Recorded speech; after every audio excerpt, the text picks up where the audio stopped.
Recorded Books presents an unabridged recording of Cold River by Carlin Neggers, narrated by Carol Monda, and directed by Mark Avila. Chapter 1. March 26th, 9 months ago, Black Falls, Vermont. The Cameron brothers were in town that night. Hannah Shea watched them enter O'Rourke's from her perch on a high stool at the rough wood bar.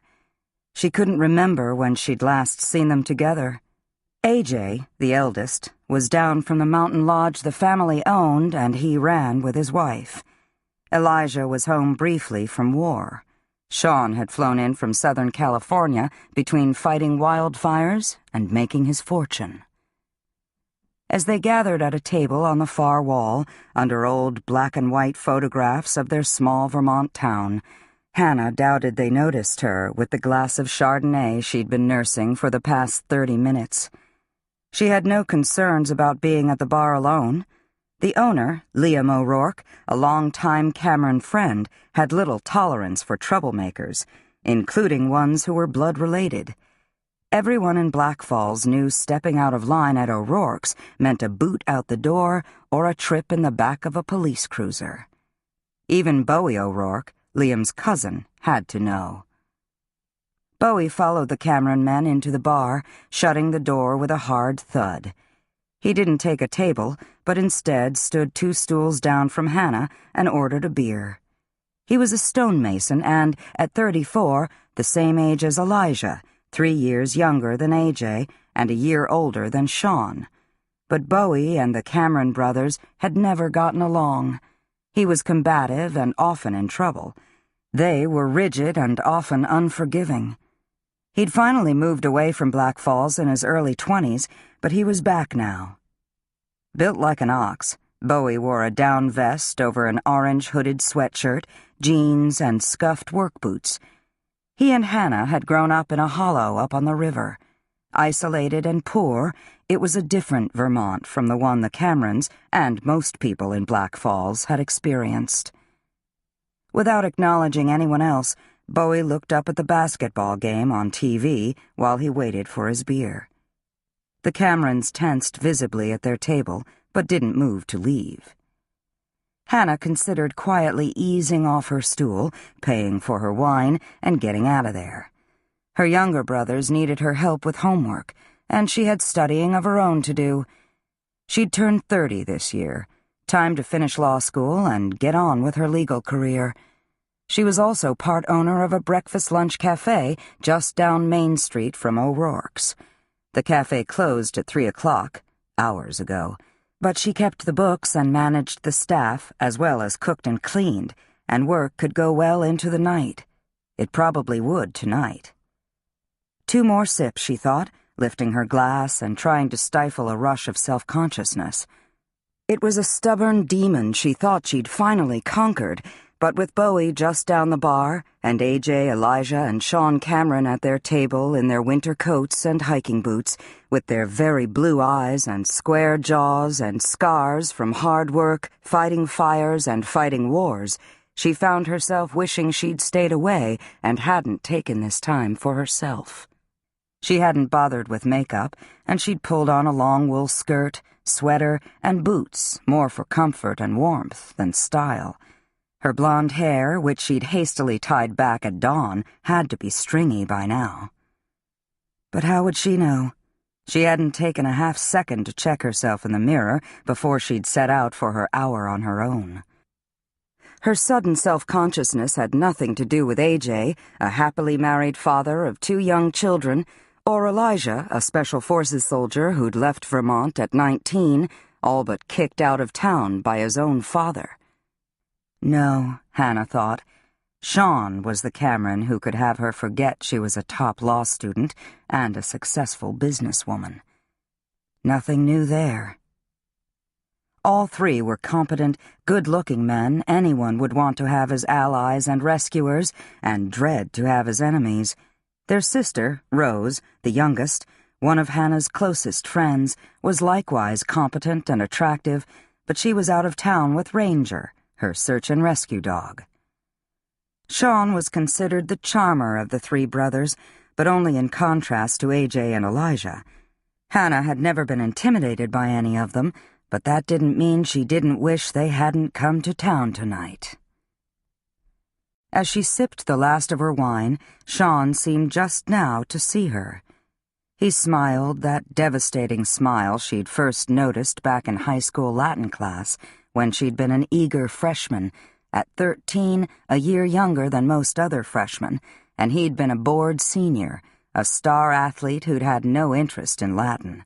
He'd just needed a class that fit his schedule and provided the needed credits for him to graduate. She remembered a rainy afternoon when she was the sole student who had known that Dido and Aeneas was a Henry Purcell opera based on the tragic love affair between the Queen of Carthage and a Trojan refugee. Proud of her answer, Hannah had heard laughter behind her. No idea what it was about, she'd turned around and saw Sean Cameron's smile, those blue eyes, and realized he was laughing at her. She hadn't let him see how mortified she was, and had redoubled her efforts to maintain an A in class, not that it was much of a victory when Sean was happy to squeak by with a D. What did he care about an A in Latin? He was on to bigger and better things. She tipped her glass to him now, and gave him a warm but reserved smile. She wasn't 13 anymore, and as sexy and appealing as all the Cameron men were, she'd never had any serious romantic interest in Sean or his brothers. She had plans of her own, ones that wouldn't fit into the life of a driven, blue-eyed Cameron. Out of the corner of her eye, she watched Bowie O'Rourke raise his beer with a calloused, scarred hand. He'd first learned his trade working after school and summers with Hannah's father, Tobias Shea, who'd led his own troubled life before ramming his car into a tree 16 years ago. She had learned not to speak of her father in Black Falls. Who remembered him now? Who even wanted to? "I do," Hannah whispered. She stared at her Chardonnay, wondering where the words had come from. Why was Bowie even in Black Falls? Short-fused and on the verge of doing time, he had finally figured out that he and his hometown weren't a good mix, and moved up to Burlington 10 years ago. Last October, he'd purchased his family's old place out on the river. He'd spent the rest of the fall and the winter fixing it up, and had moved in a few weeks ago. Hannah could see her father leading her and Bowie through the woods above the river as they searched for old cellar holes, the foundations of long-abandoned homes. He'd imagined where those early Vermont settlers had ended up. Ohio, Wisconsin, San Francisco? He'd turn to them with a grin and ask why his ancestors hadn't cleared out of northern New England. He and Bowie both had always been at their happiest, their most controlled, in the woods. Hannah wasn't yet 14 when her father died. Her younger brothers didn't remember him at all. Devin was 2, Toby just 1. 9 years later, they lost their mother to an infection from a tick bite. Hannah had navigated the legal battles to become her brother's legal guardian. They were 18 and 17 now. They'd be out on their own before long. A loud male voice shouting insults from a table toward the back of the bar drew Hannah's attention. She didn't think the insults were directed at anyone in particular, but she didn't intend to stick around to find out. She eased off the stool and reached for her jacket on the floor. She slipped a $10 bill out of a pocket, tucked it under her glass, and turned to leave. The voice grew louder. Derek Cutshaw. Although she couldn't make out what he was saying, Hannah tensed as she started for the door. Derek and his friends Robert Feehan and Brett Griffin had been in O'Rourke's when she'd arrived. They were private ski instructors who didn't live in Black Falls, but would sometimes stop at the cafe on their way to Killington, Okemo, or Stratton. They'd struck her as arrogant, but she'd never had serious trouble with them. She'd never seen them drunk, either. "I see you took off your apron to sit at the bar and booze it up," Derek chortled, obviously pleased with himself. "Good for you, Hannah. You wouldn't want people to think you were your mother's daughter." She laid her jacket over one arm. So, his insults were directed at her. Her mother had worked at O'Rourke's, making a living for her and her 3 children. Had she endured comments, however rare, from people who had their own prejudices and fantasies about an attractive young widow of limited means? Derek didn't relent. A second-hand jacket for a second-hand girl. Robert laughed at his friend's awkward insult and gave him a better jibe to try on her. But Derek shifted to bragging about his recent female conquests. Hannah felt her face grow hot. Do they mean me? Out of the corner of her eye, she saw the Camerons look over from their table. Would they hear the insults and innuendos and believe them? Embarrassed and angry, she headed for the door. She didn't care how cold it was outside. She had no intention of spending another second listening to drunken insults.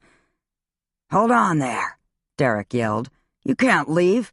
Who the hell do you think you are?" Hannah could see him coming toward her from the back of the bar and jumped back, dropping her jacket. She stepped on the sleeve and slipped just as Derek got to her, swearing, drunkenly slurring the taunts he aimed at her. She tried to find her footing but couldn't. She went down hard, putting out her hands to brace her fall. Pain radiated up both arms, but she immediately got up onto her knees. Derek and his friend Robert both stood over her now, laughing. Derek bent down and got in her face. He was as fair as she was, and very fit, clad in ski clothes, but his face was contorted with anger, entitlement, and alcohol. "That's a good position for you," he spat at her. "You can tell your... That's enough." Bowie. Hannah recognized his voice. "No, don't," she said, grabbing the edge of a table and pulling herself back onto her feet. Derek and Robert both spun around at Bowie. Brett Griffin was up now, too. One of the men shoved a table into Hannah, pinning her against the wall. Frantic, angry enough now to throw a chair at someone, she pushed the table away from her, striking Derek in the upper legs. He started to leap over the table to her, but Bowie got one of Derek's arms and twisted it behind him. Robert came at him, and Bowie stomped him on the instep. He went down in pain. Hannah came to her senses. "Bowie, stop!" She didn't know if he could hear her. "These bastards aren't worth a jail sentence." He loosened his grip on Derek, who repaid the favor by lunging for Hannah. She reached for a chair to defend herself, but before he could get to her, a strong male arm clamped her around her waist. She didn't see who it belonged to, and jabbed a sharp elbow into an iron abdomen. The man who had her didn't break his stride as he lifted her off her feet and carried her out the door. Kicking and clawing, Hannah was down the steps and into the March cold before she'd caught her next breath. The man released her, but she was so off balance from fighting him, she almost landed butt first in a puddle. She managed to stay on her feet and spun around, ready to pound whoever had just hauled her out of O'Rourke's. "Hold on. I'm on your side." Sean Cameron licked a split knuckle, the steady, cold drizzle already collecting on his dark hair and obviously expensive long black coat. He must have brought it from California with him. He certainly hadn't bought it in Black Falls. He grinned at her. "I never thought I'd be carting Hannah Shea out of a bar brawl." Anyone else, and Hannah would have pulled herself together and marched home. But Sean? She didn't know whether she was mortified or just really irritated that he'd been the one to get her out of O'Rourke's. She could hear grunts and thuds, breaking glass and swearing as the fight went on inside. Police sirens sounded down the street. She was breathing hard, the insults fresh in her mind. "It wasn't me," she wanted to scream. "That bastard didn't mean me." Hannah adjusted her twisted skirt. "I didn't ask for your help." "You're welcome," Sean said with a mock bow. She shivered, wondering how many of the insults he'd heard in the dark, noisy bar. She swallowed, tasting blood. She realized she'd cut the inside of her lip. She managed a smile. "Sorry. Thank you for your help." AJ and Elijah came out of the bar. Elijah handed Hannah her jacket without comment. She slipped it on, the cold rain already soaking into her hair. The three Camerons stood in front of her, controlled, steady. She'd been the one out of control. Of course, she was a Shay. "Go home, Hannah," AJ said. His wife, Lauren, was one of the nicest people in Black Falls. She hadn't grown up there, but she was respected and well-liked for her kindness and her love for AJ and their two young children. Her husband, however, wasn't known for his patience, especially with Hannah. The sirens were louder now. She could feel where the table had hit her in the hip. "If the police want to talk to me..." Elijah stopped her mid-sentence. "They won't," he said. Sean's eyes seemed black in the Vermont night. "I'll take you home." "No," she blurted, panicked at the idea of walking down the street with him, or, worse yet, being in a vehicle with him. But she calmed herself and managed a smile. "Thank you." AJ, Elijah, and Sean paid no attention to the commotion inside O'Rourke's. Shaking with the cold and adrenaline, Hannah tried to make out Bowie's voice. She wanted him to appear in the doorway and say he'd walked away from this fight, as he hadn't so many fights in his past. But he didn't, and she zipped up her jacket and started for the bar entrance. Sean touched her shoulder. "You're not going back in there." She spun around at him. AJ and Elijah stood next to him. She sighed. "One of you I could take, but all three?" Of course, any one of them outmuscled her, and they all knew it. She gave them a cool smile. "Good night, gentlemen." She walked past them down Main Street, which formed the heart of the pretty village of Black Falls, located in a narrow river valley in the Green Mountains. The sand and salt that had accumulated on the sidewalk over the long winter handled any of the cold rain that would have otherwise frozen. None of the Camerons followed her. A town cruiser passed her on the street, its lights flashing. She didn't look back to see it stop in front of O'Rourke's. She finally came to the graceful 1835 brick house across from the town green on the corner of Main and Elm Street, where she'd lived with her brothers for the past 7 years. Sean Cameron had inherited them as tenants when he'd bought the house 2 years ago. Hannah had expected him to kick them out and renovate and sell the place at a tidy profit, but he hadn't. Then she and 2 friends talked him into letting them create a cafe on the first floor. They'd scrubbed, sanded, painted, installed a kitchen, brought in tables and chairs and a big glass display case, and come up with a name, a logo, a signature color. As Hannah unlocked the heavy front door, she thought of the family who'd built the house. They'd made a fortune in Vermont's burgeoning wool business in the early 19th century. Then came high tariffs and an economic bust, and they'd cleared out for a new start in Ohio. Part of her wanted her own fresh start, to just pack up and take off. But that wouldn't happen. Devin was struggling with his grades and needed her help and support to graduate. Toby had another year of school.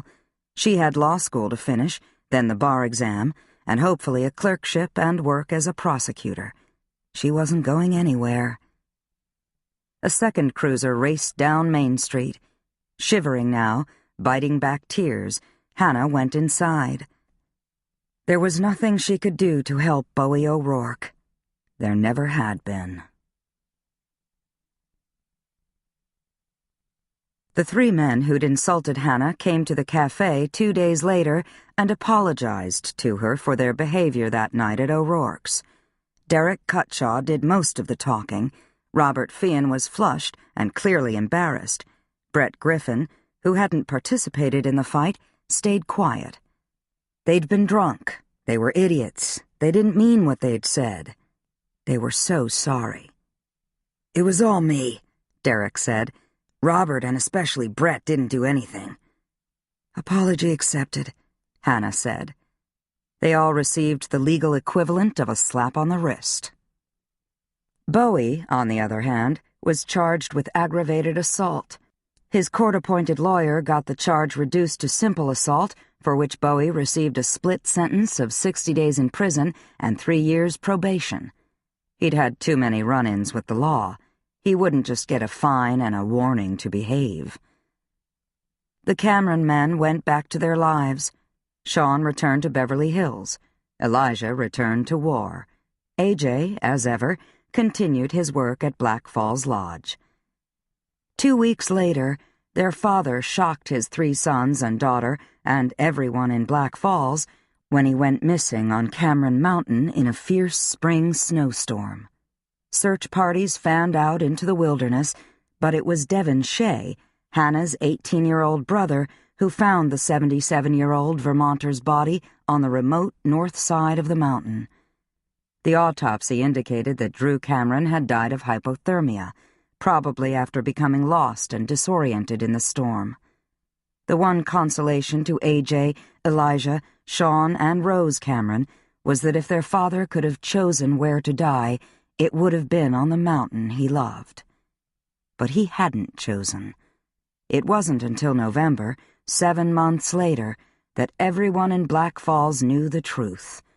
Drew Cameron had been murdered.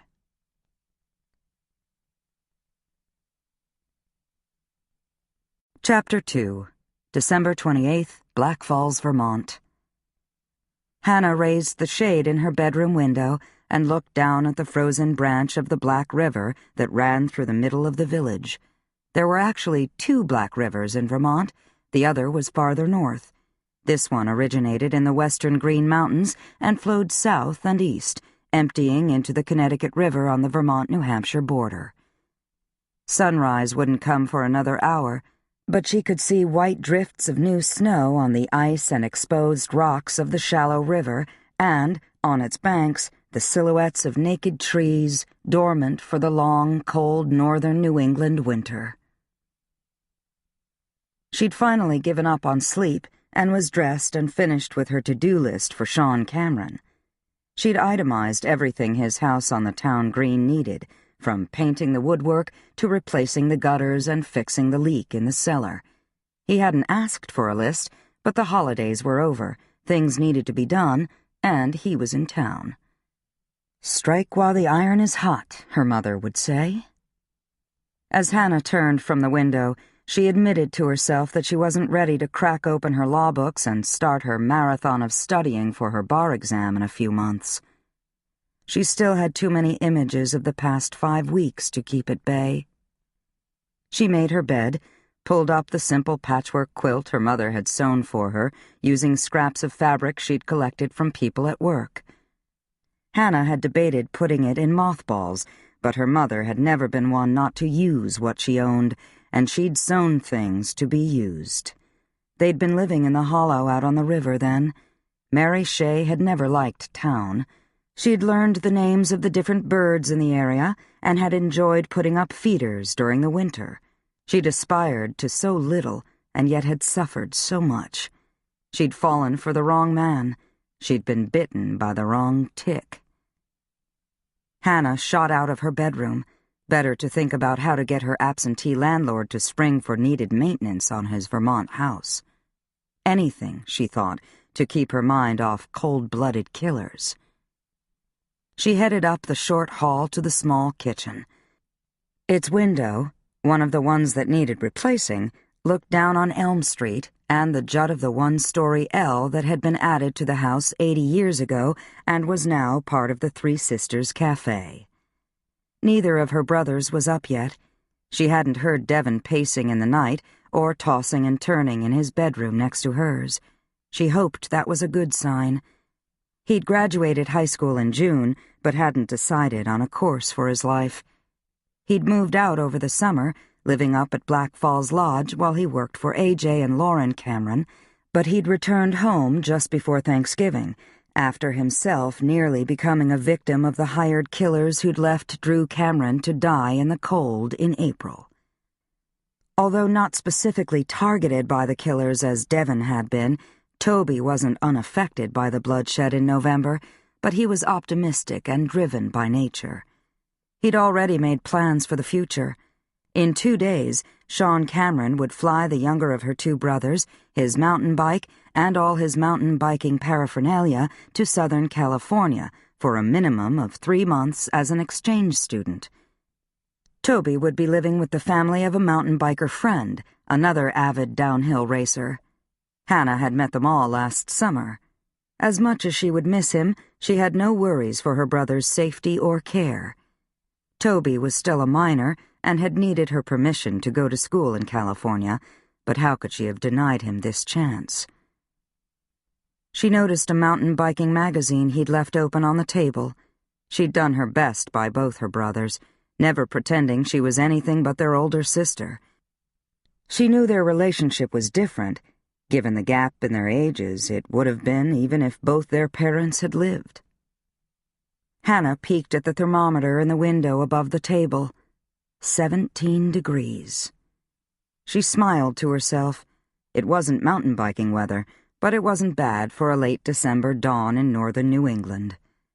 She wouldn't mind a break from the long Vermont winter herself, but she had friends who were such serious winter sports enthusiasts they cheered every inch of new snow. Letting both her brothers sleep, Hannah tiptoed out of the small apartment and took the curving stairs down to the center hall entrance of the old house. It had such character, such potential, but its owner seemed only interested in the basic maintenance necessary to keep the place from falling down, presumably until he decided the time was right to kick everyone out, her and her brothers, the small first-floor gallery and the cafe, and gut it, renovate it, and sell it for a fortune. Hannah unlocked a solid wood door that was original to the house and entered the cafe's dining room. It had its own entrance onto Main Street, as well as one off the center hall. She'd heard Dominique Belair and Beth Harper, her two partners, arrive earlier. They'd decided on the name Three Sisters Cafe, considering themselves sisters in spirit, if not by blood. Each of them knew what had to be done to get scones, muffins, homemade yogurt, fresh-cut fruit, and other goodies ready for the cafe's 7 a.m. opening. Her heartbeat quickening at the same time her pace slowed, Hannah took in the gray early morning light, the gleaming hardwood floor, and the dozen-plus wood tables and chairs. On the interior wall, the countertops and glass case were empty, spotless. Before long, the bright winter sun would stream in through the tall windows, and customers would start arriving. But mentally, Hannah was back in April, 8 months ago, as small, black-haired Melanie Kendall sat across from Thomas Asher in the cafe and pretended to be an interior decorator from Washington, D.C., taking a break from her busy schedule. She and Kyle Rigby, her partner in killing, had already made sure Drew Cameron had died of hypothermia on Cameron Mountain. Hannah stopped breathing. Don't... She couldn't stop the images. After years of searching, Drew had discovered the site of the Camerons' original house in Vermont in what was now a wilderness on the north side of the mountain. He hadn't told anyone while he secretly built a small cabin on the remains of the old foundation. What supplies and equipment he couldn't get up the mountain on his own, he'd enlisted a local high school senior, Hannah's brother Devon, to carry for him, never admitting why or showing off his work in progress. He'd meant the cabin as a surprise for his 4 adult children. Melanie had flirted with Thomas Asher while the children of her and Rigby's victim had called in search teams and headed up the mountain themselves to look for their father. She had known Drew was dead, that the cold had done its work before anyone had realized he was missing. Hannah eased behind the glass counter. For the past 5 weeks, every morning had been the same, and she knew what the next rush of images would be. She stared across the counter toward the windows overlooking the river, the landscape taking shape under the lightening sky. She'd been the one who'd hired Nora Asher, Thomas Asher's 18-year-old daughter, to work at the cafe when Nora had moved to Black Falls after dropping out of Dartmouth College in September. Nora had wanted to experience life in small-town Vermont. By then, her father and Melanie Kendall were engaged. Already suspicious of Melanie, Nora had enlisted Devon's help to conduct their own background check on her future stepmother. In November, Nora's stepfather, Alexander Bruni, a prominent ambassador, was killed in a hit-and-run in Washington, D.C. Nora panicked at the news of his likely murder and took off up Cameron Mountain. Devon went after her, as a friend, telling no one. Clever, calculating Melanie manipulated her fiancé into hiring Kyle Rigby to search for his missing daughter. Hannah could see Kyle on that bleak November morning, his broad shoulders, his aura of competence and reassurance as he'd walked into the cafe. Posing as a mountain rescuer, he'd asked her to tell him what she could about where Devon and Nora might be. He had fooled everyone. He hadn't wanted to help. He'd wanted to make sure Nora and Devon didn't get off Cameron Mountain alive, and had tried to paint Devon as a troubled teenager whose obsessions and recklessness had led to tragedy.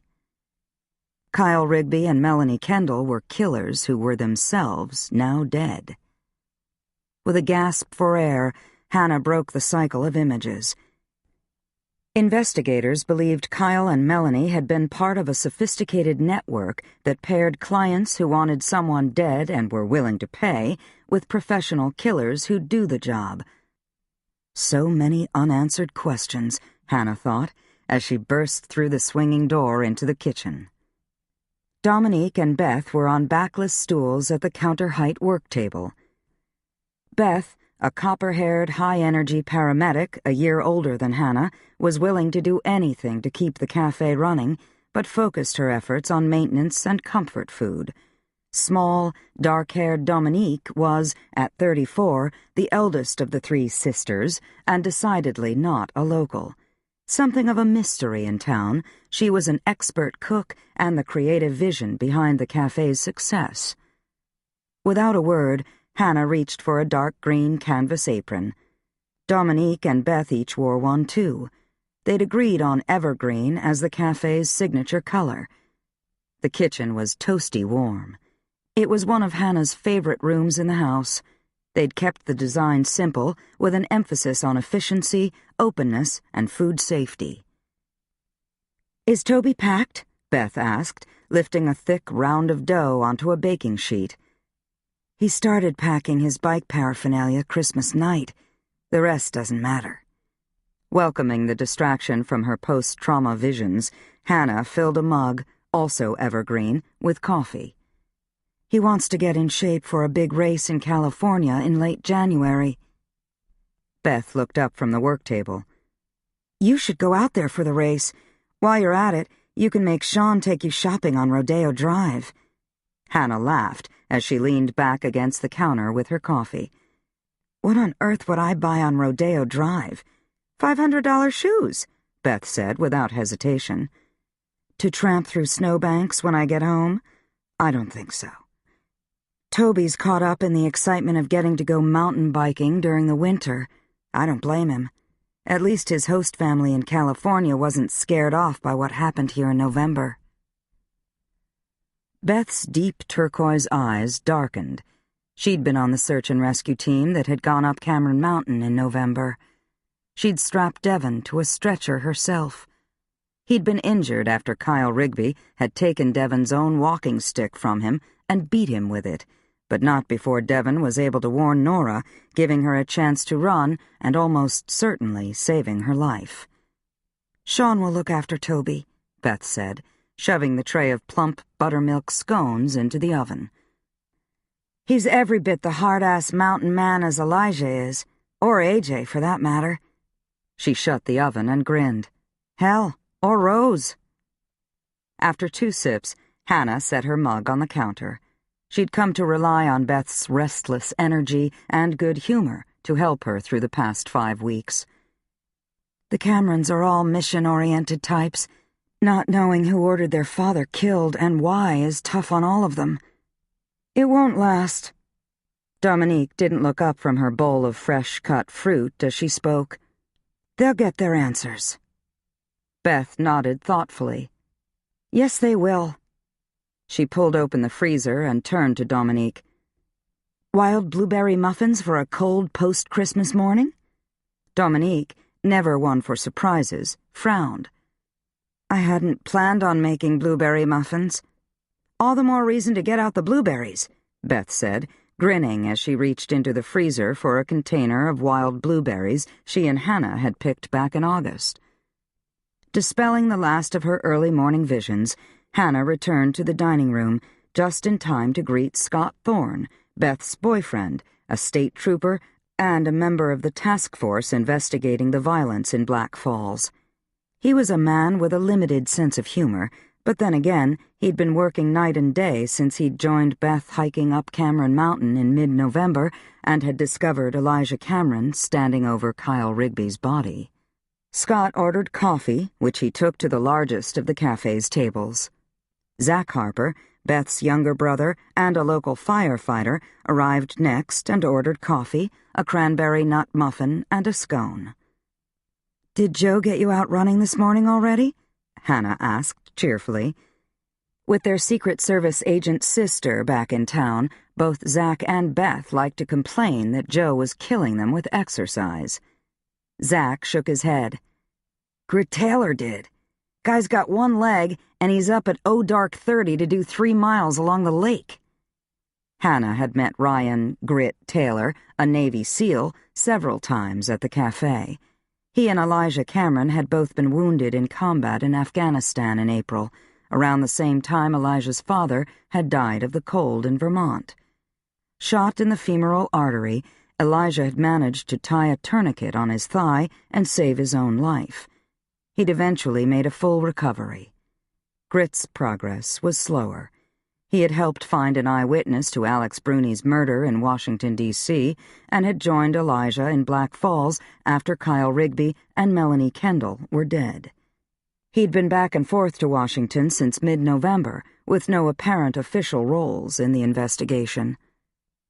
Zach took his coffee, muffin, and scone from Hannah and headed over to Scott's table. As a firefighter, Zach was primarily interested in the particulars of how Melanie Kendall's car had blown up, who had placed the crude pipe bomb in her car, who'd set it off. Were there other bombs tucked away in Black Falls for future use? Zach and Scott were followed by Joe Harper and Elijah Cameron. Joe, 2 years older than Beth and a Secret Service agent, happened to be in her hometown when Kyle Rigby and Melanie Kendall had targeted the 2 teenagers. She and Elijah had stopped them, and Joe had been assigned to the joint federal, state, and local task force investigating the tangle of crimes. Joe might be stuck in Black Falls, Hannah thought, but she was stuck there with Elijah. Their rekindled romance amid the violence in November was the talk of the town. Of all the Cameron brothers, Hannah had the easiest relationship with Elijah. "What's good today?" he asked. "Beth and Dominique did all the cooking," Hannah said, "which means everything's good." He laughed. "Then I'll take one of each."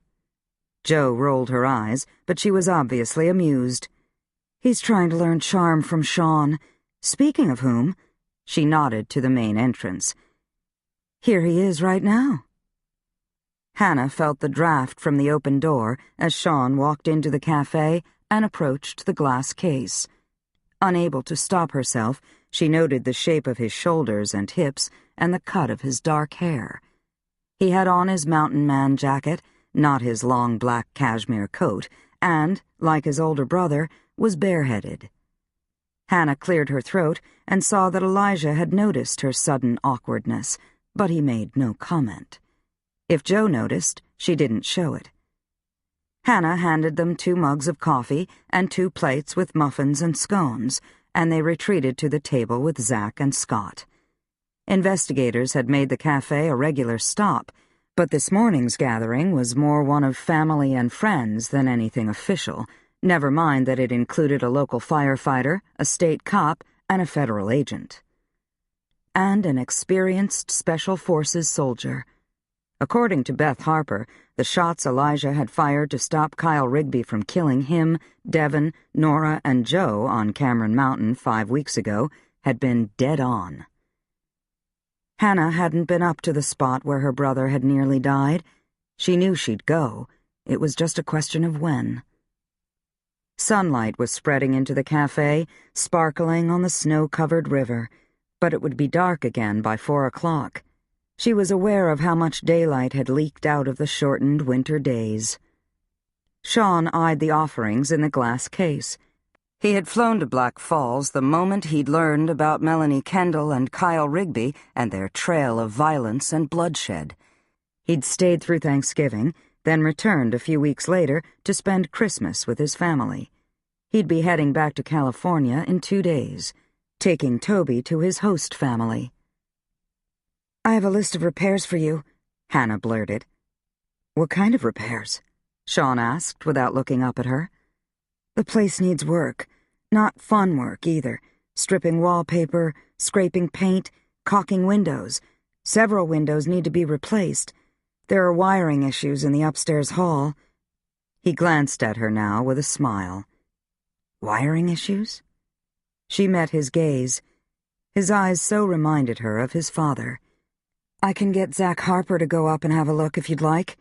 He doesn't like a fire hazard." "There's no fire hazard. I didn't say there was. I said Zach—" "Anything else?" She pivoted, her back to him, and filled a mug from the urn on the counter behind her. Sean was an experienced firefighter himself. He'd left Vermont after college and headed west to realize his dream of becoming a smoke jumper, one of the elite firefighters who parachuted into remote wildfires. For the past decade, he'd tackled one raging fire after another. He and another smoke jumper, a Californian Hannah had never met named Nick Martini, had pooled their resources and invested in a run-down Los Angeles building in a great location. They renovated it, leveraged it, bought more buildings, and now were worth a fortune, although they both still fought wildfires. Hannah turned to him with his coffee. "There's water in the cellar." "There's been water in that cellar for 200 years. "Not quite 200. The house was only built in 1835. A muscle in Sean's jaw worked. She didn't know if he was amused or irritated, or both. "All right," he said. "I'll have a look." I looked. I'm not an expert, but I can recognize water on a cellar floor when I see it. His very blue eyes leveled on her. "Sleep at all last night, Hannah?" She ignored his question, as well as the flutter in the pit of her stomach, and let her voice soften. "I have the list upstairs. I can fetch it when things quiet down." "Ah, please do." He took his coffee and sat across from Elijah, facing Hannah behind the glass case. She could feel the focus, as well as the frustration of the men and one woman at the table. In the first frenetic days of the investigation, everyone had hoped answers would come quickly. They hadn't. Investigators still didn't know who had hired Kyle and Melanie to kill Drew Cameron and make his death look like an accident, and why. How had they known he'd be on the mountain? How had they known where he'd be on the mountain? What had he known about them and their network of killers? How was Drew's murder connected to the hit-and-run murder of Ambassador Bruni 7 months later? How many murders was this network of paid assassins responsible for? How many killers were still out there, and who were their next targets? As far as Hannah could see, the law enforcement agencies working on the investigation were as determined and unyielding now as they had been 5 weeks ago. They'd put together timelines and maps, figured out the movements of perpetrators, victims, and possible victims, not just in Black Falls and Washington, but throughout the U.S. and even internationally. Hannah also understood that everyone in town was hoping for a break in the investigation that would take it in a new direction, preferably away from Black Falls. She busied herself going back and forth to the kitchen for fresh, warm scones and muffins. Beth had indeed talked Dominique into making wild blueberry muffins and arranging them on the shelves of the glass case. She noticed Sean stiffen visibly at the table, his attention directed toward the cafe's main entrance. Uneasy, Hannah followed his gaze. She saw what was wrong. Bowie O'Rourke, out of jail and back in Black Falls, had entered the cafe for the first time since his arrest 2 weeks before Drew Cameron was murdered. Chapter 3. Hannah placed the blueberry muffins inside the glass case and tried to focus on their smell, the smell of coffee, the sounds of the radiators clanking against the winter cold. "Hey, Hannah," Bowie said as he walked over to her. She stood up. "Bowie, it's been a long time. I heard you were looking for me." She glanced at the table of law enforcement officers, Camerons, and one firefighter, and saw they were all eyeing the man in front of her. She could hardly blame them. After getting out of jail, Bowie worked in Burlington through the summer and fall. In late November, he'd taken a job repairing a stone culvert in a cemetery down the road from Black Falls Lodge, and just before Christmas, he'd returned to his place on the river. Hannah hadn't actually seen or spoken to him since his return to Black Falls. She'd only heard rumors about him. She'd stopped at the cemetery late yesterday looking for him, but he hadn't been there. The elderly couple who lived across the road from the cemetery must have mentioned her to Bowie, and now here he was. His timing couldn't have been worse. "I'd have called," she said, "but you don't have a phone." "Correct. No phone. No landline, no cell phone. No email either." He shrugged his big shoulders. He was wearing his habitual down vest and orange sweatshirt. "I get by without any of them. What can I do for you?" "Water's getting in the cellar here." She avoided even glancing in Sean's direction. "I was wondering if you could check it out." Bowie's brown eyes were without expression. "What does your landlord have to say?" "He lives in California. I look after the place in exchange for a break in rent." "I worked on the cellar here with your father when I was a kid. Whatever needs to be done, it'll either be in the part we didn't work on, or it won't be much. I'm on my way to a job now. I'll come by later." Hannah nodded. "Thanks, Bowie. Can I get you anything?" He grinned at her suddenly. "You're kidding, right?" "No. What's the difference between a blueberry muffin I make in my kitchen and one we make here?" "One's free and the other isn't." She laughed and grabbed a muffin she'd accidentally broken half.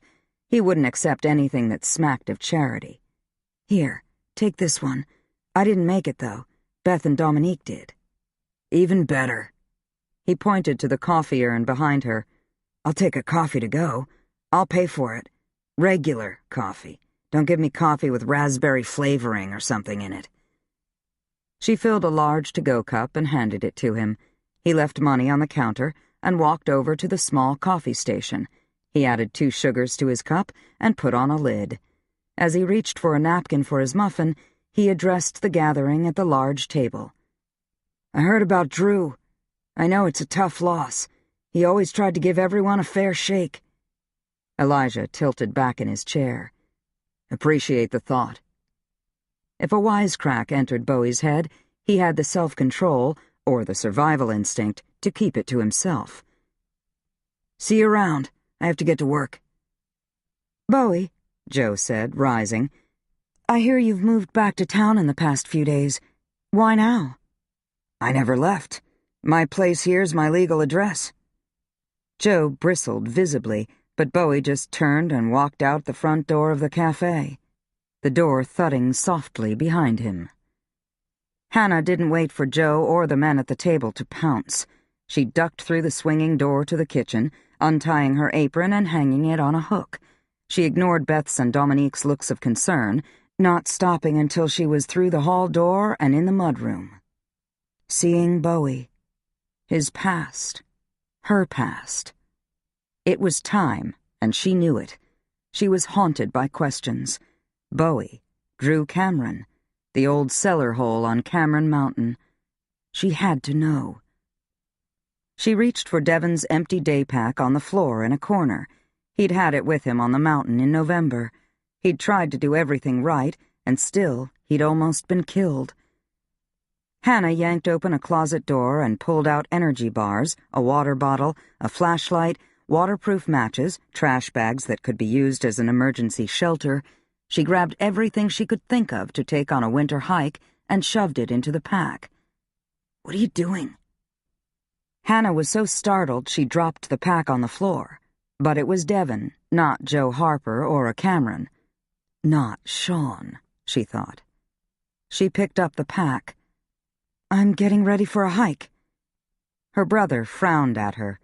Always thin, he'd lost weight in the weeks since his ordeal on Cameron Mountain, but he was up and showered and dressed, not lying in bed, staring at the ceiling.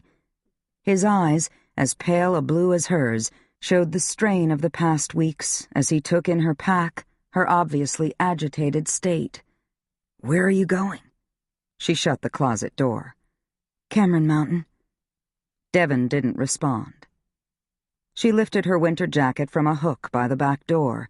It wasn't suited for a prolonged hike in late December, but she'd compensate with proper layers that would protect her from the elements. Drew Cameron hadn't succumbed to hypothermia because he wasn't prepared for the conditions on the mountain, even in the worse-than-expected April snowstorm. He had succumbed because Melanie Kendall and Kyle Rigby had killed him. They'd made sure he slipped into hypothermia. As his body temperature continued to drop, he would have become increasingly disoriented and confused, stumbling around, until he finally lay down in the freshly fallen spring snow and didn't get up again. Hannah shrugged on her jacket as her brother frowned at her. "You're going to Drew's cabin." His tone was without emotion, but his face had lost color. "Aren't you?" "If I can find it. I think I can." Devon's breathing was shallow. "I haven't been back up there." Hannah touched his rail-thin upper arm. "When you're ready, we'll all go. You, Toby, me." "Who's going with you?" She grabbed a pair of ski poles and snowshoes she'd picked up at a yard sale. "No one." "What, are you crazy? You can't go alone." "The Camerons would have my head for hiking alone, I know. Especially Elijah. I'll be fine. I'll take the Falls Trail. It's longer than the trail up the back of the mountain, but it's easier, and I'll be able to use my cell phone more of the way. Trust me, I won't be lingering up there." "Hannah," Devon said, an edge of worry creeping into his voice. "What if whoever hired those two to kill Nora and me follows you?" "The police have already searched Drew's cabin and the surrounding area. It was a crime scene, Dev. Whatever bad guys are still on the loose aren't going to care if I go up and take a look." "I can go with you," her brother said simply. "Are you supposed to work this morning?" "Just for a few hours. I can call AJ." She shook her head. "Go on to work, Dev. Don't worry about me. I need to get moving or I'll run out of daylight before I can get back here." She opened the back door, barely noticed the rush of cold air. "The Robinsons invited me to dinner tonight. I'll be back in plenty of time to get ready."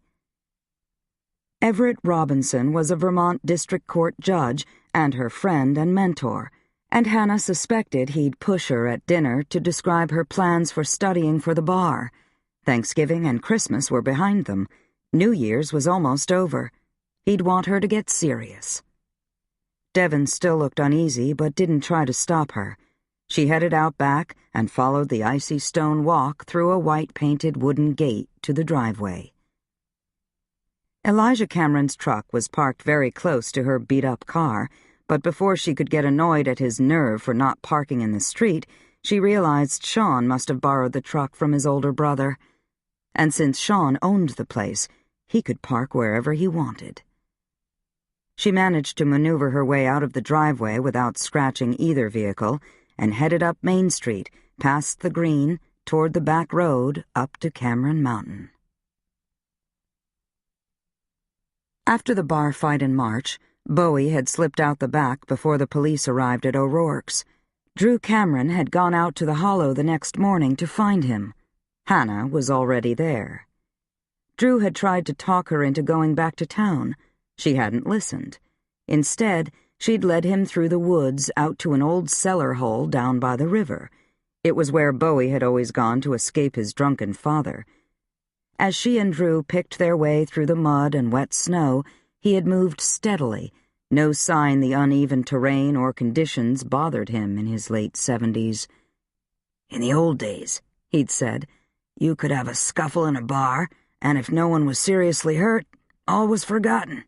Lessons were learned. People figured out who they could mess with and who they couldn't. Nowadays, he'd shrugged, not finishing his thought. Bowie's been in trouble before. He knows what he has to do. They'd found him standing in the mud at the edge of the cellar hole. The outer foundation wall and the caved-in chimney were all that remained of the tiny, original 19th century house.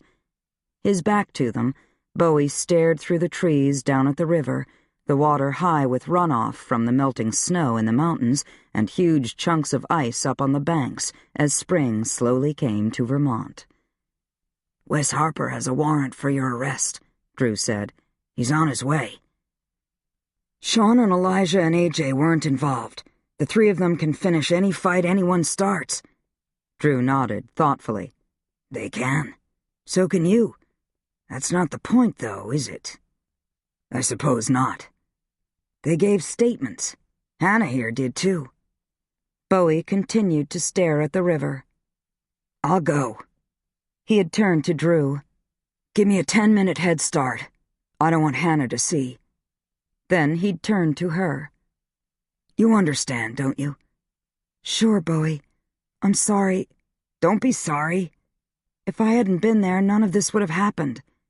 "You don't know that," he'd said, and started up the mix of snow and mud toward the road.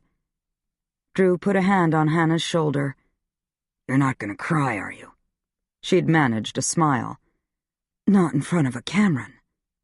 "Sean's going back to California in the morning. The police have his statement." "Do you want me to pack him some scones?" She immediately regretted her bite of sarcasm. Drew dropped his hand back to his side and didn't smile. When he had first heard about Three Sisters Cafe, he hadn't understood the day-to-day appeal of things like hand-ground coffee, scones, and comfort food that could be made at home. Nonetheless, he'd been the cafe's first customer. He'd ordered a buttermilk scone and wished the Three Sisters well, leaving a $10 tip and going on his way, never to return. His eyes, the same riveting blue as the eyes of all four of his children, had stayed on Hannah that cold March morning, as if he could see right through her to all her fears and secrets. She had noticed the lines in his face, the shape of his jaw that she'd noticed more in AJ than any of his other children. "You'll make a good prosecutor," he'd said.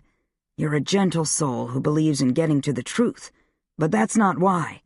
You don't let your emotions dictate your actions." "Don't I?" "You could have let Bowie run." "No, I couldn't have. That's what you've never understood about me. I'm not here to preserve my options for the future. I showed you here because Bowie's a friend." Instead of being offended or irritated, Drew had seemed satisfied. "He won't necessarily see it that way when he's sitting behind bars." "I can't help that." The old man had studied her a moment in that incisive, uncompromising way he'd had. "You were missing your mother. That's why you went to O'Rourke's." "It's a good place." "Your mother always wanted you to make something of yourself, but she made something of herself, too. Never forget that." "I never will. Thank you. Your sons respect you as well as love you. You never forget that, okay?" He winked at her. "Okay, kid." Hannah had gazed up through the woods, no sign of life yet on the bare tree limbs dark against the gray sky. Except for the softening ground, the flowing river, spring had seemed impossibly far away. She'd first come out here as a little girl with her father and had pictured the house that had stood on the old cellar hole and wondered who'd lived here, what had brought them to this quiet, beautiful spot on the river, and what had become of them. It was the last time she'd encountered Drew Cameron. By mid-April, himself captivated by an old cellar hole up on the mountain, he was dead. Chapter 4. Sean Cameron abandoned his cranberry nut muffin, which he didn't much like anyway, and got to his feet. The sight of Hannah's banged-up red sedan, that she'd been driving for years, heading down Main Street, seconds behind Bowie O'Rourke's rusted van, didn't sit well with him. He could see it didn't sit well with Jo Harper either. She sat back, her gaze cool as she raised her eyes to Sean. They'd graduated in the same high school class, but she'd been a lunatic about his brother Elijah for as long as anyone could remember. They'd run off for a time when she was 18, and Elijah was 19. But they hadn't gone far, just to the lake below Black Falls Lodge. Both their fathers had hunted for them, but it was Elijah's who'd discovered them. By the end of the summer, he had left Black Falls for Army boot camp and a career in the Special Forces, and Jo for college and a career in the U.S. Secret Service. She'd never wanted to stay in town. He'd never wanted to leave. Now they were back together again, one of the few positives that had come out of the events of mid-November. It was a different kind of love, Sean thought, the love between two people who'd grown up together, who'd been in snowball fights and seen each other at awkward ages, who knew each other's families. He didn't have such relationships. He'd never sought them. There wasn't, and never had been, anyone in Black Falls for him. At least that's what he kept telling himself. But he hadn't been thinking so straight on the subject since hauling Hannah Shea out of the brawl at O'Rourke's in late March. He still could feel her slim little body as he'd lifted her off her feet. Her passion had caught him by surprise. The elbow in his gut, the flash of her eyes, the willingness to jump into the middle of a bar fight, outnumbered and outmuscled. There'd been no question among him and his two brothers that he'd be the one to take care of her. Just as there wouldn't be now. "Never come between Hannah and one of her missions," Jo said, nodding toward the street, "and she's on a mission." Elijah, who had a soft spot for Hannah, didn't look nearly as concerned. "Maybe she's gone to the store for bananas." Jo kept her gaze on Sean. "Are you going after her?" "I'll find out what she's up to." "Be warned, Sean," Jo said, breaking off a piece of scone.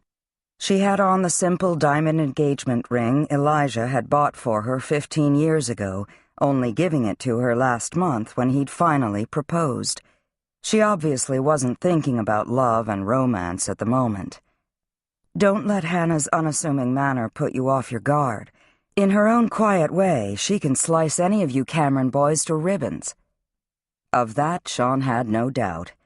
He could see Hannah turning to him in high school Latin class and giving him one of her cool, superior looks.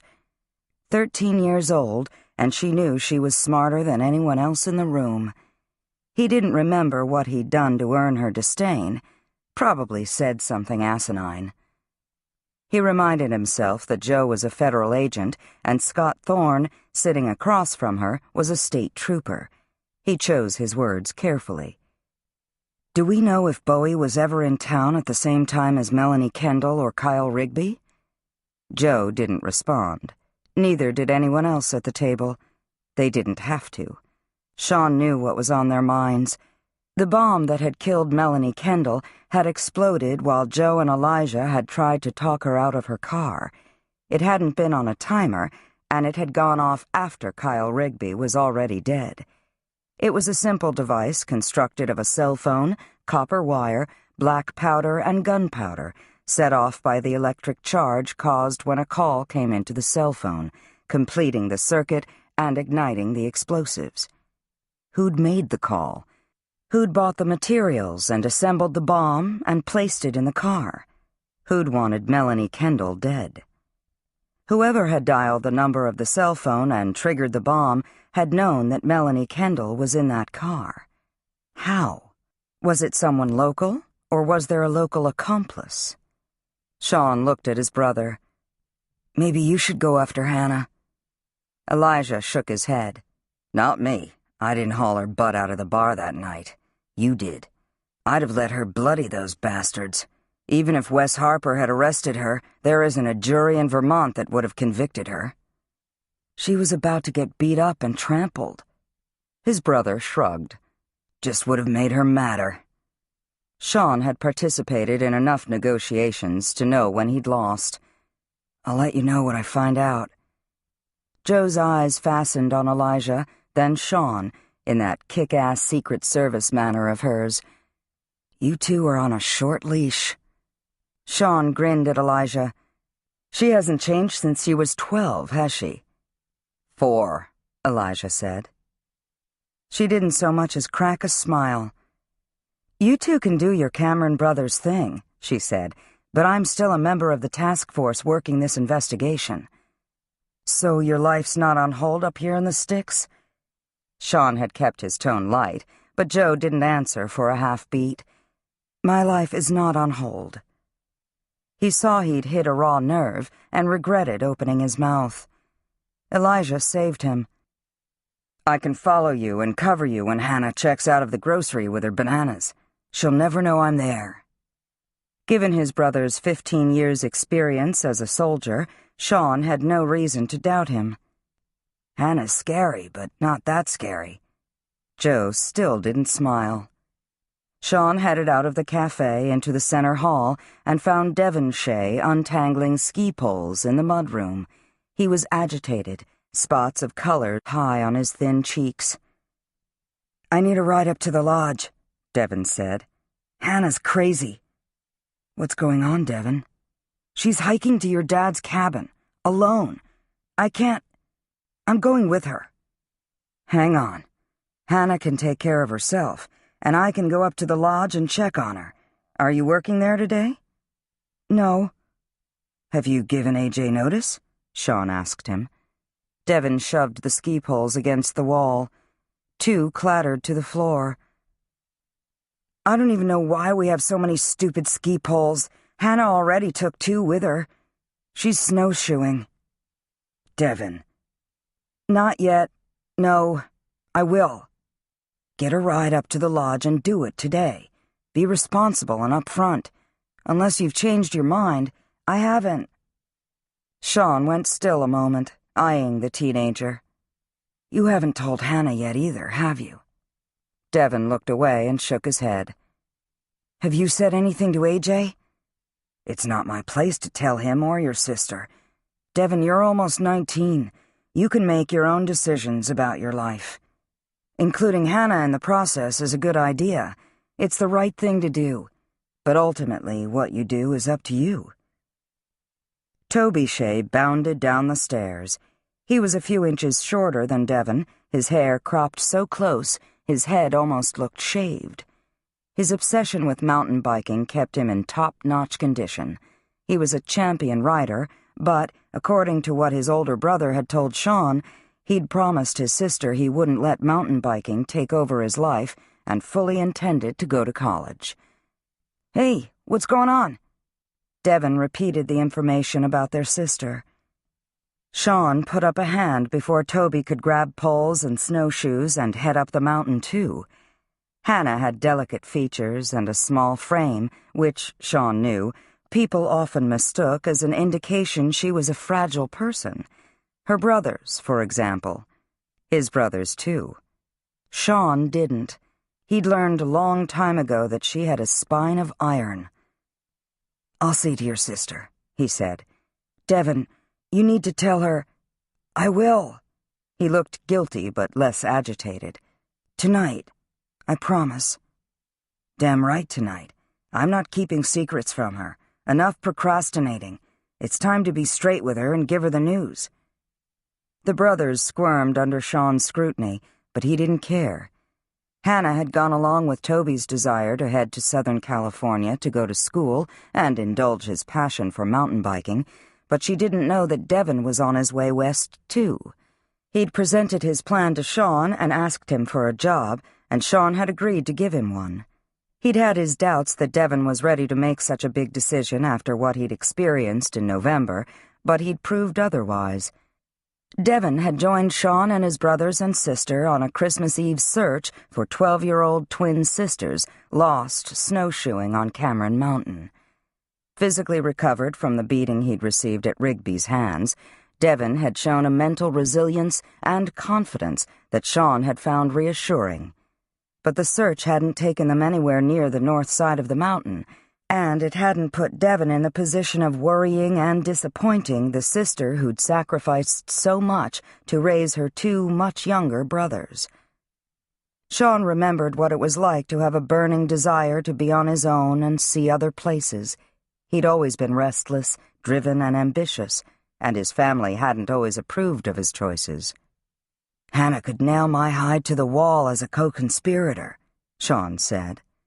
Devon raked a hand over the top of his head. "I'd be going to California even if you weren't helping me get there. But I know your plans and haven't told her. That's the point. See where I'm going with this?" Sean didn't wait for an answer. "Talk or I talk. What route is Hannah taking?" "She's going up past the falls," Devon said. Sean hesitated, then asked, "Is she meeting someone?" Toby's eyebrows went up. "You mean like a boyfriend? Hannah? No way." "She's going alone as far as I know," Devon said. "That's why I—" "Forget it." Sean was relieved her brothers hadn't immediately thought of Bowie, but decided not to bring him up. If Devon and Toby weren't aware Bowie had been to the cafe, they didn't need to know now. "Stick to your plans for the day. I'll go after your sister." They didn't argue with him, and Sean left through the back door. He climbed into the pickup truck he'd borrowed from Elijah, who wouldn't hear of his brother spending money on a car rental. Being a soldier and an expert in wilderness survival skills, Elijah had a ready pack loaded with enough supplies to keep anyone alive on a frozen hilltop for days. On his way out of town, Sean dialed Elijah's cell phone. "Joe there?" "She is. You want to talk to her?" "No. Hannah's hiking up to the cabin by herself. She's taking a big risk. That's her style. She just tells herself and the rest of us she's careful." His brother would have his misgivings. He wasn't one for solo operations. Given his own years fighting wildland fires out west, Sean wasn't either, but he wanted answers bad enough to take a few risks. And he didn't want to see Hannah get hurt. "All right," Elijah said. "You go argue with her in the cold. AJ and I will meet you in front of the fire at the lodge before dark." "Well before dark. I'm not hiking up there the long way." Sean disconnected. He passed O'Rourke's, not yet open for the day, a red-bowed wreath hanging crookedly on its front door. The temperature had risen to the low 20s, but if the temperature was above zero, Liam O'Rourke got outside. He loved Vermont winters. Sean didn't know if Hannah did or not, but he wasn't concerned about her freezing on her solo hike up to his father's cabin. She knew every shortcut on the mountain, and she knew how to handle herself in winter conditions. She was smart, reserved, and utterly fearless. Plus, he planned to catch up with her before she had a chance to go too far wrong.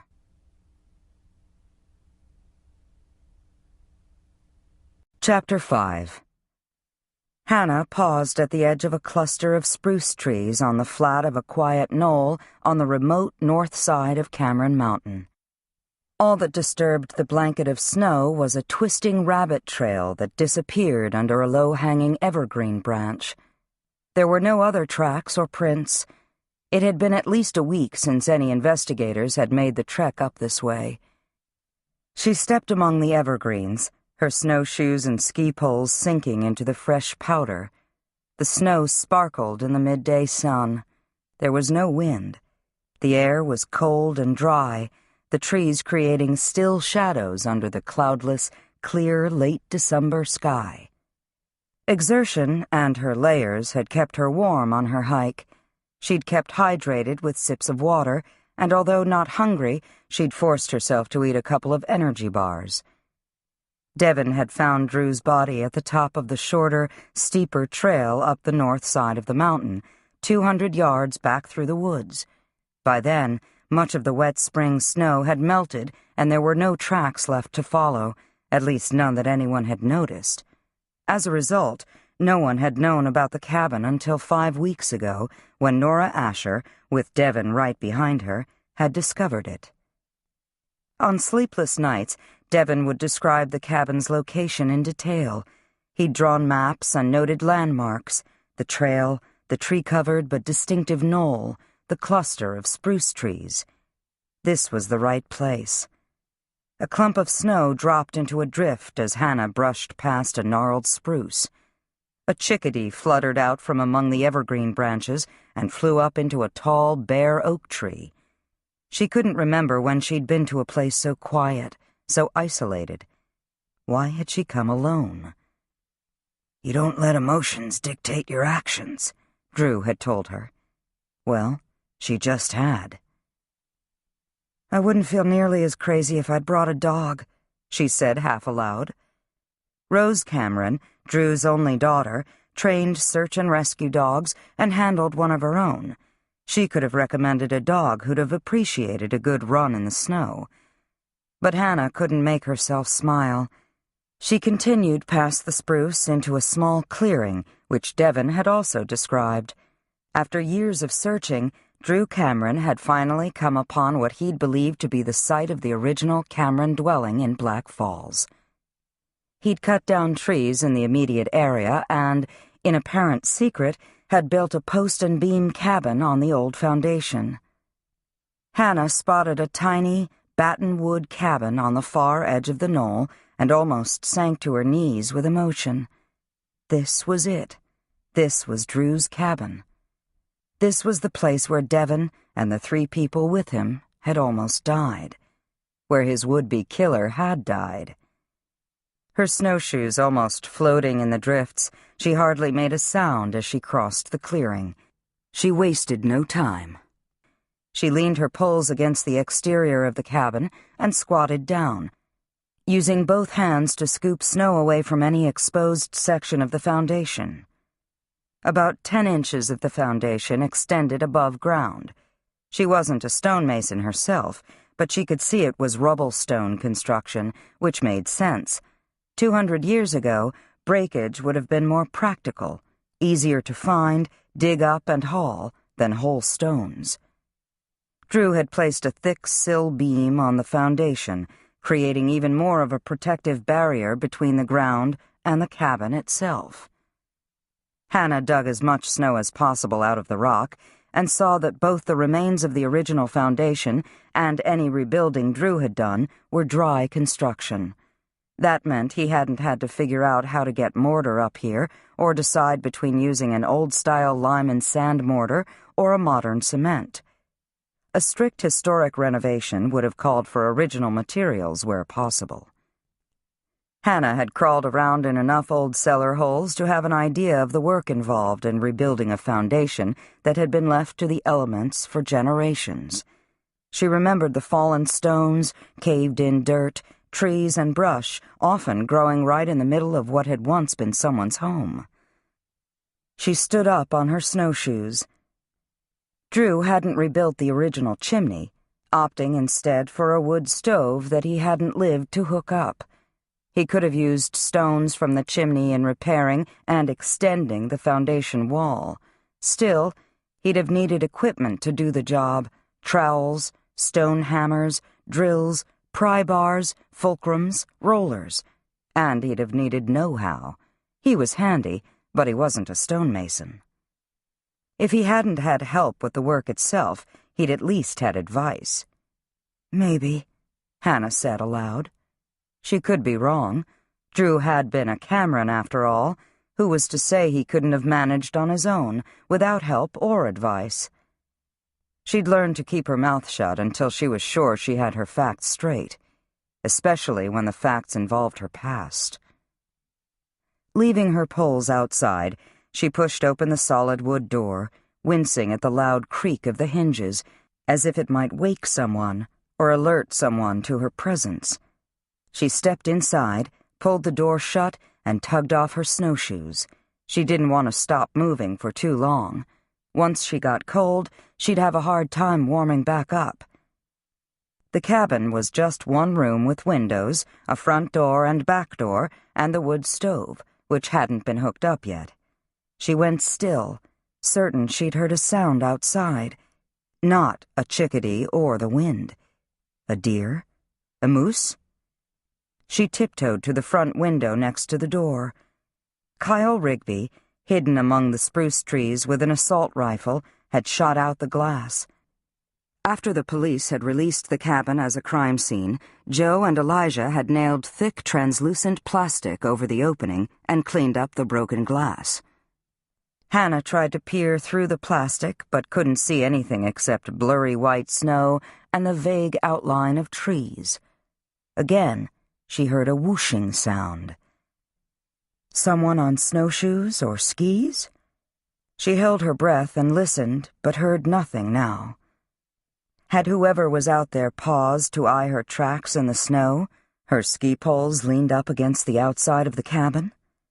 Not waiting any longer, Hannah grabbed her backpack and snowshoes and bolted across the plywood floor for the back door. It wouldn't be locked. There was nothing in the cabin to steal except the wood stove, and who would bother hauling it down the mountain in winter conditions? "Hannah, it's me, Sean Cameron." Before Hannah had a chance to adjust to the idea of who it was out there, she heard the creak of the front door and spun around just as it opened.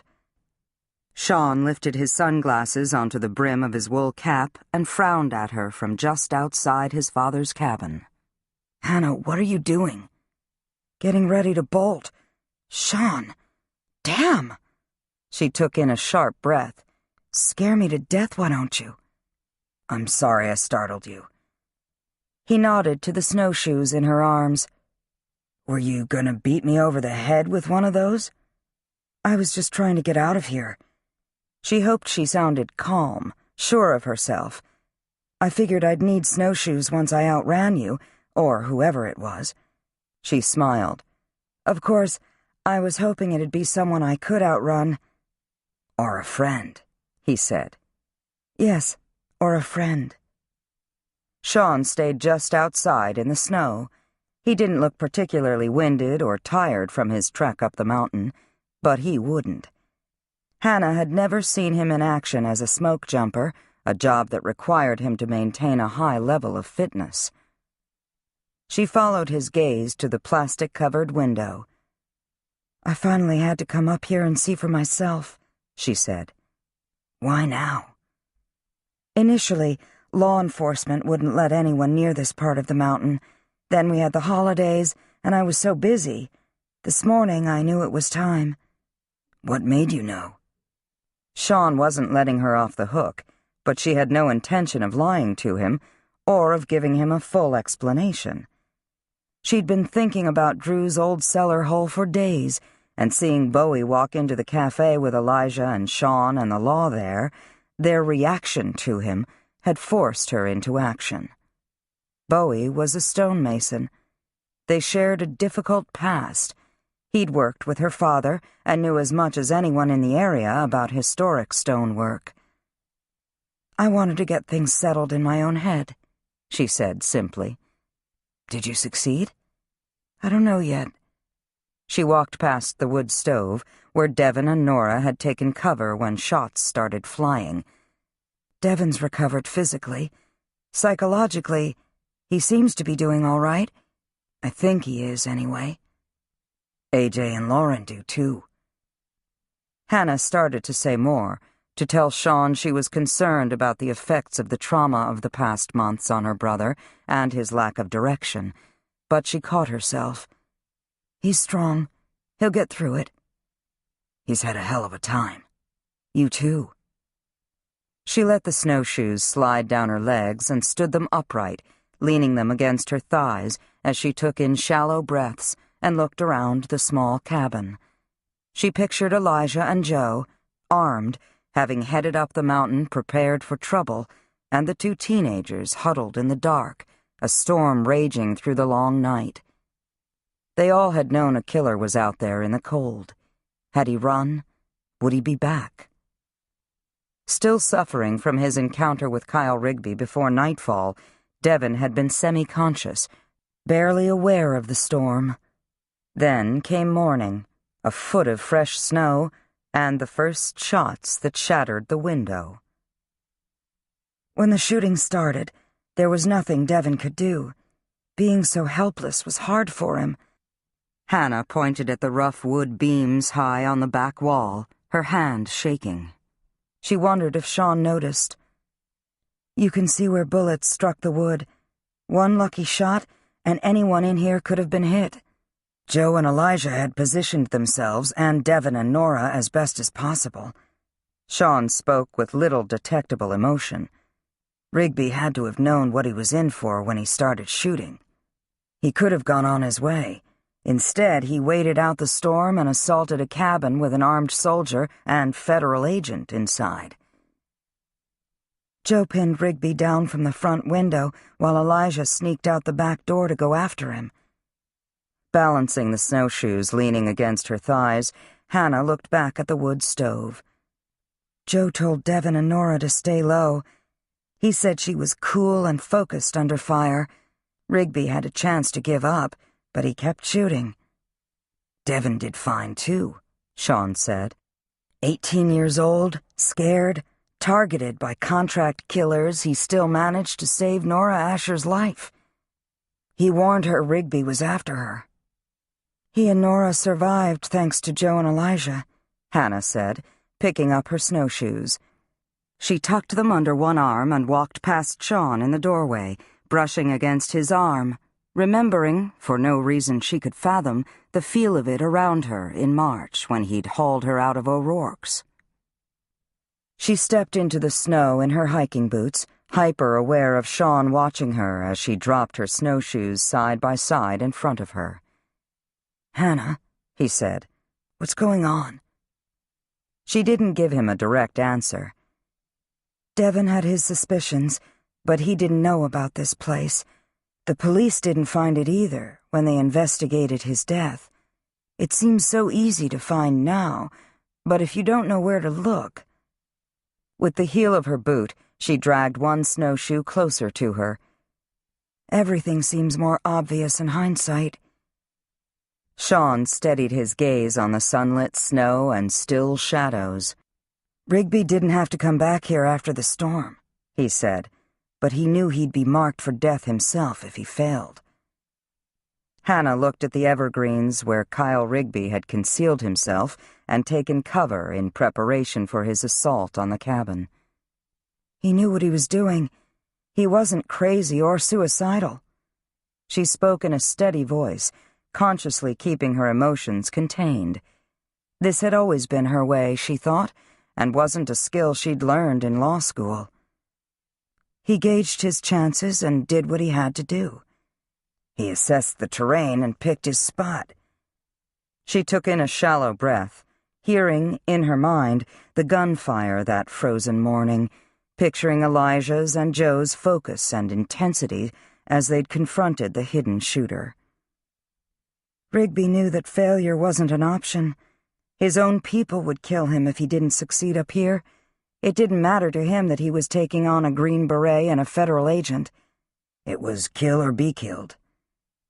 And he'd been killed, Hannah thought. A few hours later, his partner, Melanie Kendall, was blown up in her car at the lodge, presumably by the people who'd hired her and Rigby. Sean pulled the cabin door shut. "Why are you here alone?" he asked quietly. "Any of us would have come with you." Devin would have, too. She eased her boot into the binding of her snowshoe. "I guess I just needed to come on my own. What about you? Are you alone?" She looked back at him with a quick smile. "Your brothers aren't hiding in the trees, are they?" He didn't return her smile. He lowered his sunglasses, making his eyes impossible to read. "I'm alone." Hannah pulled off a glove and squatted down to adjust the strap on the back of her boot. "So you must not be afraid I'm the mastermind of this network of killers." Sean leaned into one of his ski poles. "Long hike?"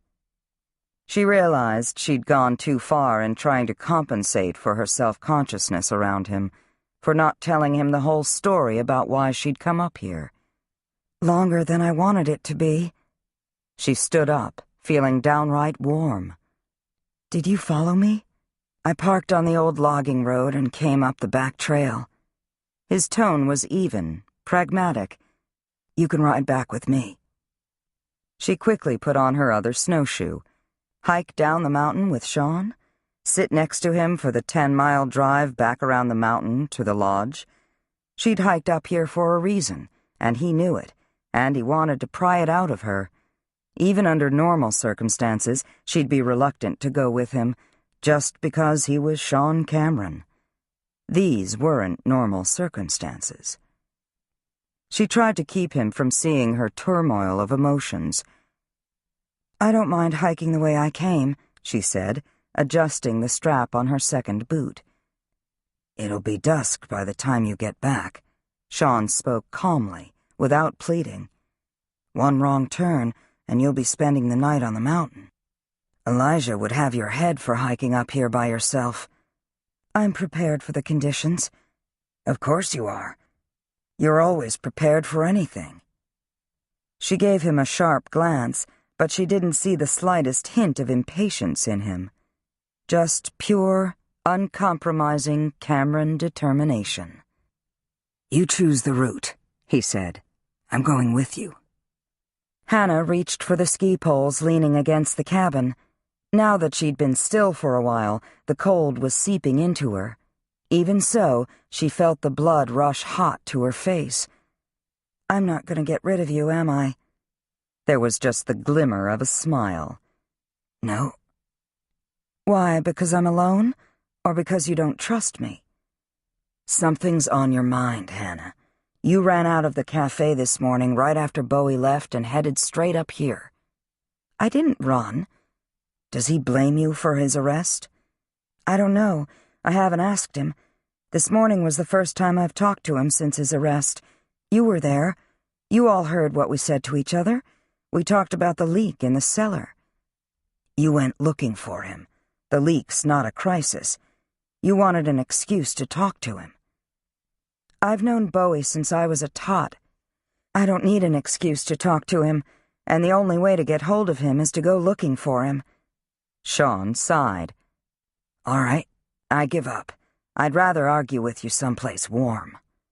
"Sounds like a plan." She'd meant it as a light comment, but saw his mouth twitch with sudden humor and immediately realized what she'd said. She decided she'd only make matters worse by trying to explain. Supposedly the Cameron who first built up here was a bit of a hermit. Makes sense, considering how isolated it is. It wasn't as isolated then. The land was cleared for farming, and there were houses scattered along the river and up onto the mountain slopes. It was never crowded, that's for sure. You Camerons always have liked things a little rugged. You might live in Beverly Hills and not be used to Vermont winters anymore, but you fight wildfires. Hannah started across the clearing. "I've never been west of the Mississippi." Thinking of Toby's imminent departure, she glanced back at Sean. "Would I like Southern California?" "To visit, at least. Everyone likes Southern California to visit." "I hope Toby likes it," she said in a half-whisper, but knew she couldn't let that line of thinking take hold. She paused, looking out at the snow and the mix of evergreens and hardwood trees, really feeling the cold now. She knew Sean wasn't going to leave her to head back alone. Never mind his questions about her motives for coming up here. His father had died on this part of the mountain. She turned to him, her ski pole striking a rock or ice under the snow. "Since I'm on Cameron land, I suppose I should do as you suggest and go back with you." Sean tilted back his head, but said nothing, and she followed her tracks back through the cluster of spruce trees. A rabbit scampered in front of her, then disappeared under drooping, snow-covered branches as Sean came up next to her. "Being here can't be easy for you," Hannah said quietly. "It isn't." "You and your brothers and sister have enough on your minds without beating yourselves up because your father didn't come to you for help." "He wanted the cabin to be a surprise," Sean said. "We get that." Hannah angled a look up at him. "I don't mean just with the cabin. He went to Washington 2 weeks before his death to talk to Alex Bruni. I hear investigators speculate at the cafe, and I've talked to enough of them myself. They believe whatever your father discussed with Ambassador Bruni ultimately got them targeted by these killers. Whatever it was, neither of them realized it was incendiary at the time, or they'd have gone to the police. It was enough for my father to drive to D.C. But it wasn't enough for Bruni not to blow him off. Nora doesn't know what they talked about, but she says her stepfather wasn't very nice to your father. It wasn't until she started asking questions about Melanie Kendall that he took another look at what Drew had told him that day back in April. Hannah stared down at the twisting trail the rabbit had left behind before scurrying out of sight. Then he was killed. Sean was very still next to her. You'll make a good prosecutor. Your father wasn't protecting you, she said. He would have protected you, but he wasn't. You know what kind of man he was.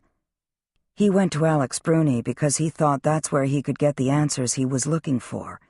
He saw Joe in D.C. too, and didn't say a word to her about what was on his mind.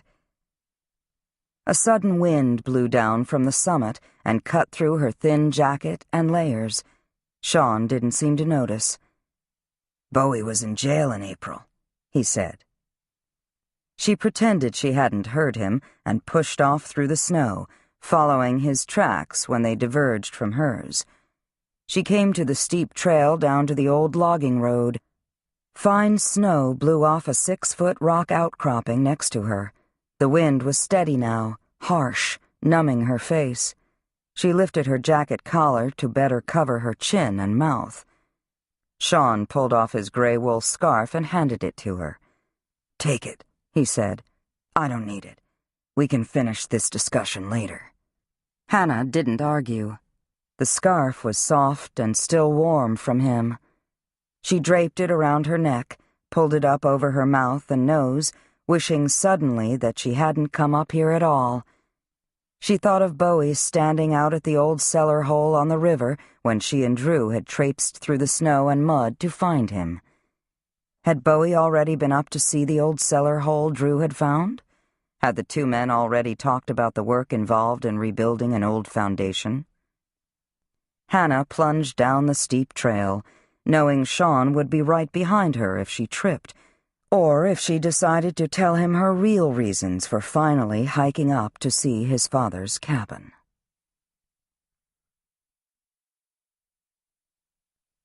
Chapter 6. Sean had his hood off and his jacket unzipped even before the heat in Elijah's truck kicked in. Hannah had already unwound his scarf from her neck, letting it dangle down her front. She sat stiffly next to him, her eyes pinned straight ahead, as if she were trying to pretend she really wasn't driving the 10 miles back to the lodge with him. She'd moved fast on the mountain trail, sleeker, more lithe and agile than he was comfortable noticing. Just keep driving, he told himself as he navigated the rutted, icy 1-lane logging road at the bottom of the trail. Ordinarily, it would be closed to vehicles by December, but after the violence 5 weeks ago, law enforcement saw that it was kept plowed. It led to a back road, almost as narrow, that wound through the hills and the isolated hollow where Hannah Shea and Bowie O'Rourke had grown up. Sean remembered his father talking about the Shays. They've always lived hand to mouth, he'd said on one of his rare visits to Southern California. It's what they know. Hannah and her brothers could be different, but they won't be if they don't want to be. I guess it's easy for me to say. I've never had to leave behind what I've always known. As he drove down close to the river, Sean glanced at Hannah, her cheeks rosy, her eyes a pale gray blue against the winter landscape. He'd always recognized that she was attractive. There'd never been any doubt about that. She was just impossible. She had a wall up around her as impenetrable as a force field, and never let anyone in.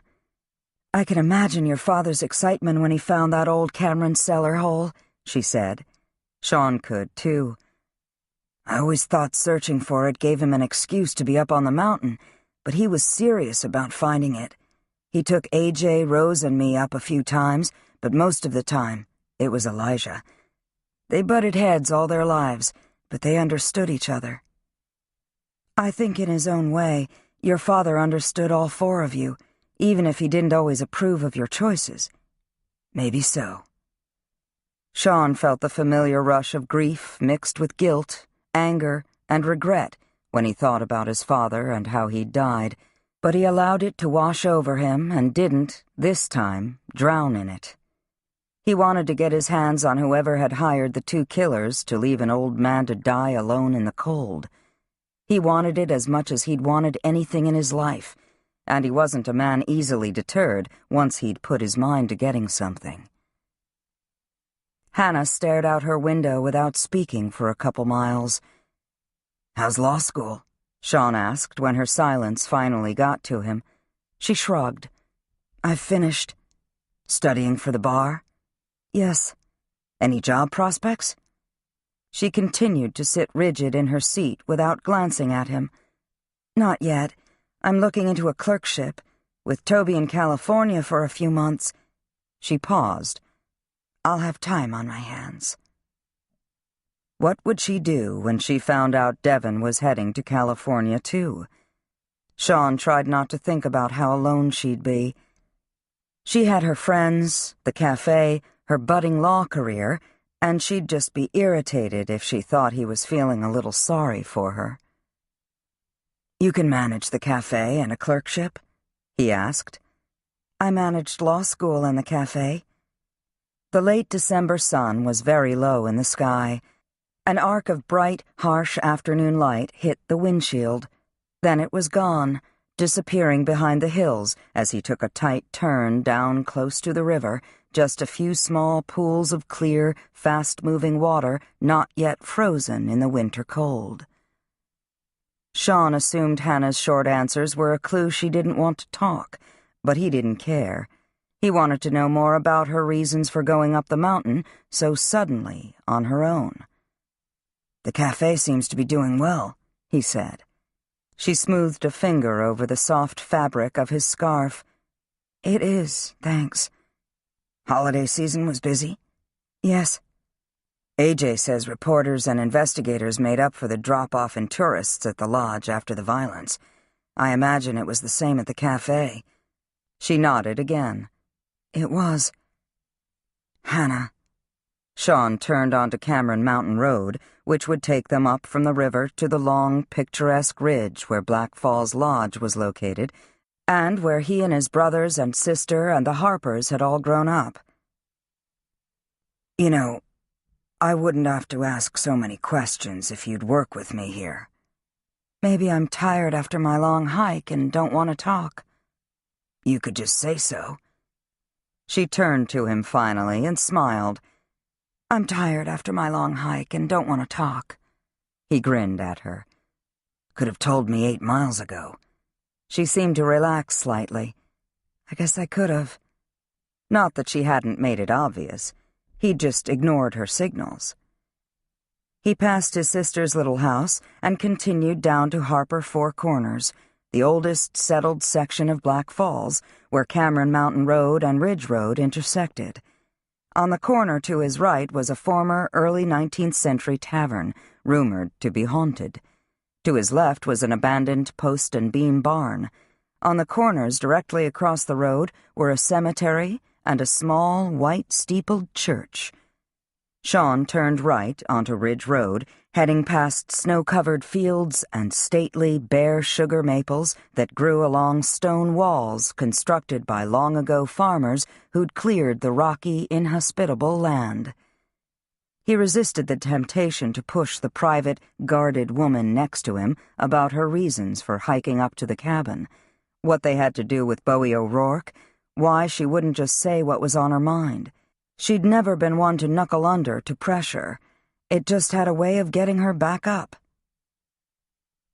They came to Black Falls Lodge, a string of rustic buildings at the top of a sloping, snow-covered meadow dotted with evergreens. The views of the endless mountains, blue and white in the December afternoon, were the subject of countless postcards and tourist photographs. On his most tortured nights since April, Sean would lie awake in his bed in Beverly Hills and picture standing with his father on the lodge's stone terrace. Drew Cameron had lived in Black Falls his entire life, marrying there, pulling together parcels of land on the mountain named for his ancestors, opening the original lodge with his wife as a young couple. He'd never expected her to die first. He'd had enemies, people he'd irritated over the years, but Sean couldn't think of anyone who'd hated his father enough to have him killed. "Sean?" He glanced at Hannah and realized she'd seen his pain. He quickly masked it and turned into the lodge parking lot, the truck's tires crunching on the packed ice and snow as he pulled in next to her car. AJ and Elijah walked out the side door to the main lodge. They weren't wearing coats, just heavy sweaters. Joe would be on the premises, and Lauren, AJ's wife. Lauren worked at the lodge, but it wouldn't have mattered.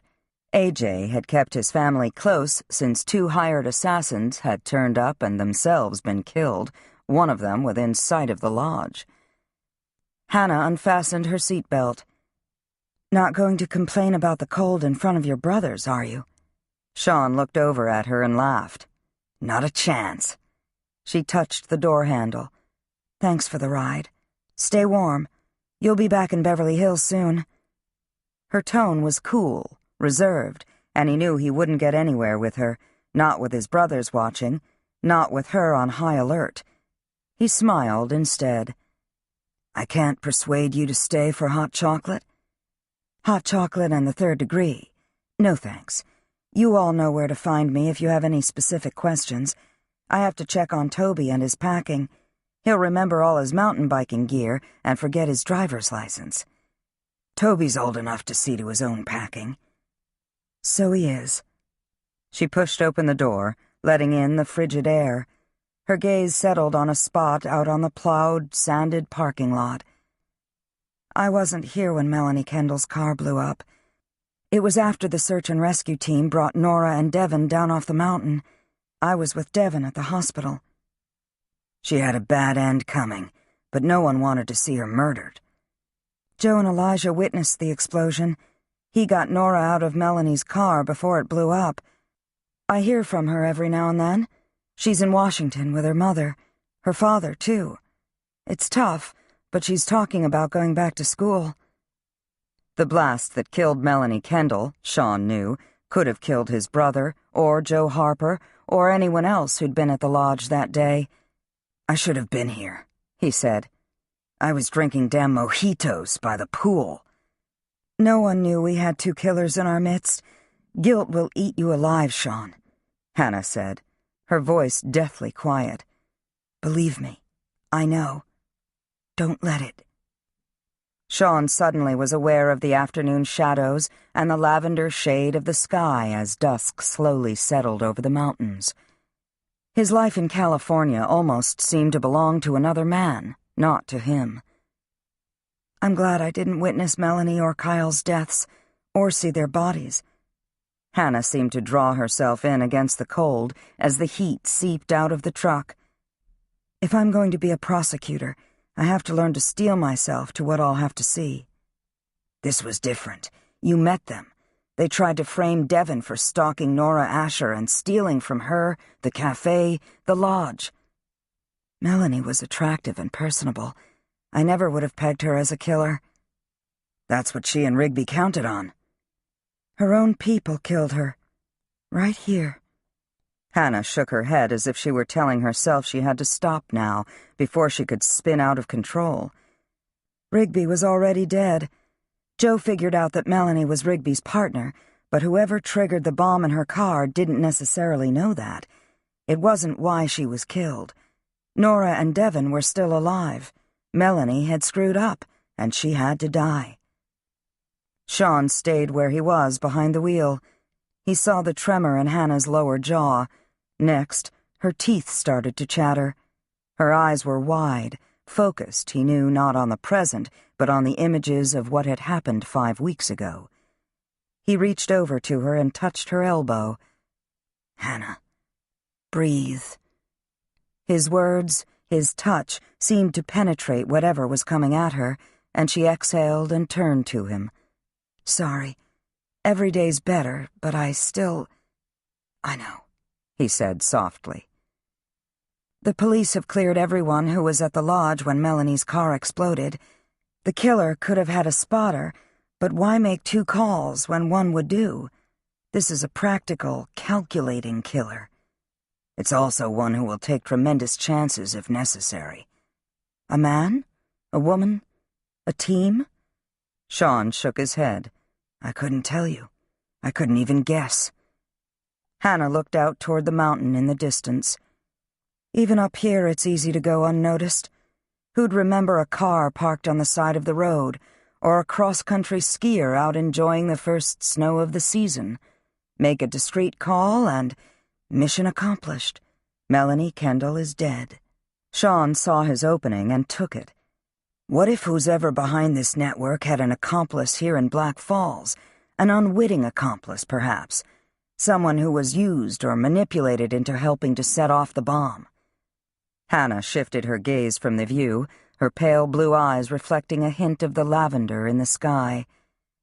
"Do you have anyone in mind?" she asked, her self-control back in place. "I don't." His eyes narrowed on her. "What about you?" "It's your theory," she said, "not mine. You're letting the police run the investigation, aren't you, Hannah? You're not a prosecutor yet." Her look was unreadable now. "I'm familiar with who does what in a criminal investigation." She pushed open the door and climbed down out of the truck. Sean nodded back toward his brothers. "AJ and Elijah will want to know you're all right after going up to Pop's cabin. They know being up there can be emotional. Why don't you come into the lodge with me and we'll all have a drink?" "I really can't," she said, grabbing her pack, snowshoes, and ski poles. Sean leaned across the seat, ready to charge after her. "Hannah, what did you figure out up there?" "That I should have done a better job of protecting my brother." "You have a law degree. You're smart. You see everything. It'd be natural to have questions." "Yes, Devin almost getting killed definitely sparked questions." Her arms loaded, she shut the door with her knee and made it to her car without dropping a snowshoe or poking an eye with a ski pole. She managed to get the passenger door open and dump in her pack and snowshoes, then went around to the driver's side and climbed in. Sean could have gone after her, but he got out of the truck and headed across the parking lot, trying to ignore just how tense and aggravated he was. He'd sit across a negotiating table with the worst of the sharks he'd encountered in Beverly Hills before taking on Hannah Shea. Not one, he thought, had ever gotten to him the way she did. He could feel the approach of dusk in the cold, still air. Nightfall would come early. He had never noticed the relentless winter dark as a kid, only later, when he'd come home for the holidays. He'd had no intention of returning to Vermont to live, but he'd always thought he could. Now he wasn't sure. His father's death, Hannah, her brothers, his brothers. Sean waited until Hannah's old car was rattling down the road before he joined AJ and Elijah on the walk. "Let's go inside," he said to his brothers. "We need to talk." Chapter 7. Hannah smiled as Lester and Gloria McBain both came to answer her knock on the side door of the old Four Corners Tavern. They were in their 80s, white-haired and noticeably frailer in recent months. Reverend McBain had performed the funeral service for Hannah's father, but had already retired when her mother died. He and his wife, a former librarian, had attended her funeral and supported Hannah's decision to become her brother's legal guardian. The rundown tavern had been their home for the past 20 years. They liked to say the place was as comfortable and familiar as a worn-out pair of slippers. Hannah had heard rumors that Sean Cameron had his eye on it, but she couldn't fathom what he needed with another property in Black Falls. She held a small box that she, Dominique, and Beth had packed last night. Hannah had set it in her car before bed, figuring she'd make her way up here at some point during the day. She hadn't imagined it would be after hiking up Cameron Mountain. She handed the box to Gloria McBain. "We thought you might like a few goodies for a cold winter night. Beth says she got the coffee cake recipe from you." "You are all much better cooks than I ever was," the older woman said. "I hardly cook any more these days. Won't you come in and have some with us?" Suddenly aching with the cold, Hannah glanced down the road for a Cameron on her tail. None so far. She turned back to the McBains. "I should get back to town. I've been hiking." Lester McBain pointed a thin finger at her. "I can see that. Your face is chapped from the wind and the cold. Were you hiking with Sean Cameron?" The old man smiled. "You look surprised. Gloria and I saw you two in Elijah's truck a little while ago." "Ah," Hannah laughed. No secrets in a small town. But she felt herself blush and added quickly, "Not that Sean and we just ran into each other up at his father's cabin, and he gave me a ride back to the lodge." "It's terrible what happened out there before Thanksgiving," Mrs. McBain said, setting the box of goodies on a counter behind her. She was a small woman, her fine white hair neatly curled. "We only get out twice a week in the cold weather. We haven't seen any of the Camerons since before Christmas. How are they? And how are you, Hannah?" "Everyone seems to be coping. My brothers and the cafe keep me busy, and I've just started to study for the bar. Devon had a rough time with those killers, but the Camerons lost their father." Reverend McBain nodded thoughtfully. "It'll take time." "It would help if the police could figure out who triggered the bomb in Melanie Kendall's car." Hannah didn't mince words. The McBains had been through plenty in their lives and were well aware of what had happened down the road at Black Falls Lodge. "If you were the one watching and waiting for her to get in the car, where would you be? Would you be out in the open and subtly dial your cell phone? Or would you hide? Those are the kinds of questions everyone's asking." "We've been thinking about that," Mrs. McBain said.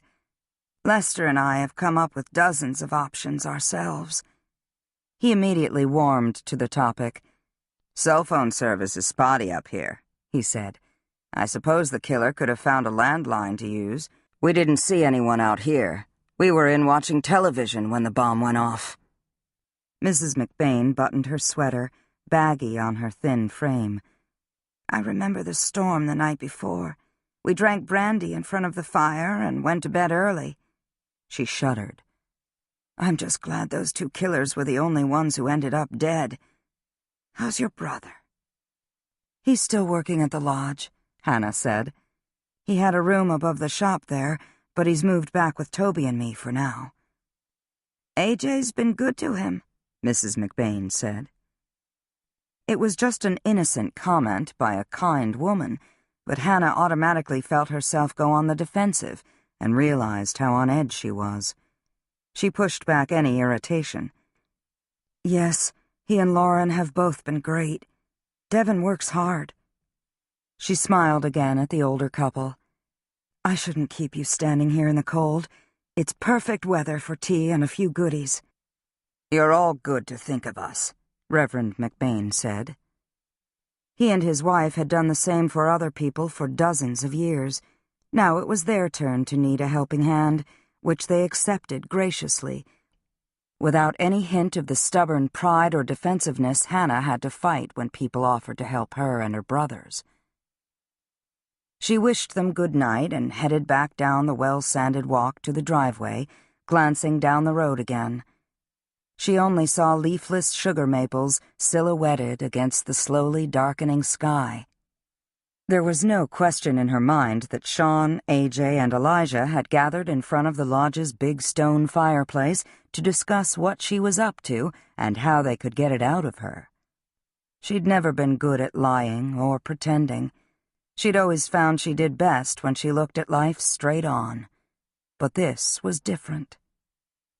Sean knew she was holding back, but she wasn't, really. She didn't know anything the police didn't. She'd answered all their questions fully. They and the Camerons and their friends had all crawled through Drew's cabin after Kyle Rigby's assault and subsequent death. Any one of them could have wondered how and if Drew had managed to reconstruct the old foundation on his own. Just as any one of them could have wondered if Bowie O'Rourke had helped Drew with his secret project on Cameron Mountain. If, by whatever means, for whatever reason, Kyle Rigby and Melanie Kendall had found the cabin because of Bowie. As she came to her car, Hannah heard the muffled barking of a dog across the road. She peered out at the cemetery, slabs of gray headstones standing out against the white of the snow. The air was frigid and still.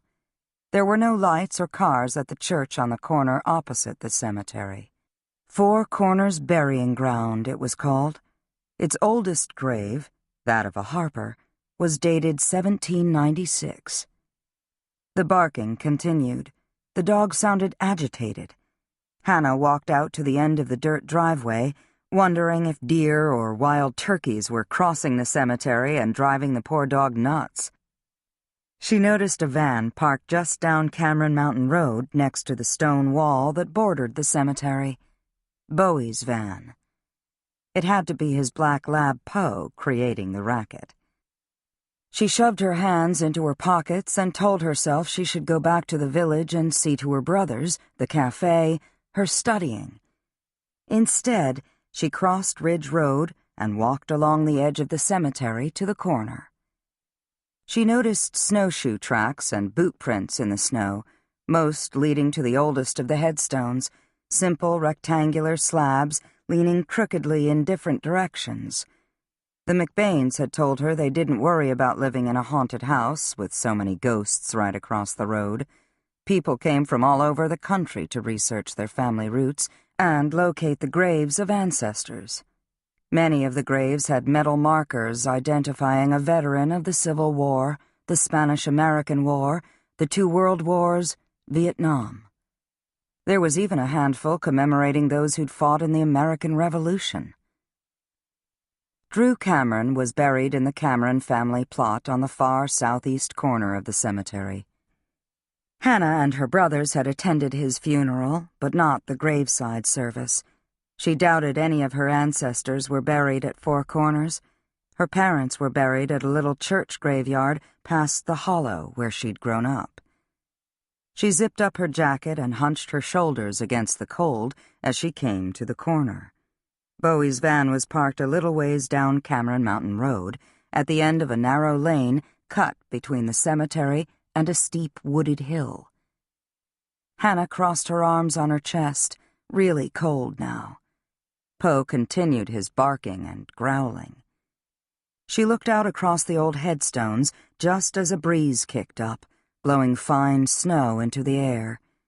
Creepy, she thought, and kept walking toward the parked van.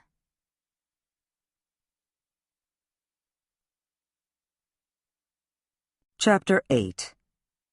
Poe, who had to be at least 6 or 7 years old, jumped up in a side window, yapping madly as Hannah eased between the van and the snowbank on the side of Cameron Mountain Road. "Hey, Poe," she said, trying to soothe the agitated dog. "What are you all excited about? Did you see a rabbit?" He calmed slightly as she reached the lane. Exertion and adrenaline had warmed her up, if only slightly. She glanced around for Bowie. He'd never leave Poe in the van in the cold for too long, but she didn't see him. Could he have scooted across the road into the church? "Easy, Poe. I'll find Bowie, okay?" The lab's barking was more intermittent now, and she raised her voice as she called for his master. "Bowie, where are you? Poe's going crazy here." She listened for any response, any indication of what had gotten the dog so excited. She could see that Bowie had done a careful, thorough job on the old stone culvert that ran along the edge of the lane and provided drainage for the cemetery. He must have stopped by to clean up or check on a potential problem. Whatever his other faults, Bowie was an expert mason who did quality work. Poe settled down, and Hannah called Bowie again. She could feel the effects of her long hike and the day's tension in her legs now. She debated going back to the van and letting Bowie's dog out to come help her find him. She wasn't sure she believed in ghosts, but she definitely didn't like being alone in an isolated, cold cemetery at dusk. Hannah. It was as if someone had just whispered her name into the wind. She stopped abruptly, her boots crunching on the packed snow. "Bowie?" She heard a slight catch in her voice. "Is that you? Are you hurt?" A stiff breeze blew across the cemetery, cracking naked tree limbs together and whooshing through the branches of the hemlocks and white pines on the hillside. "Hannah, Hannah, Hannah." The voice, rhythmic and unnerving, came from near the stone and concrete crypt built into the hillside farther down the lane. Hannah felt her throat tighten and her hands stiffen inside her jacket pockets. She went as still as she could, listening, but she heard only the wind in the trees. Where was Bowie? Who was whispering her name? She noticed several long-handled tools leaned up against the end of the crypt close to her and decided she'd arm herself with a shovel, then head back to the McBains to get help if Bowie didn't surface. She crept a few steps closer to the crypt. She didn't know if there were any bodies inside. The McBains could be pragmatic about cemeteries, but she wondered if she'd be as spooked if she'd heard someone whispering her name at the old church across the street. It had to be Bowie. Who else could it be? She reached for a shovel that was leaned against the crypt. On the other side of its thick wood door was a 4-foot pallet of granite blocks. Next to it was a taller pile of what looked like debris Bowie had collected in repairing the culvert. Rock, dirt, and broken bits of concrete had dislodged from the pile and fallen, bringing along most of the black tarp that had been draped crookedly over both the debris and the pallet of blocks. The tarp flapped in the steadying wind. Hannah took a tentative step forward to investigate, but there was no sign of Bowie, or a deer, moose, wild turkeys, or anything else that might have disturbed the pile of debris. Various scenarios ran through her head. Bowie could be under the fallen debris. He could have hit his head and be disoriented, wandering in the woods or among the headstones. He could be hiding from her. He could be deliberately trying to scare her. No, she thought. The tarp blew into her, and she batted it with the shovel, her heels slipping on a glistening patch of ice. As she regained her balance, more of the tarp came at her. She tried to get clear of it, but snow, ice, dirt, and chunks of rock were crashing onto her. She leaped backward against the crypt's door as something sharp, a bit of broken granite or ice, cut her left cheek, and a baseball-sized rock struck her left wrist. She ignored the sudden pain, batting aside the tarp with her shovel, kicking past stones, dirt, and chunks of ice. Still holding on to her shovel, she burst out from the rubble and ran into the middle of the lane. She was freezing now, her face and wrists stinging where she'd been hit, but she saw footprints in the snow on the edge of the woods and charged over to a trail that led straight downhill through the white pines. Had Bowie just knocked her over and run off? "Hannah!" This time it was a shout, a distinctly male voice coming from behind her in the cemetery. She pivoted, shovel raised. Sean leaped over the stone wall to the crypt, and in another 2 bounds was onto the lane, grabbing her around the middle before she could launch herself off down the trail. "Someone just—" She was aching, gasping for air. Sean tightened his hold on her. "Just what?" "I don't know. I have to find Bowie. I can't tell if these prints are new." Most were boot prints, not ski or snowshoe tracks. "It'd be easy to lose someone in all these evergreens. I don't even know if he's out here." She realized Poe was barking madly again. "Did you see him, Bowie?" "No." Sean eased back from her, holding her by the upper arms as he assessed her. "You're hurt." "Not badly." She pointed the shovel at the mess in front of the crypt. "That pile came down on me. I didn't see anyone, but I heard someone calling my name. It was barely a whisper. Sean peered more closely at her. "Are you sure you're okay?" She nodded, realized with a jolt that she didn't want him to release her, and forced herself to stand back from him. Her breathing was calmer. "It's creepy out here," she said, giving an exaggerated shudder. "Damn, I do not like cemeteries." "Hold on!" Before Sean could stop her, she picked her way over fallen blocks and grabbed an edge of the tarp, still flapping in the wind, and heaped it into a pile in the snow in front of the crypt. She caught a glimpse of torn orange fabric on the other side of the main pile of debris. Then it was gone, snatched away. "Bowie, is that you?" She scrambled over dislodged, frozen dirt and rock to get a better look. "What's going on?" She heard a moan and started to move faster, but Sean leaped up behind her, got one arm around her middle again, and lifted her off her feet. Before she could catch her breath, he set her back down on the ground, staying on the pile of rock, ice, and dirt between her and whoever was on the other side of the crypt. "Relax, Cameron." Bowie stood up and grunted in obvious pain. Blood dripped from gashes on his left hand and the left side of his face.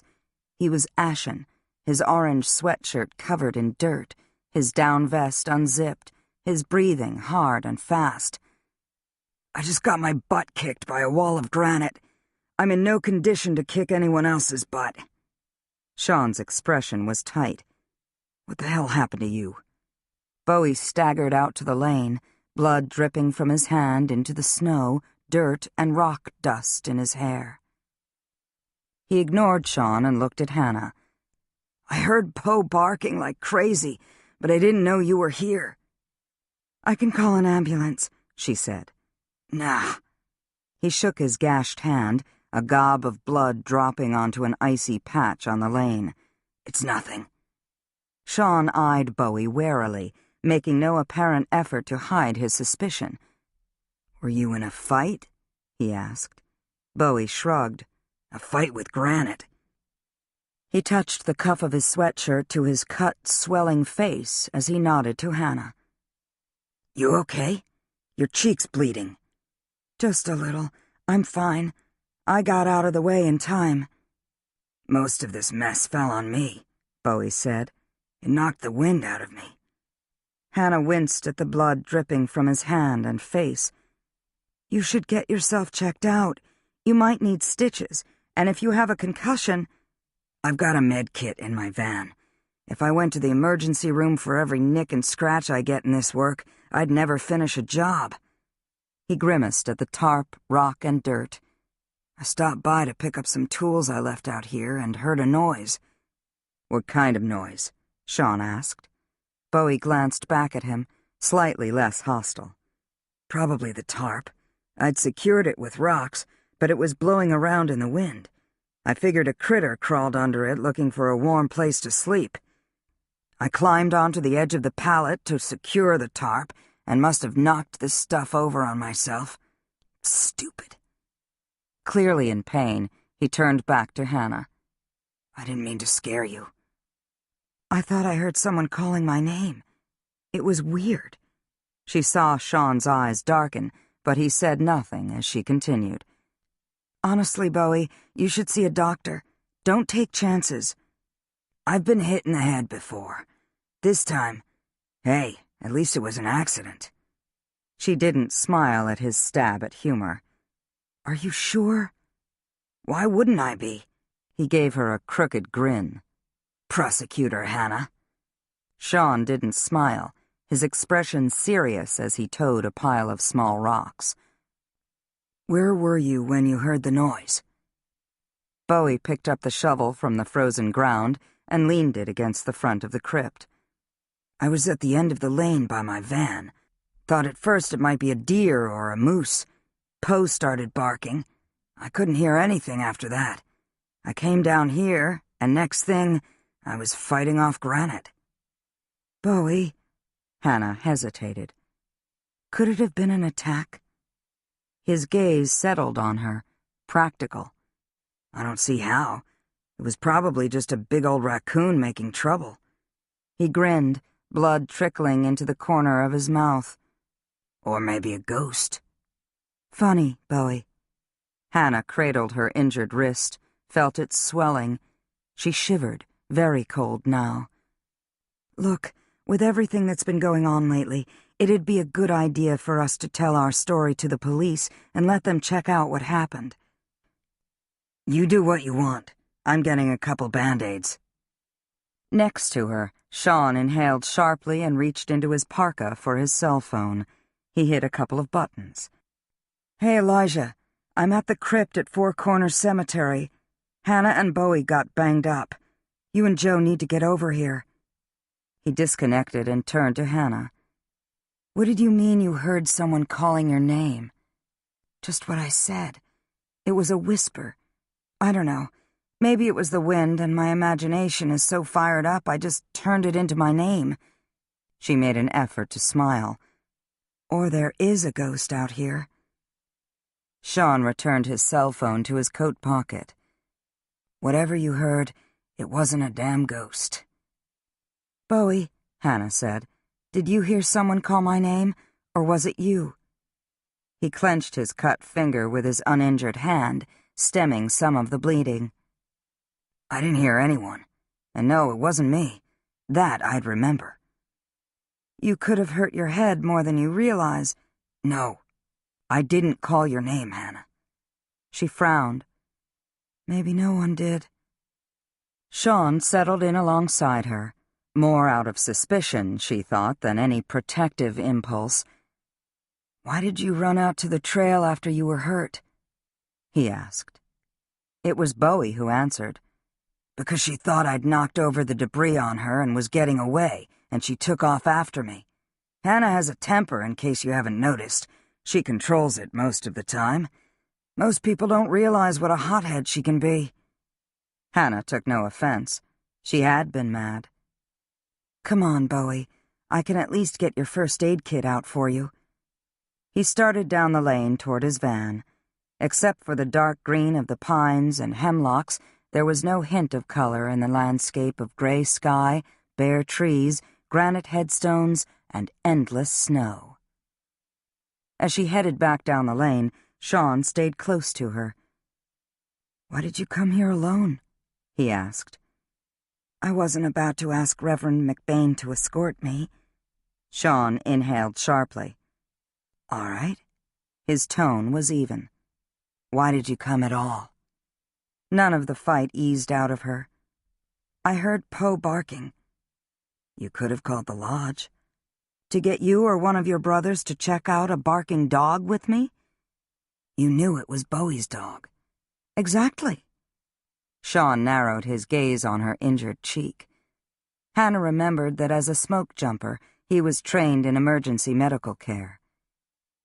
You should get some ice on that bruise, he said, on your wrist, too. My main problem right now is that I'm freezing. Ah, just what you need, the cold weather stiffening your spine even more. She smiled suddenly, in spite of herself. I'm being combative. Sorry.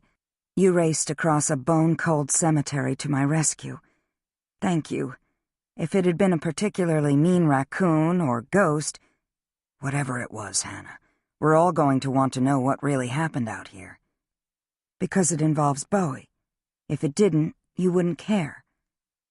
She picked up her pace and went ahead of him, but she realized he just had to lengthen a couple of strides and he'd catch up with her. But he didn't, and as she approached the van, her head was throbbing.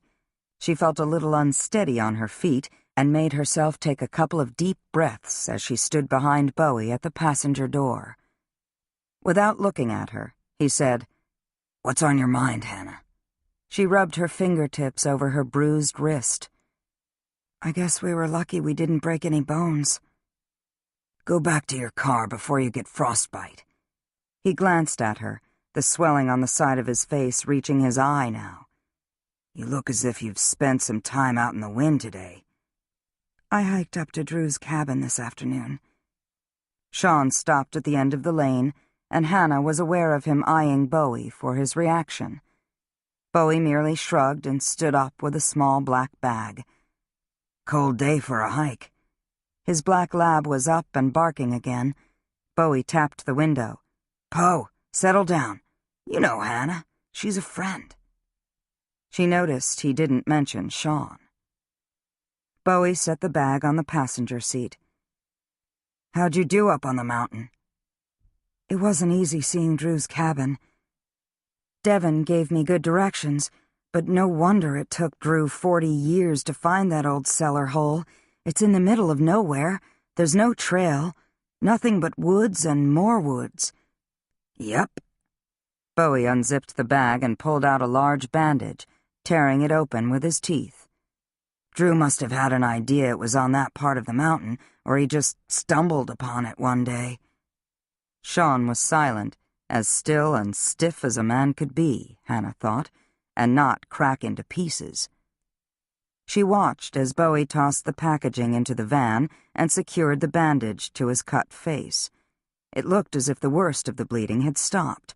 She assumed if anything looked seriously awry with Bowie or the bandaging, Sean would step forward. "One more scar to go with all the others." Bowie splayed the thick, calloused fingers of his injured hand, still bleeding freely. "Mind grabbing a bandage for this thing?" "Of course not." Hannah stepped past him and rummaged in the med kit for the supplies. Bowie had always been stubborn, and he had a high tolerance for physical pain. For good reason, she thought. "Are you sure you don't want Sean to do this? I'm sure." "Hold out your hand, then." She ripped open the bandage as she frowned at the gash on his hand. "Are you going straight home?" "I have a stop to make." "Where?" "The Whitakers. I'm starting work on their guest house tomorrow. It's a good winter job." Hannah had no doubt it was. Lowell and Vivian Whitaker were wealthy New Yorkers who'd bought a gentleman's farm in Black Falls a little over a year ago. It was just a few miles from Bowie's place on the river. They had befriended Alexander Bruni, a longtime regular in Black Falls, and his wife, Carolyn, Nora Asher's mother, which eventually had led Melanie Kendall and Kyle Rigby to the Whitakers' Vermont estate in November as guests. "What kind of work are they having done?" Sean asked. "Carpentry and some masonry work on the exterior and the chimney." Bowie winced as Hannah tightened the bandage on his cut hand. "It's not a tourniquet, you know." "You want it tight enough to help stop the bleeding, especially if you're not getting stitches." "Doesn't need stitches." "Dr. Bowie." She stood back, examining her handiwork. Blood was already oozing through the gauze. "If you won't get medical attention, at least stop at your place first and clean these wounds and put on fresh bandages." He grinned at her. "Sure thing." Hannah didn't say anything more. Bowie wasn't accustomed to having anyone worry about him any more than she was. "I work in stone," he said, zipping the black bag shut. Poe was back out of sight again and quiet. "I'm used to getting cut. You should get moving before you freeze. I'll come by later and take a look at your cellar leak." "If you feel up to it. Are you sure you can drive?" "I can drive." "Joe will want to talk to you," Sean said. "Any time." Bowie peeled the bandage off his face with his uninjured hand and balled it up. "I like talking to the law. Agent Harper knows how to find me. If she wants to arrest me for being stupid and knocking over a pile of rock on myself, she can have at it." Hannah ached, the cold exacerbating the sharp sting of her scrapes and bruises. "No one's accusing you of anything." Bowie shut the van's passenger door. "I'm glad you weren't hurt any worse. I'm sorry you were scared. Next time you hear Poe barking, let him bark." "It's cold out here. If I hadn't investigated, maybe you wouldn't have survived." "Me? This sweatshirt's warm as sin." He grinned at her and winked. "And I know sin."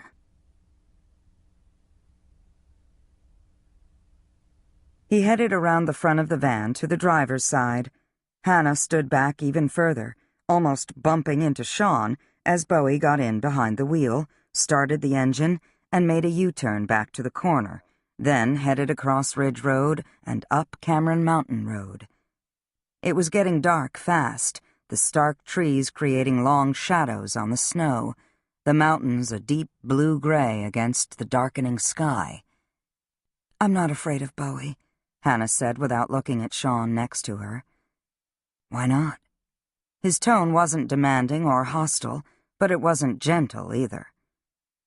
"He's had his run-ins with people around here, and he's made mistakes and paid for them. But I grew up with him. I didn't grow up with Camerons and Harpers."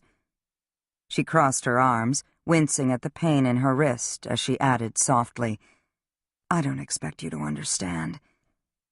We may be from the same small Vermont town, but we're from two different worlds. Los Angeles and Black Falls are two different worlds. Black Falls and Black Falls are the same. To you." She dropped her arms to her sides. "You're just stalling until Joe and Elijah can get here. Joe may be a federal agent, but she doesn't have jurisdiction over falling rock, snow, and ice." Sean didn't respond at once. "We can go across the street and wait where it's warm." Hannah looked back toward the wooded hillside, feeling shaken and off balance. The cold, the wind, the exertion and adrenaline were all taking their toll. So was being around Sean Cameron, but she didn't want to think about that now.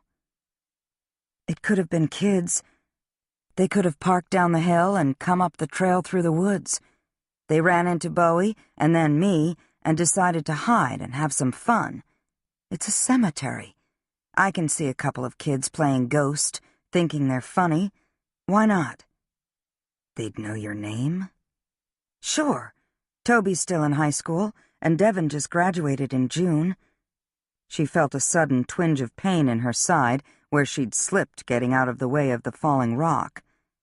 It makes more sense than a lot of the alternatives. What about Bowie? Is it possible he knocked that rock over on you? Why would he? Just because you're not afraid of him doesn't mean you don't have reason to be. Hannah's teeth were chattering now. I can't stand this cold any longer. She shuddered against the brutal wind chill. I'm going to my car. She was already marching up Cameron Mountain Road to the corner. She heard Sean take in a sharp breath. He fell in next to her, not shivering at all. She reminded herself that he hadn't been outside as long as she had, and her shivering wasn't just from the cold. She was tired, hurting, and unnerved by what had happened at the crypt. And reassured, she thought, to have Sean with her, even if he didn't entirely trust her. Thank you, she said as she crossed the road to the old tavern. For what? For charging through the cemetery after me. I heard the rock falling, and I heard you scream. I was startled. And you were scared, he said. Lights were on in the tavern's front windows. Hannah pictured the McBains pulling back the curtains and checking out the goings-on by the cemetery. Had they called the local police? Would Joe? When they reached the driveway, she looked at Sean in the dim light and noticed that the shadows of the fading afternoon highlighted the stubborn set to his jaw and the black lashes of his Cameron blue eyes. She gestured down Ridge Road. You can't see the lodge from here. It's too far. He settled back on his heels. You mean this isn't a good place for someone to have waited and watched for Melanie Kendall to get in her car? It's what you're thinking, isn't it? That Bowie... I'm not thinking anything. I'm trying to figure out what the hell just happened. So am I, she said, past the point of being reasonable. You can tell Joe and Elijah I'll be at the cafe. With his index finger, Sean touched her cheek just under the swelling. If Beth's not there, call her. Let her check you out. Promise me. She nodded, softening. All right, I promise. You're being a little unfair, you know. He let his finger drift to the corner of her mouth. "Who's to say what would have happened if I hadn't come along?" Hannah opened her car door. "I might have caught the little bastards who knocked over that rock on Bowie and me." Sean stood back and watched her as she got into her car and shut the door. As she turned on the ignition, she acknowledged that she was reacting to being so close to him for the past few hours. First in the cabin, then on the trail down on the mountain, in Elijah's truck. Had she ever been in a vehicle with him? Nope, she thought. She'd remember. Then, in the cemetery, she still could hear the intensity with which he'd called her name, grabbed her, kept her safe. And just now, touching her that way.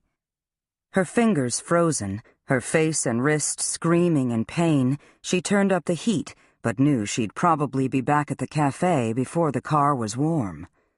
Would Joe and Elijah believe stone blocks and debris had toppled over on Bowie by accident? Did she believe it? If law enforcement was looking for someone in Black Falls who'd make an ideal local recruit for a network of professional killers, Hannah knew that Bowie O'Rourke would be at the top of their list. As she turned down Cameron Mountain, she glanced to her right and saw the oldest headstones, flat rectangles silhouetted against the snow and the gray. Whoever or whatever had whispered her name in the shadows, she and Bowie hadn't been alone in the cemetery.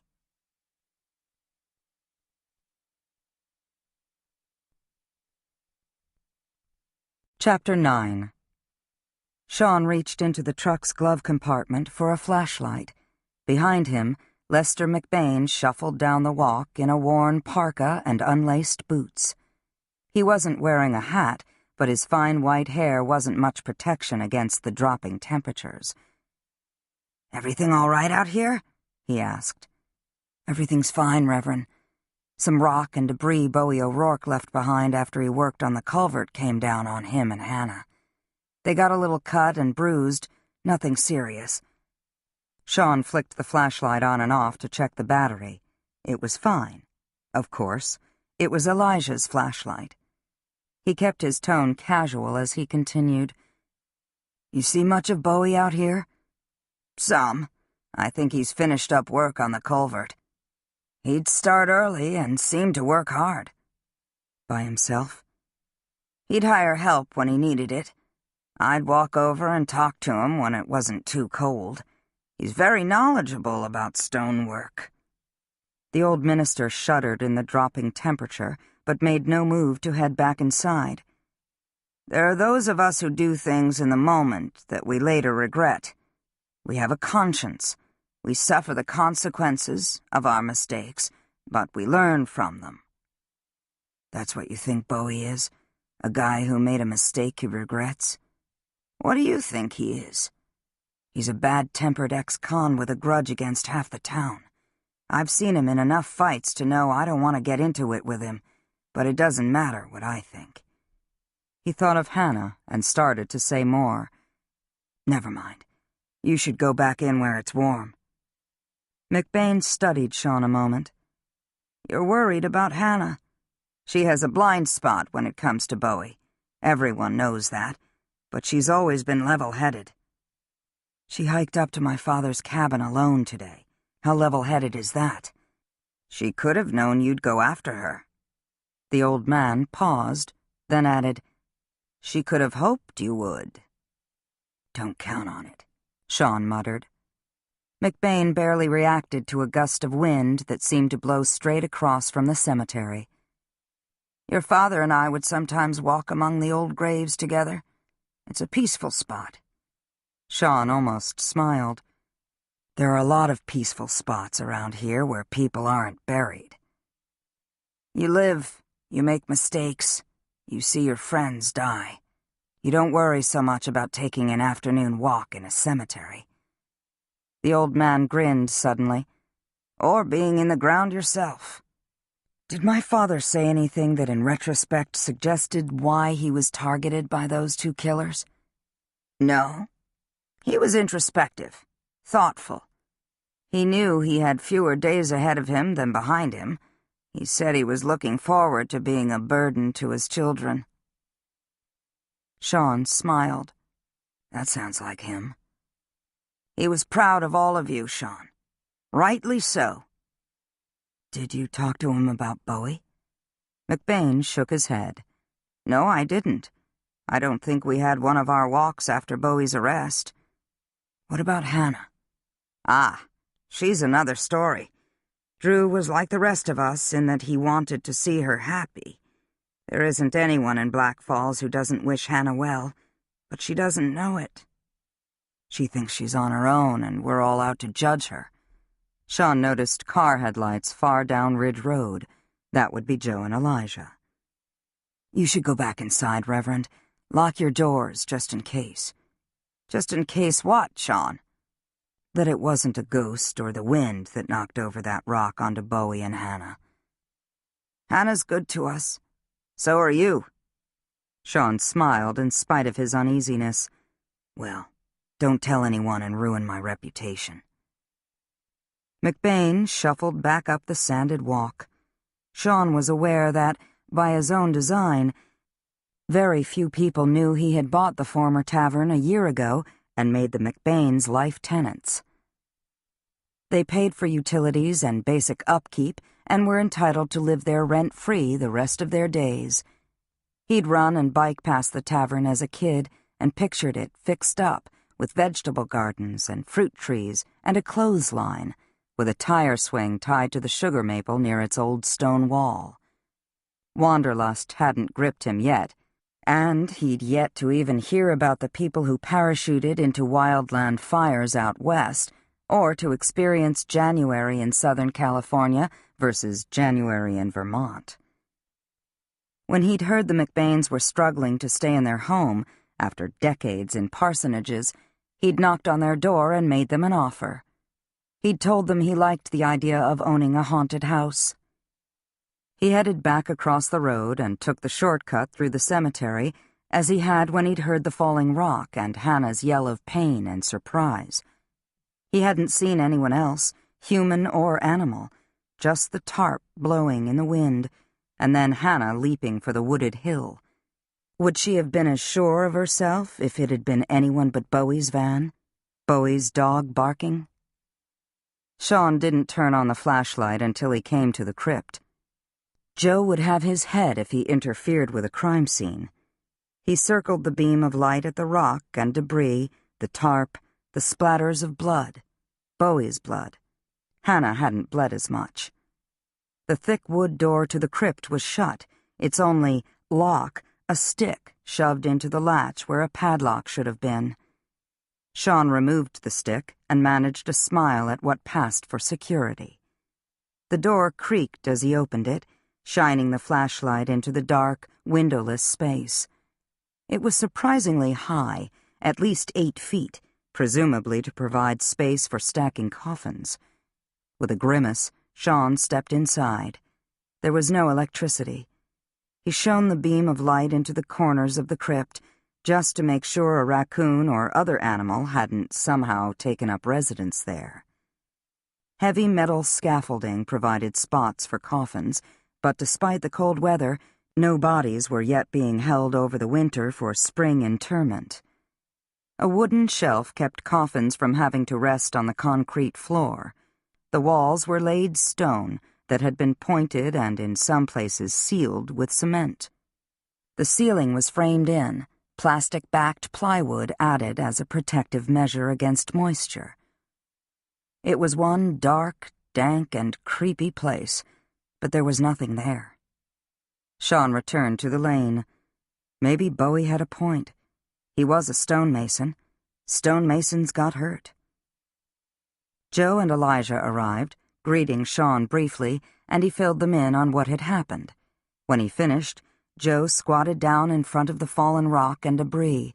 Blood had spattered on chunks of ice. "Is Hannah with Bowie now?" Joe asked without looking up. "They left separately." Sean glanced at his brother. "I'm not jumping to any conclusions. Bowie hit his head. He could have called Hannah's name and not realized it. This all could be nothing. You know Jo, Elijah said. She loves to check out nothing. Sean lowered his flashlight beam to the end of the trail that led down through the woods, impenetrable now in the dark. Bowie's still on probation. It's easier for him if it was just the wind that knocked over the pile and had Hannah thinking she heard someone whispering her name. Maybe it's easier for us if it wasn't. What's that supposed to mean? Jo asked sharply. The investigation stalled, Sean said. We're all getting restless and impatient. I'm not. She waited, as if she expected Elijah to argue with her, then said, I just want to know what happened here. Sean sighed. I know. Something's not right with Hannah. Jo stood up next to Elijah, both looking at Sean as if he'd been hit on the head with a rock.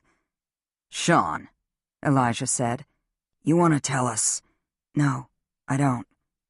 He nodded to the stone, dirt, and ice, the tarp still now that the wind had died down. Bowie needs to get some equipment up here and clear out this mess before someone else gets hurt. Sean recognized Rose's Jeep out on Cameron Mountain Road. She stopped in front of the church and ran across the road with her golden retriever, Ranger. When they got to the crypt, Elijah quickly explained the situation. She listened, pacing but not interrupting. Ranger and I can take a look in the woods if you like, she said. We can see what we can turn up. It's best you stay up here, Jo said. Rose nodded. Her hair, the same medium color as Elijah's, was tangled, and she was pale and pensive. She'd gone to the Midwest in November after devastating tornadoes and hadn't been in Black Falls when Kyle Rigby and Melanie Kendall had turned their sights on two teenagers. AJ had been the one to call her and give her the news that their father's death hadn't been an accident after all. AJ had called Sean in California, too. Rose rubbed the top of Ranger's head. He sat at her side, patient. Rose didn't look at her brothers or Jo as she spoke. Hannah's used to handling things on her own and being judged. No one's judging her, Rose, Jo interjected. Rose didn't back down. Being up at the cabin, seeing for herself where Devin and Nora and you and Elijah were almost killed, had to be emotional for her. Elijah opened the heavy door to the dark crypt and looked inside. Rigby knew what he went up the mountain to do. Things worked out the only way they could. Him dead. Jo and those two kids alive. And you too, Elijah, Rose said. He glanced back from the threshold of the crypt and grinned at his sister. Well, yeah, goes without saying. That was Elijah, Sean thought. His soldier brother was a survivor, something their father had believed and in which he'd found comfort until the final weeks of his life. He'd called Sean in early April. I just don't have a good feeling, his father had said. I think Elijah's in Afghanistan, but who knows? Sean, I'd trade my life for Elijah's, for yours or AJ's or Rose's. I swear I would. Sean had tried to reassure him. We know that, Pop. Don't worry. Elijah's seen combat. He can't talk about most of it, but he's never been seriously wounded. What if his luck's run out? Not Elijah. He's the luckiest man alive. He'd be here in Black Falls if I hadn't kicked him out. Or in a prison cell, or the ground. Elijah wasn't on a good path, Pop. Jo would have straightened him out if I hadn't interfered, if I'd just let fate, take its course. Drew Cameron hadn't been an introspective man, but his fear for his soldier son's safety had been real and deep, and, as it turned out, warranted. Elijah had survived the firefight and his life-threatening injury. By October, he was back in Black Falls, the hometown he'd never wanted to leave. A month later, he'd confronted the killing partners hired to murder his father on Cameron Mountain. Sean had never thought much about staying or leaving Vermont. He'd thought in terms of objectives. What did he want? What did he have to do to get it? He was thinking in those terms now. His main objective was to figure out what Hannah was up to before he left for California with her brothers. "If Hannah is withholding information," Joe said, "she needs to start talking. Now." Elijah walked across the lane to the edge of the woods. "If this network of hired killers is planning more murders and Hannah can help—" "She'd want to," Rose said, not letting him finish. "Not me," Ryan Grit Taylor said in his light southern accent as he ambled up the lane. He had a small apple in one hand. He bit into it. "I'd keep my mouth shut and bake cookies. Stay the hell out of this mess." Sean had noticed the Navy SEAL arrive in a car he'd borrowed from AJ at the lodge. Dark, wiry, and ultra-fit, Grit had lost his lower right leg in the same firefight that had nearly taken Elijah's life in Afghanistan in April. A member of Grit's team, another SEAL named Michael Ferreira, had been killed.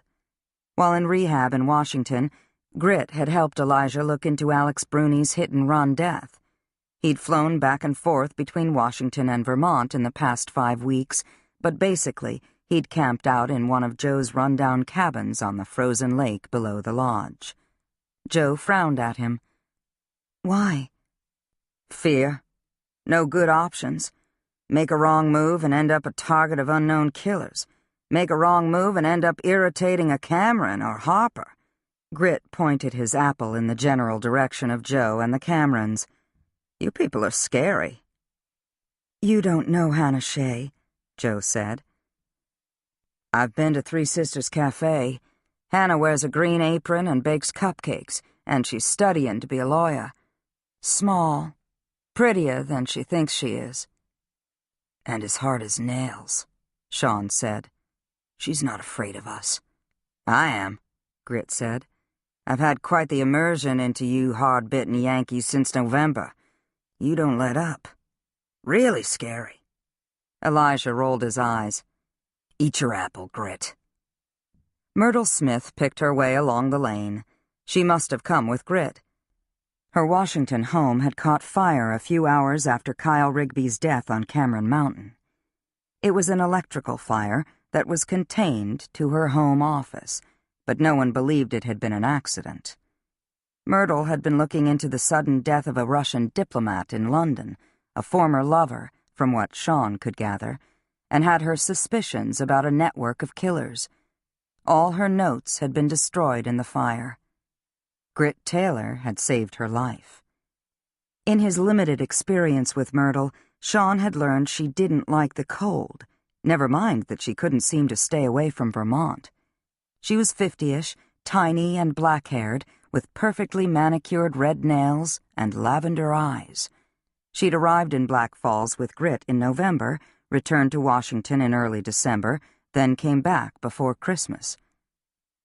"They say you burn more calories in cold weather," she said, eyes on the terrain as she carefully navigated icy patches. "I hope so, because I'm frozen." Rose's mouth twitched, and Sean was relieved to see his sister display at least some hint of amusement. Myrtle continued down the lane. "It's too damn dark for me to be hanging out in a cemetery, but Grit and I saw all these cars and had to stop. Old reporter's habit. Otherwise, you wouldn't catch me here except in broad daylight." Elijah turned to Joe, his mind clearly not on Myrtle's complaints. "Can you give Sean and me a minute? Take Myrtle and Grit and check the crypt, whatever." Then he shifted to Rose. "You can go too." Rose gave him a cool look. "As you wish." She smiled at Grit and the other 2 women. "My brothers want to confer on their own. I vote for going back to the lodge for hot chocolate with real whipped cream over checking out a crypt, but it's up to you." "I had warm apple pie at lunch," Myrtle said, her southern accent more pronounced than Grit's. "If I indulged in whipped cream, I'll have to go cross-country skiing or something at the crack of dawn and burn it off. It's supposed to drop below 0 tonight." "Best weather for investigating a crypt," Grit said. "A first time for everything," she said without enthusiasm. Rose's golden retriever flopped in front of the entrance as Grit and then the three women entered the crypt. Sean didn't notice any indication of stiffness or a limp in Grit's gait. He'd had a long, difficult recovery, but he was almost back to his pre-injury fitness level, a remarkable achievement given what that had been as a SEAL. Once Rose and the non-Camerons were inside, Elijah narrowed his eyes on Sean. "What the hell's going on?" "Bowie turns up at the cafe. Hannah hikes up to see Pop's cabin. Now this." Elijah lifted the shovel and stirred the heap of debris, jagged chunks of rock, bits of mica catching the beam of the flashlight.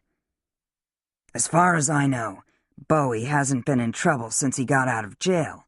He's only been back in his house for a few days, and already there's a drama involving him."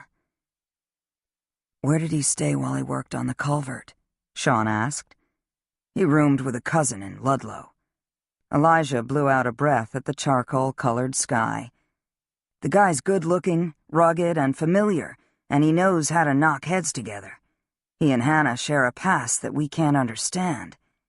He turned to Sean, the cold having no apparent effect on him. "No wonder she's defensive about him." Sean hardly noticed the cold either. "She's on the defensive. It's not easy to get through to her when she's got her shield up." Elijah managed a half-smile. "Threatened to send in Joe." Rose stepped out of the crypt, not giving any indication she'd overheard her brothers. "I'm not stepping foot into another crypt until I'm embalmed." Elijah grinned at her. "And you think you're tough?" "You'd sleep in a crypt, wouldn't you?" He shrugged. "I have." Ranger got up onto all fours and yawned. Rose scratched his head. "We should go home, huh, boy? Get away from these macho brothers of mine." Still bent down over her dog, she looked up at Elijah. "I've had a lot of requests for information on dogs since that business went down in November.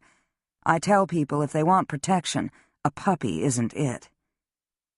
Sean couldn't read his sister, her tone, her attitude, her feelings. But now, with the biting cold and the situation at the crypt, wasn't the time to push her about whatever was going on with her. Jo had her cell phone out as she joined them. "The local police and Scott Thorne are on the way. They'll take a look around here. They'll want to talk to you too, Sean." "No problem." "And Hannah," she added. It was an unnecessary comment, which told him Jo had wanted to see his reaction. "Devon was framed as well as nearly killed a few weeks ago," she went on. "Hannah could think people were too willing to believe he was guilty." "Meaning you, Jo?" Sean asked quietly. "Keeping an open mind isn't the same thing. Hannah has to be angry, Sean. Anyone would be. We're all angry." "She's used to holding her emotions in check." Jo slipped her cell phone into her jacket pocket. "Bolting up a mountain by herself in 20-degree weather isn't holding her emotions in check. Neither is looking for Bowie O'Rourke in a cemetery." "I get your point," Sean said, careful to keep his tone even. "I just want to be sure you're seeing this situation clearly." "It's not your problem, is it, Jo?" "Don't make it mine." She softened, rubbing her gloved hands together. "Damn, it's cold. Sean, you know what I'm getting at. You were at O'Rourke's in March when Bowie got into trouble. Now you were at whatever this was here. If he has his eye on Hannah and sees you as a threat, well, I guess it doesn't matter, does it? You'll be back in Beverly Hills soon." "You should come out, Jo. Get some sunlight. It'll cheer you up." She rolled her eyes. "As if one Cameron man isn't enough to deal with, Elijah comes with 2 brothers." She looked at the pallet holding the granite blocks. "Did your dad have much to do with Bowie before his arrest in March?" "I don't know." Sean wasn't fooled by Jo's show of interest in the pallet. Jo's focus was entirely on interrogating him. "I wasn't around much then either." "Pop was a trustee for the cemetery and the Four Corners Church," Elijah said. standing close behind her. "He recommended Bowie for a job at the church last winter." "That doesn't mean anything by itself," Joe said. "Bowie's a natural for any mason work. If I had any that needed doing at the lake, I'd call him. But right now, I just think I need a sledgehammer." She glanced up at the two brothers and grinned. "For those old cabins, not for you boys." A town police cruiser pulled in behind Myrtle Smith's rented car. "They're going to be thinking what I am," Joe said. "Bowie's a question mark. We don't have anything that points to him, but it won't help ease any suspicion." "He was in police custody when Pop was killed," Rose said. Joe nodded. "That doesn't mean he wasn't involved. I'm not suggesting he was, but it's not a good idea for Hannah to be around him right now. Bowie's too much of a loose cannon." Elijah settled back on his heels. "You're not used to having a personal stake in an investigation. You can't control what we all do, and you can't protect us." She pulled her jacket hood up over her head. "You're right, I can't." Grit and Myrtle stepped out of the crypt, shutting the creaky door behind them and replacing the stick in the latch. "I'm going for that hot chocolate and whipped cream," Myrtle said, giving an exaggerated shudder. "I believe in ghosts, you know." Grit sighed. "Of course you do." A town police officer headed down the lane. Sean recognized him from high school. His life in California suddenly seemed distant, surreal, as if he'd never get back there, as if he'd never left Black Falls, and it was his home, and always would be. Joe eased in next to him, away from the others, her gaze narrowed on the dark woods. "Some days I feel like a stranger here," she said with some sympathy, then angled her turquoise eyes at him. "What do you think, Sean? Did Hannah really hear someone whispering her name?" He considered her question a moment. "Yes." "Was it Bowie or her imagination?"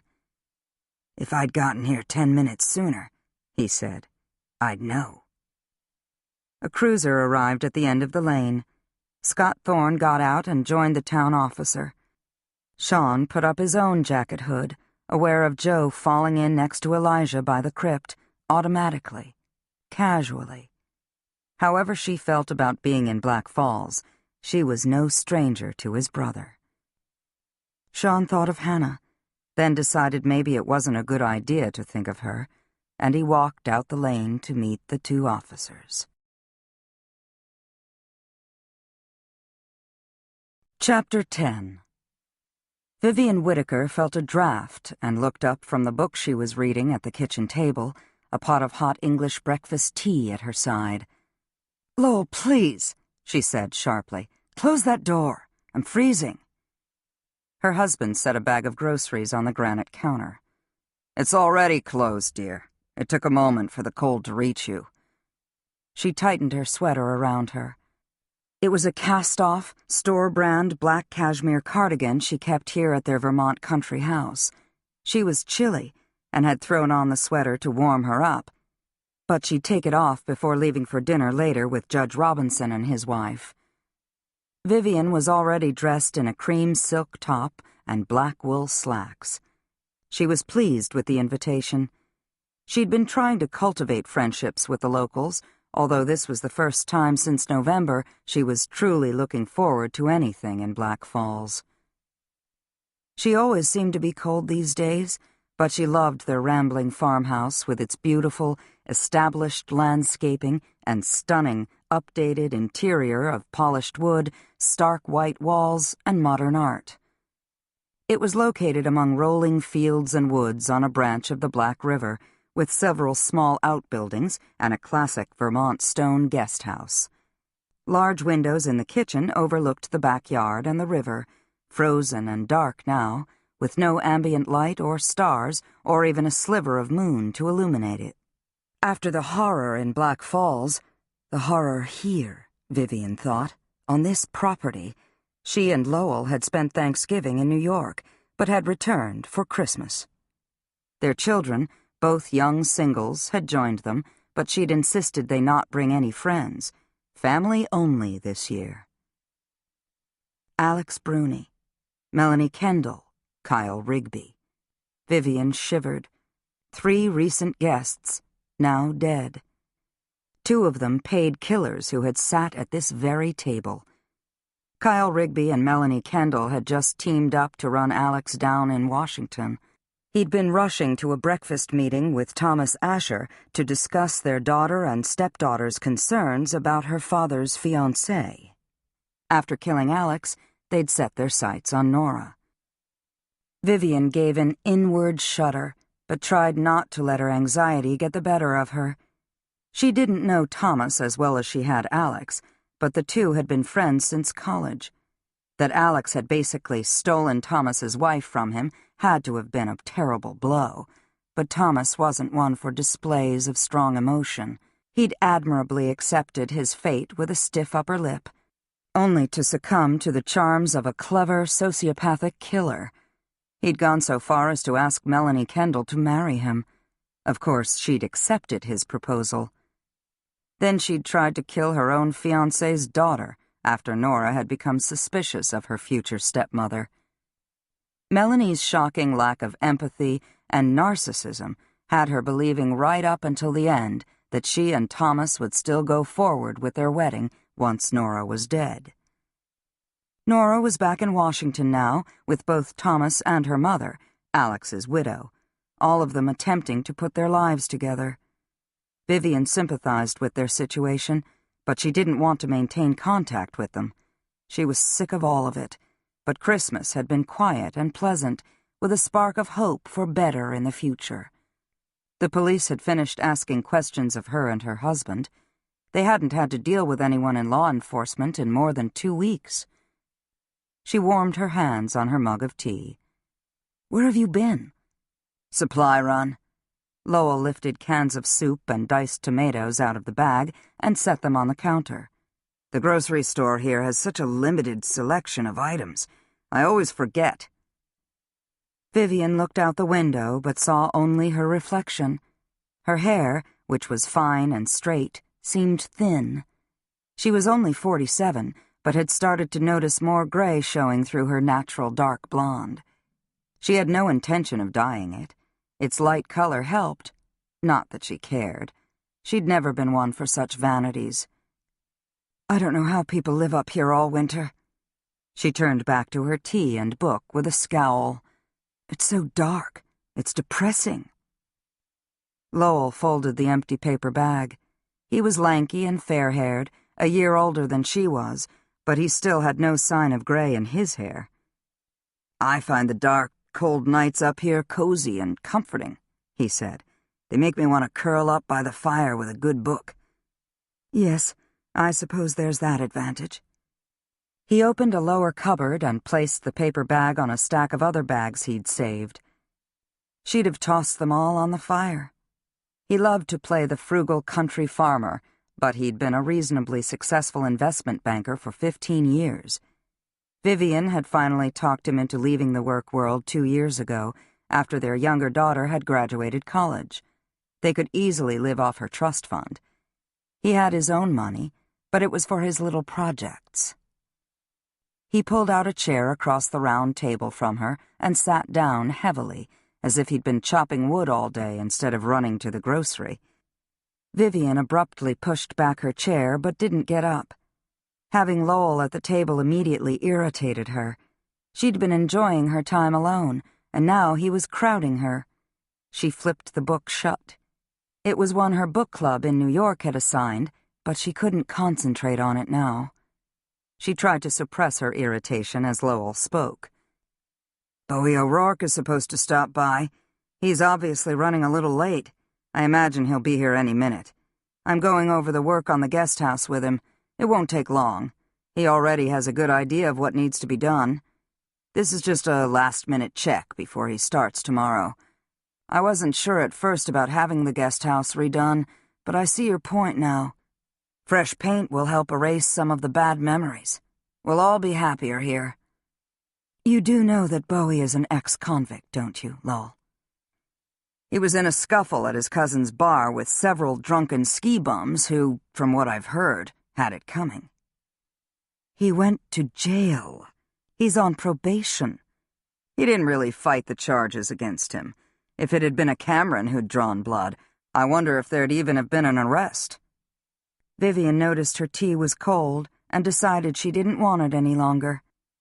Hannah Shea was the one the ski bums were insulting when Bowie lost control and started throwing punches. Are you sure hiring him isn't just a means for you to get closer to her? Lowell looked uncomfortable. You know I have no romantic interest in anyone in Black Falls, or anywhere else for that matter. Who do you prefer, Hannah or Rose Cameron? Vivian thought a moment, ignoring her husband's obvious discomfort. Hannah, I believe. She's the safer choice, for certain. Her brothers are just teenagers. Rose's brothers are all in their 30s and very competent. True New England mountain men. Lowell leaned back in his chair and glanced at his own reflection in the window. Are you still pestering Rose about dogs? Vivian asked him. We've talked, yes. A dog won't protect us. You just want one because you'd feel more like a country squire with a golden retriever at your side. Her husband's interest in getting a dog, and Rose Cameron's work with search and rescue dogs, had preceded the violence in Black Falls, anyway, and had nothing to do with protection. Vivian no longer believed she was without enemies. Everyone had enemies. She wanted to install an alarm system and a panic room, but Lowell argued that it would destroy the sense of refuge he felt being in Vermont. She was adamant about not having guns in the house. She rose and took her teapot and mug to the counter. I spoke to Ginny Robinson earlier. She wants me to get involved in the local historical society. I think that'd be fun, don't you? Even if they are just looking for a donation. I'm sure they say all the right things. I figure it's a way to be let into the community, assuming we don't give up and sell this place. She set the dishes in the porcelain sink. She was still cold. The Robinsons have invited Sean Cameron to dinner, too. Is that right? Lowell didn't meet her eye. I wonder if Hannah will be there. I understand that Ginny and Everett have been very good to her over the years. She's had a considerable amount of help from people in town, but from the way she behaves, you'd think she did everything on her own. Sean seems to look after her. Vivian walked back across the hardwood floor to the table and picked up her book, standing over her husband. Do you suppose he's attracted to her? I wouldn't know. She's definitely attracted to him. I can see it when he's at the cafe. She's so fetchingly self-conscious, don't you think? Vivian didn't bother to hide her sarcasm. Lowell stared at the table. I haven't noticed. Oh, of course you have, Lowell. Sean's handsome and rich. He's a self-made multi-millionaire. He's also skilled in mountain rescue, and he fights wildfires out west. He's an elite smoke jumper. Lowell traced a circle on the table in front of him. Yes, dear, I know. He has to stay incredibly fit even to work on a voluntary basis. No doubt. Hannah's pretty, even if she doesn't know how to dress, and she has grit and intelligence, but she's also vulnerable. Every man's fantasy. Vivian watched Lowell for a reaction. Men want to take care of her. Is that what you think? I hadn't noticed. Vivian wanted to scream. Just once she'd like to see her husband display some real backbone, but he never would. He'd never stand up to her or anyone else. If Kyle Rigby had decided to cut their throats in the middle of the night, would Lowell have protected her? What a ridiculous thought. Her husband would have expected her to protect him. She didn't know whether to laugh or cry at the sudden image of Lowell cowering at her side in bed. She knew she was being unfair and irrational. He was a good man and a good husband. He was sophisticated, civilized, and decent. She'd never have been happy with someone like Bowie O'Rourke or AJ or Elijah Cameron. But Sean Cameron? Vivian shook off the thought. She accepted that she was drawn to him because of the vulnerability she'd been feeling since November. It was understandable, even inevitable. She wasn't as happy about being in Vermont as she had been before Alex Bruni's death. She had to admit she'd enjoyed the prestige of being friends with an intelligent, respected ambassador more than she'd liked Alex himself. He could be abrasive and arrogant. He hadn't been one to suffer fools gladly. Nonetheless, he hadn't deserved to be deliberately run over and killed. When his stepdaughter had dropped out of college and wanted to move to Black Falls, Alex had hinted that he'd appreciate any help Vivian and Lowell could offer. They'd invited Nora to stay at an apartment in their guest house. Lowell would have let her stay with no strings attached, but Vivian had insisted the teenager do odd jobs around the property and run errands, if not pay rent. It would be good for her character. Nothing in this life was free, was it?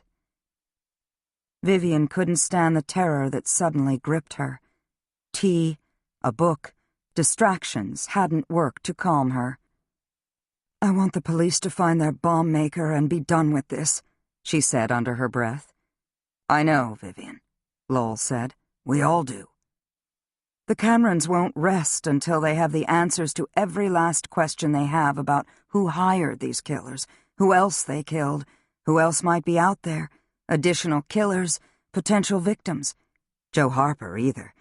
She's as driven as the Camerons are. Given what they've all been through, one can see why." Vivian didn't know why, but his comment annoyed her.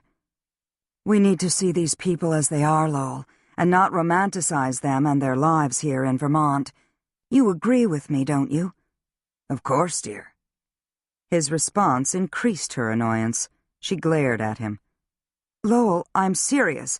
I don't want us to get caught in the middle again." "Nor do I," he said, rising from the table.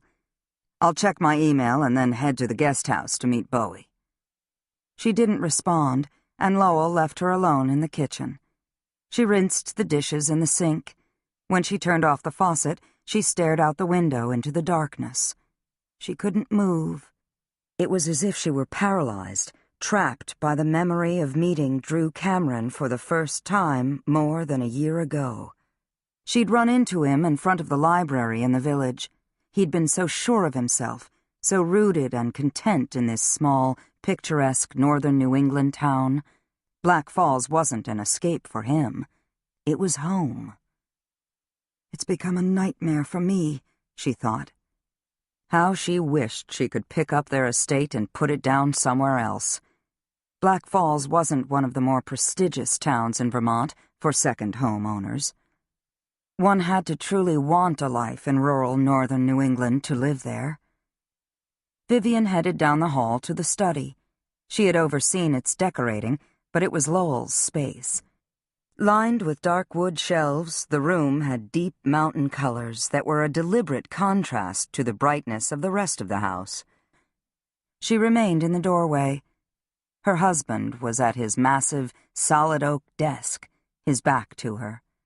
She knew he was wishing and hoping this network of killers the police were after would just go away. That was what he'd always done when faced with any difficulty. Wished and hoped, and left the hard decisions to her. "Don't bother building a fire now," she said, startled at how loud her voice seemed in the quiet house. Lowell pivoted to her in his oak chair. He didn't seem startled. "Yes, I suppose there's no reason to start a fire now, since we're leaving for dinner soon." Why suppose? Why not just say, "There's no point"? She wanted to scream at him. Why couldn't he be decisive and strong? She checked her temper. "You're not going to the Robinsons dressed like that, are you?" He gave her a blank look. "What?" She pointed at his barn jacket and wide whale corduroy pants. "You're wearing your wannabe mountain man clothes, Lowell. People will think you're trying to pretend you're a Cameron." "Oh, I'll change if there's time after I talk to Bowie. I'd hoped to stock the wood box before I got ready for dinner." "There's no time for the wood box. These aren't fancy people, but at least put on a sweater and a sport coat. You don't want Sean showing you up."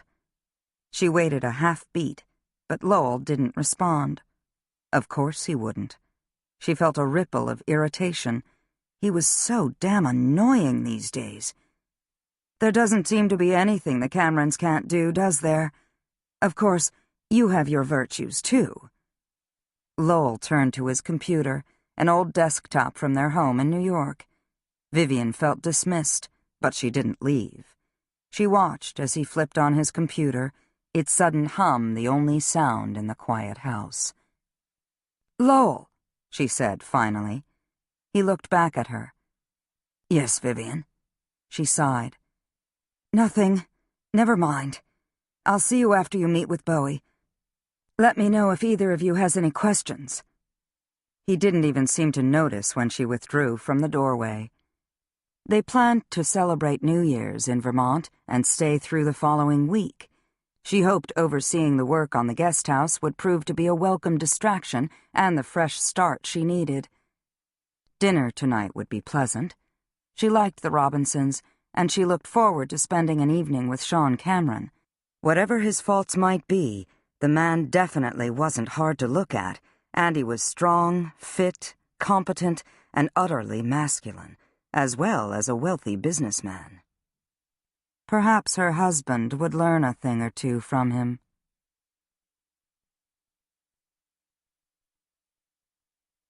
Chapter 11. Hannah had forgotten she still had Sean's scarf and draped it over her coat and hung both on a hook in the mudroom. She kicked off her boots, changed into her sneakers, and headed to the cafe kitchen. Her brothers weren't home. She had left messages on their cell phones, letting them know that she'd had a slight accident at Four Corners and the police might be stopping by, but that they shouldn't worry. And why should they worry? If it hadn't been Bowie O'Rourke in the cemetery, would Sean have bothered to call Joe and Elijah? Would she have reacted the way she had? When she entered the kitchen, Dominique and Beth were there, still working.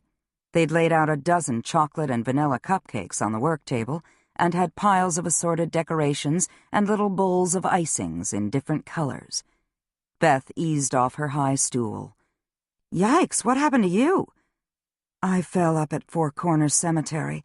It's a long story. I just need some ice." Hannah opened the freezer and grabbed a handful of ice cubes, tucking them in a flour cloth towel which she put to her swollen cheek. "You'd think ice is the last thing I'd want after being outside most of the day." "Hiking up Cameron Mountain," Beth said. "We heard." "Is that how you hurt yourself? Here, let me take a look." "I didn't get hurt on the mountain." "Sean followed you up there," Dominique said. Hannah could see that her friends had been kept in the loop, at least up until the incident at the crypt. "Yes, he did," she said, feeling the cold from the ice penetrate the towel. "AJ and Elijah were at the lodge when we got back, but I didn't get a chance to talk to them." "Chance?" Beth snorted skeptically. "You mean you got out of there before they could pin you down about what you were up to, hiking up to their dad's cabin by yourself?" Hannah smiled. "Yes, that's what I mean. I stopped at Four Corners to give the McBains the goodies, and I had a bit of an accident at the cemetery. Bowie was there checking on the culvert. He had some rock and debris piled up." She noticed that her hands shook. "That's how I got hurt." Beth's eyes narrowed. "You're leaving a lot out," she sighed. "Might want to put some ice on your wrist, too." "It doesn't hurt that much." "Not now, maybe. Later it will. Clean it, too. And pour yourself a stiff drink. The Camerons are on your case. A fall in a cemetery at dusk? Damn. Pour 2 drinks. One for me." Hannah set the ice pack on the counter and turned to the sink to wash her hands. Her wrist was puffy and turning multiple shades of blue, but she doubted it would bother her for more than a day or two. Beth stood next to her. "Indulge me. You're so damn stoic, Hannah. You could have a broken wrist and just not notice your pain." "Or not want to trouble anyone," Dominique added quietly behind them. "Have a look, then." Hannah leaned back against the sink and let Beth examine her wrist. "Thank you." "Sean took a look, too? He's an EMT." "You're assuming he was at the cemetery." "Was he?" It would be a mistake, Hannah knew, to think that Beth's good nature meant she wasn't as sharp, skeptical, and relentless as her federal agent sister. "Yes." Before either Beth or Dominique could respond, Hannah continued. "So what's the verdict on my wrist?" Beth grinned at her. "Bruised.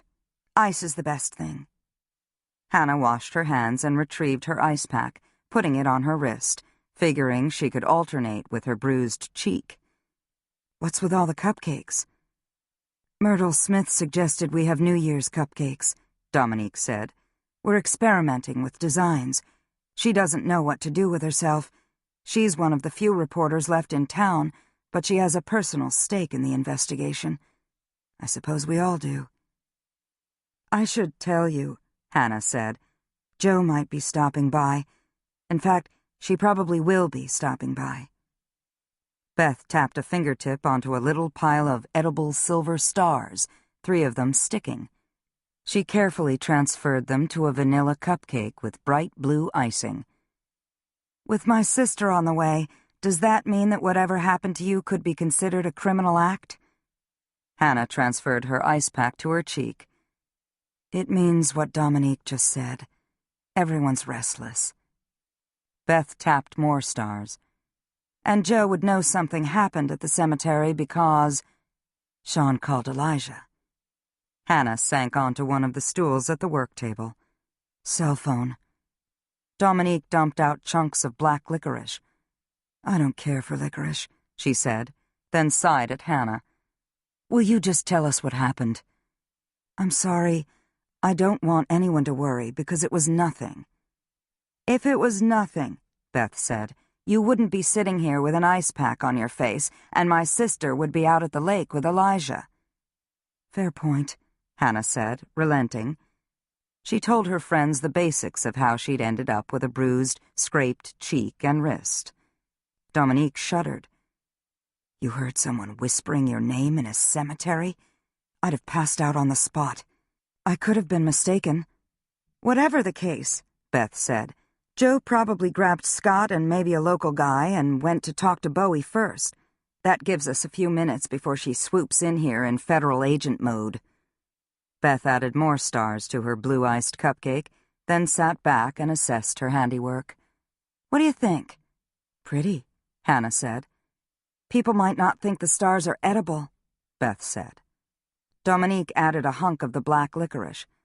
"There, that looks real. It'll cue people everything on the cupcake is edible. Hannah?"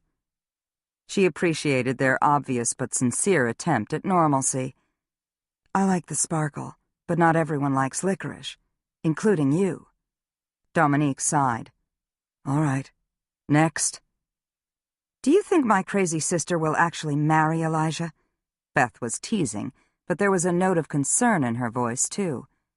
"He can be called back for some secret mission at any time, and she can't stay up here forever. What would she do? She'll have to go back to D.C. or get a new assignment, or quit the Secret Service altogether.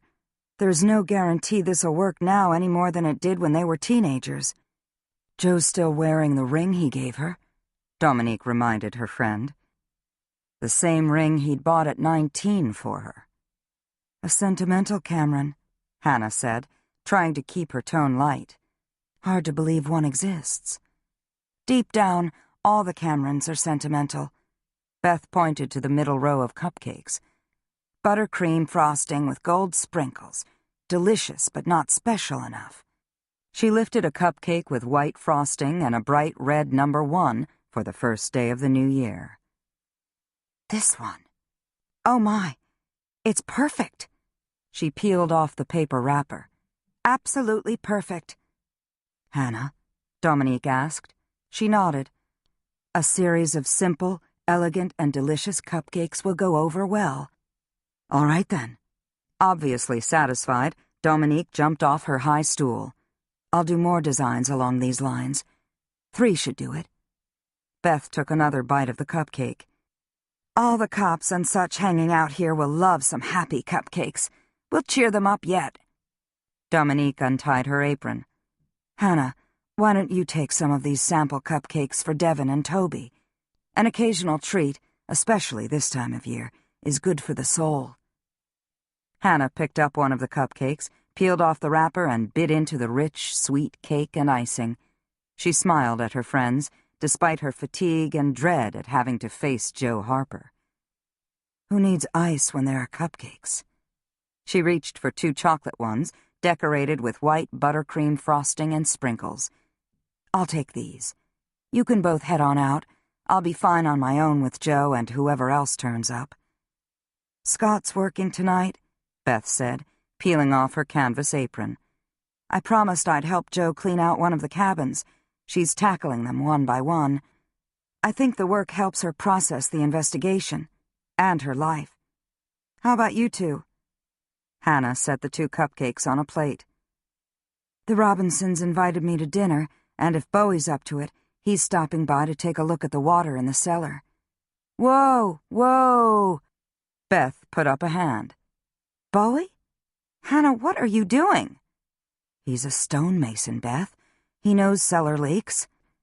If you're worried, which I'm not, Devin and Toby will both be here. All right, I'll stay out of it. I just hope what happened up at the cemetery was an accident. Beth grabbed her jacket off a hook by the door. Have fun at dinner. You and the judge can go off on one of your tangents about Thomas Jefferson and John Adams. It'll take your mind off things. Dom, you want to join Joe and me at the lake?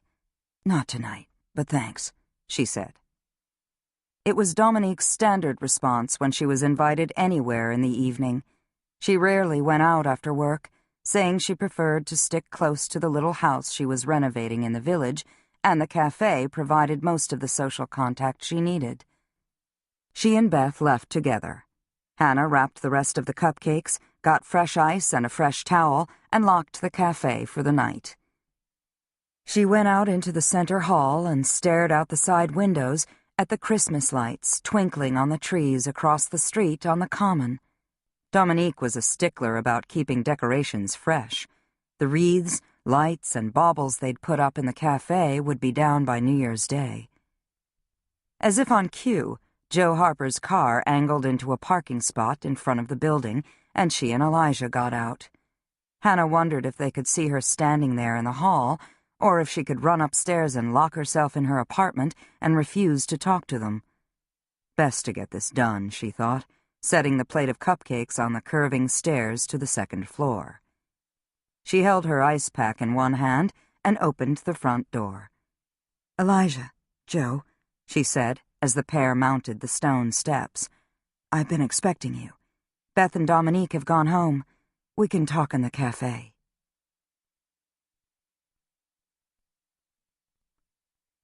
Even as a senior in high school, when Hannah was a freshman, Joe Harper, the eldest of the town police chief's 3 children, had been direct and uncompromising.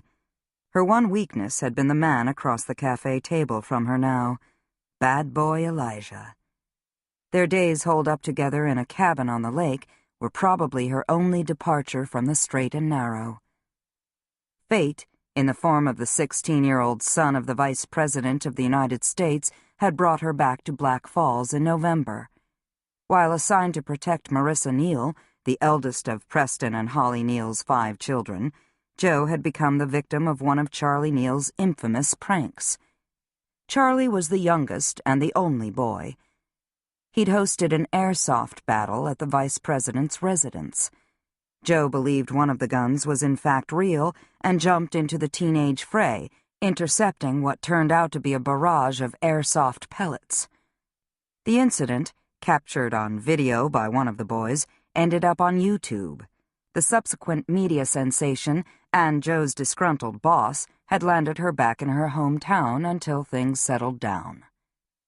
Hannah had heard rumors that Charlie, who had a genius IQ, had played a role in discovering the existence of the network of killers for hire. It wasn't anything Joe was willing to discuss. Regardless, Joe had always had a knack for rubbing Hannah the wrong way.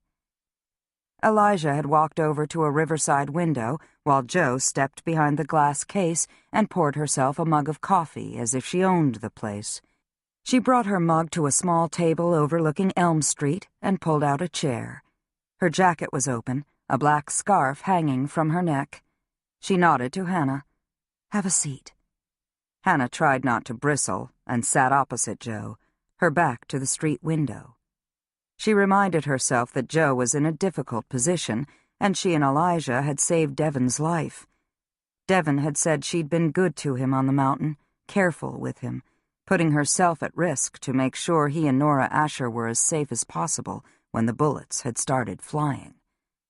Joe had stood up to the pressure of a life-threatening situation and hadn't taken care of just herself. "Can I get you anything else?" Hannah asked. "Soup? A sandwich? Cupcakes?" "Not for me. Help yourself if you want anything." Hannah understood that Joe was indicating this wasn't a casual conversation among friends. "I just had a cupcake, thanks. I assume you've already talked to Sean and Bowie." Joe nodded. "Sean's still up at the cemetery. Scott Thorne and I went out to Bowie's place and talked to him." "How are his injuries?" "He says fine. He was on his way to see about some work he's doing for the Whitakers." "How are your injuries?" "Nothing ice and a hot bath later tonight won't cure." Elijah turned from the window and walked over to their table, his deep, clear blue eyes fastening on Hannah for a half-beat, but he said nothing and sat next to Joe. Stifling a surge of self-consciousness, Hannah kept her attention on the federal agent across from her.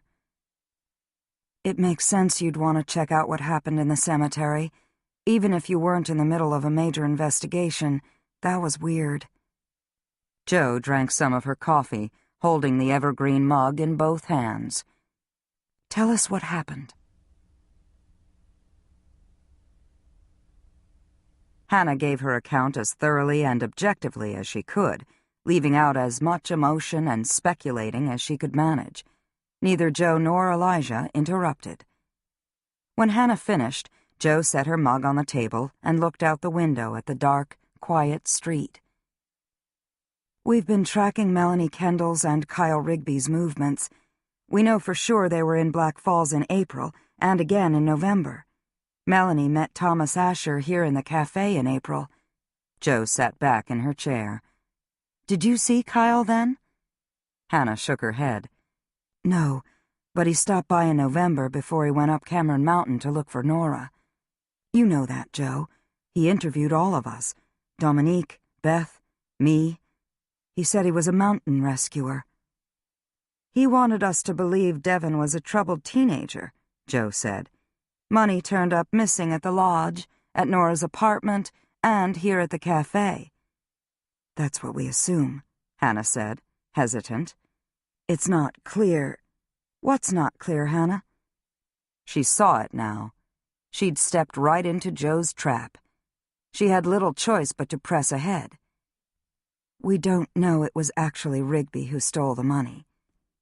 The cash stolen from the cafe was in a blue willow jar in the kitchen. If he'd come in here before his search for Nora and any of us had seen him, we'd almost certainly have remembered him. If we'd seen him anywhere near the kitchen, we definitely would have remembered him." Joe drank some of her coffee. She was steady, as focused as Hannah had ever seen her. "Are you suggesting he and Melanie had an accomplice here in town?" "I'm not suggesting anything," Hannah said. "No one at the lodge remembers seeing him or Melanie near the shop where the money was stolen," Joe went on. "Nora's apartment at the Whitaker place is more isolated, but it still would have been risky for him to duck in and out of there with cash from her kitchen." "I'm not a law enforcement officer, Joe, or a prosecutor. I don't have to build a case." "That's right. You're a witness.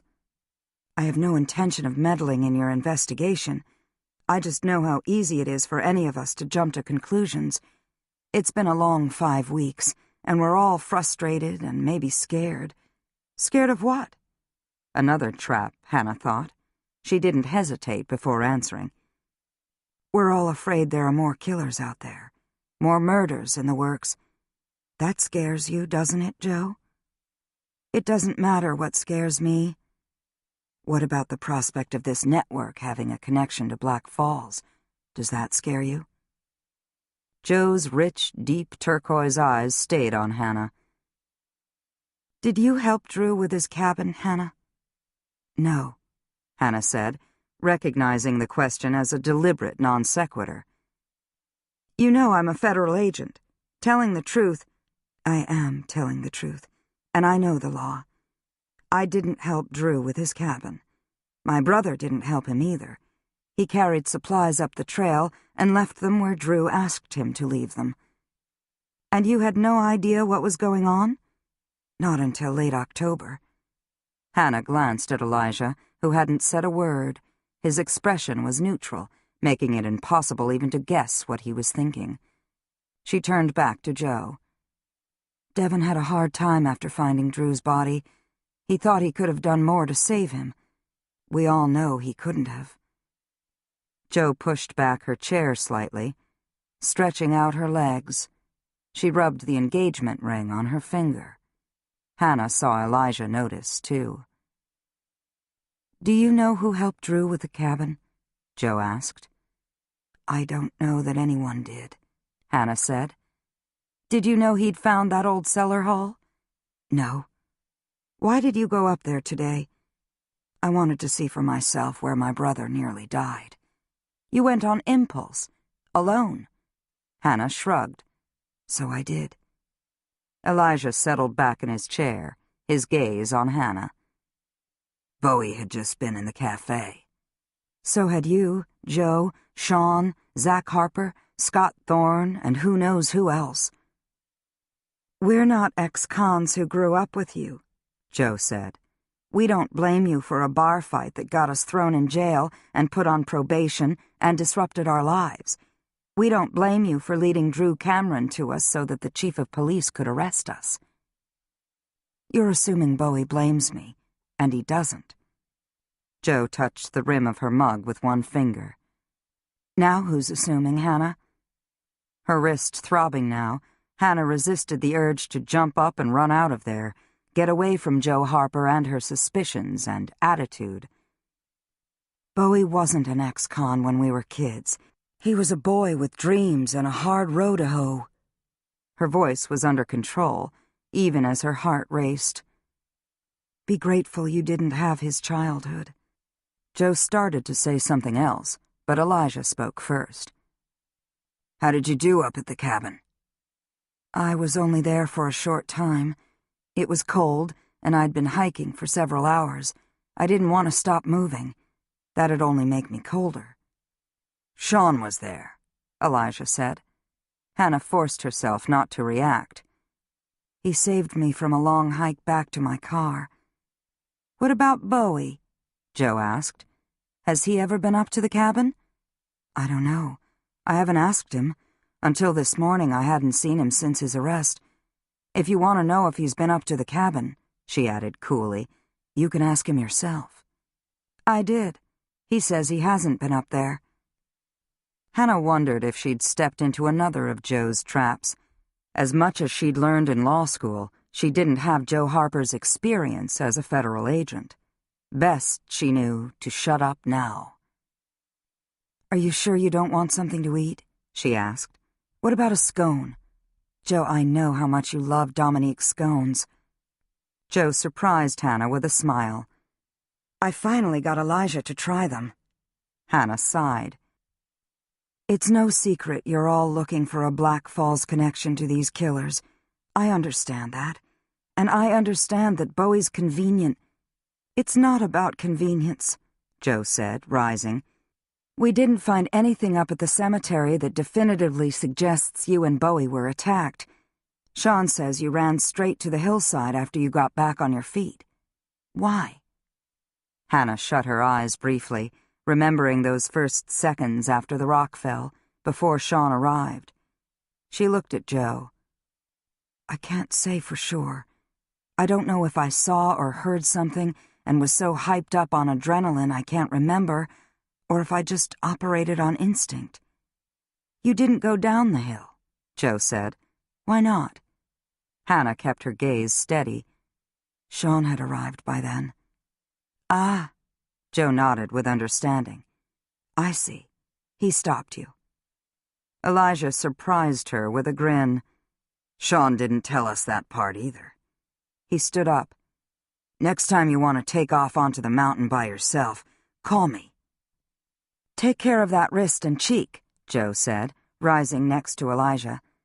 "I'm glad you weren't hurt any worse. Bowie, too." "On that," Hannah said with a small smile, "we agree."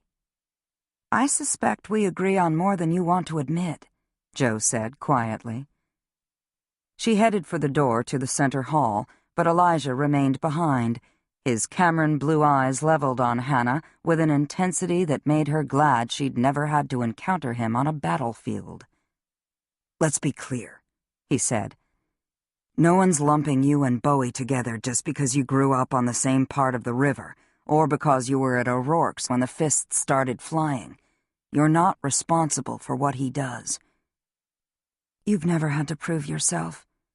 You don't know—" "I do know, Hannah." He gave her a quick smile. "Try boot camp and then tell me I've never had to prove myself." "I didn't mean it that way." "We'd all do well not to let our pride keep us from recognizing our friends," Elijah said. "Stay in touch. Let us know if there's anything we can do for you."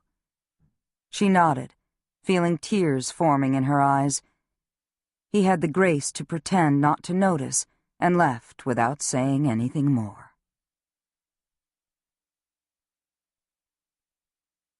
Chapter 12. Although she felt steadier on her feet now that she'd finished talking to Joe and Elijah and had devoured another cupcake, Hannah descended the cellar stairs slowly.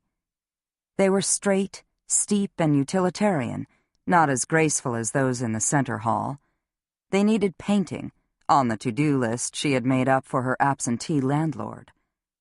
She pulled a string hanging from a light bulb socket, revealing spider webs, dust-covered pipes, stored furnishings, and junk cast in dim, yellowish light. The cellar's cement floor was reasonably new, but the old stone foundation was original. She remembered her father working on it one summer when she was a child. A summer he hadn't been in prison. She edged to the back wall, on the riverside of the house. There was no standing water right now, probably because it was coming from outside and the ground was frozen. That couldn't be good.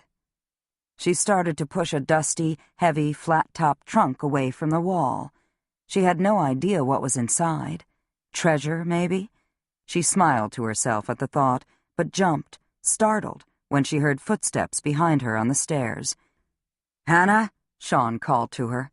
"Are you down here?" "Just me and the spiders." He appeared under the 75-watt bulb. He had changed out of his mountain parka into his long, black cashmere coat. "I ran into Joe and Elijah on the street," he said. "Ah." Hannah scraped the trunk another few inches across the cement. "We just had a nice chat up in the cafe." "They're meeting AJ at the lodge and filling him in. I'm heading up there next." She regretted her sarcasm. "Poor Joe's caught between a rock and a hard place. And Elijah—" "Joe?" Sean's eyebrows went up in surprise. "Are you kidding? She's mad as hell and she has a job to do. Kyle Rigby tried to kill her. She saw Melanie Kendall get blown up. Joe wants answers, and she doesn't care if she has to irritate friends and family to get them." "She's also in a holding pattern with her life," Hannah said with some sympathy. "She could go back to Washington and decide everything that went on up here was too much of a whirlwind and just forget it all." "You mean her and Elijah?" Sean said. Hannah stood up from the old trunk. "They got back together in a few high-adrenaline days. Once things settle down, who knows?" "They do. They're for real. They always have been. It just took them 15 years to realize it." Sean ducked under a low pipe and came closer to her. He reached out to brush a strand of hair out of her eyes. "What about you, Hannah? Are you okay?" "I am. Yes. Thanks for asking." She fought back a wave of self-consciousness at his touch and pushed the trunk with a toe, but it didn't move. She could hear her name in the wind, the flapping of the tarp, the initial scraping sounds of the rock and dirt falling onto her. "If you came here to argue about what happened at the cemetery, you can go up to the lodge now and leave me to my spiders." "I didn't come here to argue." The dim light created shadows on Sean's face that made him look less the charming Cameron. Hannah ran her fingertips over a mustard-painted hinge on the trunk. Her wrist and cheek ached, and she was suddenly hot, choking on the stirred-up dust in the air. There's probably radon down here. All this stone. Perfect breeding ground for radon. Sean smiled. Adding radon testing to my to-do list? She didn't answer as more footsteps sounded on the stairs. She remembered Bowie had promised to stop by and started to call out to warn him Sean was on the premises, but Devon ducked into the dim light. He was halfway through one of the cupcakes. I figured this was meant for me.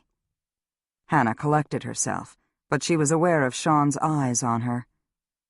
Their clear blue had turned to a dark, smoky color in the cellar light. Whatever was going on between them, she would do well to remember that he was as relentless and mission-oriented as any Cameron ever born.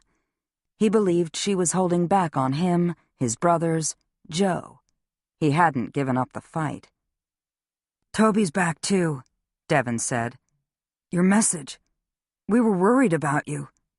Everything's fine, she said, trying not to sound breathless, self-conscious. Toby has to finish a trigonometry take-home test before he heads to California. Devon peeled off more of the cupcake wrapper. I hated trig. You hated math, period. Did you work at the lodge at all today? Nope. Tomorrow. He stopped, glancing at Sean, then back at his sister. I'll talk to you later. Dev, you can say what you have to say in front of Sean. Her brother finished off the cupcake, his eyes on the old trunk now, as if he just needed to have something to focus on that wasn't Hannah or Sean. Even if what happened up at Four Corners wasn't his fault, Bowie's trouble, Devon said. He always has been.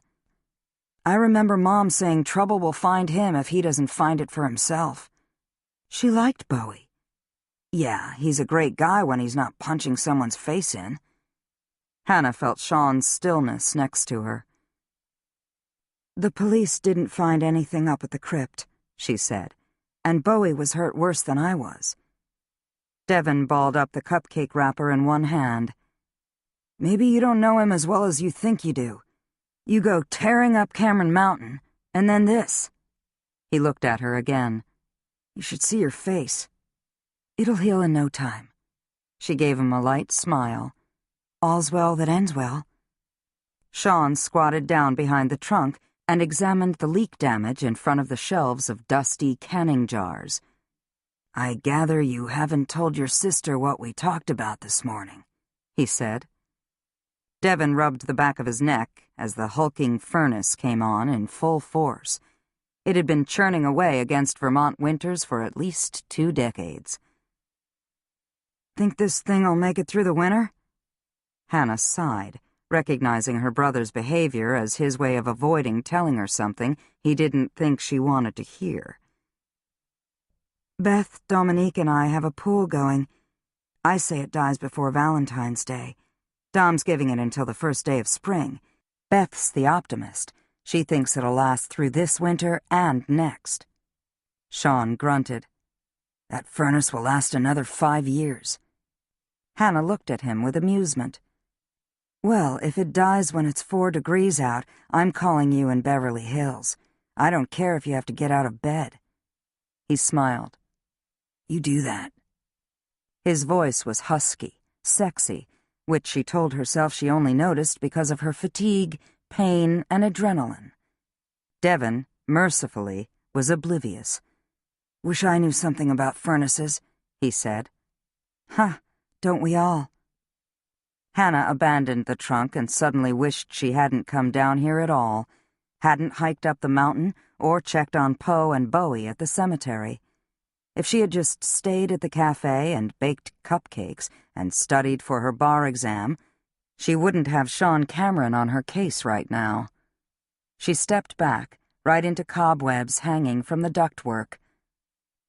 What did you and Sean talk about this morning, Dev? Sean rose, and Devon averted his eyes. Nothing, he mumbled. It can wait. We can talk after you're done down here. Dev, Hannah said, just tell me what's on your mind. If it's something you think I don't want to hear, that's my problem, not yours. Sean dipped behind the trunk, examining more water spots on the cement floor and the stone foundation. Without looking at either Shay, he said, Devin, you need to tell your sister your plans. Devin swiped at the remains of her cobweb. You ever think about leaving Vermont? Hannah went still. You mean move? Yeah, start over somewhere else. How would I? She stopped herself. No, I haven't thought about moving. Why? I've been thinking... He gave her a weak smile. Let's at least talk up where there are no spiders. Finally, Sean rose again, with a sharp look at her brother. Hannah gulped in a breath. A collage of images came at her. The California desktop background on the computer she shared with her brothers, the searches she'd found for smoke jumpers and Beverly Hills, the talk about needing to figure out what came next for him now that he'd graduated high school, the nightmares, the pacing, the certainty that he had to do something. Toby's leaving for California with Sean the day after tomorrow. Hannah tried to keep her emotions under control. Is that what you're up to? Going out there with your brother? Devin grimaced and looked down at the floor. Sean offered me a job. Sean Cameron? She spoke as if he weren't right there. What kind of job? Basic step and fetch it until I figure out what comes next.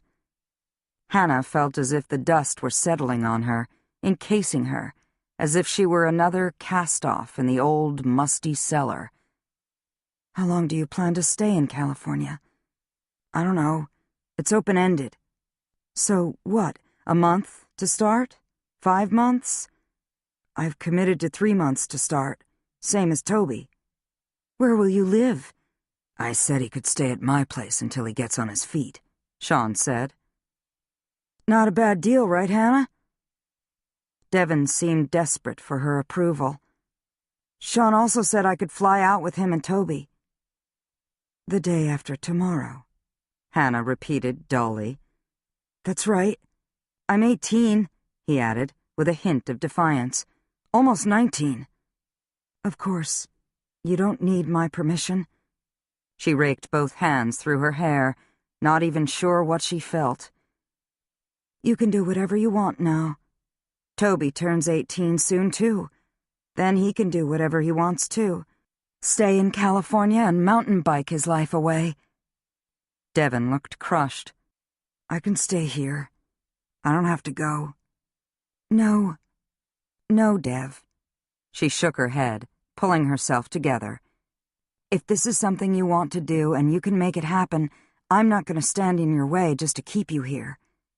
She was aware of Sean's presence, the co-conspirator, but she wasn't going to let Devin get sucked into whatever was going on between the two of them.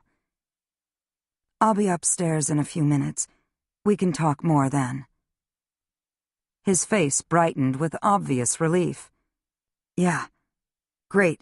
I'll go up and figure out supper. Hannah waited stiffly for him to get back up the cellar stairs. Her side throbbed now, in addition to her cheek and wrist. She forced back the pain and turned to Sean. How long have you known? 2 days. Sean came around to her, his coat open to a dark, soft-looking sweater. He'd changed since she'd left him at Four Corners. She was still in her hiking clothes, still had rock dust and dirt on her, the cuff of her shirt wet from her ice pack. Hannah, when did he start talking to you about California? During the search for the 12-year-olds on Christmas Eve. He'd been thinking about it for some time. He convinced me he's serious. He's romanticizing your life, smoke jumping, California. Then he'll find that out for himself. She heard more footsteps, heavier than either Devin's or Sean's. It had to be Bowie. She called up to him. Come on down, Bowie. You can handle the stairs, right? You're not going to pass out from loss of blood, are you? Funny, Hannah. He thumped down the stairs and, dodging the string hanging from the light bulb, headed over to the back wall. His face was badly swollen and bruised. He had changed into a heavy gray sweatshirt and put a fresh bandage on his hand, no blood yet seeping through. He glanced at Sean, then turned to Hannah. "I can come back." "No, it's fine," she said quickly. "The leak's right over there. Please, have a look now. Sean owns the building. It's not a problem that he's here." Bowie's expression was unreadable, controlled. Sean said nothing, just watched, impassive, as Bowie dipped behind the trunk and had a look at the water damage. Hannah leaned over the trunk. "Do you need more light?" "Nope." He stood up. "It's not an active leak right now because of the outside temperatures, but water's obviously getting in. My guess, the wall here's rotted. I'll have to get a closer look." "Can you fix it?" she asked. "Yes, I can. I'll have to figure out exactly where and how the water's getting in, but I think I can just repoint the stone, do some resealing. A little mortar and hydraulic cement should do the trick." Sean was cool. "I'll want an estimate. I estimate I can fix it." Hannah checked her irritation with both of them and focused on the task at hand. "It has to be done. When do you think you could get to it?" "A week or two. It'll keep until then. If it doesn't, call me." She nodded. "Fair enough." "Take care of yourself," he said, and left, the old stairs creaking and groaning as he headed up. Hannah didn't move, didn't look at Sean. She listened for the center hall door to open and shut, and then crossed her arms on her chest, careful with her injured wrist. She felt tight, emotional, on the verge of spinning out of control. "I need to check on Toby," she said half to herself. "Hannah," Sean said, "what's going on?" She shot him a look. "Other than my brothers taking off for California, other than hiking up to see where one of them was nearly murdered, where a man we all loved—" She pushed back the rush of emotion. "I'm sorry. You have enough on your mind. You lost your father to those people. I'll be fine." He stepped closer to her. "That's your refrain, isn't it? You'll always be fine." He moved another few strands of her hair from off her face and smiled at her. "There's something sexy about a woman with cobwebs in her hair and dust on her nose." "Are you the big charmer in Beverly Hills?" "I'm an amateur out there." With his fingertip, he touched her cheek, just under where the rock had struck her. "You don't want dust getting into an open cut." "It hardly counts as a cut. It's mostly just a bruise." His fingertip drifted down to her mouth, brushed her lower lip. "No one wants to see you hurt and alone." His smile had vanished. "I don't." "My brothers shouldn't have to worry about me. Neither should you." "Is it okay for anyone to worry about you?" "Sean." Hannah cleared her throat, feeling more than a little hot now. "It's been a long day. I'm not sure I trust myself with you." His eyes sparked. "Does that mean you want me to kiss you, or you don't want me to kiss you?" Before she could respond, he stood up straight and winked at her. "I won't make you answer." She pushed the trunk with one foot, feeling ragged, wishing she had gone upstairs to her apartment and not answered the door for Joe and Elijah after all, just locked herself in her bedroom and studied for her bar exam. She did want Sean to kiss her. She wanted to kiss him. She'd wanted it since she was 14 years old, and it had been crazy then and was crazy now. They'd both know it come morning. This was adrenaline and circumstances at work. She'd been impulsive enough for one day. "I need to see Devin and Toby. I'm having dinner with the Robinsons tonight. I probably should cancel." With her uninjured hand, she caught Sean's fingers into hers and gave him a quick smile.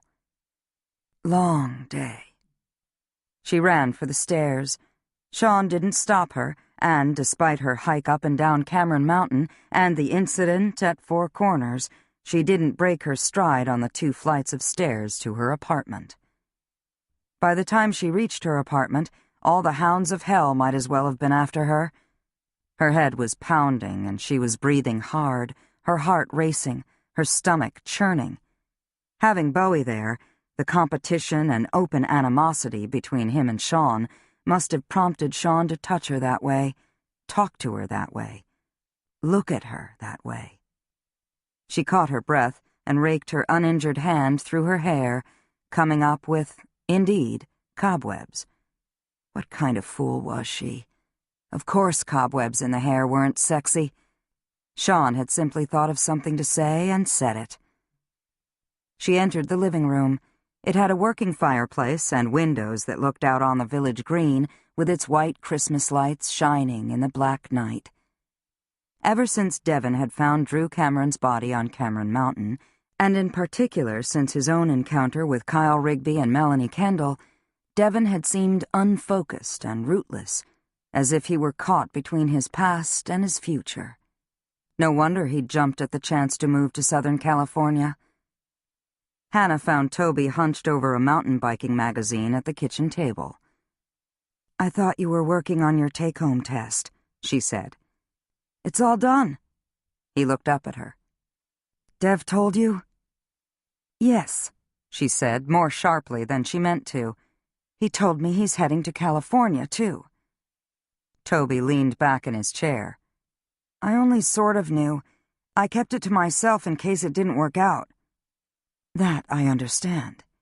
She hesitated. "Are you sure about going to California yourself? You have so much to do before you graduate." "I'm finishing my last college application tonight. If I don't do this now, when?" Her throat felt constricted. For the past 7 years, she'd been responsible for her 2 brothers. She'd been their sole legal guardian. She'd worked and sacrificed for them, and laughed with them, and cried with them. They were a family. She'd bought Toby his first mountain bike. "I don't have to go," he said in a small voice. No, Toby. It's okay. You're right. If not now, when? It's a great opportunity." She found herself blinking back tears. "You and Dev need to get on with your own lives. Hannah, we don't want you to feel bad. I'm studying for the bar. I've got the cafe. Friends." She smiled through her sudden anxiety. She'd never been apart from one or both of her brothers for more than a few nights. "I'll be fine." "What about Bowie?" "Bowie? He's a stonemason I grew up with. That's all, Toby." Toby got up from the table. "You could come out to California. I have that big race at the end of January." "I'd love to see you race. If I can make it happen, I will, okay?" "You've put your own life on hold long enough for us," Toby said. "That's not how I've looked at things." "I know, but maybe it's time you did." He gave her a crooked grin. "You'll be turning gray before you know it." Hannah looked down at the books and papers on the table. Hers, Toby's. Devon had gotten halfway through one college application before he quit, saying he'd decide to postpone college for at least a year. Was he going to California because Toby was, or because it was what he himself wanted to do? Or because handsome, rich, rugged Sean Cameron had offered him a job? Devon came into the dining room, looking sheepish.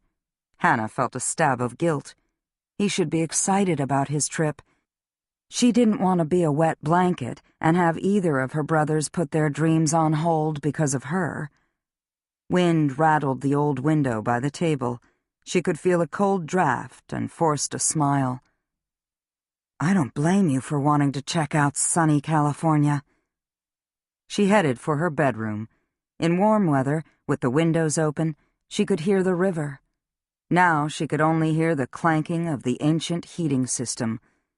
She had no desire to go out into the cold night and be sociable, but Devon's news helped motivate her not to back out of dinner with the Robinsons. She needed to prove to her brothers, and to herself, that she had a life.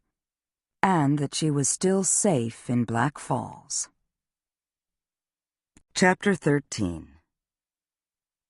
Bowie hasn't been in since the fight, Liam O'Rourke said from behind his rough wood bar. I expect his probation officer wouldn't want him here. Do you? Sean asked. He hadn't gone to the lodge after Hannah had run upstairs. Instead, he'd walked down to O'Rourke's. Liam shrugged, his shoulders as powerful as his cousin's. I stopped wanting or not wanting anything concerning Bowie a long time ago. I stay neutral. He does what he does. Always has. Do you like having him back in town? Neutral. No opinion. Sean stood up from the stool. He'd had only 2 sips of his beer. His head was already screwed up enough with his reaction to Hannah in her cellar. It wasn't thinking about kissing her that he regretted. It was not kissing her, a line of thinking he knew that was the path to frustration. What about Bowie and Hannah? I've never understood their relationship. Liam reached for Sean's glass. She saw my uncle in action, Bowie's father. He's a great guy to the rest of the world, but he was rough on Bowie, a bad drunk.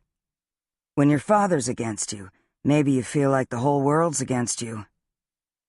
Does Bowie blame Hannah for his arrest, for being here that night, then for showing my father where to find him?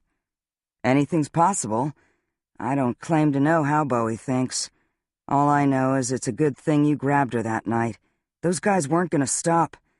Who knows how far they'd have gone with it. With her. Bowie should have just walked out of here. The insults were tough to listen to. Sean noticed his friend hesitate. What is it? Nothing. I don't know. Liam scratched the side of his mouth, awkward now. I haven't seen those stupid bastards in here since March. Derek Cutshaw. That guy's a prick. I don't know if he was just talking about Hannah. Who else? Liam dumped Sean's beer into the small sink in front of him, below the bar. Doesn't matter. He looked up. Was that trip out here in March the last time you saw your father? Sean nodded. I'm sorry, Sean. I'm really sorry. He left the bar, buttoning his coat as he walked down Main Street to the building he owned and rented out to Hannah Shea and her brothers. The gallery on the west end of the first floor was struggling. Three Sisters Cafe was thriving. His father had been surprised by the cafe's immediate success. He'd never expected there were enough people in Black Falls who'd keep such a place in business. He dialed Elijah. Police done at the crypt? All set. They didn't find anything that disputes either Hannah's or Bowie's story. Elijah, was it an attack? It wasn't a raccoon or a ghost, his brother said. Kids? Could Bowie have walked into the middle of a drug payoff? Could he have been in the middle of one, and Hannah... No evidence of either. Does Joe believe Hannah told her the truth? The truth, Elijah said, just not the whole truth. Meaning she stuck to the facts and didn't tell Joe what she was thinking. Hannah never tells anyone what she's thinking. Keep that in mind, brother. I'll do what I can, Sean said, and disconnected. He stood on the shoveled, sanded sidewalk and watched Hannah pull open the heavy front door and trot down the stone steps. She had on a simple black wool dress coat, her skirt even longer, her flat-heeled boots suited to a walk on a cold Vermont winter evening. She wasn't wearing gloves or a hat, and her fair hair not pulled back, shining in the glow of the Christmas lights. She handed him his scarf. I forgot to return this, she said nonchalantly, as if seeing him on Main Street was an everyday occurrence and nothing had just happened between them. Go ahead and wear it. He wrapped the scarf around her neck. Her bruised cheek wasn't badly discolored, and the swelling appeared to be no worse. I'll walk over to the Robinsons with you. You're coming to dinner? He smiled at her slightly stricken look. I am. She didn't seem tired or self-conscious as they walked up the street. They turned onto a side street, and crossed a covered bridge rebuilt after the original had come apart in a flood 50 years ago. The Robinsons' Greek Revival House was another 20 yards past the river. Its white wooden fence was draped with holiday greenery. Multicolored lights sparkled on a spruce tree in the front yard. "Is Judge Robinson helping you prepare for the bar exam?" Sean asked. "He's bugging me to get a study partner and cut back on work at the cafe. He'd like me to quit and devote myself to studying full-time. He'd put you through your paces in a courtroom, wouldn't he? Without a split second's hesitation. Are you looking forward to becoming a full-fledged lawyer?" "Most days. Some days I dread it." "Is today a dread day?" "In more than one way," she said half to herself, then angled a smile at him. "I mean my brothers and their California adventure, in addition to figuring out my career. I don't mean you, Sean." "Hannah, I don't want to add to your stress." "It's okay," she said. He almost told her he didn't believe the insults about her sex life that Derek Cutshaw and his friends had shouted at O'Rourke's back in March, but he figured that would just remind her of them, as well as be an admission that he'd been thinking about that night himself. He followed her up the steps to the Robinsons' front door. Statues of Dickens-style carolers, fully dressed in Victorian garb, stood next to the glass front door. Ginny Robinson was known in town for her elaborate Christmas decorations. Hannah rang the doorbell, positioned below a simple pine cone wreath. "I'll have more time and space to study with Devin and Toby off in California," she said. "I could be admitted to the bar before Toby gets back. Then on to becoming a prosecutor? That's the plan. We'll see what happens." Everett Robinson opened the door. He was in his early 60s, a stocky man with a gray beard and thinning gray hair in perpetual need of a trim. His wife, a homemaker, was generous and patient with her husband's sometimes black moods after 20 years on the bench and 40 years practicing law. "Help, help," he said cheerfully, leading his guests into the comfortable house. "Ginny tried new, heart-healthy hors d'oeuvres, and I don't want to be the first to take a bite." The judge stood back and frowned at Hannah. "Good heavens, what happened to you?" She smiled. "I learned the hard way never to get into a fight with Rock." He didn't press for more details. Given his position, he would easily be able to find out about the incident at the cemetery. Hannah started to pull off her coat, but Sean helped her, careful of her bruised wrist. He then shrugged off his own coat and hung both on a coat tree surrounded by the Robinsons' winter gear. The judge led his guests down a hallway decked out in Christmas decorations and into a comfortable living room with a fire in a brick fireplace and more Victorian carolers on the mantel. Lowell and Vivian Whitaker had already arrived and were seated opposite each other by the fire. Ginny Robinson, who barely skimmed 5 feet, joined them with a silver tray of marinated mushrooms, sardines, toasted pita points, and a few other things Sean wasn't sure he wanted to identify. "Looks wonderful," Hannah said with a sideways smile at the judge. He grinned at Sean. "See what a good prosecutor she'll make? Fearless." Ginny glanced at Sean, her eyes wide with surprise as she turned to Hannah and mouthed something that he suspected amounted to, "Is he your date?" Hannah smiled and shook her head. Everett settled into a worn leather chair. Sean helped himself to a mushroom and a glass of wine and sat on the couch. Hannah stayed on her feet. He sensed her restlessness and wondered if she might bolt at any moment. The judge lifted a glass of wine from a nearby side table. He had a friendly, open face, but the way he narrowed his eyes on his protégé was a reminder of the keen mind behind them and the many tough decisions he'd had to make in his long career. Vivian Whitaker nibbled on a sardine on a pita triangle. "Hannah, your face. Did you have an accident at the cafe?" Lowell leaned forward with his wine. "I met with Bowie O'Rourke a little while ago. He's doing some work for us. He told me about the incident at the cemetery. He feels terrible. Vivian, I didn't think to tell you. What incident? She asked sharply. Her husband relayed Bowie's rendition of what had happened. The judge sat back, listening intently, Sean thought, but saying nothing. When Lowell finished, his wife was visibly pale. I don't know if I want Bowie on the premises now. Let's just see how it goes tomorrow, Lowell said quietly. Everett sipped his wine. What work are you having done? We're repainting the guest house and having some minor repairs done, Vivian said. Both apartments, the one where Nora stayed and the one where... She held her hors d'oeuvre in midair. Where that killer stayed, Kyle Rigby. Melanie Kendall stayed with Thomas Asher in one of our guest rooms. I'll tackle it next. I don't know if fresh paint will help, but it can't hurt. But if Bowie... He's considered one of the best stonemasons in the area, Lowell said. Sean noticed that Everett Robinson's incisive gaze was on Hannah.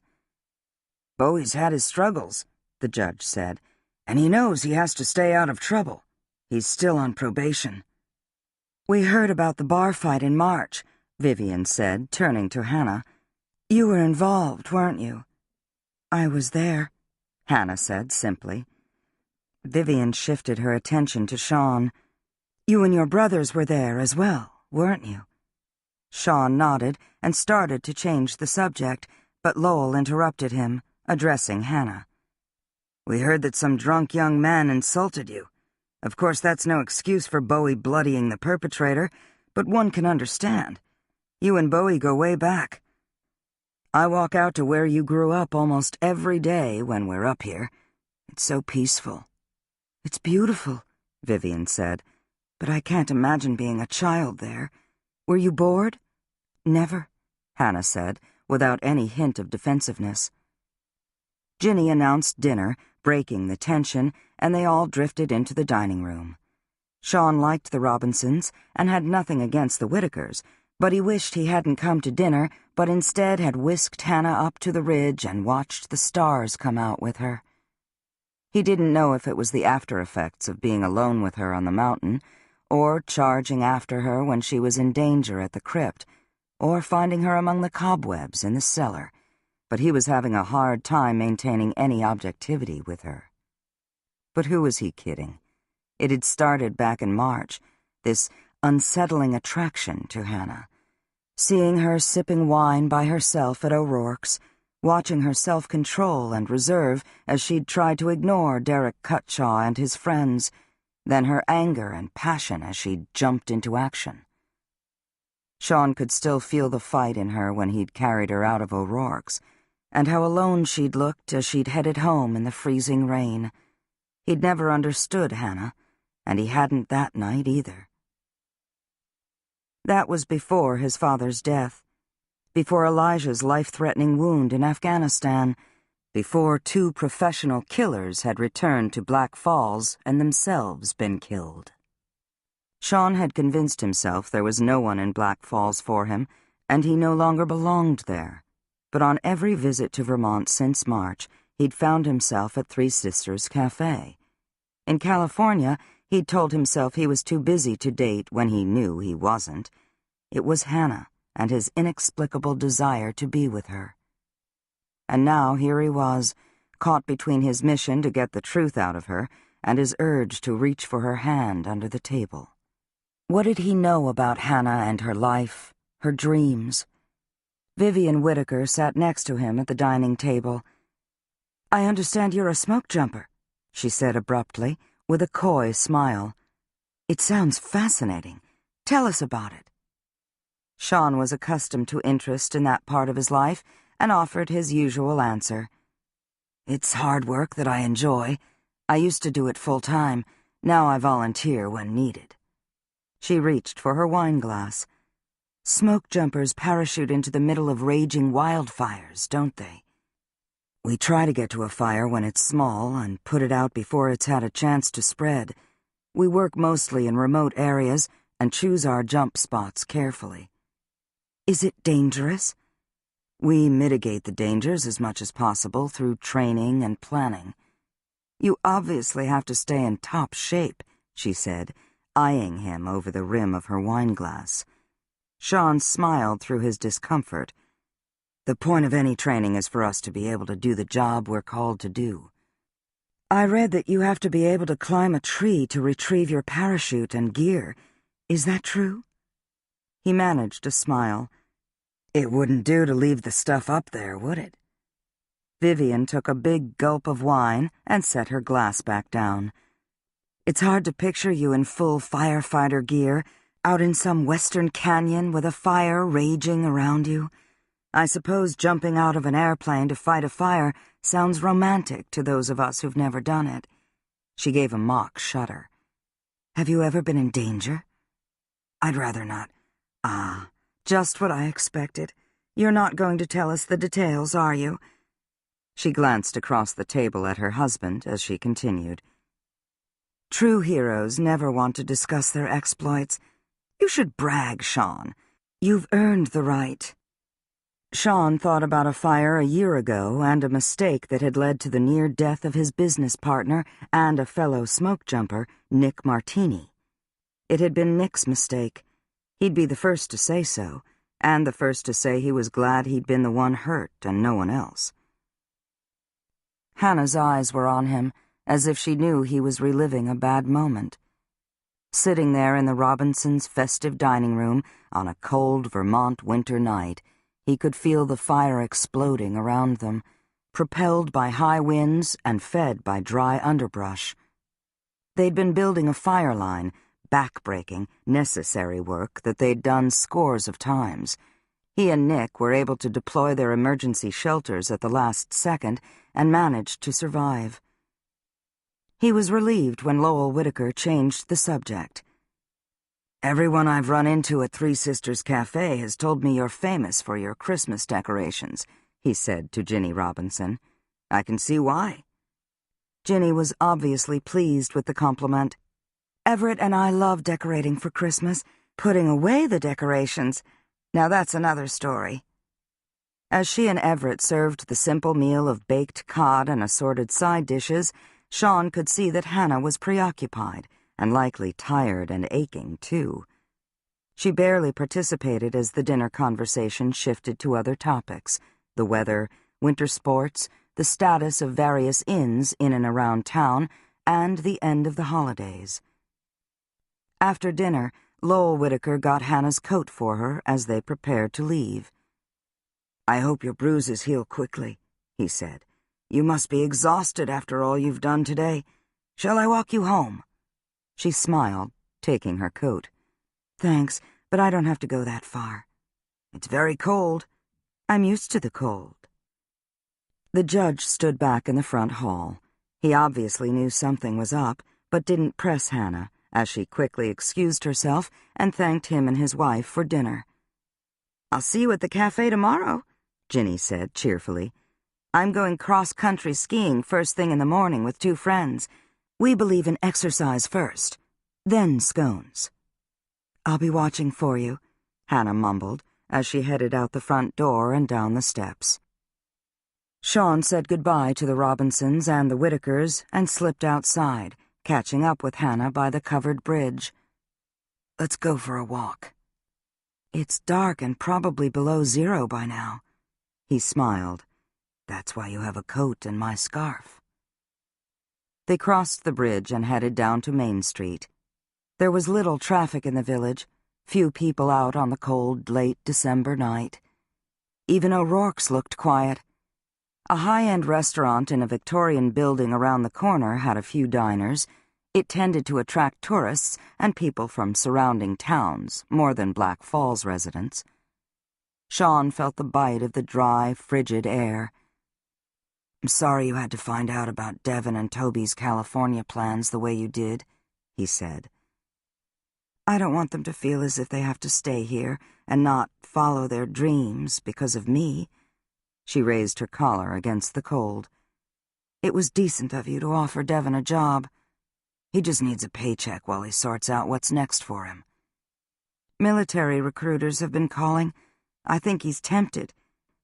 He's always looked up to AJ, Elijah, and you."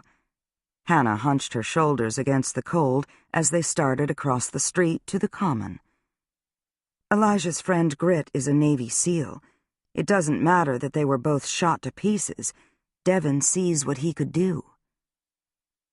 Sean had just arrived in Black Falls to search for his missing father when the notification came about Elijah's brush with death. Rose had flown to Germany to visit him in the military hospital at Landstuhl Air Base. "It's been a tough year for your family," Hannah said, as she stepped onto a walk that cut through the snow-covered common.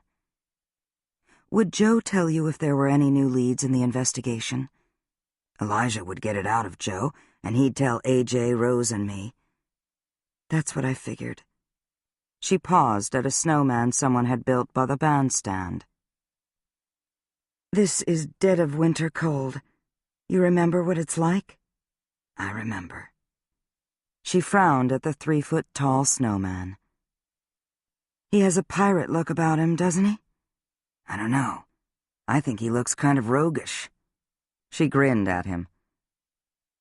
"What would I know about rogues?" But her mind obviously wasn't on snowmen. "Devin and Toby are excited about going out to California. Thank you for taking them. Toby's biked all over New England and upstate New York. There are some great trails out here. But he's been itching to get out west." "It's new territory for him." "He and Devin have never lived in a city. Neither have I, for that matter." Sean bent down and scooped up a fistful of snow into his gloved hand, but it didn't hold together. The lights on the trees seemed to sparkle in Hannah's eyes. "Lousy snow for a snowball fight. My siblings and I used to have some no-holds-barred snowball fights when we were kids. Joe, too. Must have been something. You were a little younger, and I grew up in the Hollow. Sean, why did you ask me out here? You might as well get to the point before we freeze." He dusted the snow off his gloves. A year ago, her tone would have irritated him, or he wouldn't have even noticed. Now he was intrigued by the contrasts that were Hannah Shea, her directness and her reserve, her pride and her vulnerability. He remembered watching her in Latin class and thinking he'd never figure her out.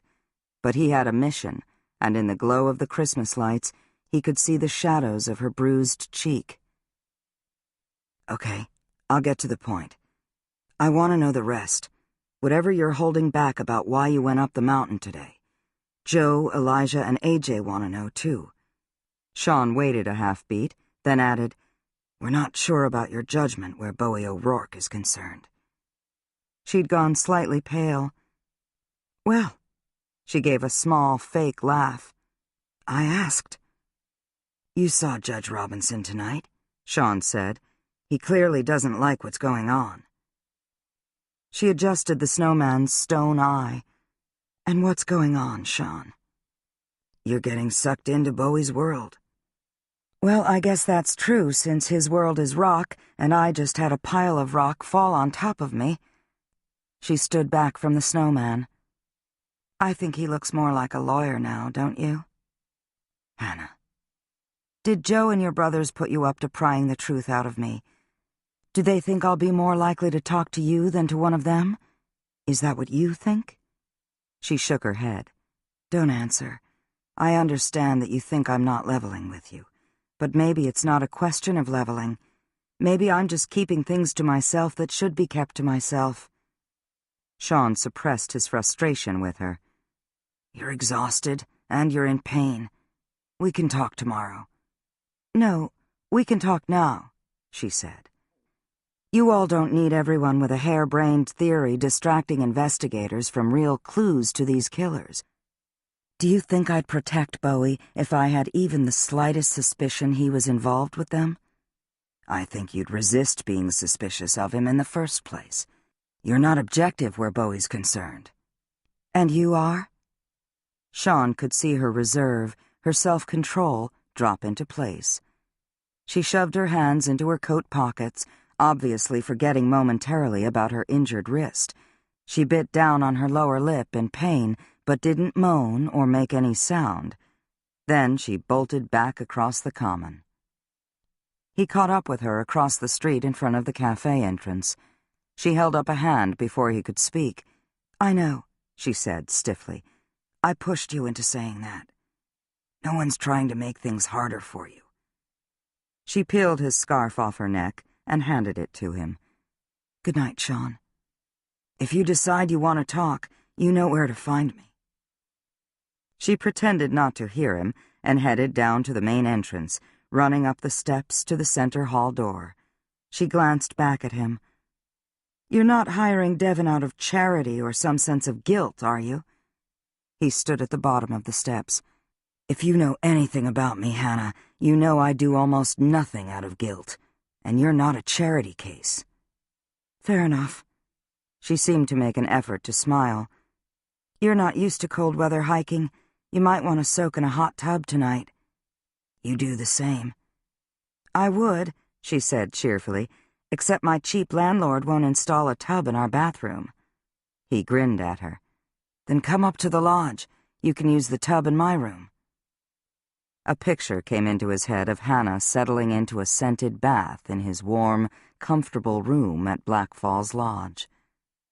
"I'll keep you posted on cellar repairs," she said crisply. He wondered if she was fighting similar images of him, her, and a hot bath, but forced himself to return to the issue at hand. "We all understand you want to believe Bowie has his act together. With your brothers away, I'll be alone." Her tone wasn't combative.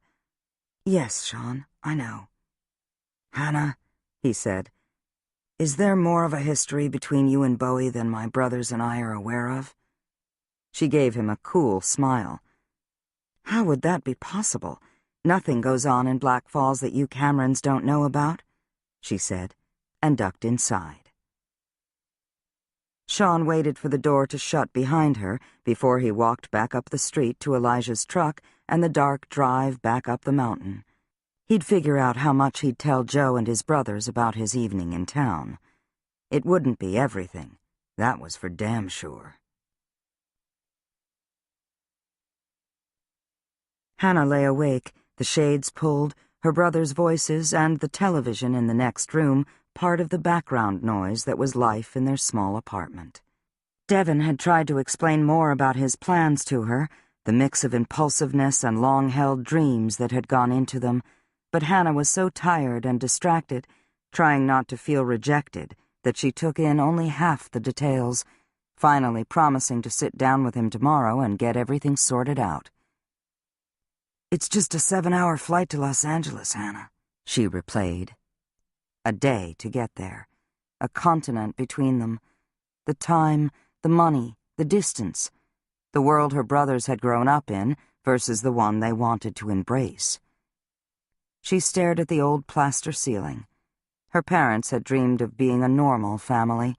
She wasn't sure anymore who knew her father had been to prison, serving sentences for brawls, theft, disorderly conduct, and simple assault. She wasn't even sure at this point how much Devon and Toby knew. They'd probably learned more about their father from town gossip than from her. He'd failed them and himself, and he'd known it. As she tried to relax, Hannah concluded Sean's little hit on her in the cellar had been largely tactical, perhaps subconsciously so. He'd been trying to win her trust, worm his way into her psyche.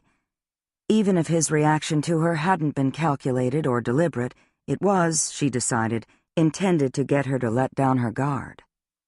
"Hannah, Hannah, Hannah."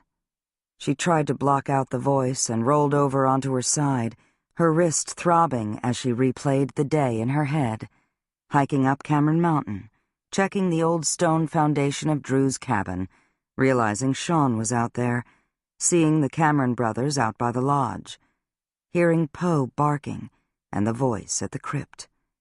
Hannah. Had Bowie been playing games with her, protecting himself, trying to scare her off, distract her?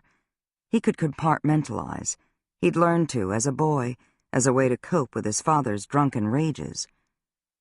Had he managed to compartmentalize having let himself be used by Melanie Kendall and Kyle Rigby? Had he fallen in with them to indulge his resentments against the Camerons?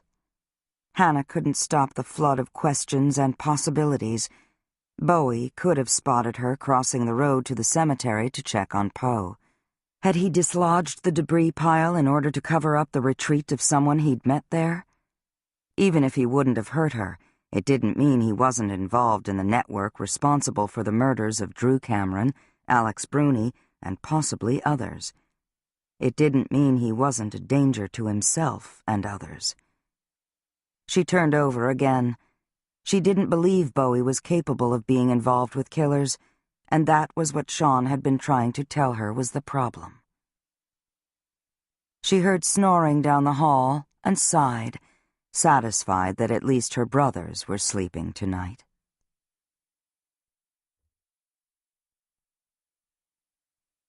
Chapter 14, December 29th, Black Falls, Vermont.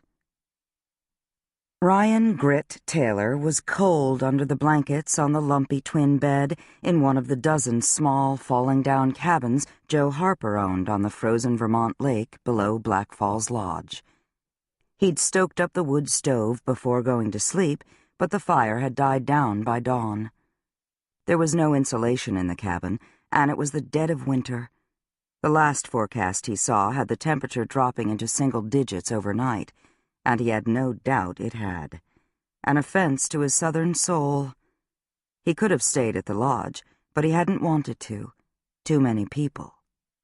Not being a coward, having faced bullets, blood, and death, he figured he might as well get up.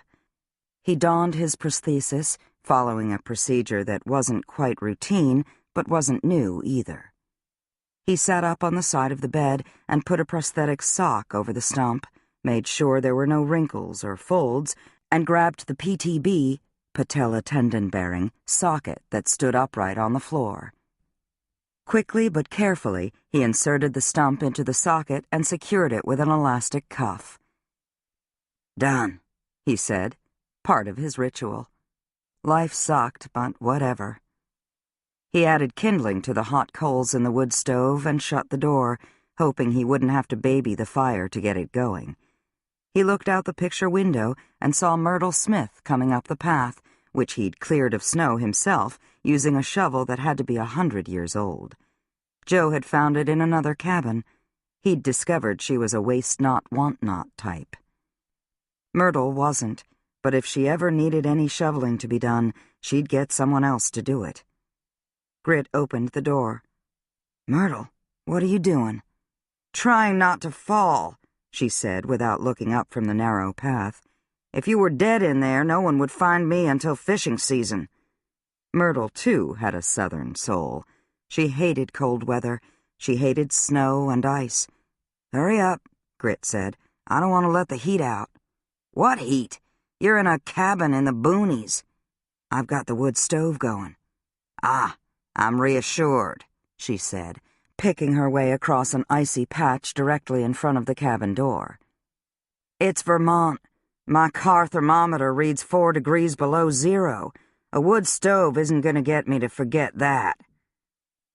Grit had met Myrtle in mid-November at the spot in front of the Washington, D.C. hotel where Ambassador Alex Bruni was killed in a hit-and-run, masterminded and executed by the 2 killers who'd headed to Vermont to kill more people.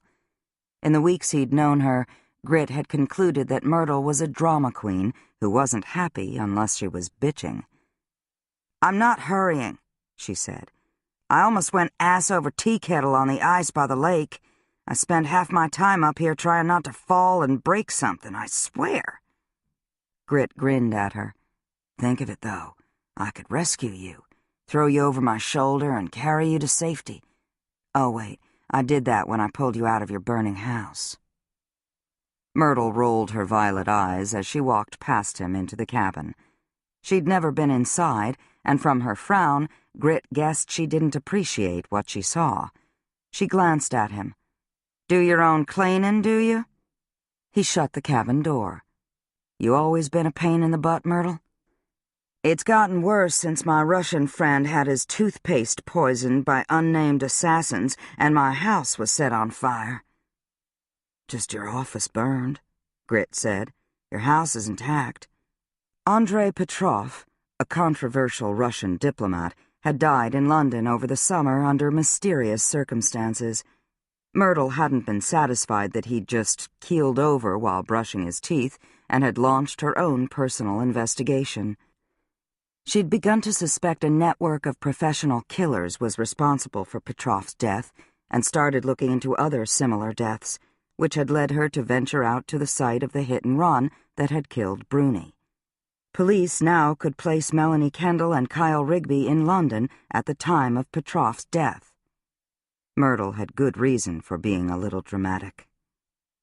She stood by the wood stove and put her gloved hands out toward the fire.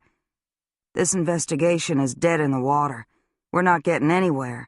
Some rocks fall up in a cemetery and a tarp blows in the wind and everyone gets all excited. The stonemason's on probation. For a bar fight, Petty Officer Taylor. In my day, bar fights between stonemasons and mountain men were par for the course. Nobody called the damn police. In your day, duels to the death were legal, too." She ignored him. "Whoever hired Kyle Rigby and Melanie Kendall has gone to ground. Their network's probably disbanded. Law enforcement's being tight with information, but we'd know if they had a freaking clue." Grit shrugged and said nothing. Myrtle opened up the wood stove. "I grew up in a little town in southern Georgia. We had a wood stove. My grandma would put on a pot of white beans." She drifted off and got more kindling out of the bucket next to the stove and set it on the anemic fire, blew on the coals, and stood back as if she knew what she was doing. She shook bits of wood and sawdust from her glove. "Goat skin. Cost me a fortune. Those mountain men, Elijah and AJ, told me to get some windproof blah-blah-blah gloves. Ugly as sin. AJ had outfitted Grit with just such a pair of gloves. They were fine. "Why are you here, Myrtle?" She watched flames slowly spread through the kindling. She didn't look as cold. Grit figured it was the psychological effect of seeing the fire. It wasn't any warmer in the cabin. "You never told anyone that Charlie Neal was switching places with his look-alike cousin," she said without looking at Grit. He didn't say anything.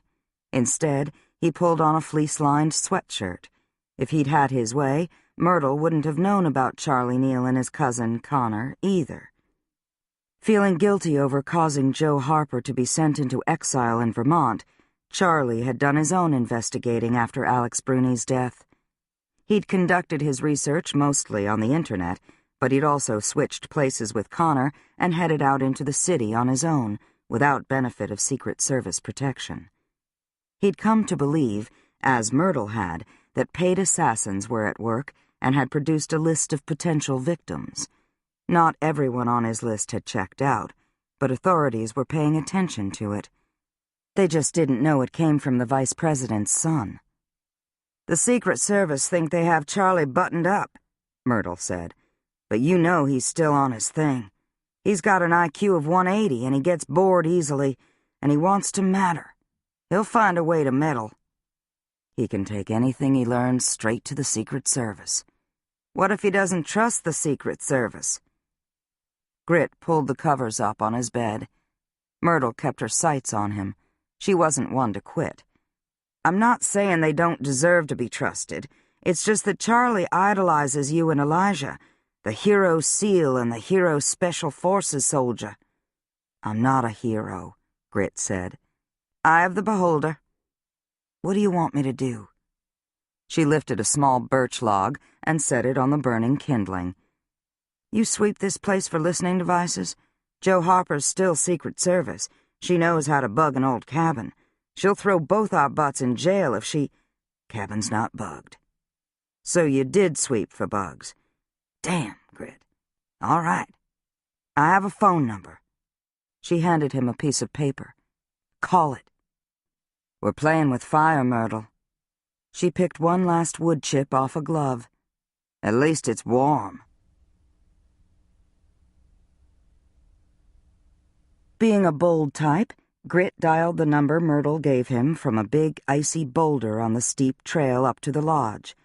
He had a view of the lake and Elijah's house. That meant Joe Harper could look out the kitchen window and see her cabin guest up there with a cell phone and wonder who the hell he was calling in the cold. Grit didn't know for sure, but he had a feeling who it was. Special Agent Harper would go berserk if he was right and she found out. Someone picked up on the other end. "Is this Petty Officer Taylor?" Grit recognized the boyish voice of the 16-year-old son of the Vice President of the United States. If Joe had her Secret Service listening devices in Elijah's house, or if Elijah had his Special Forces listening devices in his house, and one or both could hear Charlie Neal on the other end of the connection, Grit knew he'd be hauled off his icy rock. "It is," Grit said. "Do you have a Secret Service detail with you, Charlie?" "Sort of. My cousin and I are in the control room in our school auditorium." "Aren't you on break for the holidays?" "Yes, sir, but we're dismantling the lighting we did for the freshman Christmas play. It's a private school. We can have a Christmas play." "Don't call me sir. I work for a living." "You're both there? You and Connor?" "That's right." Then the two teenagers hadn't done one of their Prince and the Pauper switches. "Listen," Charlie said. "I've been thinking—" "Scary when you start thinking with that 180 IQ. Charlie brushed him off. "We need to expand our view of this group of killers and not just focus on Melanie Kendall and Kyle Rigby." "We? You aren't on this investigation, and neither am I. I'm filling time between PT appointments. You're in high school. You're under Secret Service protection." "We know that Rigby was the senior partner," Charlie said, as if Grit hadn't spoken. "Kendall was newer. I think Rigby knew or was in contact with at least one other killer." The kid was relentless. Grit realized he should hang up, march down to Joe Harper and rat out Charlie Neal, but instead he played devil's advocate. What if they were the only killers, Rigby and the woman? What if there's no network? They found their own clients and pretended there was a middleman. Why would they do that? To keep their clients comfortable in their anonymity. Ah, to mislead people. Charlie was thoughtful. "Nah, doesn't work. Then who blew up Kendall's car?" "Some friend of Rigby's. A one-time deal. I get killed, you blow her ass up. Like that." "Still doesn't work," Charlie said, as if, of course, he knew better. "You wanted me to call you so you could theorize? You can do that with your cousin and your Secret Service detail." "You sound as if you're in pain, Petty Officer Taylor. How's the leg?" "Which one?" "The one that got blown off. What's left of it. That one." Grit gave the kid credit for not backing down. "I don't like the cold, and I don't like the son of the Vice President of the United States talking to me about killers. Think about something else." "I am. My mind can work on different tracks all at once. I get bored easily." "Don't we all? And I didn't just set up this call to theorize." Anyone else, and Grit would have thought, okay, the kid feels bad, hurt at being dismissed, not with Charlie Neal. "Why did you set up this call, Charlie?" Sean Cameron and his business partner, Nick Martini, met each other when they were full-time smoke jumpers. Grit waited. The cold didn't bother him that much. The lake and the surrounding hills were white and shades of gray and evergreen under a clear blue winter sky. It was a nice view. He could stay out here a while. "The sister, Rose Cameron, trains and handles search and rescue dogs," Charlie said. "She's a search management expert, very experienced. She's been at the scene of a number of devastating western wildfires." Grit was unimpressed. "The Camerons are active types.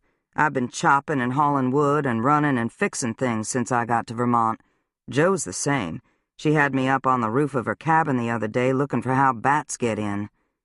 "Bats can squeeze into—" "Don't start with me, and forget what you're thinking." Firefighters are sometimes themselves fire bugs. A volunteer firefighter started horrible fires in Australia that killed hundreds. It's unfortunate, but it happens. Charlie paused. Sean Cameron and Nick Martini both are volunteers now. "So, So who blew up Melanie Kendall's car? Who blew up Myrtle Smith's house? A Cameron didn't, but maybe someone the Camerons know did. It's a thought. Keep it to yourself. I'm not telling anyone but you. Great. Lucky him. When's school start? Couple more weeks. Public school starts up right after New Year's. Talk to me, petty officer. I haven't actually met Elijah, but we've spoken on the phone.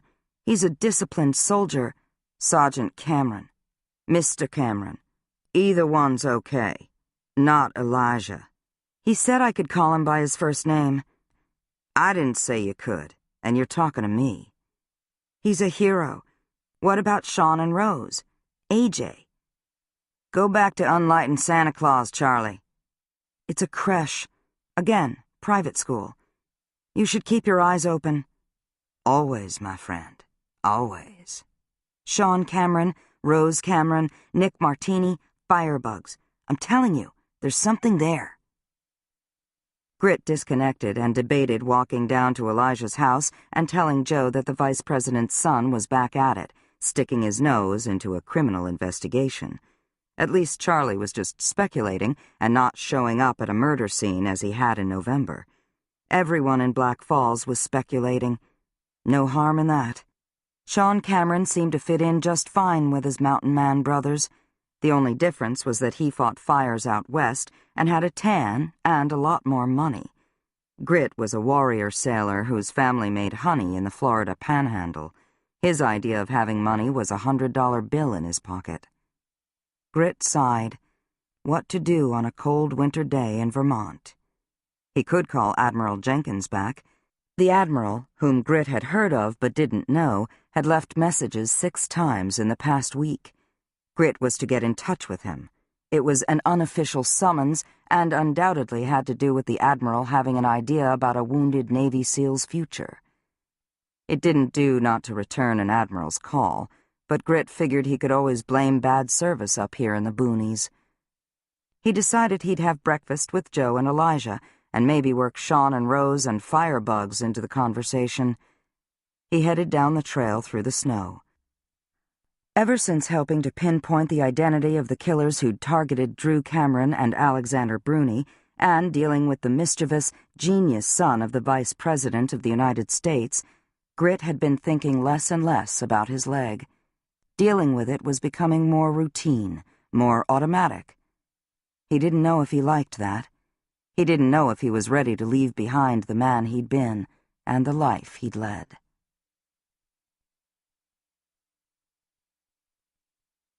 Chapter 15. I dreamed about, Devon rubbed a hand over his head, awkward and, in his own way, self-conscious, uncomfortable about sharing his emotions, his vulnerabilities. Hannah sat with him at a small table by the cafe's front door. It was early, the cafe cold as the heat kicked in for the day. Since surviving his ordeal on Cameron Mountain, Devon had insisted he was okay, but he had recurring nightmares, reliving the shots Rigby had fired into the cabin and then the shots Elijah had fired. Finally, the silence and the knowledge that one of the 2 men was dead. He stared out the cafe window at Main Street. I think California will help. The change of scenery will do me good. I hope so, Hannah said. The swelling on her cheek had died down overnight. Her wrist had turned shades of purple and blue. If you get homesick, if you need to talk to someone, just do it, okay? Don't wait. You're as tough and resilient as anyone, but you went through hell last month. Yeah, we all could have died up on the mountain in about 10 different ways. Beaten to death, frozen, shot.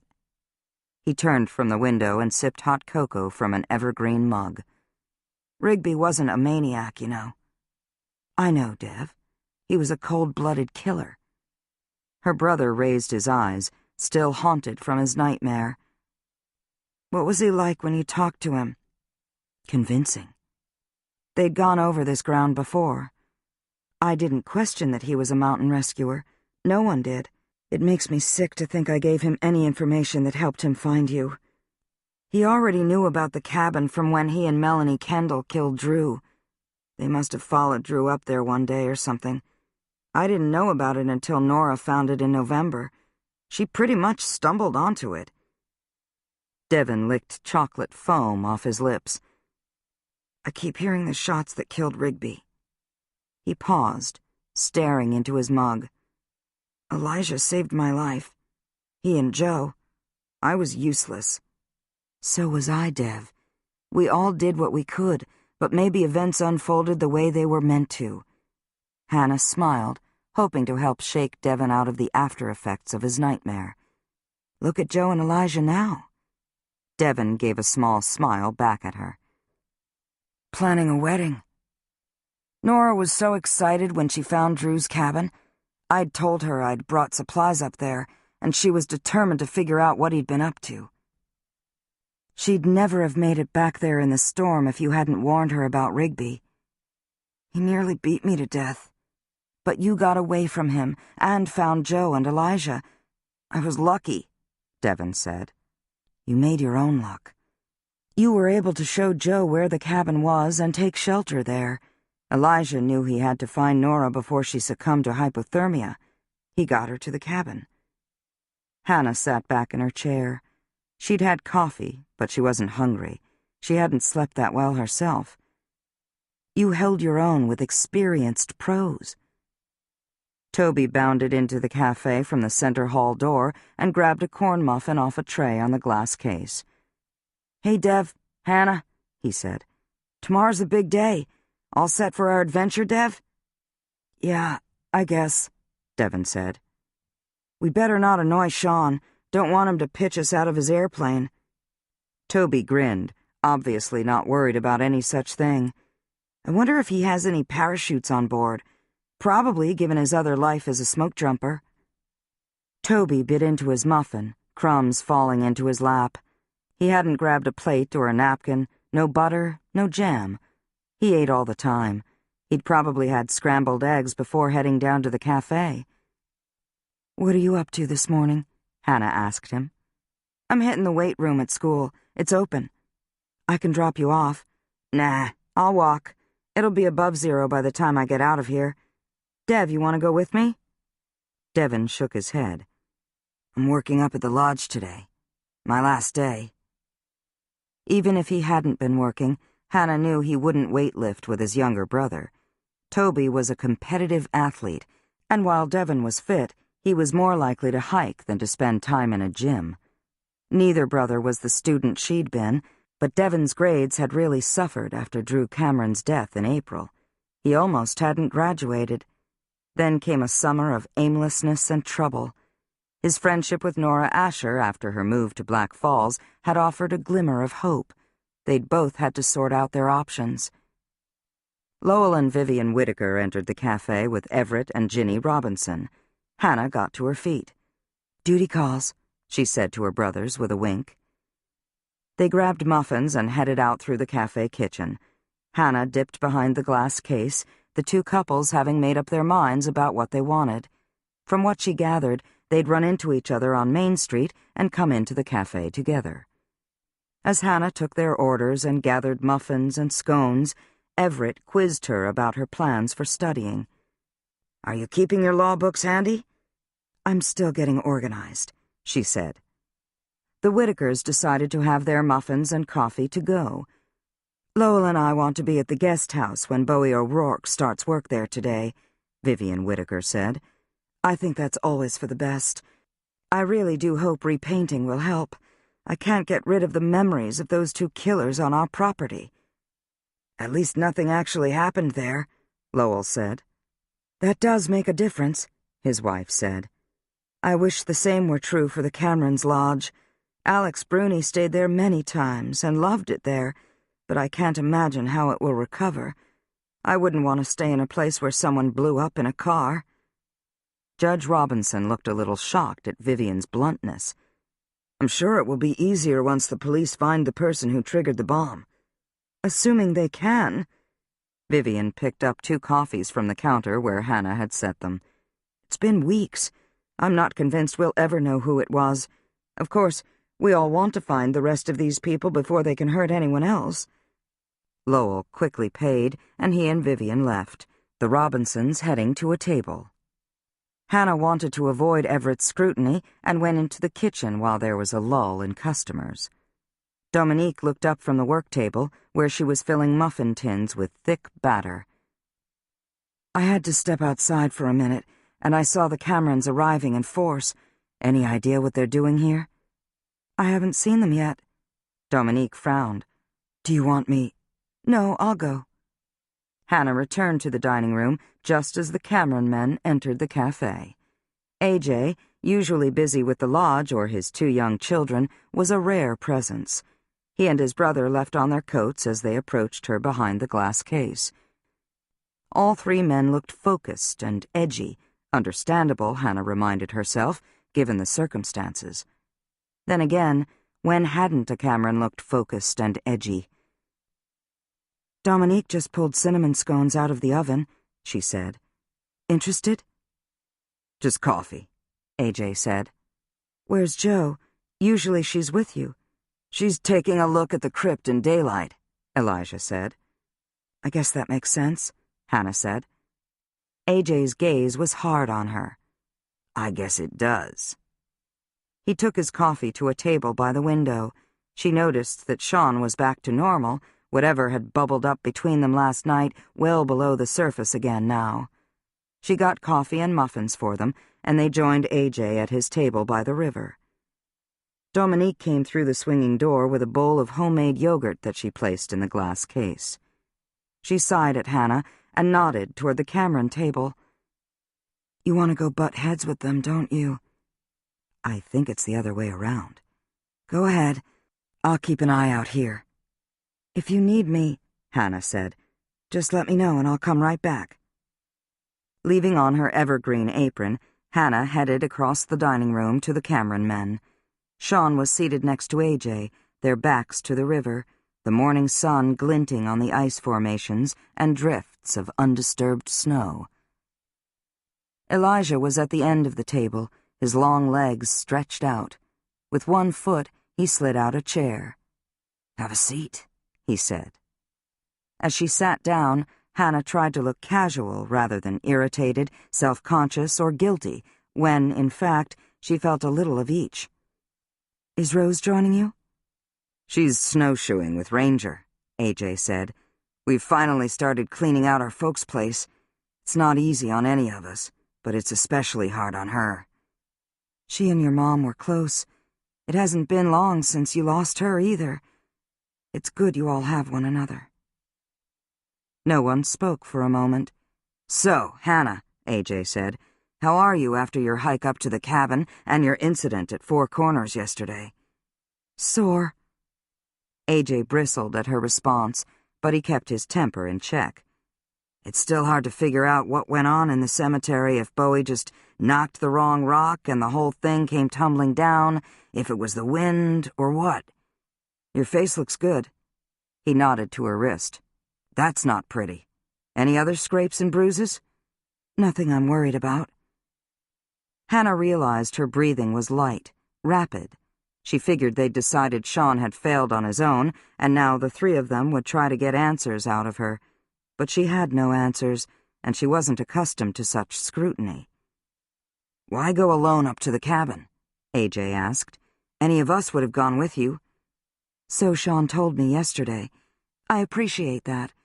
I know I was on Cameron land, but—" "That's not the point. Hiking alone in winter conditions isn't safe. Why did you do it?" "I knew I could count on you Camerons to come rescue me," Hannah said with a deliberately fake smile. AJ didn't so much as crack a smile back at her. Sean and Elijah drank their coffee, letting their older brother do the interrogating. They'd probably figured it out in advance. Of the 3 brothers, AJ had the least patience with her and had never treated her with kid gloves, but she'd never been intimidated by him either. "What were you looking for?" he asked. "Peace of mind." Technically, it was true. She didn't care if she was being obstinate. She didn't want to drag them on a wild goose chase, and she didn't want to subject Bowie to unfair scrutiny. AJ gave a small hiss of irritation. Sean didn't move. Elijah leaned forward and placed a hand on Hannah's arm, probably aware his older brother was about to throttle her. "We're not ganging up on you, Hannah. We want to help." "Help with what? The leak in the cellar? The lunch menu?" AJ shot to his feet. "I knew this would be a waste of time." If Joe Harper had a knack for rubbing her the wrong way, Hannah thought, she, on the other hand, had a knack for rubbing A.J. Cameron the wrong way. He was as hard-bitten as his father had been, and as devoted to Black Falls. His expression softened slightly as he glared down at her. "We're on the same side. Keep that in mind." As he stalked out of the cafe, Hannah wanted to jump up and run. But where to? The kitchen? Upstairs to her apartment? She supposed she could lock herself in the cellar with the water leak and the spiders. The Camerons and the Harpers were two of the most prominent and beloved families in Black Falls, and she didn't like being confronted, targeted by them. Elijah tried again. "Hannah, this isn't an inquisition. We know the past month's been tough on you. You almost lost Devon. We're here to help." But how could they? She'd been truthful with Sean last night. She didn't want to distract them with some useless tidbits when they had enough on their minds. After 5 weeks, all of them, herself included, were ripe to latch onto the slightest lead, no matter how unsubstantiated or ridiculous or wrong-headed. "I just want to see my brothers off to California." Rising abruptly, she forced herself to stay steady, contained, and turned to Sean. "They're excited about their trip. They'll be ready tomorrow whenever you are." Before Sean could respond, she pivoted and headed back across the cafe and behind the glass case. Dominique mumbled that she'd be back in the kitchen and ducked through the swinging door. Beth Harper passed AJ in the main entrance, taking in the scene as she approached Hannah. "Uh-oh, a Cameron gathering." Hannah managed a smile in spite of her tension. "They had a few questions for me, which I've answered. Would you mind staying out here while I—" "Go ahead. Do what you have to do." Beth's eyes narrowed. "Hannah, you're not going to cry, are you?" "Not because of them," she said, and fled into the kitchen. Dominique was in the storage room. Hannah ripped paper towels off a roll, dampened them with cold water, and applied them to her cheeks as she fought back tears. Did they all have to come to the cafe? If they thought she was holding back something that would help them find out who'd ordered Drew Cameron's death, yes. She couldn't very well blame them. She heard the swinging door open and shut and assumed it was Dominique or Beth, but the footsteps on the old wood floor had a distinctly male sound to them. Resisting the impulse to turn around, Hannah tossed the paper towels in the trash and got out of there, grabbing her car keys and her jacket and charging out the back door. Sean followed her out to her car. "I'll go with you." "You don't even know where I'm headed." "To see Bowie." "Then you can just drive fast and beat me there." She climbed into her car and started the engine. Drew had told her she wasn't one to let her emotions dictate her actions, but she had the night at O'Rourke's when some idiots started flinging insults, and now she was again, letting the Cameron brothers get to her. They were just trying to find out answers to their father's murder. "So am I," she whispered to herself, and backed out of the driveway, leaving Sean standing in the frigid air as she drove past him and out toward the hollow where she and Bowie O'Rourke had spent their childhoods. Chapter 16. Hannah checked Bowie's place on the river first, but his van wasn't in the short driveway. He lived in a wreck of a house that he claimed to be renovating. Wood was stacked neatly under a homemade lean-to, smoke curling out of a stovepipe chimney. This wasn't the romanticized Vermont of postcards, nostalgia, or tourists. There were a few houses strung along the river on what was now a back road, a stone wall running along one side of what used to be a more traveled road. Keep going, and she'd end up back at the logging road at the base of the north side of Cameron Mountain, where Sean had parked yesterday. Could Kyle Rigby and Melanie Kendall simply have had Drew Cameron under surveillance and followed him up the mountain? The April snowstorm would have covered their tracks. No one was sure of Drew's exact route, but he hadn't parked at the old logging road at the bottom of the short, steep trail down from the north side of the mountain.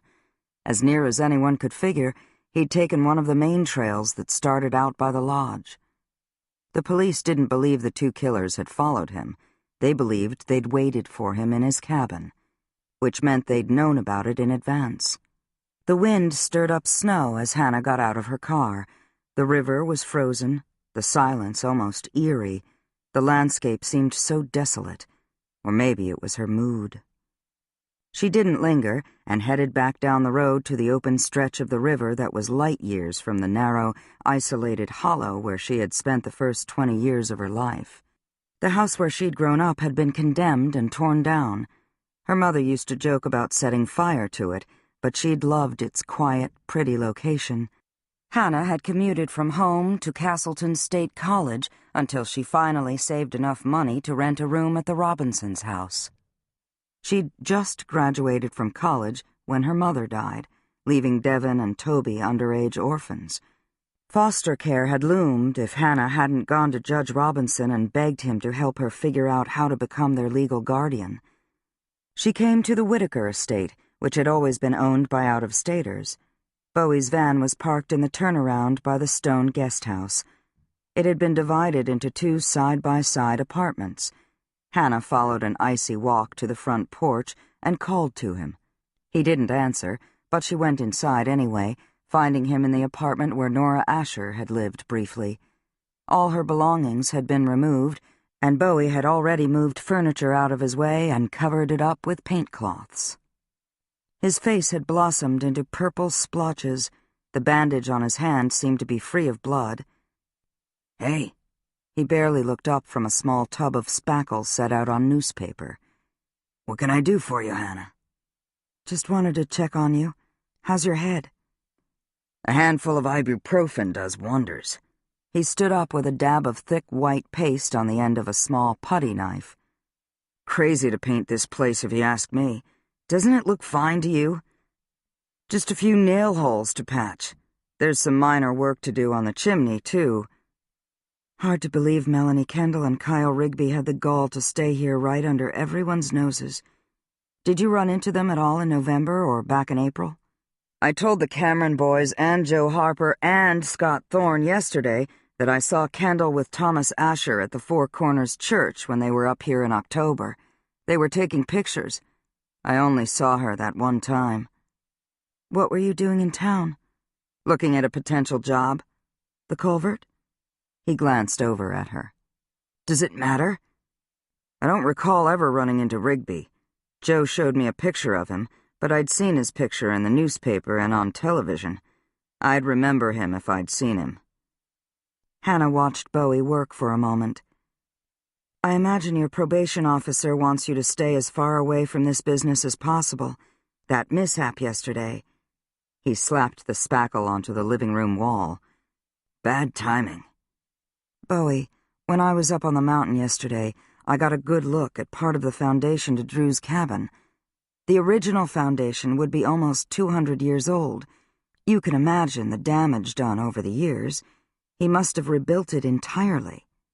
"I imagine so," Bowie said.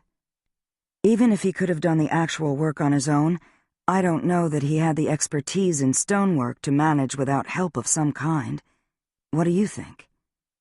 "You asking me from a technical point of view?" She let his suspicion slide past her. "I'd appreciate your expert opinion, yes." "I could do the job on my own. Drew could if he knew what he was doing and had the right equipment and materials." "Did he know what he was doing?" Bowie worked the paste into the nail hole with his thumb and smoothed it out with the side of his uninjured hand. "I wouldn't know." "Your guess?" "I'm not guessing, Hannah." "Cutting down trees, trimming them, constructing the cabin itself, I can see Drew handling that part on his own. But the stonework—" Bowie didn't look back at her as he spoke. "If he had help with any of it, not just the stonework, That means someone else knew about the cabin. Is that what you're getting at, Hannah? She watched him dip his putty knife back into the spackle tub. Bowie... He stood up with fresh paste on the end of his knife and gave her a cool look. I didn't help Drew. If I had, I'd have said something by now. Did you help him find that old cellar hole? No. What about you? Your dad's hobby was looking for old cellar holes. I went with him a few times. So did you. Did you two ever run into the old Cameron cellar hole? My father had an idea it was on the north side of the mountain. We looked for it a few times. Drew had been looking for it on and off for years. That wasn't a secret. She stepped back as he slapped the spackle onto the wall. Did you point him in the right direction? We talked about possibilities from time to time, Bowie said, obviously reluctant to talk. I gave him pointers on what to look for. Trees, shrubs, ground cover, abandoned wells, the lay of the land. That's it. I might be able to find it on my own now, but only because of what I've heard since November. There's no love lost between you and the Camerons. I may have a short fuse, but I don't hold grudges. Drew mellowed some. He'd come by and talk when I was doing a job at Four Corners Church the winter before he died. About what? Stonework, mostly. By then, Drew had already had Devon haul supplies up the backside of the mountain for his secret project building his small post-and-beam cabin on the site where Camerons had first settled in Black Falls. Did you know Drew was missing in April? Hannah asked. You were in jail. I know where I was, he said, not harshly. I didn't know until after Devon had already found him. It wouldn't have mattered. I didn't know about the cabin. If I had, and I'd realized he was missing and had probably gone up there, I'd have said something. I sure as hell wouldn't have left your brother to find him. Bowie, Hannah said, you know what I'm getting at. Yeah, I'm gonna end up on the cops' radar. I guess I'm already there.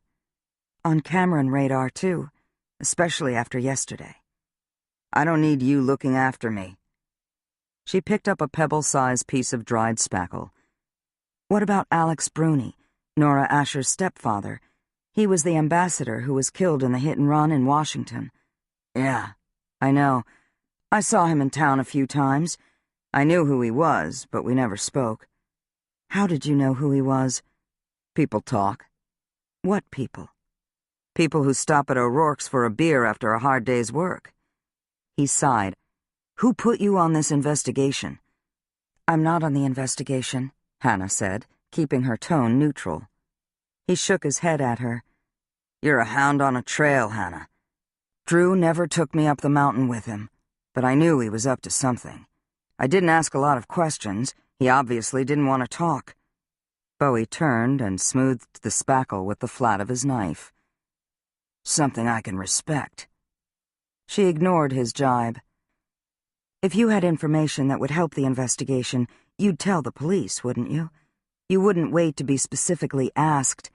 I already told you as much. He continued with his work without looking at her. Ever wonder if Sean or AJ or Elijah killed Melanie Kendall? Elijah managed to get Nora Asher out of the car in time. How? What if he knew AJ would trigger the bomb? What if he knew his friend Grit would, if he'd called Grit before heading out to the parking lot? You don't believe that. What if a Cameron's your killer mastermind? Ever think of that? No. Bowie finally stood back from the wall and turned to her. Anything else, Hannah? Are you mad at me for being at O'Rourke's that night? Nope. You had a right to be there. The insults. Those guys are dolts. They deserved what they got, but I was stupid to give it to them. Derek Cutshaw especially is an idiot. What he said... Hannah hesitated. The prejudices about how I grew up, I'm used to. The rest, the really personal stuff, you kept them from going into detail. She licked her lips, awkward now, but also determined to learn the truth. Bowie, were those comments about me? He steadied his dark eyes on her. Does it matter? It's over. I've got a job to do here. He turned back to the wall and rubbed his callous fingers over the drying spackle. "Did Sean send you out here, or was it a joint decision between him and his brothers?" "No one sent me." "Good. I don't need the Camerons and the Harpers on my case. Joe's a pit bull these days." He glanced back at her. "You don't need them on your case either, Hannah. Let the police investigate what they want to investigate. Do you know something they don't?" "About stonework, maybe." "Your dad taught you a few things," Bowie said. "Yes, he did. When he wasn't in prison."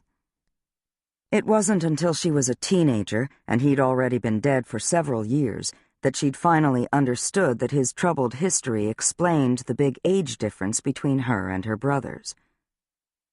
"He didn't kill himself," she whispered. "I know you've wondered." "Doesn't matter anymore." "His death was hard on you, too.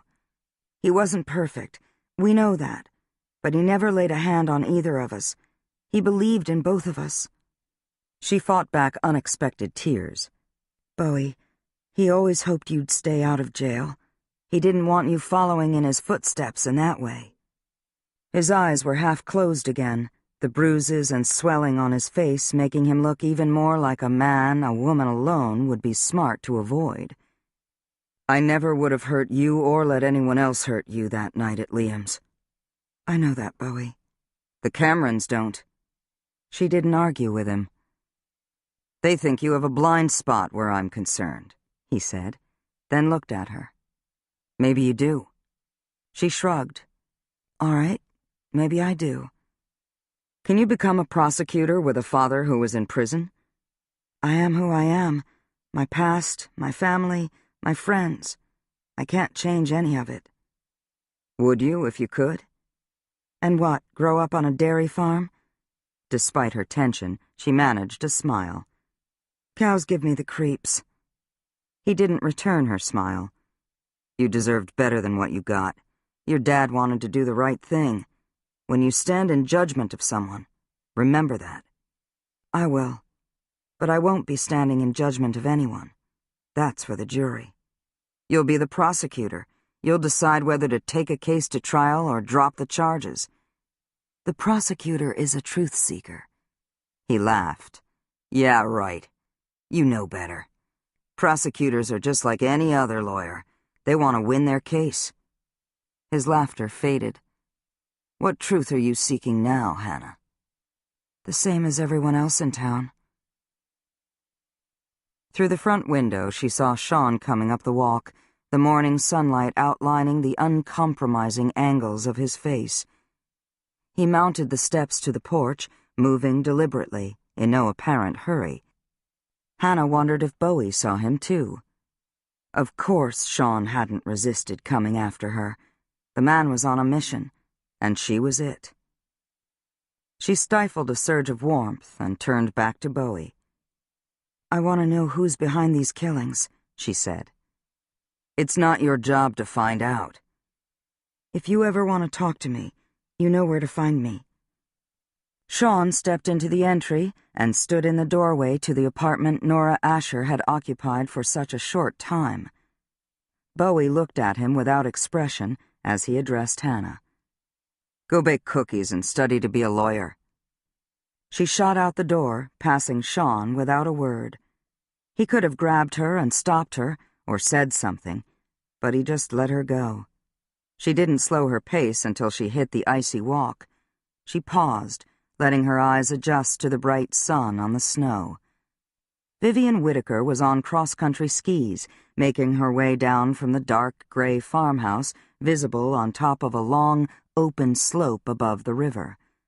Brrr! She gave an exaggerated shiver as she came to the edge of the guest house walk. She wore expensive cross-country ski clothes. Only her red cheeks looked cold. "I can't believe how cold it is.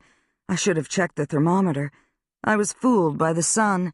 It makes everything sparkle and look so warm and inviting." "It can be deceptive," Hannah said, a gust of wind penetrating her thin jacket. "Are you here to see Bowie?" "I just stopped to say hello." "I see. I have to admit, Vivian looked toward the guest house. He makes me a little nervous. I think he does Lowell, too. Hannah said nothing. What was there to say? Maybe the Whitakers were smart to be nervous, and she was the one who was making no sense. I understand you two go way back. Vivian shuffled closer to the walk, the tips of her long skis edging out of the snow. I don't mean to be intrusive, but you know what I'm asking. Bowie will be working here for at least the next 2 weeks. We're having company for New Year's. He has a criminal record. Honestly, Mrs. Whitaker... Vivian. Honestly, I don't know what you're asking. She lifted her ski poles out of the snow and seemed to struggle to hold back a caustic response. I'm asking, Hannah, she said coolly, if you and Bowie O'Rourke are romantically involved, and if that's going to be a problem for Lowell and me. That's all. I'm sorry to be blunt, but with all that's gone on here this year, I feel the need to speak my mind. No problem. She settled back on her skis. But you're not going to answer me, are you? No, I'm not. Sean came out of the guest house and walked down the porch steps, but Vivian ignored him, her gaze leveled on Hannah. I understand your parents are both gone, and you're alone in the world. Bowie must be a force of strength and continuity in your life. Hannah tried to keep any defensiveness out of her tone. I'm not alone in the world. I have 2 brothers. We have assorted relatives, just none in a position to have been their guardian. She glanced back at Sean, who seemed unconcerned about the ice on the walk. She turned to Vivian Whitaker. Why was she explaining herself to this woman? I have to go. The Robinsons have enormous respect for you and your accomplishments. I trust their judgment. Vivian gestured toward her sprawling farmhouse on the hill. Do you have time for coffee or tea? We've a fire going. Lowell's filled the wood box to the brim. He loves his country chores. Thank you, but I can't stay. Another time, perhaps. Vivian smiled at Sean as he came closer. I imagine you can't wait to be back in California, given this cold weather. Hannah didn't wait for his response. She lost her footing on a slippery section of the walk, but didn't fall. She was used to ice. Cold. Long winters. This was her world, she thought as she headed to her car. Sean was from Black Falls, but it wasn't his world any longer. She half expected him to have blocked her in with Elijah's truck, but he hadn't. She yanked open her frozen car door. How much did Sean know about her father? How much did all the Camerons know and not say? Drew undoubtedly had been aware of Tobias Shea's multiple arrests. I've done a lot of stupid things, her father had told Hannah when she was 11. I'm not proud. Then why don't you be good? I don't know. I just don't know. He hadn't been an alcoholic, a drug addict, or a sociopath. He'd been a man who'd made some very bad decisions and had never quite been able to keep his life together. I wouldn't trade your father for a Prince Charming, her mother had said. Then again, maybe that hadn't been a good decision on her mother's part. Hannah had loved them both, just as she loved her brothers, who were now about to go off to California. She shivered, the cold wind downright painful. Why did it feel as if Sean Cameron were stealing her brothers from her? Devin and Toby were doing what they wanted to do. Sean was just helping them. He was suddenly behind her. Your hands must be cold, he said. Frozen. I should have worn gloves. You were in a hurry. I wasn't thinking. I shouldn't have let you come out here alone.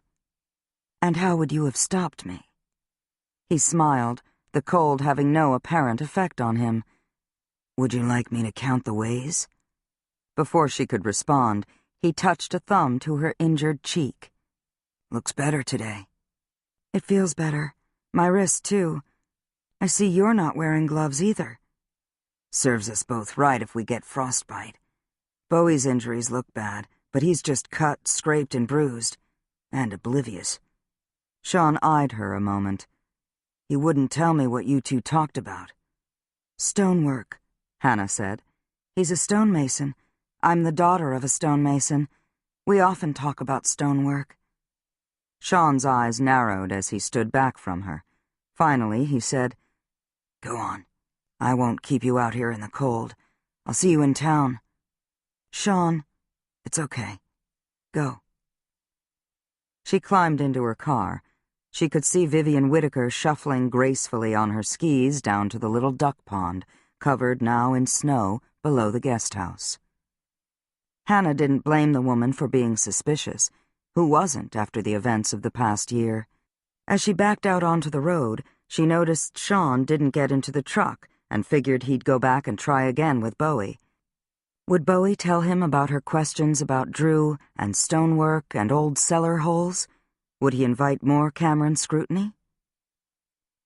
I never should have come out here, Hannah said to herself. Her car had lost most of its heat. By the time she got it warm again, she'd be back at the cafe with the same questions she'd started out with and no answers.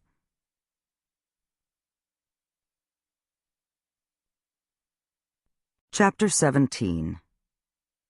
Vivian paused in the soft snow on the bank of the pond. The ducks that had been there all summer and through the fall had vanished. She supposed it was because of the ice and cold, but maybe on some level they'd been aware of the violence in Black Falls and hadn't wanted to be there any longer. It was how she felt, but she'd made a conscious decision not to give in to her fear and revulsion and be driven from her dream home in Vermont. At least this morning. By this afternoon, she could easily change her mind and call a real estate agent. She hated her conflicting emotions, all these strong emotions, period. She preferred a more sedate, predictable life.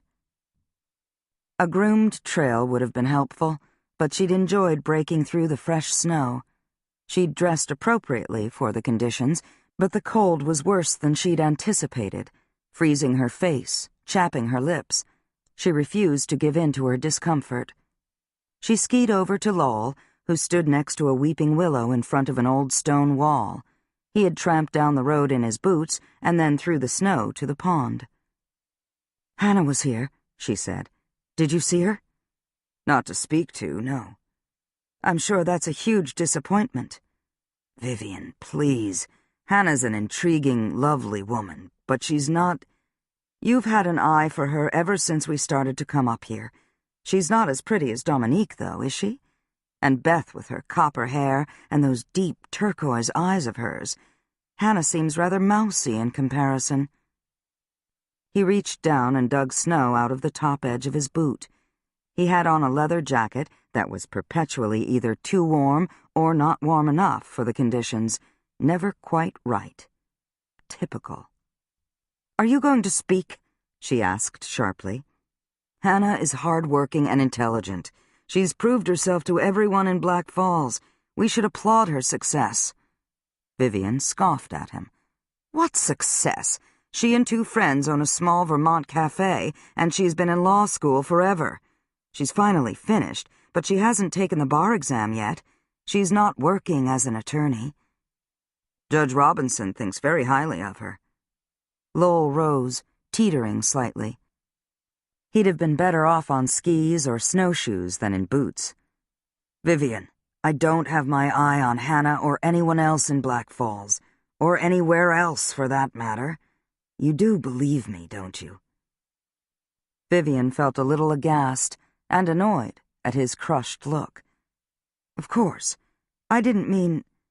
She suddenly realized she didn't know what she'd meant. Sean was with her just now. I think there's something between the two of them. I really do. I'd trust your instincts. He raised a gloved hand and pointed at the guest house. Have you talked to Bowie yet this morning? No, I haven't. I think he's a complication for Hannah and Sean. It'll be interesting to see what happens when Sean returns to California. I just don't want us to get caught in the middle.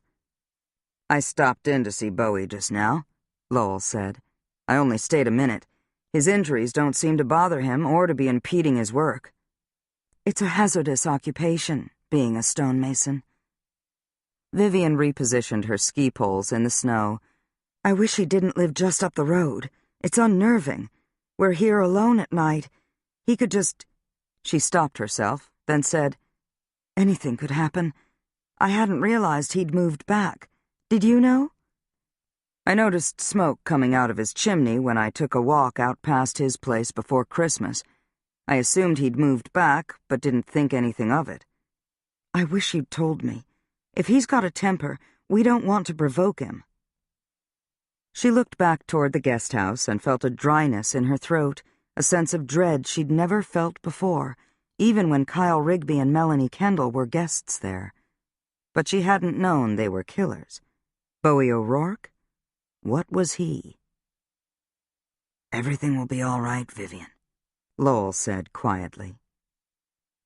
Even his reassurances irritated her. She glared at him. "Just don't start in on me again about getting a dog. I don't want to hear it." She skied back over to the guest house, staying in the snow to the side of the walk, as Bowie came out onto the porch. He looked terrible. In addition to his bruises and cuts, his heavily bandaged hand, she noticed his stubble of beard, his torn orange sweatshirt, his muscular build. Although he'd spent only 60 days in jail, he had the air of a hardened ex-convict about him.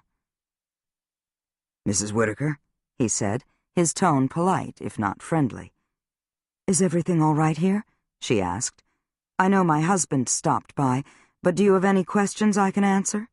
"All set." He barely looked at her, and his distant manner made her wonder if he'd overheard her and Lowell. Well, what of it? She and her husband had been together for decades. They had a way of talking to each other that other people could either understand or not. She didn't care if Bowie O'Rourke disapproved. Bowie went inside without further comment, and Vivian headed back to the tracks she'd made skiing down the slope from the farmhouse. Even with a trail, the return trek was much more difficult. She had to fight the wind as well as ski uphill, and seeing Hannah, Sean, and Bowie had left her drained and uneasy. She found Lowell coming out of the small woodshed behind the house. He'd carefully stacked cordwood inside and outside the shed all fall.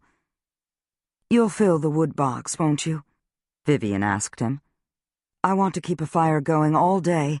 Just looking at flames makes me feel warmer. Doesn't it you?" "Yes, of course." "You're not even paying attention. Don't just humor me."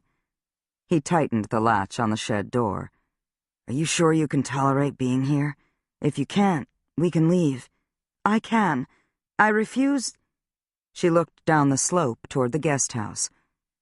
"The more I think about Bowie, the less I like having him here. Do you suppose he could be involved with the murders?" "I don't want to believe anyone from here is involved." "No one does, Lowell, but we have to face reality. Whoever the mastermind of these killers must be intelligent and calculating. Bowie seems too simple. I suppose he could be involved without being the mastermind." She shuddered, but felt a wave of irritation at her husband. "You say that without conviction. You like Bowie, don't you? You think my concerns are ridiculous." "I didn't say that." No passion, no emotion whatsoever. She stepped onto the back walk, suddenly feeling trapped in her skis. She couldn't wait to be out of them. "Even if I'm wrong about Hannah and Sean, there's still something going on between her and Bowie," Vivian said, then sighed. "Well, these small-town connections are impossible for an outsider to follow. Joining the local historical society won't change anything. These people will never let us in." "Would you want to be let in?" Lowell asked. "I might. You never know. The Camerons and Harpers are interesting families." She breathed in the cold air and took a moment to appreciate the beauty of their spot on the river, the play of light and shadows on the ice and snow, the starkness and stillness of the landscape. "I don't want these killings to ruin this place for us." Lowell pretended not to hear her and headed to his neat woodpile in front of the shed. Vivian skied over to the back door of the farmhouse to tackle getting her skis off. "I'm going up to shower," she called to him. "Please build a fire before I come back down, won't you?" He waved to her. "Of course." She left her skis by the back door and peeled off her winter clothing just inside. She took the stairs up to the master suite, welcoming its neutral colors and clean lines. She hadn't wanted any fussy, clunky country furnishings. She immediately felt more centered. She looked out the window and saw a deer prancing through the leafless brush down by the frozen river. She'd left the bedroom door open and could hear Lowell clanking fireplace tools. The smell of woody smoke soothed her and irritated her at the same time. A little smoke was fine, even homey, but he always created too much smoke when he started a fire. She placed her forehead against the smooth, painted wood trim. Had she ever asked for much in life? A good husband and children, friends, holidays. Buying this place had been her idea, but it fit Lowell's fantasies of playing the Vermont country gentleman. What damn fools they'd been. As she raised her head, a movement far to her left caught her eye, and she noticed a solitary male figure down by the duck pond. She couldn't see him clearly from this distance, but it had to be Bowie. She stood a moment and watched him. She heard a sound behind her and turned. Lowell was standing in the bedroom doorway. "Please don't worry, Vivian," he said. "All will be well." "I just don't want any more disruptions to our lives. These people will never stop searching, digging. The Camerons, the Harpers." She tried to stem a sudden sense of panic and anger, she thought. Everything about the past 5 weeks infuriated her. They'll have their answers, no matter who's hurt in the process. I don't know if I could be so relentless. I think if I had the choice, I'd just pretend nothing happened. Lowell didn't respond for a moment. "Would you have me killed if you could?" he asked quietly. Vivian gasped. "What a terrible thing to say! Of course not!" He shrugged, standing still in the doorway. "You didn't ask me if I'd have you killed." "You have a bizarre sense of humor," she said irritably. "Let's not talk about killing." He looked past her toward the window. "These killers aren't about passion, Vivian. They're just doing a job." "On behalf of people who are about passion." "Yes," he said. "I suppose you're right." His shoulders slumped, and he turned back into the hall. In another moment, Vivian heard his footsteps as he headed back downstairs. She wanted to throw a shoe at him. Why couldn't he ever show some spine? She peered out the window again, but saw only the wind blowing the fine snow into sunlit drifts. Lowell sat in his favorite chair in front of the fire, roaring now, not so smoky, more to Vivian's liking. He could hear the shower running upstairs and appreciated having the fire to himself. The big, comfortable room. His wife had decorated it, of course, but he'd approved of her choices, the blend of modern and traditional. Neither of them had wanted moose heads on the wall or log cabin quilts on the beds. He slowly opened his fingers, giving a low moan at the pain that coursed through his hand. Fortunately, whatever bruising was there was faint, not obviously discoloring the skin. He shut his eyes, forcing himself to remain calm. He'd always been cerebral and quiet, not one to let emotions intrude on his work. Lately, however, he felt as if his life were spinning out of control and he were hanging on by his fingernails, just trying to survive. Vivian would just tell him what a fool and a failure he was. In a few minutes, when he heard her on the stairs, he got to his feet and slipped out to the back hall. He took his coat and walking stick and eased outside, not making a sound. He didn't want her to follow him. He didn't want company right now. He walked down their long driveway back out to the road that wound along the river. The cold made him feel alive, energized. He continued down to the turnaround, but Bowie's van wasn't there. He must have gone for supplies, or to take a lunch break. Lowell paused, out of breath. Vivian's concerns about Bowie weren't an overreaction. He was concerned. Bowie O'Rourke was the perfect choice for opportunistic killers looking for an ally in Black Falls. for someone to deal with a potential liability. Melanie Kendall had become a liability. That was why she was dead now. If Elijah Cameron hadn't killed Kyle Rigby, and Kyle had failed in his mission to get rid of Nora Asher and Devon Shea, he, too, would have been a liability, marked for death. Both he and Melanie were professionals who'd understood the score. The less you know about some things, the better, he thought. Lowell forced himself not to think about matters over which he had no control. Hannah. Thinking about her calmed him. She was so brave, so beautiful. Seeing her with Sean Cameron didn't sit well with him. Last night, again just now. Was she in love with Sean? With Bowie? Were both men in love with her? Lowell hardly felt the cold anymore. Vivian was right. Sean was everything her husband wasn't. He continued down the narrow road. It curved close to the river along an old stone wall. Would he have survived here 200 years ago with such harsh conditions? Yes, he was a survivor. He pictured Hannah's soft mouth, her pale eyes, and the gentlest spray of freckles on her cheeks. He'd been fascinated with her ever since he'd first walked into Three Sisters Cafe shortly after it had opened, when its future was still uncertain. He and Vivian had come to Black Falls shortly after the bar fight at O'Rourke's. He'd heard different accounts about Hannah's role. He'd run into Drew Cameron not long after he and Chief Harper had gone to the River Hollow to find Bowie. "Bowie screwed up," Drew had said.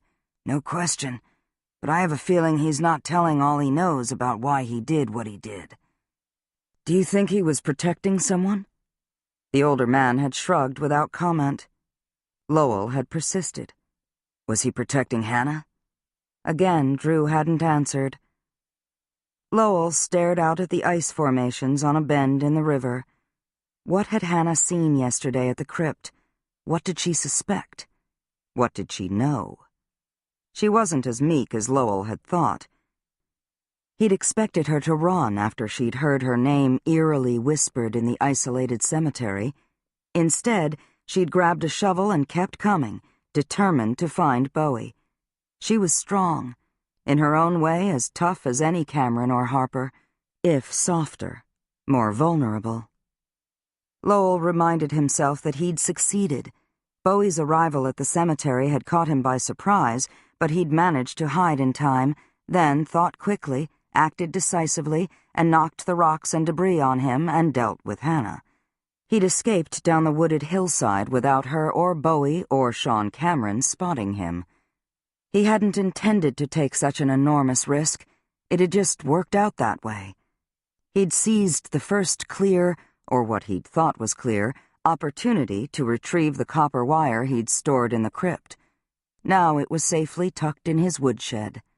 By itself, the wire wasn't incriminating.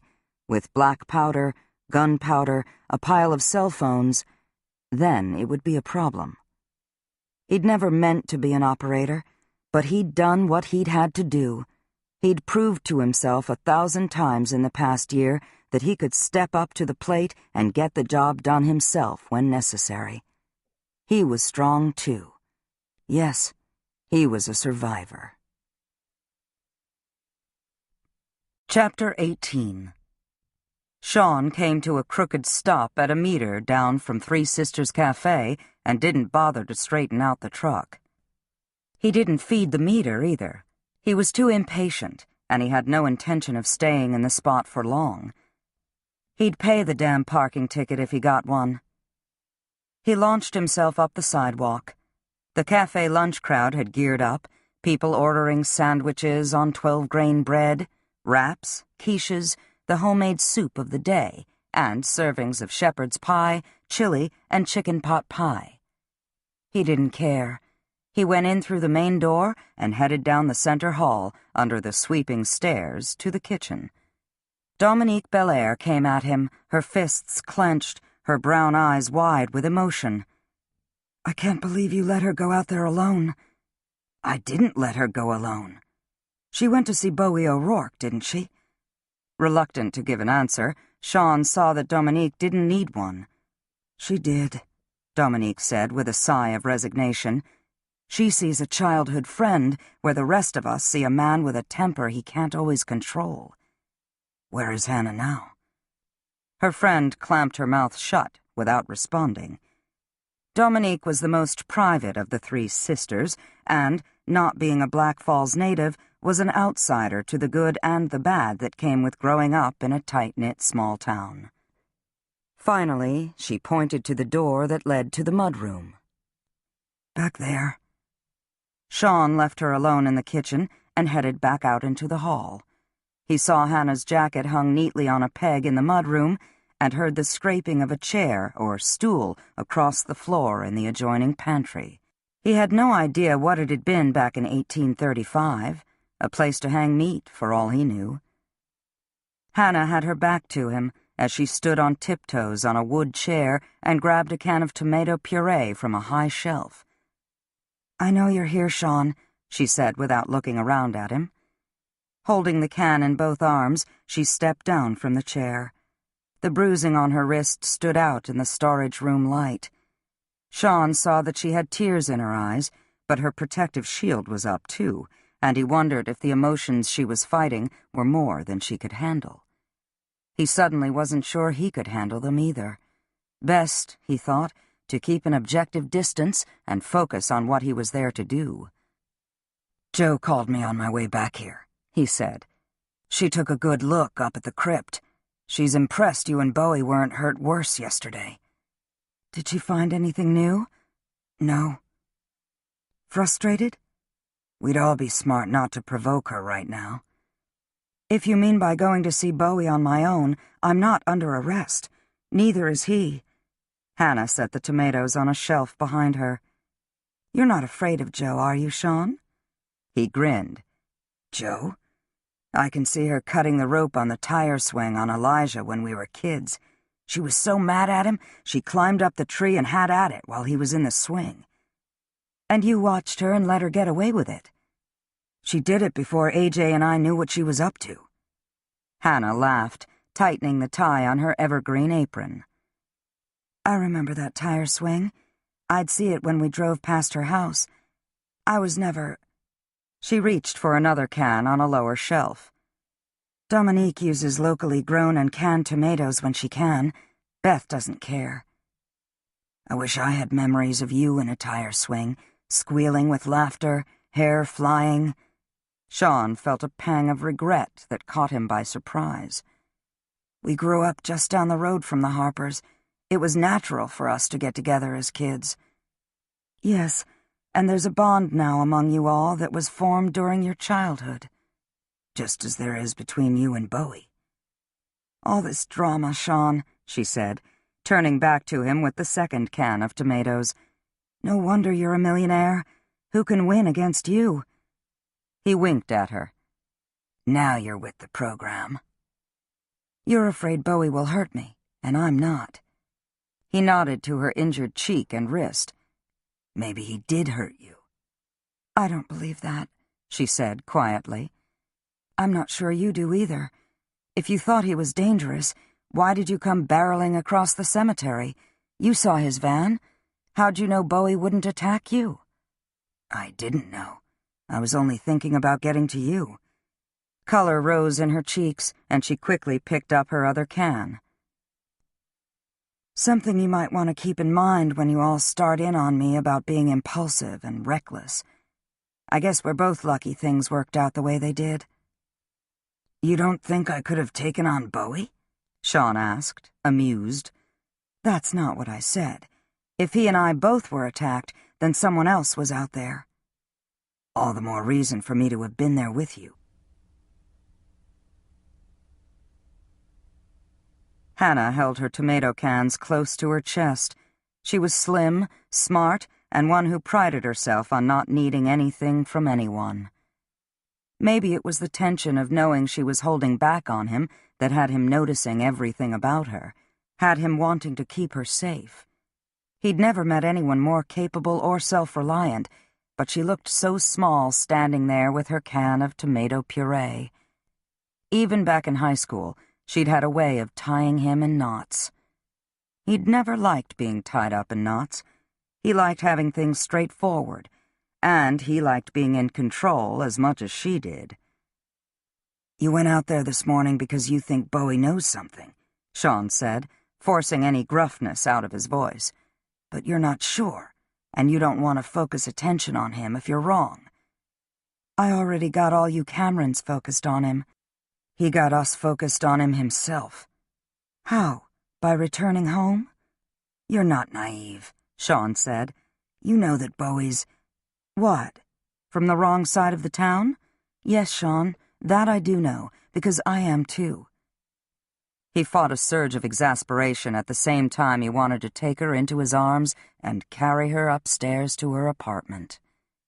Toby and Devon could be there, and Dominique was down in the cafe kitchen with her knives and doubts about him and his motives. Was Hannah ever alone? And how long had it been since she'd had a man in her life? Sean watched her, acknowledging a disturbing thought. Had she gone to O'Rourke's in March in part because she'd hoped Bowie would turn up? Now that he was back in town, was she tempted to strike up a relationship with him? Just as well he was heading back to California in the morning. As clear-eyed as he was in business and on a fire call, he'd never been clear-eyed where Hannah Shea was concerned. "All I'm asking," he said, noticing a few strands of her hair slipping from her ponytail into her face, "is for you to trust me. We're not on opposite sides." She looked down at her bruised wrist. "I do trust you, Sean." Any anger and defensiveness seemed to have drained out of her. "I appreciate what you're doing for Devon. You've worked hard and done well. Good for you." "Feel even less guilty about sending me the bill for the repairs to the cellar?" Her eyes finally sparked with humor. "I never did feel guilty." "I should have known." He laughed and tucked the stray hairs behind her ear, the bruising on her face a reminder of what was at stake if she were wrong about Bowie O'Rourke. "I'm going up to the lodge if you decide to—" "Come clean?" He smiled, dropping his hand back to his side. "That's one way of putting it." "I have work to do here. I also promised Devon and Toby we'd do something special for dinner on their last night here." She seemed determined not to dampen her brother's excitement, but Sean saw how much she'd missed them. He wished he could think of something to say to make her feel better, but just left her to work and returned to the cafe dining room. The lunch crowd had dissipated, but Rose was there, in front of a riverside window, staring down at the snow and ice. She didn't look up as he stood next to her. "You're a bastard, Sean, you know that?" "That seems to be the general consensus today." She turned and glared at him. "Hannah's been in love with you since 9th grade, and you and AJ and Elijah are all playing on that because you think she's got some insight or information about these killers." "Rose, what the hell's the matter with you?" She didn't seem to hear him. "You're going to break her damn heart, Sean." He frowned at his sister and said nothing. "You, Elijah, and AJ are taking your frustrations with the slow pace of the investigation out on Hannah. She's an easy target." Rose shifted her gaze back to the river. "You're all bastards. All 3 of you." "Anything else?" "You're leaving tomorrow and taking her brothers with you. Hannah will be here alone." "She won't be alone. She has you, Dominique, and Beth, and half the cops in town are here on a daily basis. Come on, Rose. Get a grip. Hannah's never been alone." "I mean alone here, in this building, at night. She's never lived by herself. Even when she rented a room at Judge Robinson's, he and Ginny were around." "You live by yourself?" "That's different." She inhaled, glancing up at him with a directness that immediately struck him as feigned, as if she were desperate to have him think she had nothing to hide. "I'm used to it." "Rose, what's going on with you?" "Other than Pop getting murdered and people blown up and shot and more killings likely in the works?" Sean felt a jolt of fear for his sister. "Rose, what's wrong?" She looked back out the window, softening ever so slightly. What's your big hurry to get back to California? I only came out here for Christmas. I stay in touch with the investigation. If I need to get back here, I'll get on a plane. I have responsibilities there. He tried to smile and ease the tension between them. And it's cold here. But Hannah, she's tougher than most people think. His sister angled her eyes at him, still combative and tense. So that means you can lead her on for your own purposes and then dump her? Sean settled back on his heels. Who are we talking about here, Rose? I've said my piece. You know where I'm coming from. She bolted across the cafe, nearly knocking over Myrtle Smith, who had on a down vest, a heavy wool sweater and pants, and boots with thick soles, no gloves. She waved her fingers, the nails painted a deep red, as she joined him at the window. I just had a manicure here in town. Not bad. It's all that saves me from turning into a mountain woman. I swore I wouldn't cave and invest in a parka, but I hit the lodge shop today. I noticed your brother sells the pricey stuff there and wears Carhartt himself. Sean had come to appreciate Myrtle's crusty charm, as well as her keen, uncompromising instincts as a reporter. The lodge offers a range of prices. Very diplomatic of you. You own this building, right? She didn't wait for him to answer. Here's what I think. Get rid of the gallery across the hall. It's struggling, and the owners just need a nudge to move to a cheaper place. Then expand the cafe and add a dinner service on that side of the house. There's a working fireplace over there. It could be nice. Intimate. I don't run either business, but you have influence. She gave a small moan. Listen to me. I'm desperate. I'm bored out of my mind. You could go home to Washington. I could, she said without looking at him. He was silent a moment. It's still hard, isn't it? He asked. She turned to him with a smile that didn't reach her eyes. Ever wish you'd taken a different path in life? Never mind. You're too young. Grit tells me you're not a romantic, and I shouldn't be fooled. He's suffering. The leg's bad, but the friend he lost in Afghanistan still weighs on his mind. Moose Ferreira. He was a SEAL, too. His wife had a baby boy after he died and named him for Grit and Elijah. Did you know that? No, I didn't. I've seen a lot of tragedy in my work, but that one... She sighed again and turned back to the window. Grit's just a kid. I should quit complaining. You had a friend who was killed by this network. Andre. He was intense, interesting. One of my flings. It wouldn't have lasted, but he didn't deserve to have his toothpaste poisoned. Someone paid someone to make it happen. She glanced up at Sean, her lavender eyes shimmering with barely suppressed anger. I want them all. Who paid to have him killed, who arranged for someone to kill him, who did the killing. The police know Rigby and Kendall were in London when Petroff was killed. What if they met another killer there? I want everything, every detail. She resumed, staring out the tall window. What about you? Anyone else besides your father who could be a part of this thing? Do you have someone in mind? Her eyes were a dark lavender as she glanced sideways at him. Think about giving the gallery the boot. You'd be doing them a favor.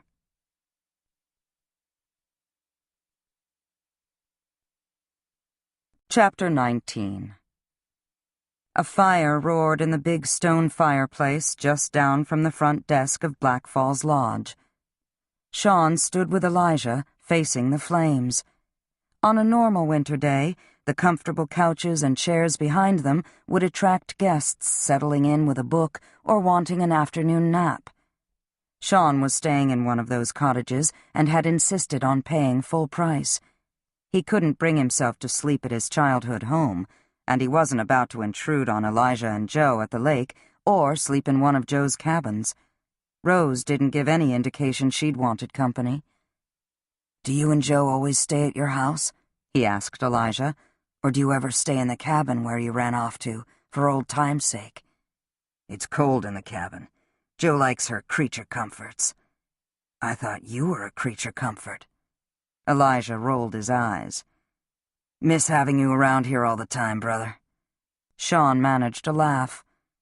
Their father had surprised his offspring by leaving the dozen run-down cabins and 35 acres on the lake to Joe.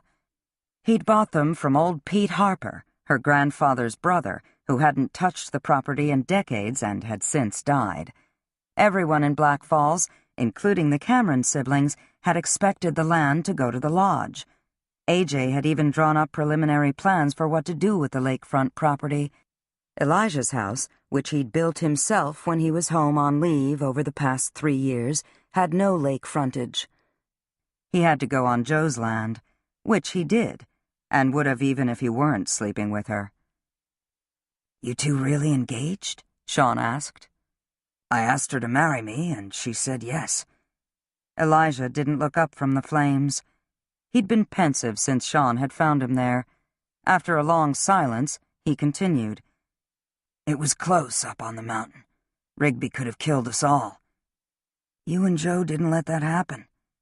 I almost lost her. Sean nodded. Elijah wasn't a brooder, but he was thoughtful. Down the hall, AJ's 4-year-old son and 2-year-old daughter squealed and laughed in the main dining room, both parents with them. What's on your mind, Elijah? Sean asked. Maybe by killing Rigby I lost the chance to stop more murders. We can't second-guess ourselves, Joe said, walking down the hall from the dining room in a sweater, jeans, and boots. We did what we had to do to get off the mountain alive. She narrowed her turquoise eyes on Sean. Get anything more out of Hannah? No, Sean said, leaving it at that. Grit Taylor walked in through the lodge's main door and headed over to the fire. He put his hands out toward the flames. Hannah Shea's here. Her car's stuck on ice on that mess you all call a parking lot. She'll spin her way out of it and be in a fine mood by the time she gets in here. Elijah regarded his friend with a mix of amusement and respect. Any theories about what's going on, Grit? Grit's gaze settled on Sean and then shifted back to Elijah. Plenty. Doesn't mean any of them is worth spit. He opened and closed his fingers, the fire glowing in his dark eyes as he glanced again at Sean. Are you still planning to head back to California tomorrow? Yes. Got a New Year's party to attend? Yes, but that's not why I'm going back. Fire season's already peaked, hasn't it? It normally peaks in October, Sean said, but fires can flare up any time if the conditions are favorable. Grit adjusted his stance, as if his leg hurt. You still get out there? Jump out of a plane to fight fires? When needed. Sean eased back away from the massive fireplace. A giant stuffed moose, a fake one, stood in the corner. You did SEAL training in Southern California. You must know about wildfires in remote areas. Yep, some. Your partner, he's a smoke jumper too? That's right. Doing research, Grit? Me? Nah, just yakking while I warm up and wait for Hannah.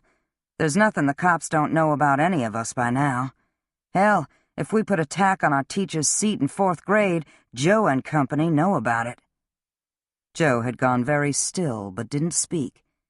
Sean figured Grit's questions had sparked her interest, too.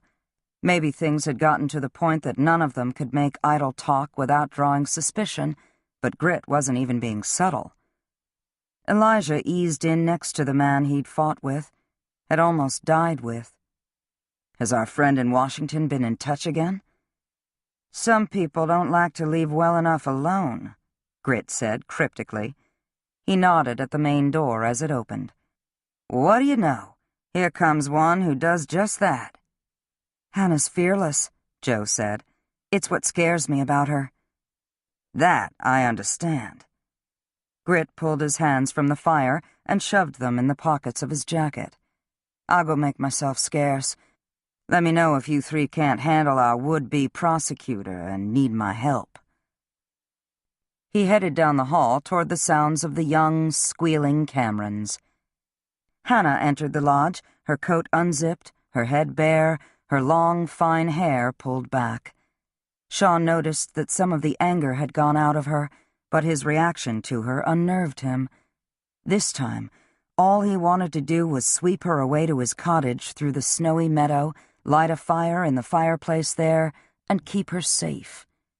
Well, that wasn't all. He wanted to make love to her. He avoided glancing at his brother or Joe, lest it showed in his eyes just what he was thinking. "I'm not staying," Hannah said as she approached the fire, acknowledging him, Joe, and Elijah with a stiff smile. "Nice to see you all. I'll just get straight to the point. I came to tell you that I got to thinking about the foundation at your father's cabin and decided to check it out. My father was a stonemason, a good one. I thought—" When she stopped, Elijah stepped closer to her. "Go on." Her bruised cheek stood out against the glow of the fire. "I've been wondering how Drew found that old cellar hole, and if he could have handled rebuilding the foundation on his own. I went up to see if being there would help me figure out the answers. It didn't. That's it. That's all I know." No one said anything. Sean realized they were fixed on Hannah. No wonder she was defensive and felt isolated, as if they were ganging up on her. He couldn't let that deter him, and finally he said, "What about Bowie?" "What about him, Sean?" "He walked into the cafe yesterday, and you bolted up the mountain in 20-degree weather by yourself." "One thing doesn't necessarily have to do with the other. In this case, I used to go out hunting cellar holes with my father as a kid. Bowie did too. After my father died, I'd go out in the woods by myself. I'd find an old cellar hole and see a rose bush still growing by a stone wall, and I'd imagine myself back in time." She paused. "I remember seeing your dad and Elijah hiking up on the mountain." "I don't remember that," Elijah said. "You never knew I was there. I was hiding by a stone wall. Your father had you go on ahead, and he came back to me and saw me home." "How old were you?" 13. That means you were 17. "Did you ever find the cellar hole where Drew built his cabin?" Joe interjected. Hannah shook her head. "No, I didn't. I don't know if anyone else did." "Bowie or your father, you mean?" Her turquoise eyes were cool and controlled, but Hannah reacted by straightening her spine, as if she knew Joe suspected her, knew she was still keeping secrets. Joe grabbed a black iron poker and stirred the coals in the fire as she spoke. "You hike up to the cabin, and not 30 minutes after you're back down the mountain, you hear someone calling your name, and you're knocked over in the cemetery." "Correct." Joe set the poker back on its rack. "You're protective of your brothers. Anyone in your position would be." "My position?" "Devin's just been through an ordeal. He was suspected of stalking another teenager and stealing—" "But he didn't stalk Nora, and he didn't steal. He was framed. He had a rough time after he found Drew's body on Cameron Mountain. He was in some trouble. I'm not making excuses for him." Sean exchanged a look with Elijah, but neither of them spoke, letting the federal agent and the budding lawyer go. "Devin found Drew when no one else could," Joe said, "but he should have told one of us." "I know." Hannah's voice was just above a whisper. "I'd give anything if I'd gone up the mountain instead of him, if I'd at least been with him." Joe didn't relent. "Then you of all people know that you should tell us what's on your mind now, Hannah. What you know, what you theorize, what you suspect, what you're afraid of." Hannah tightened her hands into fists. Sean noticed her wince in pain and figured she must have momentarily forgotten about her injured wrist. She didn't so much as glance at either him or Elijah. "What else, Agent Harper?" she asked.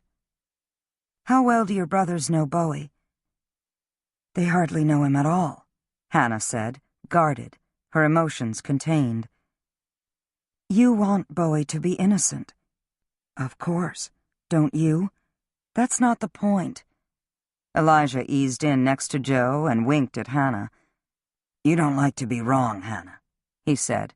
"Never have. But we're all wrong sometimes." She shifted to Sean. "What time do you need Toby and Devin to be ready?" Sean decided just to answer her. "I'll pick them up at 7. They'll be waiting for you on the front steps." She turned back to Joe. "I have nothing to hide. I was curious about the cabin stonework and checked it out. Maybe we'll never know how Drew found that cellar hole, or how he managed to build the cabin on his own. Or how those 2 killers found out about it," Joe said quietly. "Do you have a theory of your own, Hannah?" "I imagine everyone in Black Falls has a theory." Joe gritted her teeth visibly. "That's not an answer." "I told you what I know," Hannah said. "Now, if you'll excuse me." No one stopped her as she walked back to the entrance. Once the door shut firmly behind her, Elijah fastened his gaze on Sean. "Go," he said to his younger brother. "Talk to her." Joe looked more exasperated.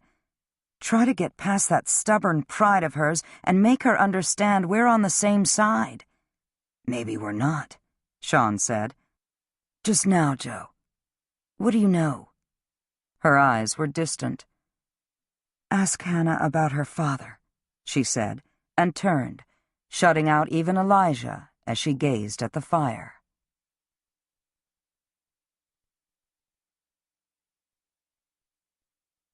Chapter 20. Sean parked in the driveway of the house he owned in Black Falls, not on the street this time. When he got out of Elijah's truck, the wind was even worse than up on the ridge, howling down from the summit of Cameron Mountain as if their father himself were steering it, trying to tell his third-born something he'd been trying to get through to him for a long time, but Sean kept missing it. Too many ghosts in Black Falls, he thought, heading in through the mudroom. The cellar door was open. He heard a scraping sound and went down the dusty stairs. Hannah was moving an old oak desk near the trunk and shelves of canning jars. "Hello, Sean," she said, pointing vaguely at the floor. "I'm clearing space so Bowie can start work on the leak." "When does he start?" "I'm not sure yet," she said. "After you all head out to California. I first noticed the leak this fall. I'd opened up the bulkhead periodically to get some air in here and let things dry out. There wasn't much damage." "Why didn't you have Bowie look at it then?" She stood up from the desk, her front smeared with thick dust. "He wasn't living in town at the time. He hadn't started work on the culvert up at the cemetery yet.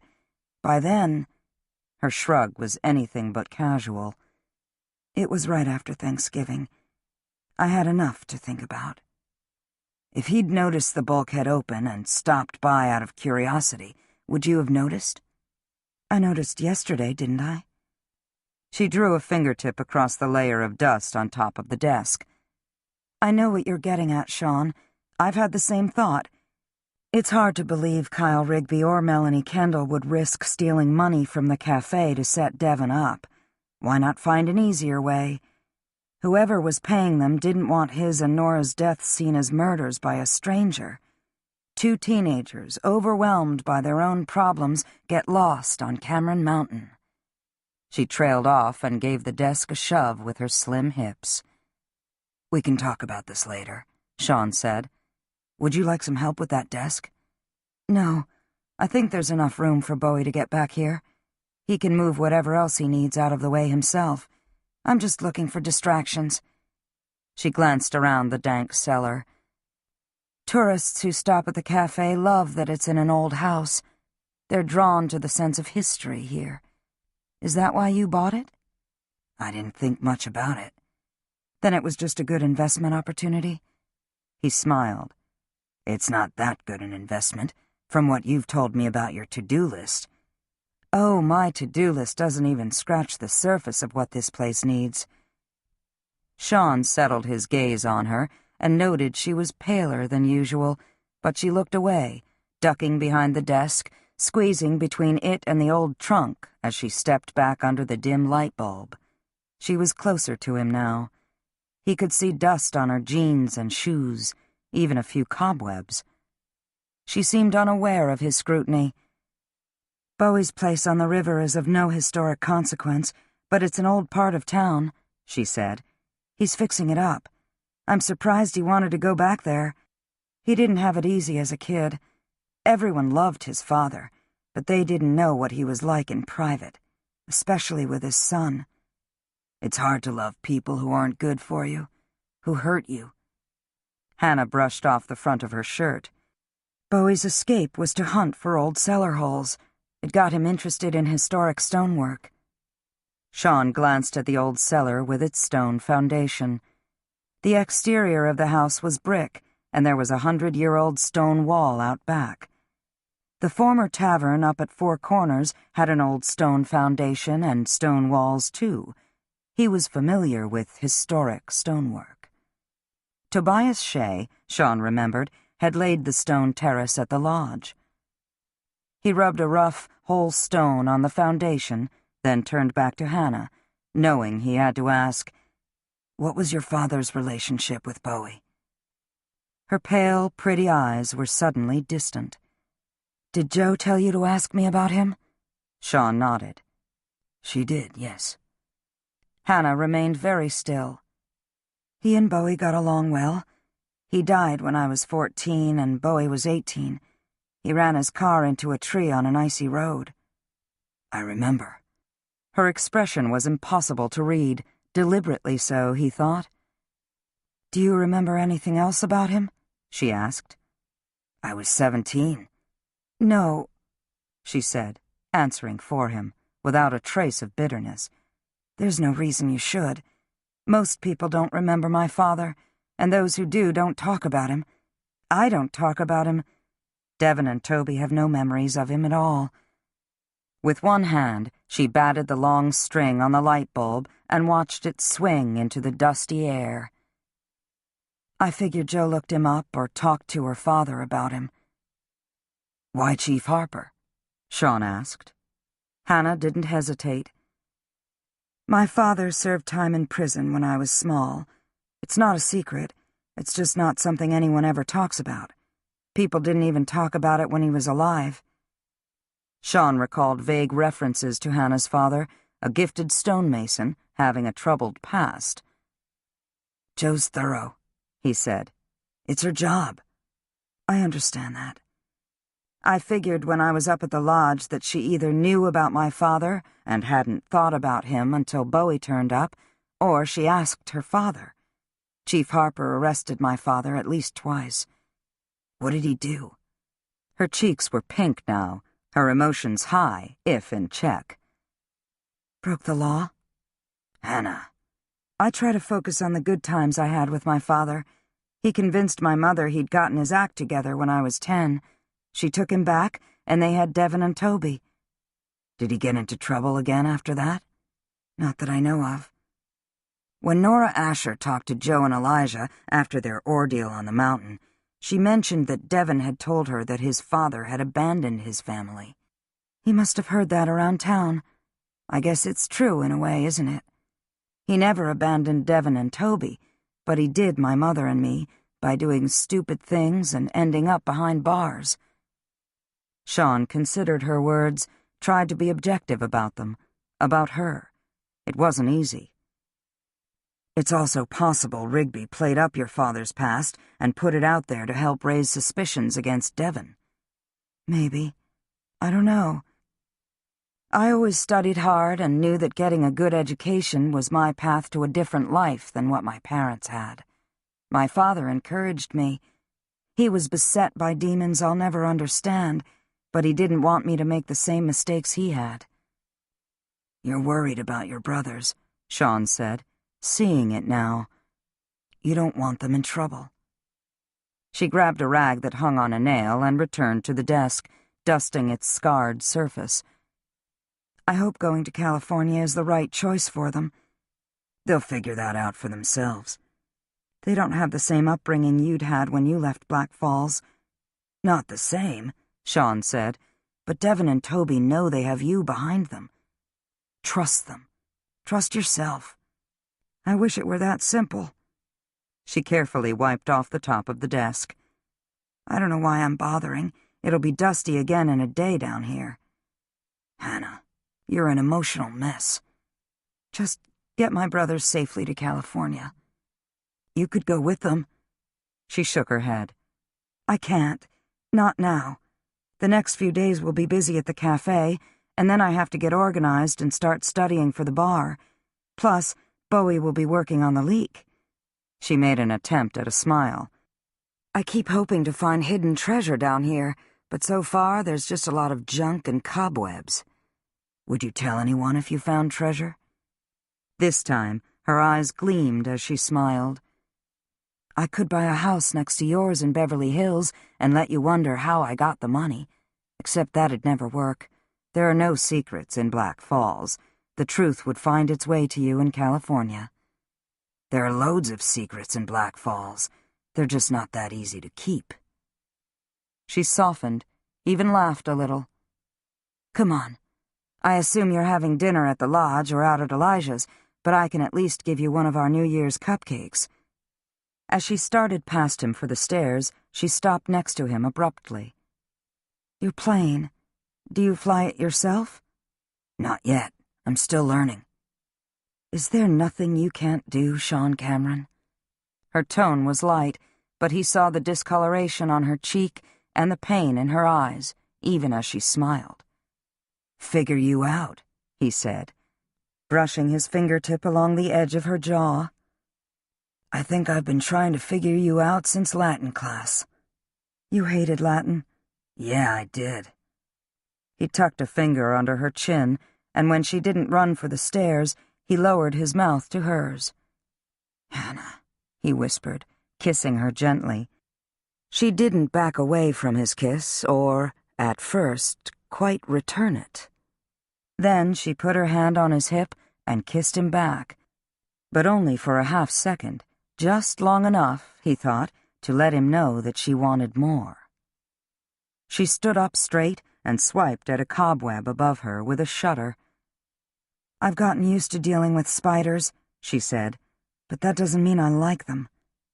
Sean kept his gaze on her. You can't pretend this isn't happening. She grinned at him. Yes, I can. I have a favor to ask you, and I didn't let you kiss me because of it. You wanted that kiss, he said. Well, yes. Yes, I did, because it's been just that crazy around here.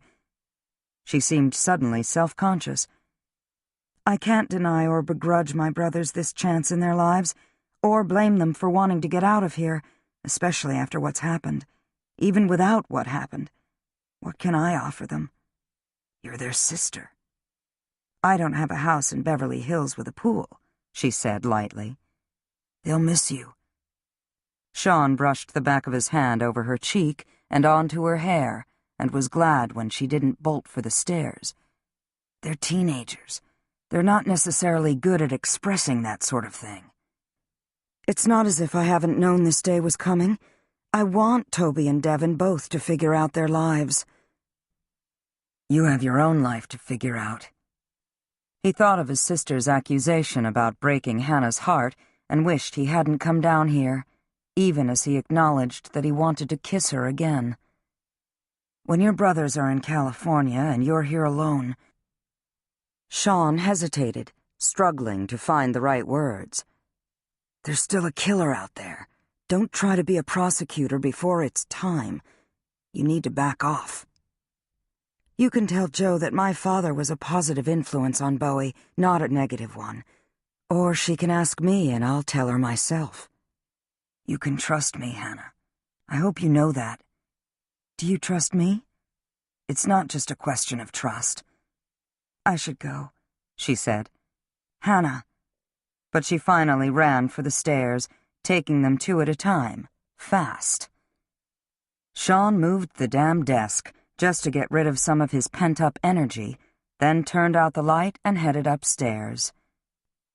Rose was waiting for him in the hall, frowning, eyebrows raised in suspicion as she spotted Sean. Ranger lay obediently at her feet. The golden retriever wagged his tail when he saw Sean, but his sister didn't seem to take it as a vote of approval. "I'm decorating cupcakes with Beth, Dominique, and Hannah," Rose said.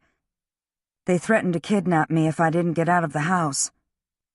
Sean could hear Beth and Dominique laughing in the kitchen. Girls' night.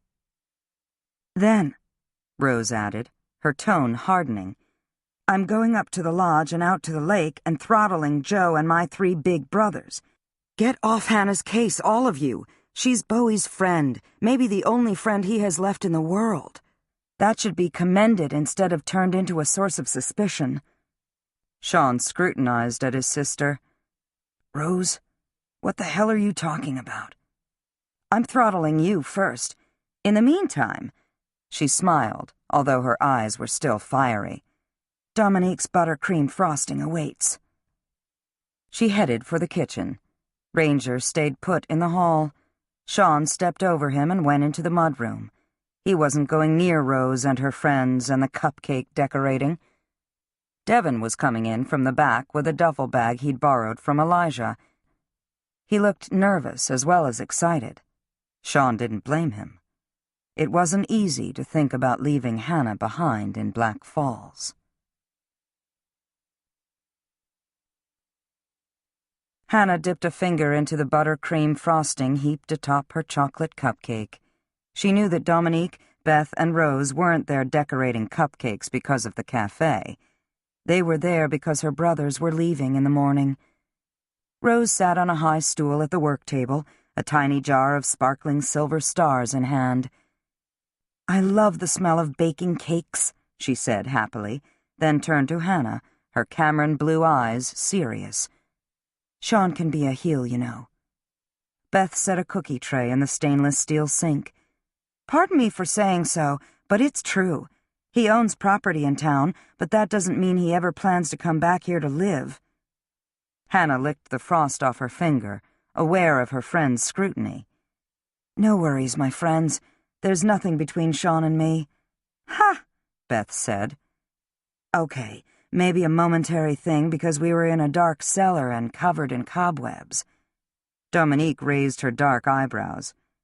"Cobwebs?" "He is cute," Beth said. "All the Cameron men are dreamy," Dominique added, as only she could. Rose groaned. "Cute? Dreamy? Try tripping over their size 12 shoes at the bottom of the stairs." "Try coming between them and something they want," Beth added.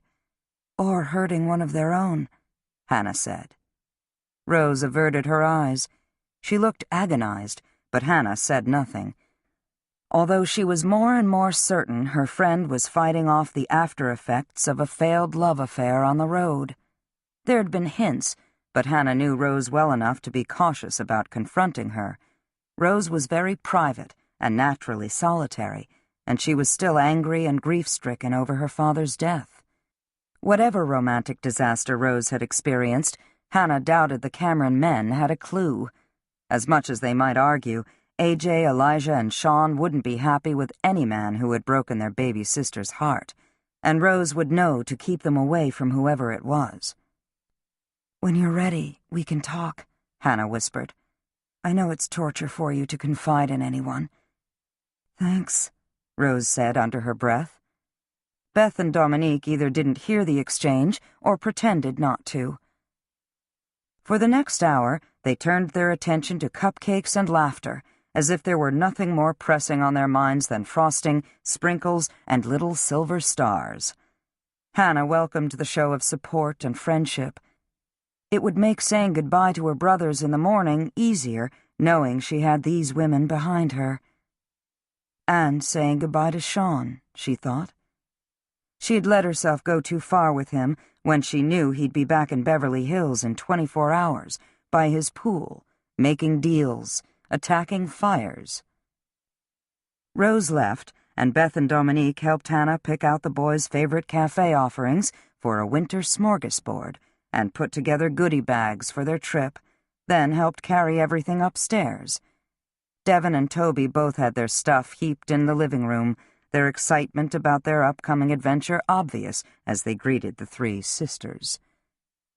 "Watch it," Beth said good-naturedly. Hannah can turn your bedroom into a sewing room while you're gone. What if all that winter warmth and sunshine gets to you?" They just grinned at her. After she and Dominique left, Devon turned serious. "Toby and I have to ask you something before we leave," he said. Hannah sank onto the couch. "All right. What's on your mind?" Devon remained on his feet, rubbing the back of his neck. Toby rubbed his thumb on a scratch on a bike helmet in his lap. Whatever they needed to talk to her about, it was making them uncomfortable. Finally, Devon plopped down on a chair opposite her. "Hannah, were you and Bowie O'Rourke ever... Are you now... you know..." He squirmed. "Romantically involved?" Of all the things that had run through her head, that was one of the least intrusive and upsetting. They could, for instance, Hannah thought, have asked her about Sean Cameron. She shook her head. "No. No romance. Never in the past and not now. I haven't seen that much of Bowie in recent years, but he's more like an older brother to me than anything else." "The Camerons don't trust him," Toby blurted, looking up from his helmet. "The Camerons are hard on everyone," she said, then added diplomatically, "but they're hardest on themselves." Devon was watching her. It would be a mistake, she knew, to think his slumped posture meant he was disinterested, or satisfied with her answers. Her brother noticed everything. "AJ, Elijah, and Sean were all three at O'Rourke's when Bowie—" "Yes," Hannah said, "they were." Devon's pale blue eyes stayed on her. "We've heard stories about what happened." Meaning stories about what Derek Cutshaw and his friends had said. She'd never discussed the specifics of that night with Devon and Toby, and had no intention of doing so now. "People love to tell stories," she said, rising. "I'll get dinner on the table while you two finish up in here." Both Toby and Devon got to their feet. "Hannah," Toby said, "Devon and I have talked, and we'll postpone California if—" "No. No cold feet. I'll get out there to see you. I have some money saved. I'll take a break from studying." She smiled at them. "Even if Judge Robinson is watching me like a hawk and won't want me to." "I'm glad he doesn't live far from here," Devon said. "Don't worry about me. After yesterday, I'll be on Cameron radar for a while." She suddenly noticed everything in the room that belonged to her brothers and would remind her of them when they were gone. "If you hate California, I'll get you back here." As she headed for the kitchen and unloaded shepherd's pie, chili, salads, and cupcakes, she knew they wouldn't hate it. Sean had never come back to Black Falls to live once he got out west. Why should her brothers? Devon and Toby were up at 6 and on the sidewalk in front of the house before 7. It wasn't yet light out. They'd set all their stuff in the hall before they'd gone to bed. Devon just had the duffel bag he'd borrowed from Elijah. Toby had all his biking paraphernalia, helmets, gloves, goggles, repair kits, as well as his racing bike, a full-suspension model he'd saved for. "It's a good thing Sean's taking you with him," Hannah said, grinning at the pile of equipment. "It would have cost a fortune to ship all this out to California with you." "I probably would have sold some of it and just bought new out there." Toby shivered in the frosty air. "I'm definitely not going to miss 0-degree weather." Their excitement was palpable as Sean and Elijah pulled up to the curb promptly at 7, as promised. They were in the lodge van, Elijah behind the wheel to drive them to the airport, where Sean's plane awaited them. Hannah helped her brothers load up their stuff and didn't embarrass them by hugging them goodbye. Sean stood next to her as Devon and Toby climbed into the back of the van. He had his coat unbuttoned, as if he knew he didn't have to be out in the cold again for a while. He started to speak, but Hannah jumped in before he could get a word out. "Have a safe flight," she said quickly, then forced a smile. "Devon and Toby promised to call me when you land." His blue eyes narrowed in the gray early morning light. "It'll happen." meaning he'd make sure her brothers didn't get carried away with their excitement about their adventure and forget. "You have my numbers," he said. "Call any time." She wasn't sure what he meant, but didn't ask. "I will. Thanks." He hesitated, then got into the front passenger seat next to Elijah. Devon and Toby were laughing now, and they both turned and blew her silly kisses, as they had when they were little boys and barely realized how much older she was.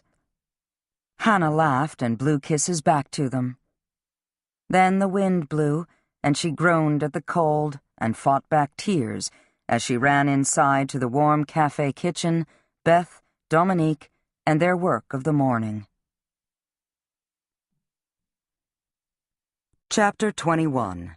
4 days later, January 2nd, Black Falls, Vermont.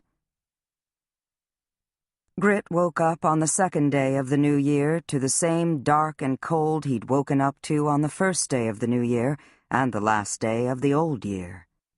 AJ and Lauren Cameron had set off fireworks up at Black Falls Lodge, as they did every New Year's Eve. Elijah had dragged Grit up there. It was -2 outside, but he'd liked looking at the stars in the black Vermont sky. The fireworks were fine. A couple of guests from the lodge, all bundled up in their Patagonia coats, had heard that he was a SEAL and Elijah a Special Forces soldier, and had asked them if the fireworks bothered them. Elijah had politely said he liked fireworks. He hadn't been home for them in years. Grit had been tempted to take the head off a nearby snowman and shove it down their pants. He was in that kind of mood. "Ah, Moose," he said aloud. "Where the hell are you when I need you?" Moose didn't answer, and Grit decided it was okay. Michael Moose Ferreira was at peace. Grit climbed out of bed, performed his morning routine, which now included cursing the cold, the dark, the killers who were dead, the killers who remained elusive, and, most of all, wood stoves. He'd really come to hate wood stoves. He was tempted to call Admiral Jenkins back. The Admiral's last message included a threat to send MPs after him. But Myrtle had called 2 minutes before Grit was fully awake with instructions for his morning. Per those instructions, he left a note on his bed for Joe and Elijah that he was on an errand. Myrtle hadn't considered a car. He borrowed Joe's without her permission. He figured she wouldn't mind, and drove up to Black Falls Lodge. Myrtle was waiting on the front walk in her new parka. "Drive me to the village," she said. "Don't talk." "Why'd you borrow a Secret Service agent's car? What if it's bugged?" Grit grinned at her. "You and the drama. Being up here's getting to you too, isn't it? One of these days we'll have to go back to Washington and sort out our lives. Let's just hope we don't go back in handcuffs." Again, per her instructions, he drove her into the village. The sun was up. It was a bright, sparkling, bone-chilling morning in the Green Mountain State. Grit parked next to a snowbank. Myrtle complained she couldn't get out and launched into a tirade about ice, snow, plows, and town budgets, and he pulled up a few yards to where someone had shoveled a cutout in the snowbank to the sidewalk. "You want to tell me what's going on?" Grit asked her. "In my next life, I'm managing a spa, I swear." She kept her gaze forward. "We'll talk on the sidewalk. I'm serious about this car." She got out, and Grit backed up and parked. He walked on the street up to the cutout and met her on the sidewalk. His leg hurt this morning. He ignored the pain as Myrtle finally looked at him with her lavender eyes and said, "Charlie Neal's cousin Connor called my room at Black Falls Lodge 30 minutes ago. He's in Rutland." The cousin. Grit looked across Main Street at the frozen tundra of the pretty town green. "How'd he get to Rutland, Myrtle?" "He took the train. He got in last night." "Where is he now?" "He's at a roadside motel on Route 4 just outside Rutland." "He's 16, Grit said. Don't they check ID?" "He's very smart. All the Neals are smart." Grit glanced at Myrtle, who was trembling, From nerves or the cold, he didn't know. She definitely didn't look happy. "He says he has a message for you from Charlie." "Myrtle. He's not under Secret Service protection. Connor Neal, the cousin." Grit knew better. It wasn't Connor Neal in Rutland. It was Charlie. He was up to his Prince and the Pauper tricks again, which Myrtle, being a smart Washington reporter, was pretending she didn't know about. "Doesn't mean they're not watching him," Grit said. "No, it doesn't. The motel's not busy." "What did he do, hitch a ride from the train station?" "I didn't ask." Up the street, a woman bundled from head to toe was walking a couple of little white dogs. Grit wondered if she had a normal life, and decided probably not. What was normal, anyway? "Let's go inside for muffins," Myrtle said. "You can leave me there and go to Rutland. I'll keep an eye on everyone for you." The cafe was warm and filled with people, including various law enforcement officers. The state trooper that Joe's sister, Beth, was dating was adding half and half to a mug of coffee. Joe was already there with Elijah. Also at their table was Joe's boss, Mark Francona, up from Washington on a frigid New England morning. That couldn't be good. Grit had met Francona in Washington in November and, being an experienced Navy SEAL, suspected the senior Secret Service agent's presence had something to do with Myrtle's errand. "Myrtle," he said under his breath. She grimaced. "I see. We walked right into the lion's mouth. I thought we'd have more time before anyone got here. So the note on my bed and borrowing a Secret Service agent's car—" "Shut up, Grit," Myrtle said. She went ahead of him to the glass case and put in her order with a frowning Beth Harper. Elijah, who wasn't law enforcement, got up from the table with Joe and Francona and ambled over to Grit in such a controlled manner it could only signal the proverbial shit was hitting the fan. "Francona turned up 10 minutes ago," Elijah said. "He flew in from D.C. first thing this morning. He wants to talk to you." "Maybe I should have stopped at the gas station for coffee." Beth Harper handed Myrtle a mug of coffee. Beth Harper was attractive, and Grit had seen her and her sister running on the lake in skin-tight leggings, but he kept looking at the women in Black Falls as sisters. Jo, of course. She was Elijah's woman. But Beth, Rose Cameron, Dominique Belair, Hannah Shea. He'd had the same reaction to each one. They were untouchables. Grit didn't like that. It wasn't like him. Myrtle took her mug and muffin to a table next to the one with the feds. Ignoring Elijah for the moment, Grit smiled at Beth and pointed at muffins heaped on a plate inside the glass case. "What kind are those?" he asked. "Pumpkin," she said. "You're serious?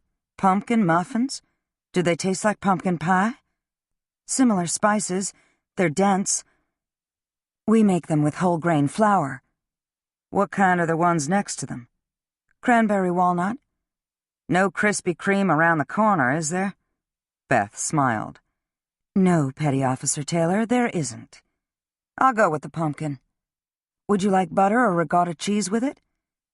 He stared at her. "Ricotta? You serious?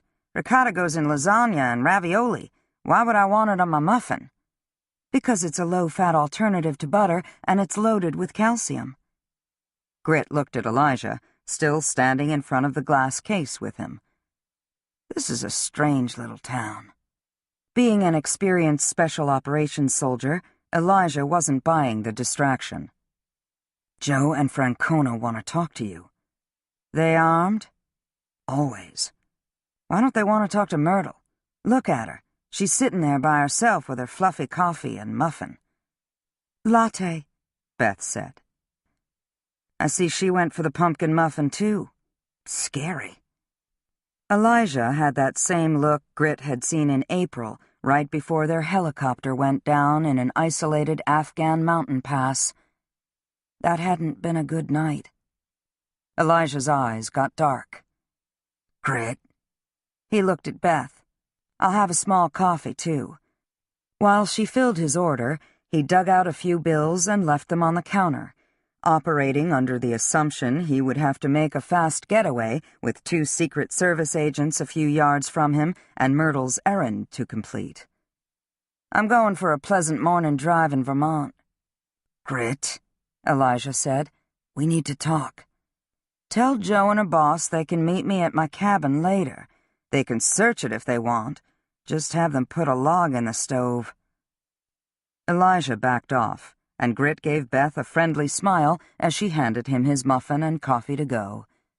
Since he took his coffee black, all he had to do next was walk out of there and be on his way to Rutland and the roadside motel where, as far as he knew, Connor Neal was waiting to deliver his message from his cousin Charlie, the vice president's son. It was called plausible deniability. Francona and Joe intercepted him before he got the cafe door open. Joe said, "Let's try not to let in the cold air. Why don't you come sit with us?" "Can't." "Why not?" Francona asked.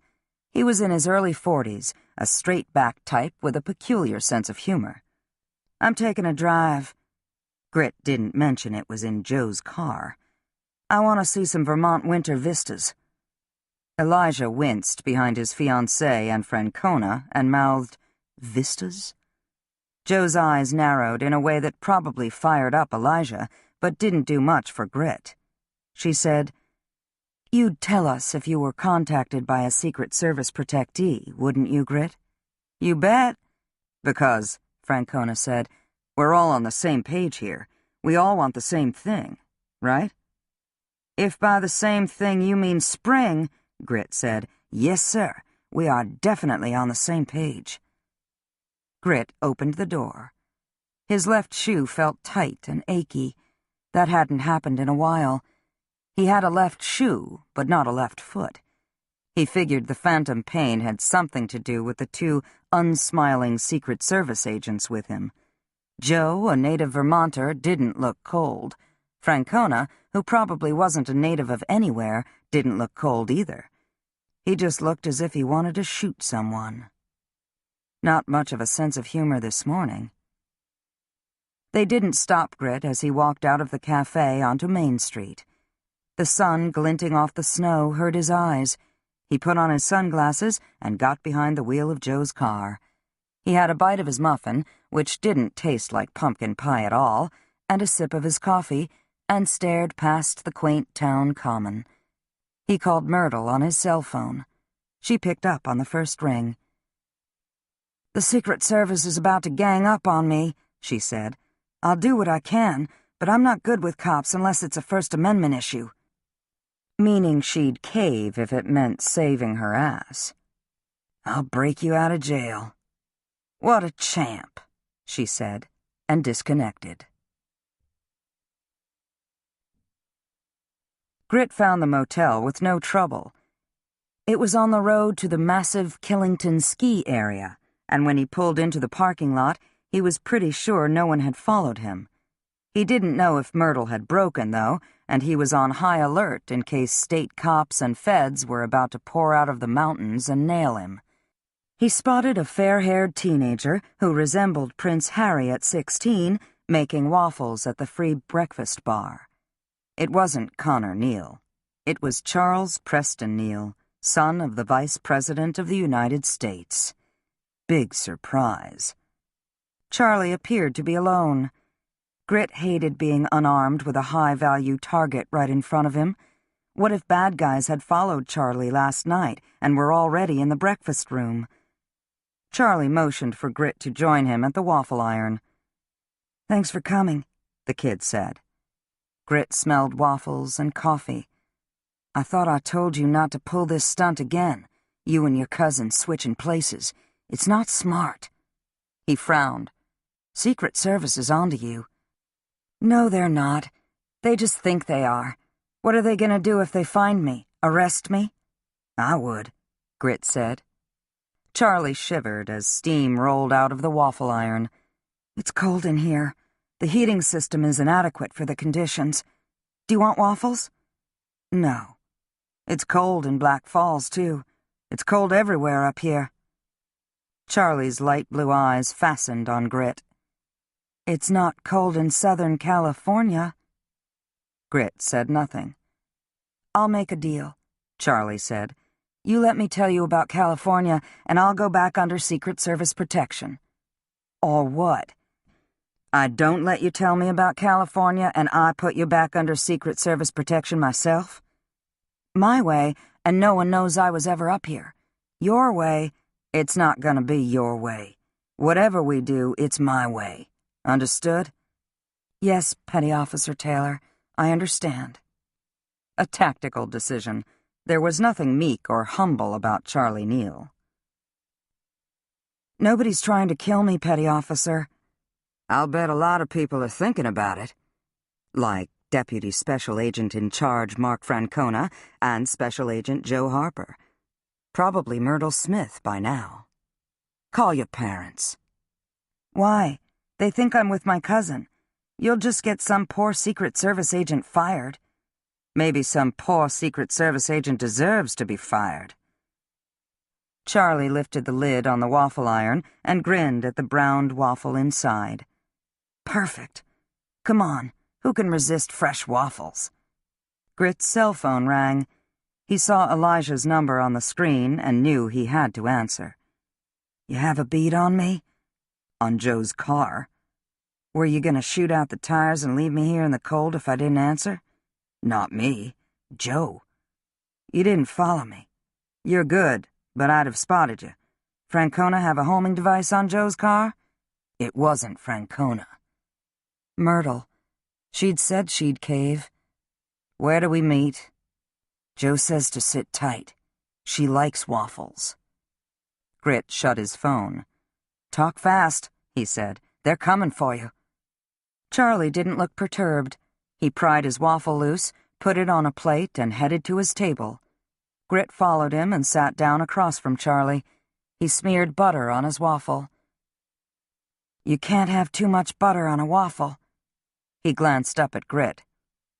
"Sean Cameron's back in Beverly Hills." Charlie was such a know-it-all that Grit wasn't sure if it was a question. "He headed back out there a few days ago." "With Devin and Toby Shea. Hannah stayed behind in Black Falls." Charlie spoke as if they were all personal friends, but that was the way he was. Grit dipped a finger into a pool of syrup on Charlie's plate and licked it. "It's not Tupelo honey, but it's not bad." "Yeah. Sean and the Shea brothers are in California. Hannah's here." "So?" "Think they'll see stars? I don't mean stars in the sky." Charlie ate another forkful of dripping pancakes. "I mean celebrities. I need to warn you, you haven't seen Joe Harper since you shot her in the butt with airsoft pellets. She and the Camerons have had a rough time since then." "I know.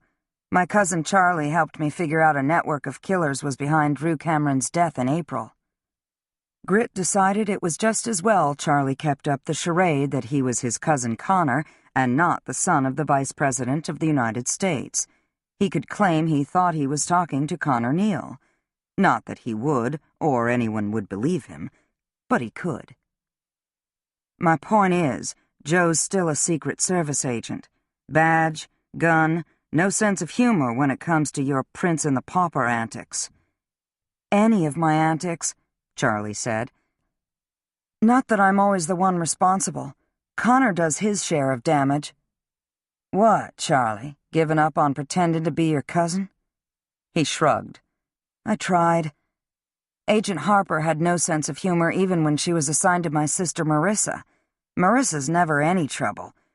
She's the history teacher who was almost burned to death a few months ago. An accident. Don't reach for problems." "You met Marissa, remember?" "I do." Marissa was the eldest of Charlie's 4 sisters. Grit had run into her in November when he'd dropped her little brother, her only brother, at his private school in Northern Virginia, where she taught history. Myrtle had been with him. Neither woman had wanted details on just what all Charlie had been up to out on his own, on the streets of Washington. He had, in fact, provided information that had led police to a critical eyewitness to the hit-and-run that had killed Ambassador Alexander Bruni. Grit hadn't had a brotherly reaction to Marissa Neal. He'd forgotten about that. It had to be a good sign. He stayed focused on Charlie and prompted him. Southern California. Marissa is suspicious. I tried to get her to take me to Beverly Hills with her to see the stars. She has an ex-boyfriend in Los Angeles. He's an actor. He dumped her when our dad was elected vice president. He didn't want the scrutiny, which I can understand. Can't you? No. You really can't? I'm not judging. I just don't understand why you dumped someone because you didn't want scrutiny. That's because you've been through SEAL training. It's because I grew up in a swamp, Grit said. What do you want? If Charlie were worried about Secret Service agents descending on him, he didn't show it. He slid a CD case across the table to Grit. I wanted to give you this information. I told you when we spoke a few days ago. I've been doing research. You could have emailed it to me. I don't have your email address. You could have asked for it. You could have set one up for me. You're a genius. You could have figured out something besides sneaking on a train and checking yourself into a cheap motel. It's not that cheap. I paid cash. Connor and I— Enough. The kid could be a real pain. Grit drank some ice water. Charlie wasn't chastened at all. It wasn't how he was wired. If you'll recall, the vice president's son said, in November, I put an arson investigator named Jasper Vanderhorn on the list of potential victims of our assassins' network. He soaked up syrup with a piece of his waffle. Don't say it's not our network. I'm not being literal. Police are investigating any suspicious deaths that even remotely could be connected to these killers. Vanderhorn died in a fire in Southern California this past June. The fire was supposed to be out, but it wasn't. It flared up, and he was caught in the flames and burned to death. Rose Cameron happened to be in Southern California doing a training session. Did she participate in a search for Vanderhorn? Not that I know of, but she was on the scene. Did she and Vanderhorn know each other? Spots of color appeared high in Charlie's smooth cheeks. I don't know. It's possible. He's on my list because his death fit the parameters of my search. Then I found out about Rose, and I learned Sean Cameron and his business partner are smoke jumpers. Were Sean and his partner at this fire? Grit asked. I think so. So far, Vanderhorn is our only California victim. Charlie pushed his plate to the center of the table. Check what I gave you on the CD. It's nothing the police need to see. I mean, it's not official evidence. If it is, I'm turning it over to the authorities. I'd expect nothing less. If Jo catches me, she'll peel it off me. She's tough. She carries a badge. I only have one leg. You rescued Myrtle Smith from her burning house. You only had one leg then. You're a hero, even if Myrtle's the one who gave you up to the Secret Service. She's a frustrated mother, don't you think? I think she'd rub your face in syrup if she heard you say that. Would you say she was a frustrated father if she were a man? She's not a man. True. Charlie was thoughtful. Grit, Petty Officer Taylor, I mean. We have a firebug. Grit didn't say a word. His cell phone rang. The screen indicated it was a private number. He picked up, and a soft female voice said, Are you with my brother? Marissa Neal. Grit pictured her on the manicured campus of the school where she taught and which her no-account brother and cousin Connor attended. No point lying. Someone who looks just like him is sharing his waffle with me. A sigh of relief. Thank God. She sighed again.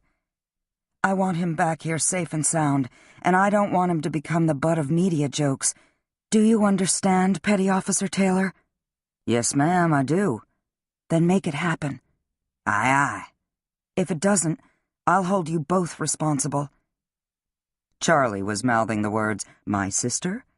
Grit nodded, and Charlie said, She's threatening to choke you and me to death, isn't she? He leaned over the table. "Love to you too, sis." "Don't encourage him, Petty Officer Taylor," Marissa Neal said. "Or you'll choke me to death?" "That'd make your day, wouldn't it?"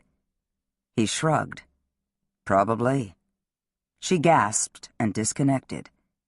Grit pocketed his phone. "She won't rat me out," Charlie said, confident. "Here they come now." He motioned toward the window overlooking the parking lot. "Listen, the fire at Myrtle's house was a professional job. It was made to look like an accidental electrical fire. That took skill. It wasn't an accident. It wasn't Kyle Rigby or Melanie Kendall either." "Mice chewing the wires?" "Our firebug." Grit narrowed his eyes on the boy across from him. He didn't care if Charlie Neal had a genius IQ. He was still a kid. "There is no our," Grit said. Charlie ignored him. "I did some more research. Have you run into a stonemason named Bowie O'Rourke in Black Falls?" Leaning back in his chair, his shoe no longer feeling tight, his left foot not aching, Grit didn't respond. "Ah," Charlie said. "You have. O'Rourke pled guilty to simple assault and was sentenced to time served in county jail, 60 days, and a couple years probation. The assault occurred in Black Falls, at a bar owned by his cousin who, by the way, is the one who called the police. I know about the bar fight. It was a couple weeks before Drew Cameron was killed." "So was April Fool's Day. What do you have on me?" Charlie waved a hand. "It's not easy to find out about you. Too many top-secret missions. I wouldn't have that kind of access." Which meant he knew everything. The kid didn't miss a beat. Sean and Elijah, Sergeant Cameron, were both in Black Falls for the bar fight. Not long after, Drew Cameron visited Ambassador Bruni and Joe in Washington. "Agent Harper," Grit corrected. Right, Agent Harper. Do you think she missed anything when Mr. Cameron, visited her?" "I think she worries about it." "That's not the same," Charlie said thoughtfully. "Hannah Shea's father was an ex-con. Did you know that?" "Nope. Makes no difference to me." "It might to her." He licked the last of his syrup off his fork. "I'm missing something. It's like I have a 2, a 4, and an 83, and I'm supposed to come up with the formula for a rocket to land on Venus." "You don't have to do anything but be a kid. Go play basketball or flirt with girls. Girls still scare me." Grit smiled. At rock bottom, Charlie Neal was just a 16-year-old boy. Girls will always scare you. Myrtle, Joe, and Elijah walked into the little free breakfast room together. If Joe could have taken Charlie Neal and his waffles out of the motel at gunpoint, she probably would have, but she just addressed him through clenched teeth. "Give Elijah the key to your room. He'll check you out and get your stuff." "It's good to see you, Special Agent Harper," Charlie said cheerfully. "I gather you've recovered on your feet. Let's go." Charlie remained in his seat and gave Grit a plaintive look. "No wonder my cousin Charlie complains about her. He says she has no sense of humor." He shifted back to Joe. "Charlie's a pain, isn't he?" Joe's eyes darkened, but she didn't speak. "He felt bad about the airsoft prank. You know, shooting you in the butt. Those pellets sting, don't they?" Grit leaned over the table. Charlie wasn't hoping Joe didn't recognize him. He was deliberately playing games with her. "I did tell you she's armed, didn't I? And her gun is loaded with real bullets? You're smart. Figure out when you're beat." "People used to think my cousin and I were identical twins." "You're not," Elijah said. Joe turned her Secret Service face to Grit. "What are you doing here, Petty Officer?" Definitely not in a happy mood. Grit said, "I told Mr. Neal here that I'd listen to what he had to say." "And?" "I listened. He's a kid. He has a lot on his mind." Charlie started to protest, but seeing how he had a 180 IQ, he finally figured out that Joe was looking for an excuse to shoot him. "I'm finished with my waffle," he said instead, not exactly meek but not argumentative either. He handed Elijah a key card. "Room 17. Before Elijah could leave, Mark Francona entered the motel. Charlie didn't wither at all.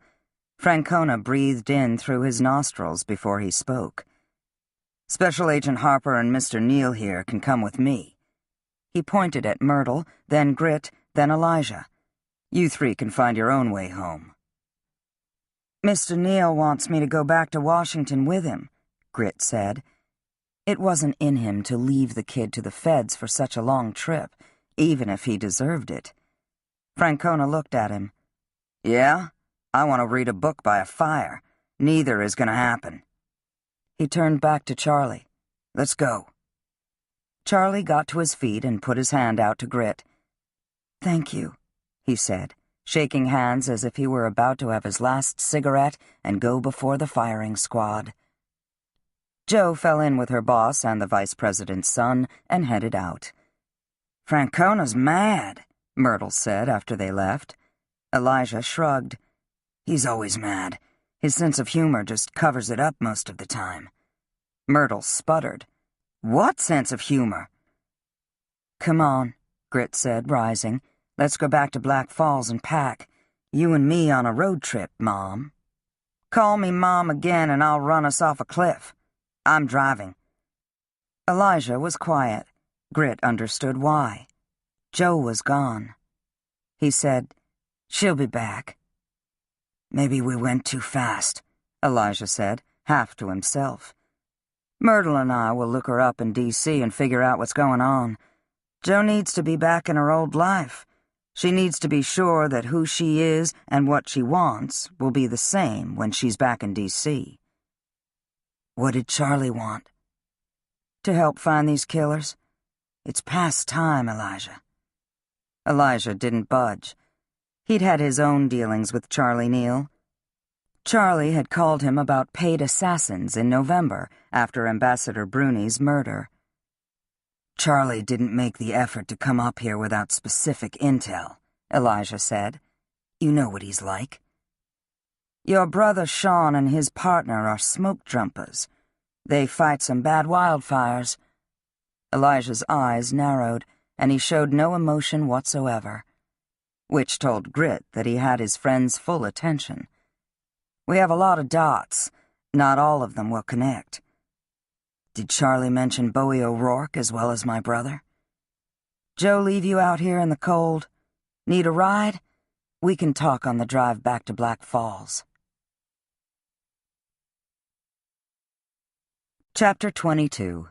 January 2nd, Beverly Hills, California. Devon Shea fished debris out of the pool with a long-handled net while Sean stood on the patio of his Beverly Hills house and buttoned his jacket. Another black tie event tonight. He'd hoped it'd be a distraction. It was all wrong that he was in California. He and Devon had dropped Toby off at his host family's house outside Malibu. The place was spectacular, but all Toby had wanted to do was get out on the trails with his bike. All Sean wanted to do, then and now, was to get back to their sister. Her brothers clearly missed her. They didn't want to show that they did, but it was obvious. Whether or not any of the Shays, including Hannah, would admit it, she was a second mother to them. Given the gap in their ages, the bond between them would have been different anyway. But Devon and Toby had lost their mother as young boys, and Hannah had stepped up to keep them together as a family. Sean had been so preoccupied with what she was up to with his father's cabin and Bowie O'Rourke, with the force of the sudden, surprising, no-win attraction he had to her, that he hadn't fully considered the emotional turmoil this separation would cause for her and her brothers. Meanwhile, he was in close touch with AJ and Elijah. Joe hadn't let up on finding out exactly what had happened in the cemetery, but she was on her way back to Washington. Elijah was being circumspect and was obviously miserable. Devon reached out to the middle of the sparkling pool with his net. I'm worried Hannah's gonna end up a spinster hanging judge, he said abruptly. Nick Martini, stretched out on a lounge chair by the pool, nearly spit out his beer, but after 3 days with Devon as a houseguest, Sean had come to expect such blurts from the 18-year-old. He'd start work tomorrow at the Cameron and Martini high-rise offices on Wilshire Boulevard, which, Sean thought, should prove interesting. Nick had turned up 15 minutes ago in shorts and a t-shirt. He was the son of a Navy submarine captain and a former submariner himself, with prematurely gray hair that suited him in a boardroom, a ballroom, or the middle of a wildfire. They'd met 10 years ago as young smoke jumpers and formed a partnership that had profited them both and suited their personalities. "Careful, kid," Nick said. "Spinster? Those are fighting words." "I know. I don't care. Facts are facts." "Her marital status shouldn't matter. Being a hanging judge, though." Nick gave a cheerful shudder. "That matters. Wouldn't want to step out of line with her." Devon nodded eagerly in agreement. "You're not kidding. She likes telling Toby and me about Royal Tyler, this Vermont judge who sentenced a pirate to execution, Cyrus Dean. 10,000 people showed up for his hanging." "I don't sympathize with pirates," Nick said. "Not my point," Devon said, his attention apparently focused on a tiny leaf a few yards out into the blue water of the pool. "Hannah looks mild-mannered, kind of mousy even, like Donna Reed in It's a Wonderful Life. You see that movie? Hannah makes Toby and me watch it with her every year at Christmas. She makes butter cookies." Devon paused a moment, staring at the water. "They're good, her butter cookies." "That's the movie with Jimmy Stewart and the town who takes him for granted after he sticks around and helps them, and then he ends up thinking he was happy?" Nick drank more of his beer. "I hate that movie. Donna Reed didn't end up a spinster because of him." "She'd have been better off." Sean grinned. "What about their kids?" "Now you're getting too complicated." Nick nodded to the pool and said to Devon, "Take a swim. It'll get your mind off hanging. You'd have to chip ice to swim in Vermont." Devon rallied with a smile. "That's true." Nick sighed. "Quit worrying about your sister. She's smart. She'll be fine." Devon slowly dragged his net back across the water toward him. "Sean, you talked to Hannah lately?" "Not since we left Black Falls." "Why?" "I worry about her being there alone, without both Toby and me." "She's a grown woman, Devon. She can take care of herself. Worry about getting on with your own life." "It's not that."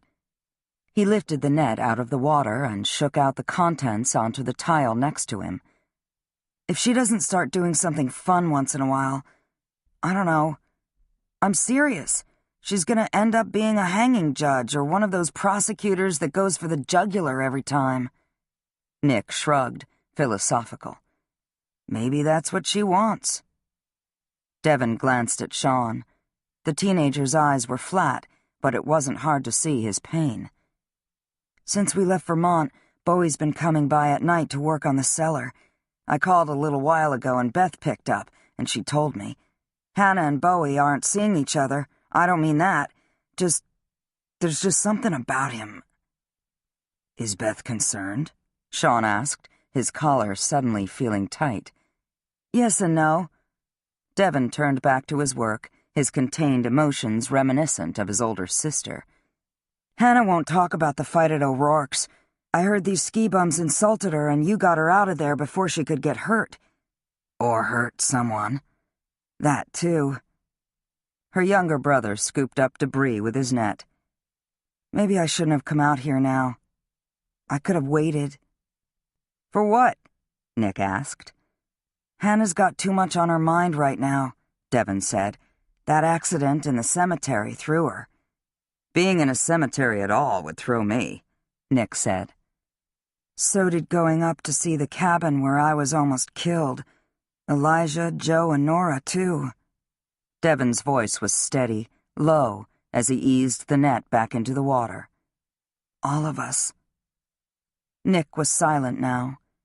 He had voiced his suspicions about the death of Sean's father early on, refusing to believe that a 77-year-old man who'd been hiking on Cameron Mountain his entire life had become lost and disoriented in a snowstorm, ultimately dying of hypothermia. Nick had been blunt. Either Drew Cameron had decided to check out in a spot he loved, or foul play was involved. Now Hannah's talking about flying out here to California sooner rather than later. Devin angled a look back at the two men. My sister spending that kind of money? Not normal. She's not herself, Sean. You know how tight she is with a buck. You should hear Beth and Dominique going on about how the cafe wouldn't be as successful as it is without Hannah's money sense. Maybe her money sense is why she can afford to fly out here, Sean said. If she comes out here and goes shopping on Rodeo Drive, Devin said, then I'm going to start thinking she and Bowie O'Rourke are robbing banks together. Nick propped up one knee, making himself at home on his lounge chair. He had a condo in Beverly Hills, but he'd spent a lot of time on submarines. He was content anywhere. Sounds as if you're nervous because you left your sister alone in Vermont with this guy Bowie. He glanced up at Sean. Is Hannah pretty, or does she look like Devin here? Devin managed a grin, Nick's humor penetrating his worry. Sean, what do you think? Is Hannah pretty? She seems more vulnerable than she is, Sean said, figuring that he needed to say something. If he took the fifth, he was doomed altogether.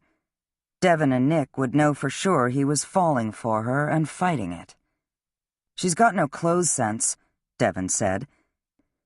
Dominique could go into Hannah's closet and come out looking great, and Hannah... You know what I mean, Sean. She ends up looking frumpy. Now Sean did take the fifth. I'm not going there, Devin. Nick drank some of his beer. You and your brother shouldn't have to worry about your sister. She wouldn't want that. She worries about us. She's never had a life. Toby says so, too. She sacrificed herself for us. She'd argue with us if she heard us saying that, but Sean knows I'm right. Sean let his gaze drift to the red bougainvillea spilling over the wall behind his pool and the bright Southern California late afternoon sunshine. He understood why Devin was going on about his sister. It wasn't just idle worry, and he was very far from home. Yet this was his home. A buff-colored, multi-level stucco house in Beverly Hills with a pool, expensive landscaping, and a 3-car garage. He didn't know why he owned 3 cars, but he did. Well, 3 vehicles. One was an old pickup truck he used as a smoke jumper and took up into the mountains to camp, hike, bike. Devin had been asking him and Nick questions, mature, serious questions about smoke jumping since his arrival in Southern California. The long route to becoming a smoke jumper didn't seem to dampen his interest. Sean pictured going off with Hannah into the California mountains and shook off his own worries about her. A kiss among the cobwebs and a million questions unanswered aside, his life, his work, was out here in California. He looked at Devin. Sure you don't want to borrow a suit and head over to the Beverly Hilton with me? Thanks, but I'll stay here. Anything you need me to do? Sean shook his head. Finish up with the pool and relax. Would you mind if I used your weight room? Devin asked tentatively. Help yourself. Thanks. I have to go, Sean said. Nick, you coming? Nope. Going involves a suit. I'll send a check. Sean headed through the gate and down a stone walk to the garage. He climbed into his car and sank against the cool leather seats. It had only been a few days since he'd left Hannah in Vermont, but at least it was a new year. No one on the task force investigating the murders for hire had slacked off for the holidays, and they wouldn't now, but they needed a break, a new lead. It would be easy for everyone, including Hannah, to let Bowie and old stonework and whatever had gone on at the cemetery become distractions. Sean remembered his father railing about Hannah after her mother had died. That girl has no business trying to raise 2 boys. A foster home would be better. She's just a kid herself. Hell, though, no one's ever been able to tell Hannah or any Shay what to do. In March, he'd admitted he'd been wrong. It was just after Bowie's arrest, before Sean had returned to California. Hannah would do anything for her brothers, and they'd do anything for her, his father had told him. Devin and Toby wouldn't have been better off in a foster home. I'd just like to see her smile more, cut loose a little, you know? She's a good soul. You should have her and her friends out to Beverly Hills for a visit. Sean smiled at the memory. His father had hated Southern California. The weather's nice, he'd say, but that was it. Sean had never taken his father's comments as a condemnation of his choice to move west. Drew Cameron had just always been a man to state his opinions. Agree, disagree, argue, don't argue. He didn't care.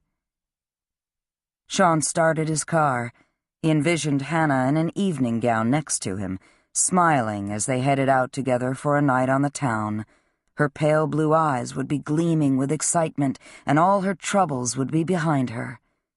No question, he thought. The woman definitely had him tied up in knots. When he reached the hotel lobby, Sean dug out his cell phone and dialed AJ. Enough already. He had to stay focused on his real mission, and it wasn't having Hannah on his arm for a fancy Beverly Hills event. "You and Elijah keeping an eye on Bowie?" he asked his older brother. "As best we can," AJ said. "Elijah's in a bad mood with Joe in Washington. He's not talking, or can't talk, about what she's up to. Bowie's been stopping at the cafe at night to work on the cellar." AJ was silent a moment. "I know. I haven't said anything to Hannah. It wouldn't do any good. Elijah and I hiked up to the cabin and took a look at the foundation ourselves. We have a fair idea of Pop's capabilities, but who the hell knows if he had help, didn't have help, needed any? No wonder Hannah didn't want to say anything." "It does sound nuts," Sean said, "but if Bowie advised him on rebuilding an old drywall foundation, then he could have put the pieces together and figured out what Pop was up to. Bowie would have had more of an idea than most people about where the old cellar hole could be. He could have hiked up the mountain one day and found it. Then told the wrong person. He ends up in jail, and Pop's killed, and here we are." AJ sighed heavily. "I'm not out to get Bowie," Sean said, "but I'm not assuming he's just misunderstood either." "Same here. I'm keeping an open mind." He paused, then added, "Hannah's not." Sean gripped his phone, watching well-dressed men and women pass him in the hotel lobby. What was he doing here? "I shouldn't have come back here, AJ. I should be there." AJ grunted. "Yeah, well, you're not. I should warn you. Elijah will be calling." 2 minutes later, he did. "Tell me about an arson investigator named Jasper Vanderhorn, and tell me about Nick Martini. We've never met." Sean stepped out of the path of 2 actors he recognized and their entourage. "Elijah, what's this about?" "Hell if I know." "I didn't know Vanderhorn. He was killed in June." "Rose was out there then." "Yes, she was," Sean said, feeling a strange coolness run down his spine. "Joe and Grit are onto something," his brother said curtly. "I can't explain. I'm asking you to understand that." "Fair enough." "Nick's a friend. I'd trust him with my life." "With our sister?" "Scratch that. I'm speculating. I don't know anything." Sean skipped his event and got back into his car. He shut his eyes, seeing in his mind every detail of the canyons, not that far from Beverly Hills, where Jasper Vanderhorn had died. A hot spot had flared up in the high winds and dry conditions and blazed out of control, jumping a fire line and trapping Vanderhorn, an experienced firefighter himself, as well as an arson investigator. Nick and Sean had tried to get him and failed. Rose had been there, close enough to be in danger herself, but helpless to save Vanderhorn. The land was still charred, but Sean had noticed signs of life when he'd last gone out there. Green shoots poked up out of the ground. The air didn't smell as foul as it had. When he got back to his house, he headed straight to his bedroom and dragged out a suitcase. He packed his warmest clothes. His head was spinning with questions, but if he knew one thing, it was that January in Vermont would be cold. And Hannah would be there. He zipped his suitcase shut and looked out the tall bedroom windows. Devin was sitting on the edge of the pool with his feet in the water. Nick was still stretched out on a lounge with a glass of ice water. Sean dialed Elijah's cell phone number, but it was Jo who answered. "I ended up with Elijah's phone," she said. "I'm in D.C. "Fight? No. Damn, Sean, no." He heard the anguish in her voice and felt a pang of guilt. "Sorry." "You've talked to him," Jo said. "Yes." No fool, Jo was. "I gather we're all on a need-to-know basis with whatever you're up to. How are you and Elijah, Jo?" "Arguing about the fate of the cabins. He's all for getting a bulldozer out there. He's not sentimental." "He saved that engagement ring he bought you. Still wearing it?" "Forever, Sean." "You're both a couple of romantics under a tough shell and wearing guns." Jo waited a moment before she spoke. "Do you want to tell me about Hannah? She's why you called, isn't she?" "I shouldn't have left her." "She's not alone. You just think she is because you're a rock-headed Cameron who doesn't— Never mind. Your relationship with Hannah's none of my business. The unanswered questions are getting to everyone. It's just the way it is. We all have to deal with it." "Who are we talking about here, Jo?" "How was New Year's in Beverly Hills?" Sean sighed. Jo wasn't going to give him anything. "Chilly. I had to wear a sweater." She cursed him cheerfully as she disconnected. He clicked off his phone and headed out to the pool. The water rippled in a breeze. Nick had put on a sweatshirt. Devin had rolled his jeans up to his knees and stuck his feet in the water. He had on a t-shirt and didn't look cold. "How was the fundraiser?" he asked. "You weren't gone long. Did you even go?" "I didn't stay," Sean said as he walked over to Nick's lounge chair. "My sister?" Nick glanced up, meeting his friend's eye. "She's good with dogs." Sean gritted his teeth. "Nick?" "I'm heading home." Nick rolled onto his feet. "Let me know if you need me in Vermont." "My sister and Jasper Vanderhorn?" "You're going to Vermont? Ask her." As a smoke jumper, Nick was fit, agile, committed, reliable, and daring without being reckless. He brought that same intensity and commitment to their business partnership. Sean trusted him without question, just not with his sister. "I never should have left Vermont," he said half to himself. "Hannah?" Devin was slightly pale. Sean turned to the teenager. He wondered if he was pale himself. Devin's eyes narrowed. "You're going back to Vermont, aren't you?" "Late red-eye." Devin leaned back onto his elbows and squinted up at Sean. "Hannah's onto something, isn't she?" Sean felt a tightness in his throat. "I hope not."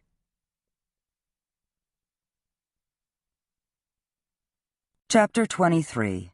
January 3rd, Black Falls, Vermont. Hannah shut her law book and put away her study notes on the small table in her apartment kitchen. Now she could see why Everett Robinson had been encouraging her to get a study partner and sign up for a review course. The dedication and focus she needed to pass the bar exam couldn't be on and off. It had to be sustained. She noticed a mountain biking magazine Toby had left behind and a pair of old sneakers Devin had decided not to take with him at the last minute.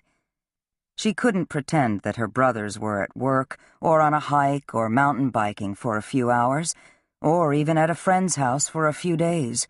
They were in California, on the other side of the continent. For now, She planned to leave everything of theirs in place and continue with her own life as normal.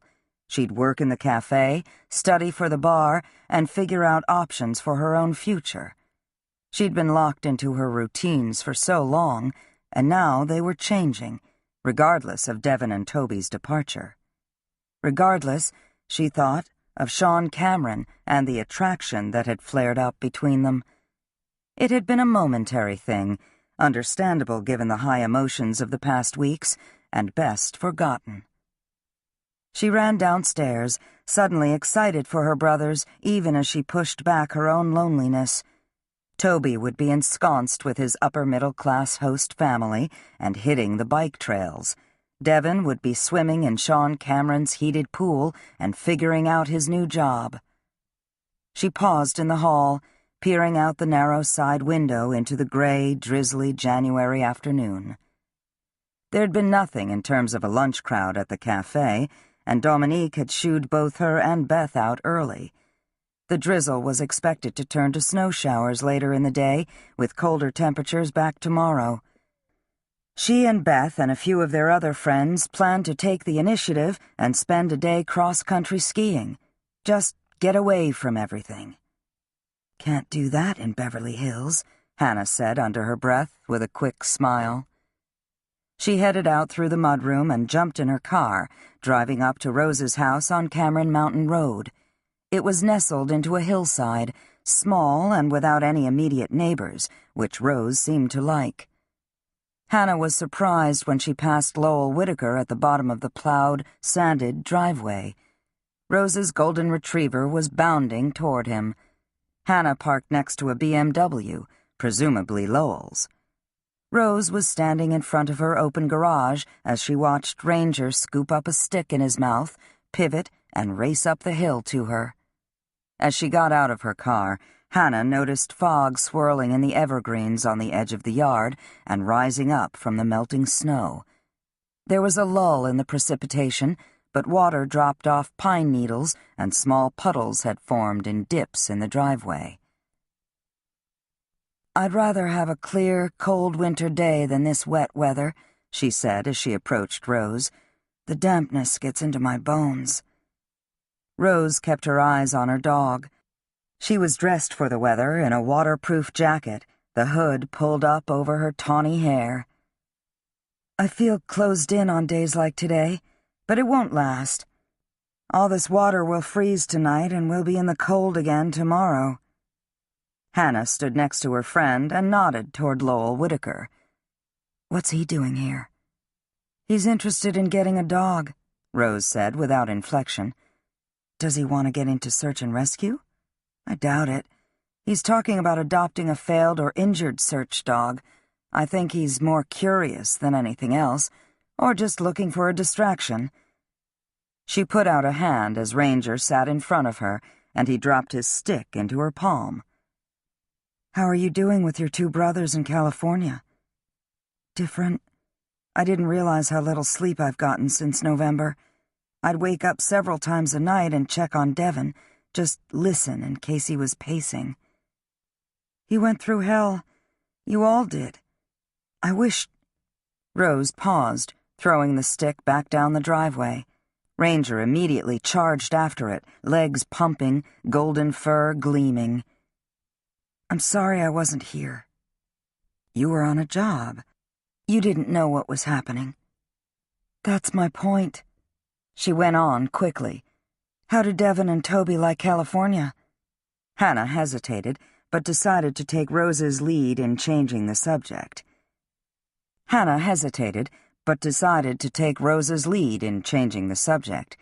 They love it.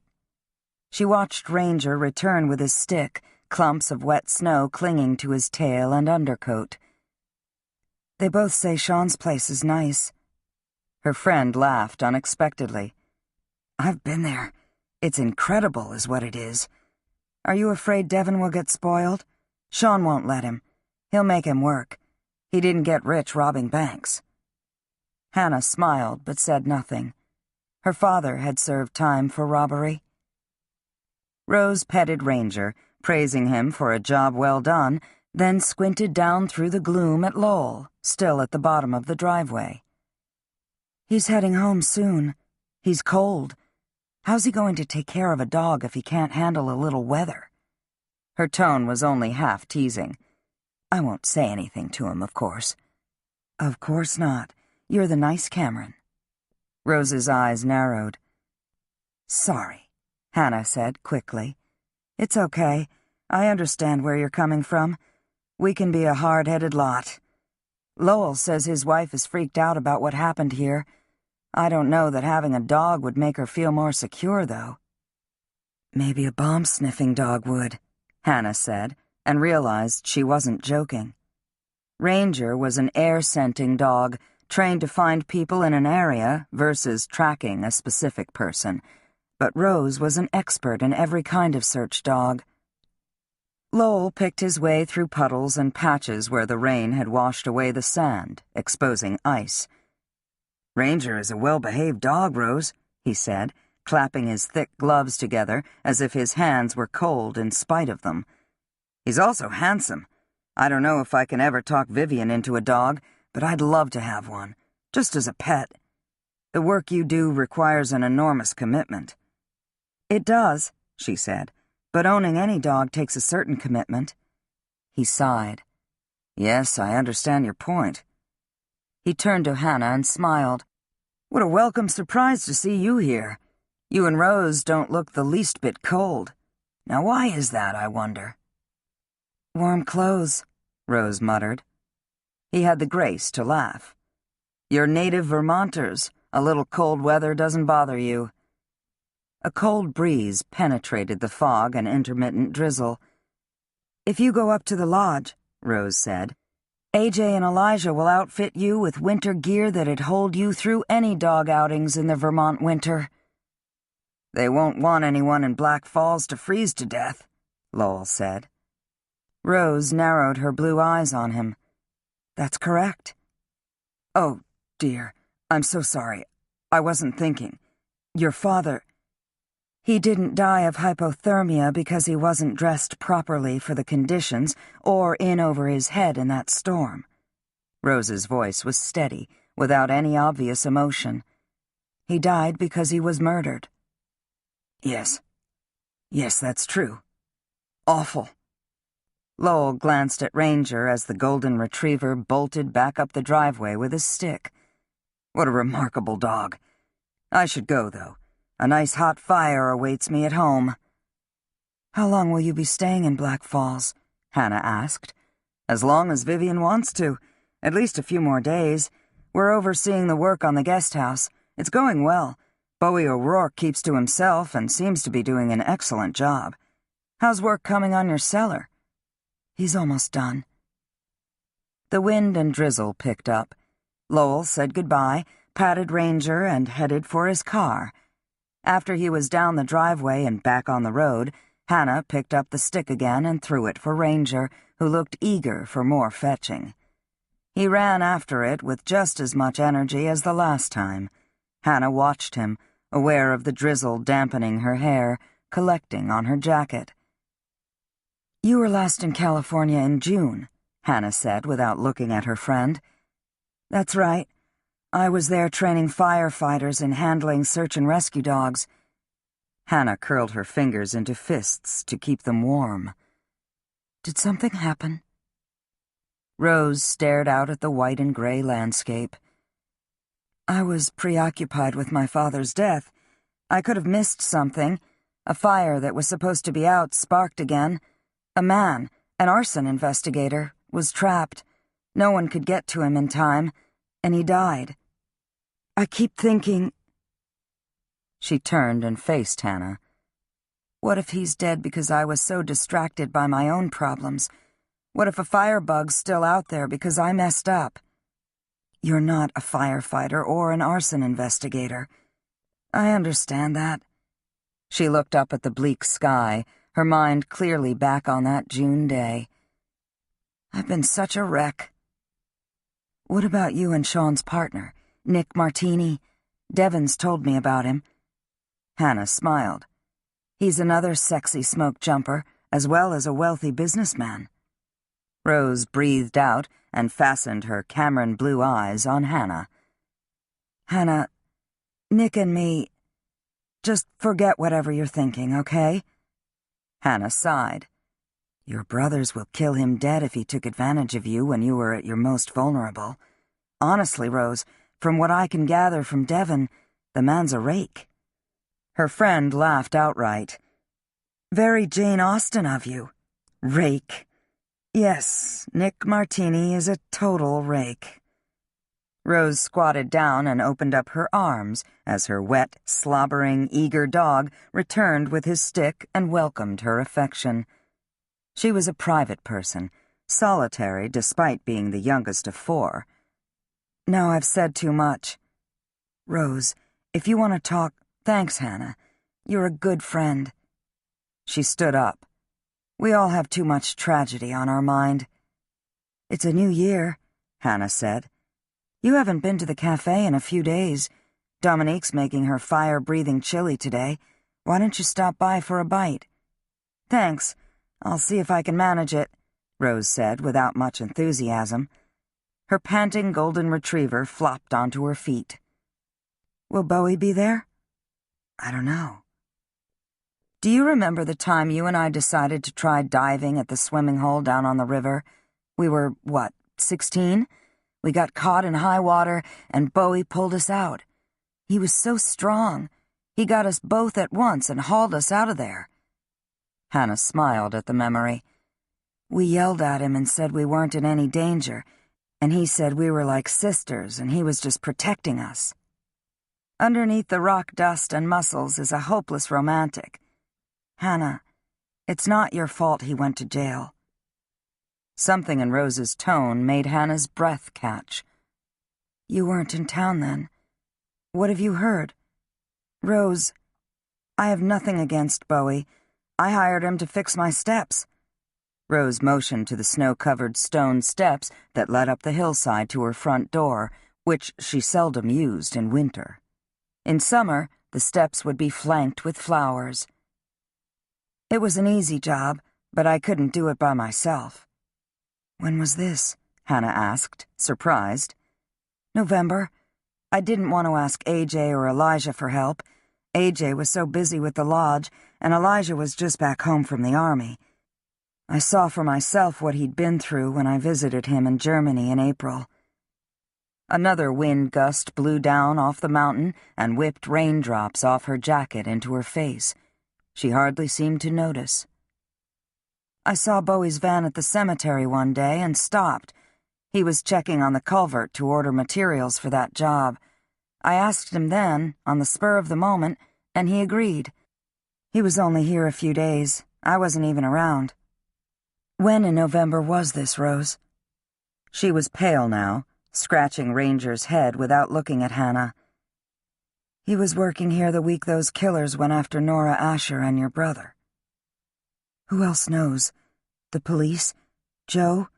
Your brothers, do they know?" "I haven't said anything to anyone. I don't see what difference it makes. I don't want to cause unnecessary trouble for Bowie any more than you do." "Did he have a key to your house?" Hannah asked. "I left one. To my knowledge, he never used it." "You have a phone here. What about cell phone service?" Rose nodded as if Hannah had asked a question. "With anyone else," she said, "we wouldn't think twice." "Bowie isn't anyone else." Neither spoke for a moment, only Ranger's panting and the steady drizzle breaking the silence. On a clear day, Hannah realized, with binoculars, the lodge would be visible from atop the driveway. "Just go," Rose said, her voice strangled. She looked up, water dripping out of her tawny hair now, running off the end of her nose as she tried to smile. "I promised Ranger we'd go for a run." Hannah nodded. "The invitation for chili stands." Though reluctant to leave, she finally returned to her car. A few fat, sopping snowflakes mixed with the drizzle and splattered on her windshield. Mindful of the conditions, she resisted the urge to speed down the mountain road. When she came to Harper Four Corners, she pulled into the old tavern. There was more snow mixing in with the rain now. Reverend McBain had the door open before she was halfway up the walk. "I saw you coming up the road and hoped you'd stop by on your way back down." "I went to see Rose Cameron."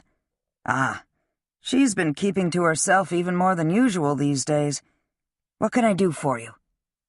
"She said she was here in November. Bowie O'Rourke was over in the cemetery." "Yes, I remember. Rose walked over to talk to him about something." "Was that the only time you saw them together?" He nodded, his eyes as sharp and incisive as ever. "Hannah?" "It's nothing. Never mind. I'm not suggesting anything." "Bowie was by earlier this morning to clean up at the crypt." "Did you talk to him?" "No, he was gone by the time I walked over there. Gloria hates these dreary days. She's been curled up by the fire with a book since we got up. I just had to look around. I didn't linger, I have to say. I've been inside enough crypts in my day. Not a part of the job I miss." He grinned, his lined face lighting up. "The next time I need to be in one, I'd prefer to be inside a coffin." Hannah smiled at his gallows humor. "You weren't afraid to go over there, though." "When you get to be my age, you're not afraid of much. Certainly not ghosts. Besides, A.J. Cameron and Wes Harper have been keeping an eye out for Gloria and me. Fortunately, they live on Ridge Road and drive by here often enough." Hannah shivered. "I shouldn't keep you out here in the cold." As she spoke, the old man's attention was drawn to something behind her. She heard a vehicle and turned, just as Elijah Cameron's truck pulled into the tavern's driveway behind her beat-up car. Sean was behind the wheel. Hannah's heart pounded. What was he doing back? "He must be looking for you," Reverend McBain said, as if reading her mind. She turned to him. "Why do you say that?" He shrugged, tightening his sweater around his thin frame. "Gloria and I have always believed Sean would return to Black Falls to live at least part-time. We think he'd like to renovate this place." Hannah tilted her head back. "Reverend McBain, has Sean expressed an interest in buying this property?" The old man looked uncomfortable. "He asked us not to say anything." "You know he's a shark. All the Camerons are when it comes to property. Not dishonest, just sharks." She scrutinized McBain, her heart racing now. "Reverend, Sean's already bought this place, hasn't he?" "He's been very generous," McBain said vaguely. "If I looked up the deed?" "You'd see it's in the name of a private company." "Which Sean owns," Hannah pronounced. "I'm right?" Lester McBain sighed. "I forget you're a lawyer." "I haven't been admitted to the bar yet," Hannah corrected. Gloria McBain peeked around the corner from the kitchen. "Sean suggested making us life tenants," she said. "It's worked out beautifully for all of us." Sean was out of the truck, heading up the sanded walk. He had on his long black coat, and Hannah remembered the feel of his mouth on hers, as if their kiss had happened seconds ago. "Drew Cameron was mending fences in his last months," the old minister said quietly, "making amends before it was too late." Hannah shifted back to him.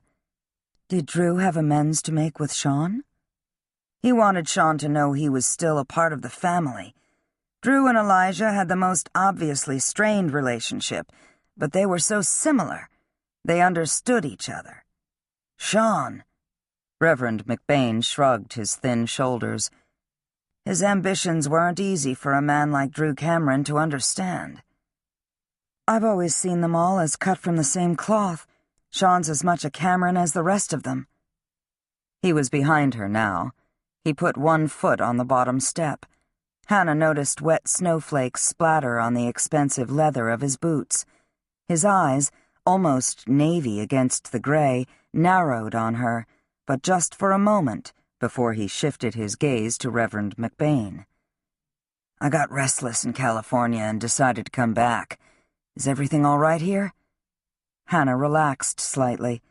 Nothing had happened with Devon or Toby. "Everything's fine," Reverend McBain said. "Gloria and I are just waiting for the rain to turn all the way to snow." "I know the past weeks haven't been easy on you," Sean said. "If there's anything you need, don't hesitate to contact me. If you can't reach me, my brothers and sister will be glad to help." "Hannah's good to us. So are you, Sean." Sean grinned. "Well, don't tell her." Reverend McBain looked at Hannah and smiled as he addressed Sean. "She's very smart, Sean. You wouldn't want to underestimate her." "Ah, you're saying she knows." He didn't seem concerned. Hannah found herself less and less able to contain her emotions. "Welcome back, Sean," she said, jumping down off the steps. "I have to go. I'll see you back in town." But she already had her hands stuffed in her pockets as she rushed down the walk to her car. She didn't look back to see if the McBains invited Sean inside. She drove down Cameron Mountain Road, slowing at the lane that led to the crypt and peering into the fog and mix of rain and snow. Hannah, Hannah, Hannah. She shuddered, more convinced than ever someone had called her name. She wished she could say for sure that it hadn't been Bowie O'Rourke. Chapter 24. Sean drove out to the Whitaker estate after assuring Reverend McBain he hadn't done anything wrong. Of course, Hannah would drag the truth out of him. Not only had she just graduated law school with top grades, she'd been pulling information out of people since 9th grade and had raised 2 boys on her own. Criminals didn't stand a chance with her. Bowie's van wasn't in the turnaround, but Sean parked there and headed up the slick walk to the stone guest house. As he mounted the steps to the porch, he noticed muddy footprints on the painted wood. Someone had just arrived or just left. Vivian Whitaker pushed open the storm door and walked out onto the porch. She seemed barely aware of his presence. "Bowie only worked a short time this morning. He says he's waiting on materials."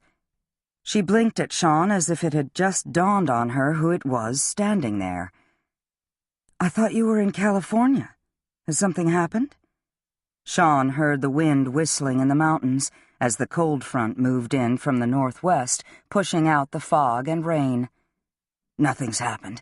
I got back a little while ago." He smiled, hoping to ease some of her tension. "Elijah thinks I was missing a real winter." "You and your brothers have gone your separate ways, but the bond among you is still so strong. You get along well." Vivian glanced back toward the entry, the storm door slowly shutting on its own. "Painting isn't going to help. I just can't get rid of the memories of those people. Even Nora and her stepfather. I keep picturing Alex at the pond. He found it difficult to relax." She broke off, staring out at the gloom. "If I could do it over, I wouldn't have befriended Alex. I imagine Lowell feels the same way. We ended up with those 2 killers under our roof because we did. Is that heartless of me? Give it some time." She seemed to shudder with the bitter wind and hugged her arms to her chest. "I don't know where Bowie is now, if that's why you're here. I assume he's at home or on another job." Her panic seemed to have subsided. "Lowell and I have both ended up liking Bowie very much. People deserve second chances. I walked up the road past his house yesterday. It's so pretty there with the river and the stone walls. You can feel the history. Your father was interested in local history, I remember." "How well did you know him?" "Not well at all. He stopped by once when I was raking leaves down by the road after we first bought this place. Now that I think about it, he must have been building his cabin then. I imagine he was on his way to the north side of Cameron Mountain." "What did you talk about?" "He just said hello and welcomed us to Black Falls." Lowell Whitaker came up the walk from the turnaround, in boots, not on snowshoes or skis. Sean assumed he'd taken the road down from the farmhouse. He was bundled up against the elements. He peeled a scarf off his lower face. "I do believe it's going to snow tonight," he said cheerfully. Not a major storm, but even a dusting would freshen up the landscape. How are you, Sean? I didn't expect you back so soon." "He's asking about Bowie," his wife said. Sean didn't correct her. Her husband said, "I saw his van at Four Corners on my way to your sister's house after I'd run an errand in the village. I think he must have been cleaning up the mess at the crypt. Everything seemed perfectly normal." "Why did you go to Rose's?" Sean asked. "She's been educating me on dogs. Hannah came by not long after I arrived. She and Rose talked, but I was busy with Ranger. What a remarkable animal." "I wouldn't want a golden retriever," Vivian said. "Too much hair, and they even look friendly." Lowell ignored her. "What else can we do for you, Sean? Anything?" "No, nothing," Sean said, and got out of there, the wind fierce now. On his way back along the river, he ran into a blinding snow squall that dissipated by the time he arrived in the village. The cafe was closed, but all the lights were on in the dining room. He pulled into the driveway next to Hannah's car and went in through the mudroom, its door unlocked. He knocked on the kitchen door before entering. Dominique was alone, standing by the stove. She looked up at him from the giant pot she was stirring. "You're back," she said, visibly pale. "I hope that's a good thing." "Hannah's in the cellar. She was checking on Bowie's work on the leak. Scott Thorne just left." Sean eased her spoon out of her slender hand, set it on the counter, and took her by the shoulders. "Dominique," he said, "talk to me. What's wrong?" Hannah found the cafe's petty cash jar. It was tucked in among the old canning jars in the cellar. "Sean—" She blinked rapidly and took a breath, calming herself. "I don't know how much more I can take. How much more any of us can take. The jar? There was no money in it. It's just a jar." She smiled half-heartedly. "And here I am in shock over a stupid, empty jar." "You're experiencing a sense of violation. Someone came into your kitchen and took the jar and the money in order to frame an 18-year-old kid." "What if it wasn't one of those killers? Sean, what if—" She pulled away from him, grabbed her spoon and stuck it back in her chili pot. "I don't even want to think what I'm thinking." Sean could guess what it was, that Devon had stolen the money from the lodge, the cafe, and Nora Asher's apartment after all, and Kyle Rigby had only capitalized on what was already going on in Black Falls. He left her and headed down the steep, dimly lit cellar stairs. He found Hannah crouched down by the shelves of old canning jars. Bowie had pulled out the old stones where water was getting in and had neatly piled them on the floor for later repointing. He'd obviously discovered more rot in a section of wall above the foundation and had cleaned it out, heaping that mess onto a sheet of plastic. Start one repair in an old house, find more repairs to do. "Hello again," Hannah said, her voice distant, the shock of her discovery evident. She got onto her knees, opening up the old trunk she'd moved to make room for Bowie. "Since I don't own the building or hang out in the cellar, I've never bothered checking to see what's inside, just as I never dug through all the canning jars down here." "I talked to Dominique," Sean said. "Are you sure the jar you found is the petty cash jar from the cafe kitchen?" She nodded. "It's a slightly cracked old blue willow jar. It's pretty distinctive. Beth, Dominique, and I found it in a cabinet we moved out when we were fixing up the place for the cafe. The mouth was narrow. It was easier to fit money in than get it out." "Where did you find it?" She stood up and pointed behind her at the shelves of canning jars. "Third shelf from the bottom.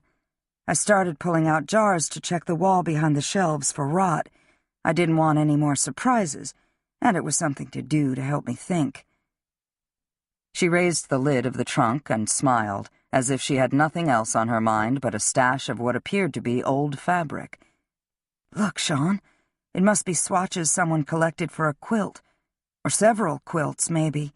It looks like men's shirts, mostly, that were cut up and stored in here." "Are they moth-eaten?" Sean asked, reining in his impatience. He didn't care about the contents of the trunk. He wanted to know about the cash jar. "The ones I can see look to be in good shape. Of course, I might find a mouse nest in here any second." Hannah shut the lid and latched it, her face flushed as she glanced around at the dark, dusty cellar. "Imagine what all's gone on in this house since 1835. He didn't want to imagine anything of the sort. "Hannah, do you have any idea how the money jar got down here?" Yes, I do." She focused now, her hands clenched at her sides. "Kyle Rigby or Melanie Kendall, or some unnamed associate, walked into the cafe kitchen, grabbed it, ducked down here, possibly when I had the bulkhead open, and dumped out the money and hid the jar. Whoever was responsible could explain having the cash, but not the jar. As I said, it's not that easy to dip your hand into the jar. Dominique can, and I can with some effort, but Beth can't. A man or a woman with a larger hand would have had to break the jar or dump it out to get the cash. I can imagine standing in the kitchen, thinking I was just going to snatch a handful of 20s and run, and discovering the damn jar was too small." She gulped in a breath. "Or hearing someone coming. Toby or Devon or me, Dominique, Beth, any of us." "Hannah." She raised her gaze to him. The bruise on her cheek was faint now, just a trace of yellow against her pale skin. "We called the police. Scott Thorne came. The town police. Wes Harper showed up. It was all very fast." "I'm sure they were thorough." "With all the activity, with you and Bowie and Devon and me all down here in recent days, not to mention the furnace man and the plumber just since the money turned up missing in November, and the work and the dust and commotion." She raked a hand through her hair. "There's really no hope of learning much of anything." Sean took her hand and saw that the bruising on her wrist hadn't yet faded entirely. "Let's go upstairs." "The thought of one of those killers hiding down here makes me sick to my stomach." She pulled away and sucked in a breath, or maybe it was a sob. "Bastards," she said, and ran up the stairs.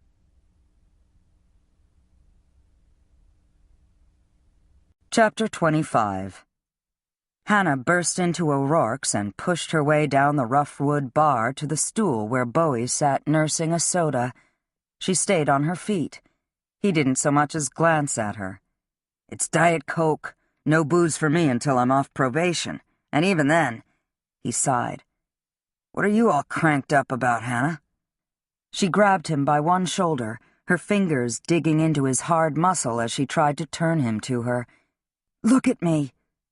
He turned to her, voluntarily, his dark eyes narrowed into slits. "Say what you have to say." "Did you do it?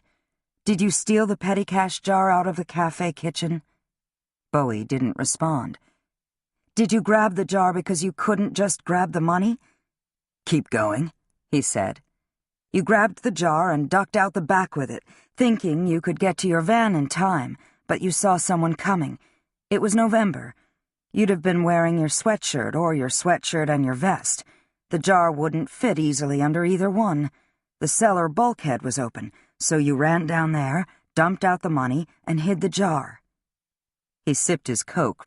"How long did I stay in the cellar?" "I don't know," she said. "How long, Bowie?" "I guess that would depend on whether I was obsessed with you and wanted to hear your footsteps upstairs, or if I was just enjoying being down there without you knowing it.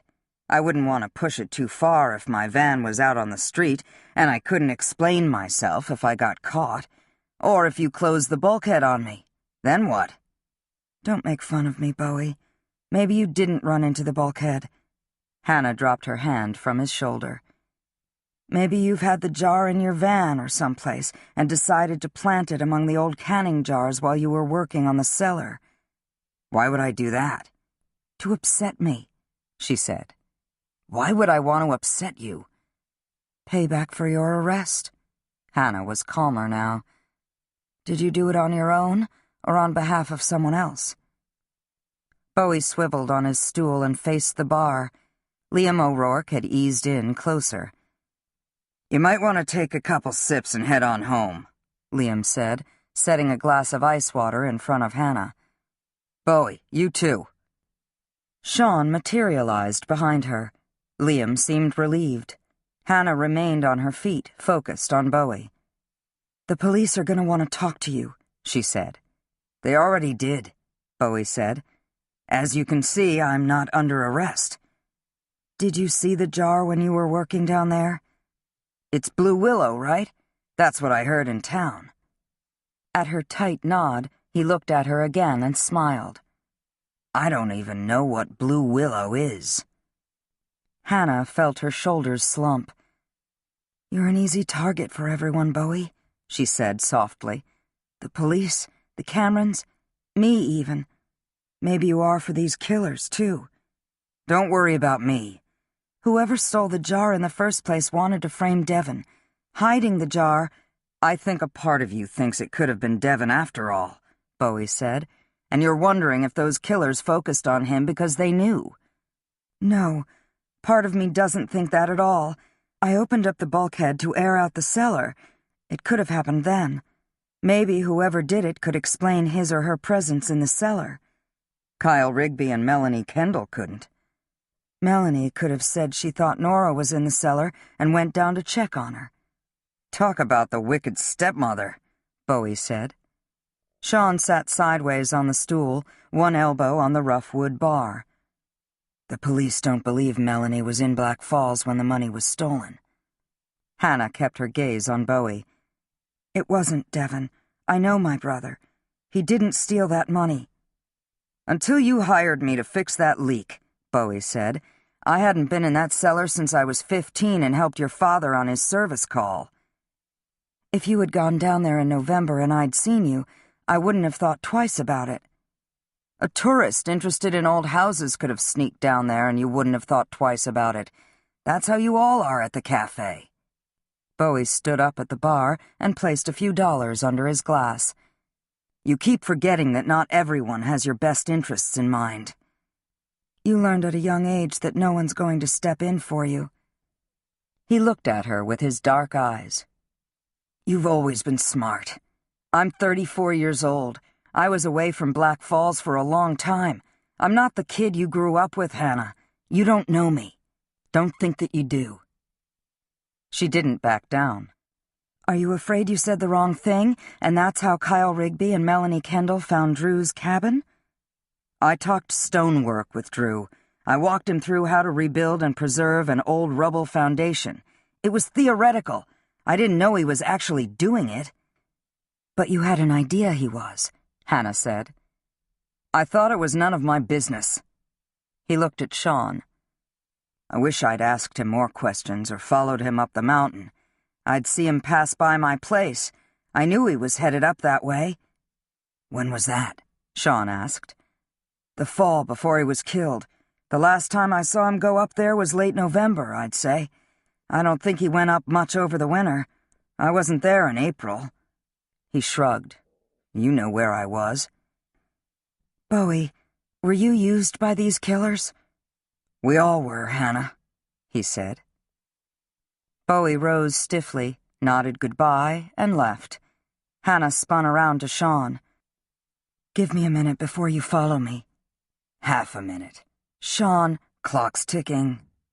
She sighed and ran out the door, barely aware of the dropping temperature and snow flurries as she caught up with Bowie. "You worked at Rose's house in November," she said to him. He dug his keys out of his vest pocket. "She hasn't told anyone else," Hannah said. "Her brothers don't know." "It's not a secret. I just don't talk to them about my work." "I understand that. Bowie, you know what I'm asking." "Nah, I really don't." He grinned at her. "You're about 10 times smarter than I am, Hannah. If there's something you want to know, just ask me. Remember that when you're a prosecutor." She paused on the sidewalk. "Were you at Rose's house the day Melanie Kendall was killed?" "Yes, that afternoon. I waited for her driveway to get plowed and went up and did some work. I was on the tail end of the job. I finished up before she came home. You and the Camerons can believe what you want." I make up my own mind, Hannah said. I don't rely on what anyone else believes or wants to believe. She followed him onto the street as he went around to the driver's side of his van. When I look at the Camerons, I see 4 siblings who want to know the truth about their father's death, whatever it is. Define truth, Bowie said, as he got into the van and shut the door. Dismissed, Hannah jumped back to the sidewalk as Sean fell in beside her. That was more than 30 seconds, she said. It's so damn cold my watch stopped. It's cleaning night at the cafe tonight, she said, her teeth chattering more from nerves, she realized, than the cold. The police already crawled through the kitchen and dining room in November. They looked in the cellar, but the jar, it would have taken one of us to have recognized it. Dominique, Beth, or me.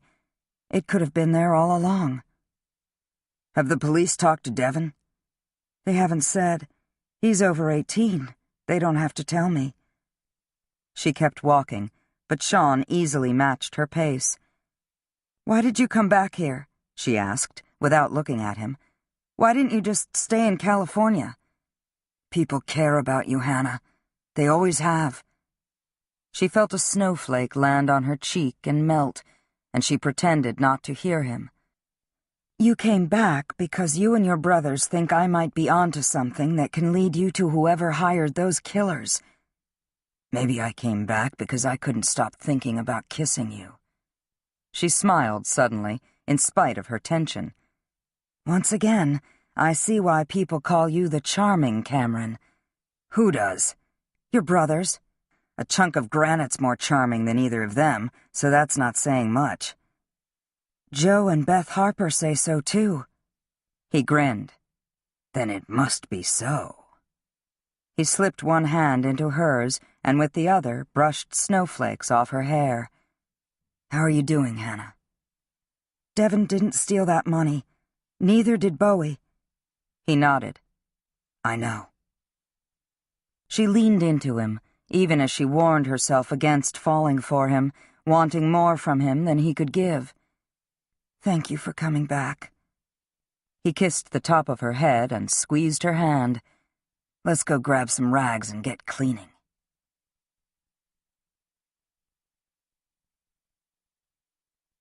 Chapter 26, January 3rd, Washington, D.C.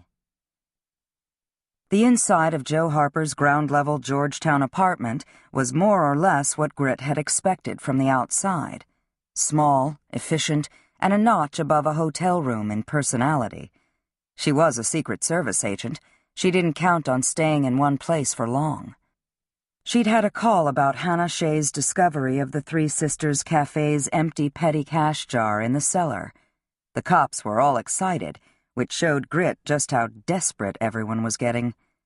Then again, who was looking for a firebug based on a tip from a genius kid? Your plants died, Grit said, pointing to a couple of dead-looking houseplants in the window over the sink. There were dead plants in her window box outside, too. Joe gave the drooping former greenery a cursory glance. They were dead before I left for Vermont in November. Is that a good thing or a bad thing? Just a fact. Grit turned and leaned back against the sink. He'd never been one to care much about where he was, provided he could get done what he had to do. That wasn't looking too good at the moment. Charlie's CD was filled with stuff he'd pulled off the internet and scanned about firebugs, smoke jumpers, search and rescue dogs, open arson investigations, and such. Charlie had added charts and his own analysis. Grit figured he'd be 100 by the time he went through it all. He looked at Joe. She wasn't in a cheery mood either. I thought I might find pictures of mountain valleys and moose on the walls, he said. She frowned at him. Why? Reminders of home. What do you have on your walls, Grit? Paint and a couple of flies I smushed. What color paint? What do you mean, what color? Who cares? It's paint. Beige, I think. Maybe it's white that's turned beige. It's not a great apartment. He nodded as he took in her place, its furnishings tidy and a lot more modern than anything he'd seen in her string of cabins on the lake in Vermont. This place is in a good location. I pay for location in no space and no light. She pushed a palm through her copper hair. You see Elijah here, Grit? Nope. You could have hesitated. Why? She sighed. To make me feel good. Everything's happened so fast with Elijah and me. Fast? It's been 15 years. Most of which we spent apart.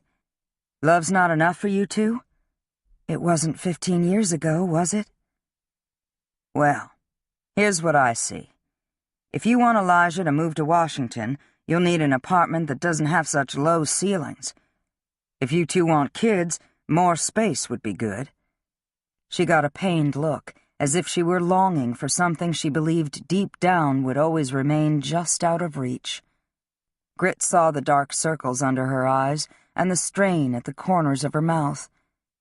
Kids, Grit, she said.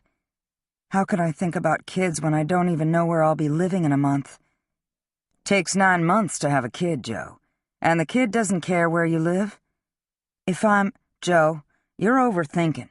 Vermont and Washington are both good bases for you and Elijah. Army's not done with him yet. He just doesn't know it.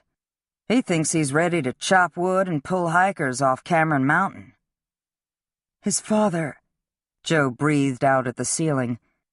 Drew came here right before Elijah was wounded. He asked me to go see the cherry blossoms with him. I did, and he told me he'd been having visions of the children Elijah and I would have had if we'd stayed together. They felt so real to him. Maybe they were real. Maybe those kids he saw are still waiting to be born. Joe looked at him. You don't see the world the same way other people do, Grit, do you? I just see the world as I see it. Come on, Myrtle summoned us to her house. Joe pulled some fuzzy, brown, rotted leaves off a plant and dropped them in the sink. Your leg, Grit. She spoke without looking at him. Do you ever think about what your life would be like if you could go back in time and... She shrugged. I don't even know what I'm saying. Never mind. Go back in time and what? Get shot in the head and die instantly? She made a face at him. No, I told you... He interrupted her. Yeah, actually, I do think about that. What about you, Agent Harper? Do you think about where you'd be if Charlie Neal hadn't shot you in the butt with airsoft pellets? It was in the hip, Grit.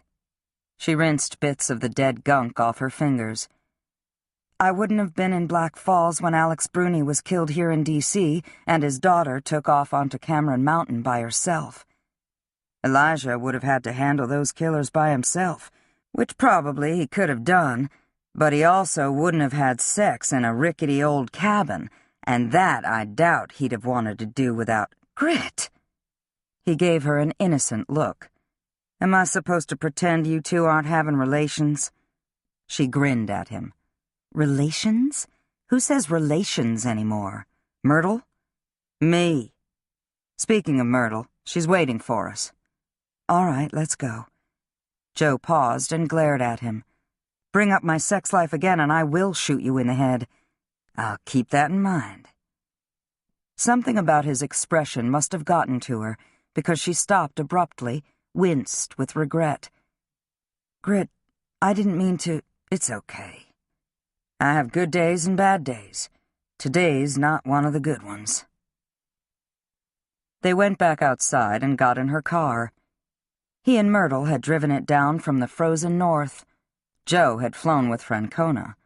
She sat behind the wheel. Grit eyed her. Don't you need directions to Myrtle's house? She gave him a sideways glance. No. Grit settled into his seat. You Secret Service agents know everything, don't you? Do you know where I live? In a crummy apartment with beige-white walls and dead flies. Roaches, too. He closed his eyes. I hate roaches. Rats? Myrtle says probably. What is it with you two? Kindred spirits. She's like a tough, crazy aunt. Don't tell her that. You didn't know her before November? Nope. He opened one eye and looked over at Joe. Is this an official interview? Should I call you Agent Harper? I'm just making conversation. She'd been in a tight, tense mood since she'd faced Charlie Neal making waffles in Vermont. The kid could fry her career. He almost had. But it was also having Elijah there and seeing him go Special Forces soldier with the vice president's son. She'd realized he wasn't the same kid she'd fallen for in high school, and having the reality hit her that he had spent the past 15 years as a highly professional soldier. They drove up Massachusetts Avenue and onto a side street of attractive brick houses. Myrtle's had fit right in until her office had caught on fire. It was in the front of the house. She had told Grit she'd picked that room for the view of the rhododendrons in the spring. He truly hadn't figured out yet if she'd been kidding him about the roadies. Myrtle was outside inspecting the boarded-up fire damage from her plush yard when he and Joe headed up the front walk. I could make it livable while they work on it. I just haven't bothered. Denial, Grit said. She scoffed and stepped in among evergreen shrubs for a better look. How can I deny a burned-out office? Give me a break. She pried back a prickly branch. I look reality square in the eye every day, and what I see isn't pretty. When I arrived back in Washington, I felt as if I'd arrived home from exile. But Vermont has its charms. Do you want me to give you a boost up to the window? She gave him a cool glance over her shoulder. No, Grit, I do not.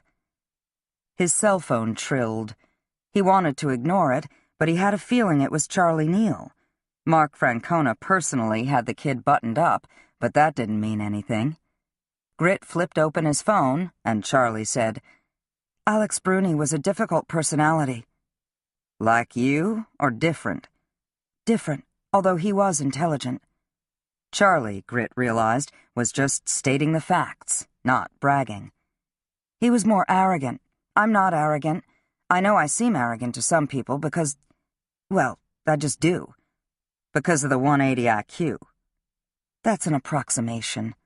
Regardless, Ambassador Bruni often rubbed people the wrong way, but he didn't care. He blows off Drew Cameron in April. 2 weeks later, Mr. Cameron's dead. 7 months later, Ambassador Bruni's dead too. Charlie paused for a breath. Something about Drew Cameron's visit in April clicked with Ambassador Bruni, and he became a danger to the killers. You're speculating, Grit said. I know. Ambassador Bruni had to feel guilty for stealing his best friend's wife, don't you think? Maybe it wasn't stealing. Maybe it was just one of those things. Then his best friend goes and falls for a much younger woman, and his daughter freaks out. Then he's run over. Charlie paused. Sometimes you just have to ask the right questions. The kid disconnected. Joe frowned at Grit. Do I want to know? Nope. A straight-backed, gray-haired man, medium height, medium build, got out of a dark blue sedan and headed up Myrtle's Walk. He was in a khaki naval officer's uniform. Grit noticed the 4 silver stars on the collar, designating a high-ranking admiral. Had to be Jenkins. You look fit and able, Petty Officer Taylor, the admiral said. Thanks, sir. Admiral Jenkins, right? That really was you calling? Correct. Think there's another Admiral Jenkins? Could have been a prank. Wasn't. Jenkins nodded to Joe and Myrtle, and Grit introduced them. The Admiral was polite but kept his attention on what he'd come there to do. I have a job at the Pentagon for you. I'm making it happen. I have to find a firebug for the Vice President's son. Vice President of what? U.S. A muscle worked in Jenkins' jaw. You in trouble, Petty Officer? Not me. No, sir. Never. He glared past him at Myrtle. She's the one whose Russian friend was poisoned. It wasn't a question, but Grit said, Yes, sir. He was a reporter. She's a reporter. I believe in free speech, but that doesn't mean I like reporters. "I heard that," Myrtle said. She smiled at him. "I like admirals." Jenkins ignored her. "You have 48 hours to clean up whatever mess you're in the middle of," he told Grit. "Sir, I'm not out of PT yet." "I know. I checked. Time to decide. Medically retire or come back to work."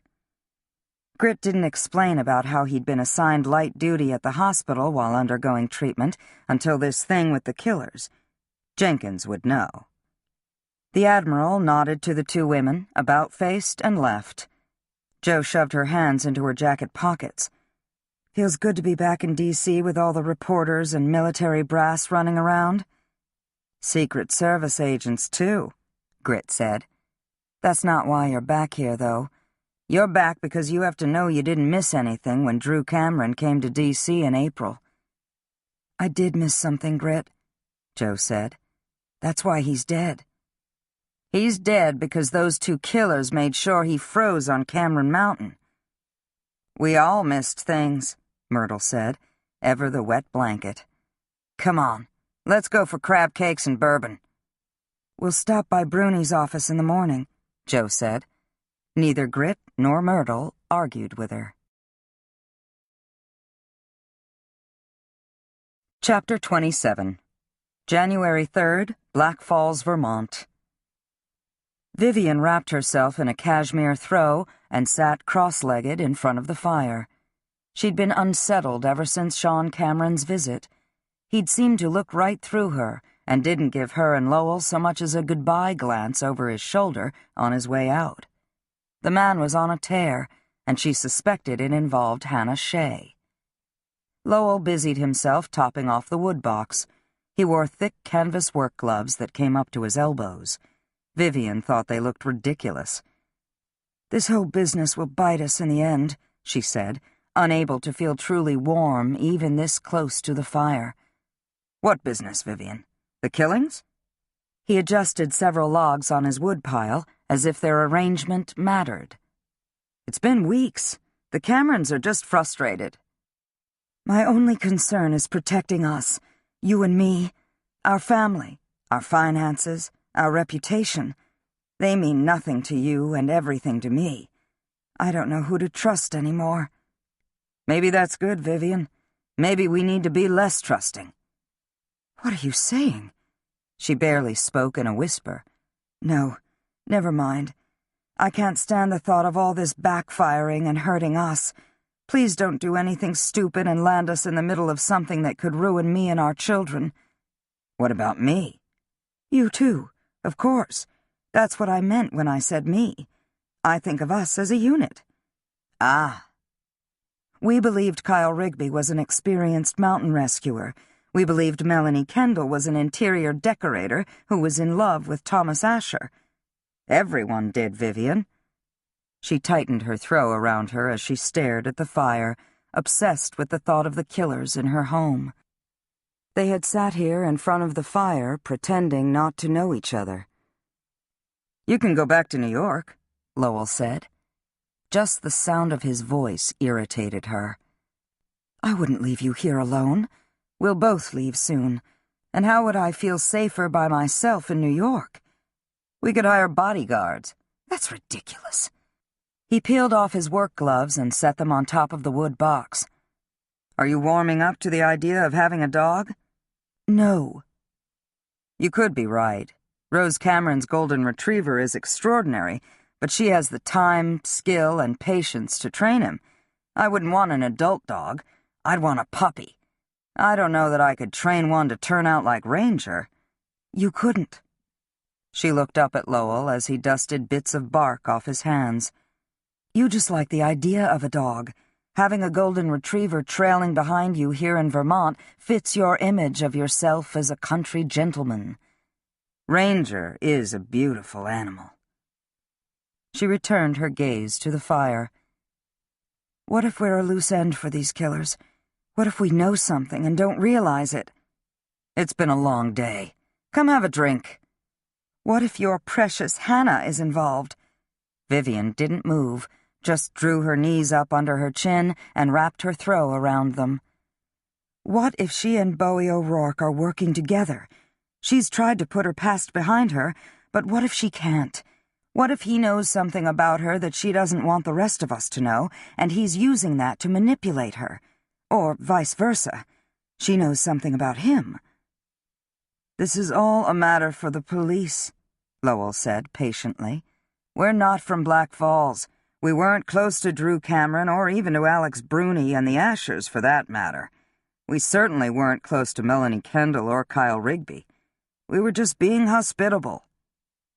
Vivian hardly heard her husband's words. He just wasn't a fighter. "Sean Cameron will take care of Hannah. I have no one who will take care of me." "We're out of coffee and we need milk," Lowell said. Of course he wouldn't reassure her. She watched red-hot coals fall from a burning log. "Lock the door on your way out." As he drove down the winding road along the river, Lowell turned up the heat full blast and flipped on the seat warmer. The snow squalls had covered the road with an inch of fresh powder, but the sanders had been out. His car's headlights were all that penetrated the darkness. There was no moon. The dark mountains loomed around him, and somehow the stars seemed farther away than they did in New York, when they could be seen at all, but they were also brighter, sharper against the black night sky. He and Vivian had talked about taking a class in astronomy and learning the constellations. More lights appeared as he came to the village. Christmas lights still lit up the town green. He pulled into a space in front of the library and looked across Main Street to Sean Cameron's brick house and the cafe. The cafe was lit up, and he could see Zach Harper, Beth Harper, Scott Thorne, Dominique Belair. He whispered their names as if they were his friends. He was only 47, but he suddenly felt old. Vivian would say she wanted to meet people in Black Falls and be involved in the community, but she also recognized that they were destined to remain apart from them. Yet Lowell longed to walk over to the cafe and be a part of relationships formed in childhood. He and Vivian and their children and friends lived in a bigger, more open world than this one small, insular Vermont town. He didn't romanticize Black Falls. He knew its shortcomings. He didn't care. He wanted this simple life made up not of people scattered across the country, even the globe, but who lived nearby, who had to deal with each other because who else was there? His heart jumped when Hannah came into the front window. She was smiling, laughing. She was so delicate, so vulnerable, and she had fire and grit. She knew from experience that being passive and hoping for the best never worked. He shuddered as the heat went out of his car. There were those he'd hired, and who'd hired him over the past 15 months, who would be anything but passive. They weren't ones who hoped for the best. They made it happen, and they'd deal with him should he fail. He'd covered his tracks well, but it would only take one person, one mistake, to undo him. He had to make certain that didn't happen.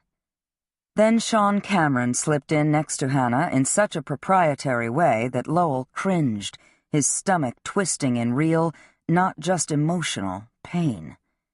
Vivian would be disgusted with him and remind him how incompetent he was compared to any of the Cameron brothers. If she could lust after them, why couldn't he lust after Hannah? It was more than lust, Lowell thought, as he started his car again. His feelings for Hannah Shea were as pure as any he'd ever known. They didn't mean he couldn't do what he knew he had to do. He understood when a situation demanded caution and restraint, and when one demanded boldness and action. He headed down Main Street. He would drive up Cameron Mountain Road to the ridge. If anyone saw him, he would say he was looking at the stars. But he wasn't worried. No one would see him. Chapter 28. Sean took a bucket of dirty cleaning water from Hannah and dumped it into the utility sink in the back storage room. "The work helps clear my head," she said, as he set the bucket in the sink. She turned on the faucet and filled it with fresh hot water, the steam helping to return some color to her cheeks, Bowie didn't stash that money jar. He's not that subtle. He'd just have smashed it and grabbed the cash. Why didn't you tell me about the leak in the cellar sooner? I didn't think it was that bad. She didn't protest when he lifted the bucket out of the sink and carried it to the dining room. Where did everyone go? Home. He set the bucket on the floor by a back table. The place is clean. You can dump out this water and— I might as well wipe down these windowsills, she said, pointing to the riverside windows. Does Rose ever join you on a cleaning night? Sean asked. Hannah shook her head as she grabbed a steaming cleaning rag out of the bucket and suspended it in mid-air, letting it drip into the water. AJ and Lauren are concerned she's spending too much time alone. She was upset about your father as it was, then came that mess in November. It's a lot. She'll work her way through it, Sean said. She's strong, yes. A true Cameron. Granite spines. Hannah gently squeezed excess water from the rag. She wasn't wearing gloves. There could be a man, too, you know. He reached for a sponge floating in the bucket. Do you know something, Hannah? She smiled at him. I know that men can be a problem. Women can't. Romance, then. Romance can be a problem. Are we talking about Rose, or are we talking about you? If you and Bowie's covered in plaster and cement dust half the time, and he's more like family than anything else. She slapped her rag onto a windowsill, scrubbing non-existent grime. I'm not falling for Bowie, Sean, and he's not falling for me. After my mother died, he was security. He helped out. He has his demons. That's why he stayed away for as long as he did. Maybe he's back because of you. He's back because he loves it out on the river, and his place there is the one thing he owns in this world. It'd be hard to sell. He wouldn't get anything for it, and he doesn't want to sell it. The hollow wasn't his problem. She moved to another windowsill, attacking it with as much fervor. Scott called Devin and Toby and asked them both about the money jar. Were they any help? She shook her head. They're just as creeped out by the idea of a killer walking in here under our noses as I am. Sean said nothing, just took his sponge and wiped up the drips from Hannah's rag. Devin's as fascinated as ever by your work as a firefighter, she said. He mentions it whenever we talk, even tonight. Your friend Nick's been telling him what he needs to do to become a smoke jumper. It takes a lot of work, Sean said. He's in good shape from humping up and down Vermont mountains. He can do it. He'll have to get experience before he can try out. He'll know. What if he fails? He'll have learned a lot about himself, as well as have developed some solid skills along the way. We all fail, Hannah. We all make mistakes. She glanced back at him, her cheeks rosy from the steam of the hot water and the exertion of her manic cleaning. Do you think I baby my brothers? Sean shrugged, standing up with his sponge. You're protective of them. It's understandable. Why? Because they're orphans? Because I'm— Hannah. Hell. He grinned at her. Stop already. She smiled. I'm sorry. It's a sore spot with me, obviously. I guess there's a fine line between providing helpful encouragement and support and being overprotective. I just want to be there for them. Has anyone ever been there for you? Yes, but that's not the point. You're so serious, he said. When's the last time you really laughed? She tossed her wet rag at him. He caught it and laughed, and next thing, he had her over his shoulder and was carrying her into the center hall and up the curving stairs to her apartment. The bucket, the wet sponge, the wet rag, they all could wait right where they were. He carried her all the way back to her bedroom without so much as a peep from her. Thank God your brothers are in California, he said, laying her on the bed, coming up off her. Hannah, kick me out if you have to, but at least let me kiss you first. She was already draping her arms over his shoulders, pulling his mouth to hers. Those men last spring, she spoke between light kisses, obviously determined to get the words out. "What they said about me wasn't true." "Nothing they said matters." "No, Sean, it does matter. What they said wasn't true." "I know," he whispered, her hands cold on his as she caught his fingertips into hers. An urgency he'd never experienced surged through him. He had to have her, now. "Hannah, if you want me to go—" But he freed his hands from hers and skimmed his palms over her, through her clothes, her soft shirt, her jeans, and he heard her moan, felt her sink deeper into the layers of blankets. He said finally, "I'll go." "Don't go." It was a whisper between kisses, and when she slipped her hands under his shirt, they weren't cold anymore. He smiled. "Now that I know you won't freeze, I feel free to tear off your clothes." "I was hoping that's what you were thinking." Her hands drifted lower, easing between his jeans and the hot, bare skin of his hips. "You're very warm yourself." "About to get warmer," he muttered, lifting her shirt, trying to be patient, even gentle. But he was aching, the feel of her smooth skin, the sight of her breasts in her filmy slip of a bra, almost more than he could handle. He took a moment to get his jeans off, and when he came back to her, he'd lost all patience for tiny clasps and delicate fabrics. "I'll buy you a new one," he said, snapping the bra, whisking it off her. Her nipples were pink and pebbly, and he heard her gasp, knew she was self-conscious. He responded by taking one nipple between his lips, tonguing it as he eased her pants down her hips. She moaned, parting her thighs as he slid his fingers between her legs, found the heat and wetness of her. As much as he wanted to drive into her now, without waiting, without thinking, just give in to the pounding ache, he wanted even more to satisfy her, to feel her urgency, to feel her in release. He scraped her nipple with his teeth as he eased his fingers into her, thrusting as she went very still. She seemed almost to stop breathing.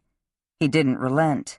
He trailed his tongue down her abdomen, over her hips, then followed where his fingers had been. He was on fire now.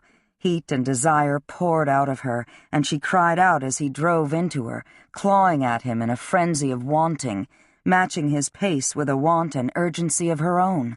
She held him, quaking in his arms as she came, and it was all he needed before he let himself go. It was a long time before they needed to crawl under the blankets.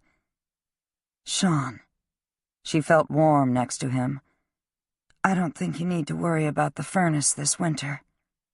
He laughed and held her close, knowing there was no going back now. Elijah's truck was parked outside. It'd be parked out there in the morning. By dawn, word would be out that he'd spent the night with Hannah Shea. Chapter 29. January 4th, Black Falls, Vermont. Hannah had showered, dressed, and was on her way down to the cafe before sunup, leaving Sean warm under the covers in her bed. She didn't know whether he was asleep or wide awake, contemplating finding himself in her bed. Would he get out of there before either of her sisters arrived, or would he join them for coffee and scones as they did their morning routines? He'd been about 5 minutes behind her, and when she'd seen him in the light in the cafe dining room, dressed and fully awake, she'd had to stifle a wave of the stubborn self-consciousness that had plagued her for so long. He'd caught her around the waist and kissed her, lifting her off her feet. Dominique or Beth or anyone could have walked in, and it pleased Hannah that he didn't seem to care. He'd gone off to collect Elijah to see their sister and take another look at the crypt. She hadn't had any nightmares last night. Now, 10 minutes after Sean had left out the back, she pulled a stool over to the counter to do paperwork ahead of a visit from a supplier later that morning, but she couldn't concentrate and closed her notebook and laptop. Beth and Dominique had the routines at the cafe under control. They hadn't mentioned finding a cold cleaning bucket in the dining room. Hannah figured they could draw their own conclusions. She could feel Sean warm next to her in her bed, and suddenly she realized she didn't care who knew he'd spent the night in her apartment or what anyone thought of it. Beth sprayed hot water into a sink full of baking pans. She shut off the faucet and wiped her wet hands on her apron. "I hate doing dishes. Have I ever mentioned that?" Hannah smiled. "Every day." "Ah, every day I forget how much I hate doing dishes, especially pots and pans." She leaned back against the sink. "Plans for the day?" "I can finish up here. After that, I don't know." Judge Robinson appeared in the back doorway to the kitchen and invited Hannah to join him out in the cafe. "If you have time," he said.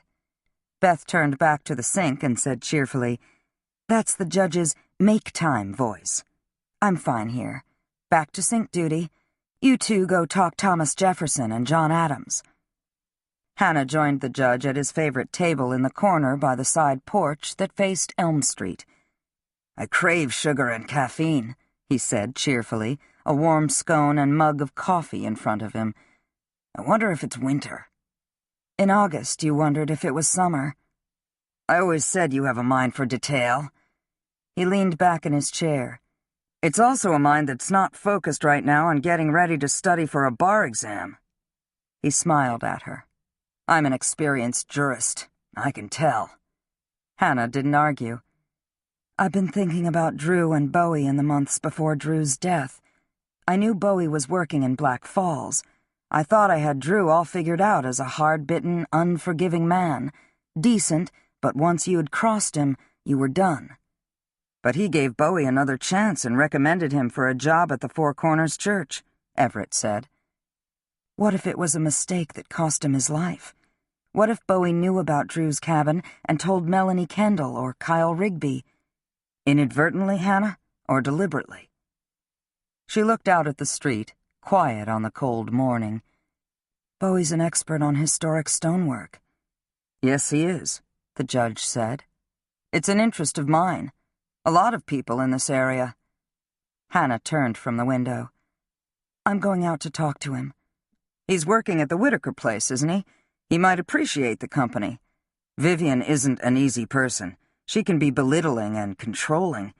Lowell doesn't say anything, but he must notice. People order their lives in different ways, but when a couple relies on that kind of communication style, it doesn't make them easy to be around." "Communication style?" "All right." He shrugged, grinning. "So I'd smother her with a pillow if I were married to her." "Then you'd come before a judge in the state of Vermont and off you'd go to prison. You can't take the law into your own hands." "That doesn't mean one can't fantasize." He sighed, sitting back, his scone barely touched. "You're under a lot of strain, Hannah. Everyone in town is. We're all struggling to get back to normal, but until we have answers, it'll be difficult." "What's on your mind, Judge?" "Crime and punishment." "Are you talking about Bowie or my father?" "Neither. I'm talking about you." "I learned a love of the woods and New England history from my father. I'm not making excuses for Bowie, if that's what you're worried about. If he's involved with these killers, wittingly or unwittingly—" She felt a tightness in her throat. "I was rough on him last night. He's had a chance to think, and so have I." "Hannah." She smiled at him as she got to her feet. "I'll take my cell phone and call you if we get into a snowball fight." She left him at his table and went into the center hall and back to the mudroom. She grabbed her coat, hat, and gloves and slipped on the boots she'd worn when she'd snowshoed up Cameron Mountain to find Drew's cabin. It was below zero, the coldest morning yet of the winter. She got in her car and gave it a minute to warm up before she headed out past the common and up along the river. She pulled in next to Bowie's van in the turnaround at the guest house and parked tight next to a snowbank. Even with her hat yanked down over her ears and forehead and her jacket zipped up to her chin, she could feel the brutal cold as she made her way along the walk. It had been shoveled since this last snowfall, but not sanded or salted. She quickly mounted the porch steps and noticed the storm door was ajar. She knocked on the door jamb and called Bowie, but he didn't come. A dog barked behind her, and she went back down the steps. The wind stirred up the fresh snow, whipping it into her face. She spotted Poe wandering by himself under the weeping willows down by the frozen, white-blanketed duck pond. Where was Bowie? Hannah saw only the black lab's prints in the snow. The ski tracks on the slope down from the Whitakers' farmhouse were dusted over with undisturbed fresh snow. With the brutal wind chill, she doubted either Vivian or Lowell would be out for a recreational spin across the meadow any time soon. "Come on, Poe," Hannah said. "Let's get you warm and go find your master." She couldn't stifle a prickly feeling as she stepped into the knee-deep snow.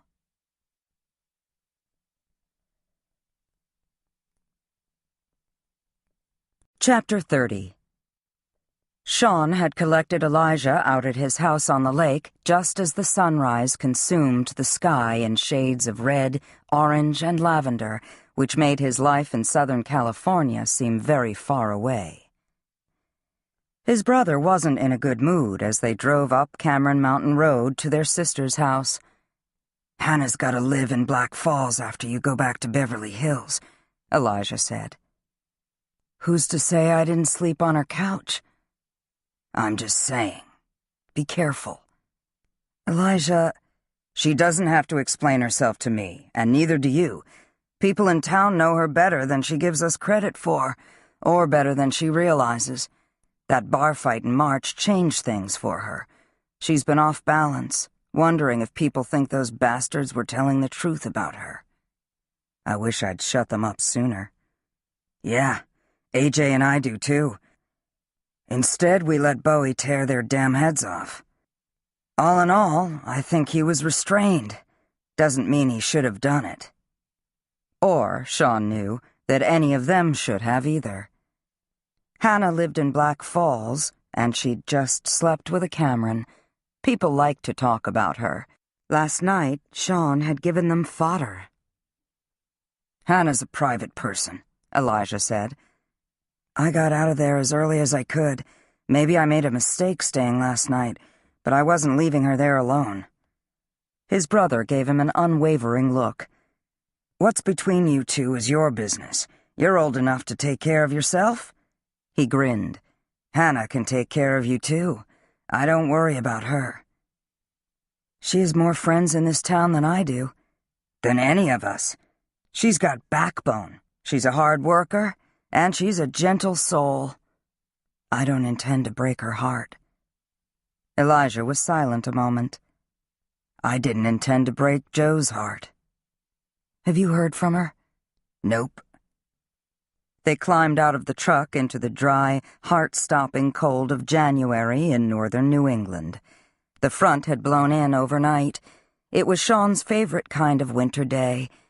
Why hadn't he just grabbed Hannah and pulled her back under the blankets? Elijah looked at his younger brother as they walked across their sister's frozen driveway. "This is your show." Sean nodded without argument. "What if she's not up?" "Then we get her up," Elijah said.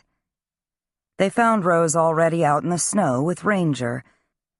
Sean saw from her expression that she knew they weren't there to help her fill her wood box or sand her walks. He didn't give her a chance to adjust. "You remember when Jasper Vanderhorn was killed in that fire in June? How well did you know him?" She glanced at Elijah, then looked out at her dog pawing in a snowbank. "Not well. I know what you're asking.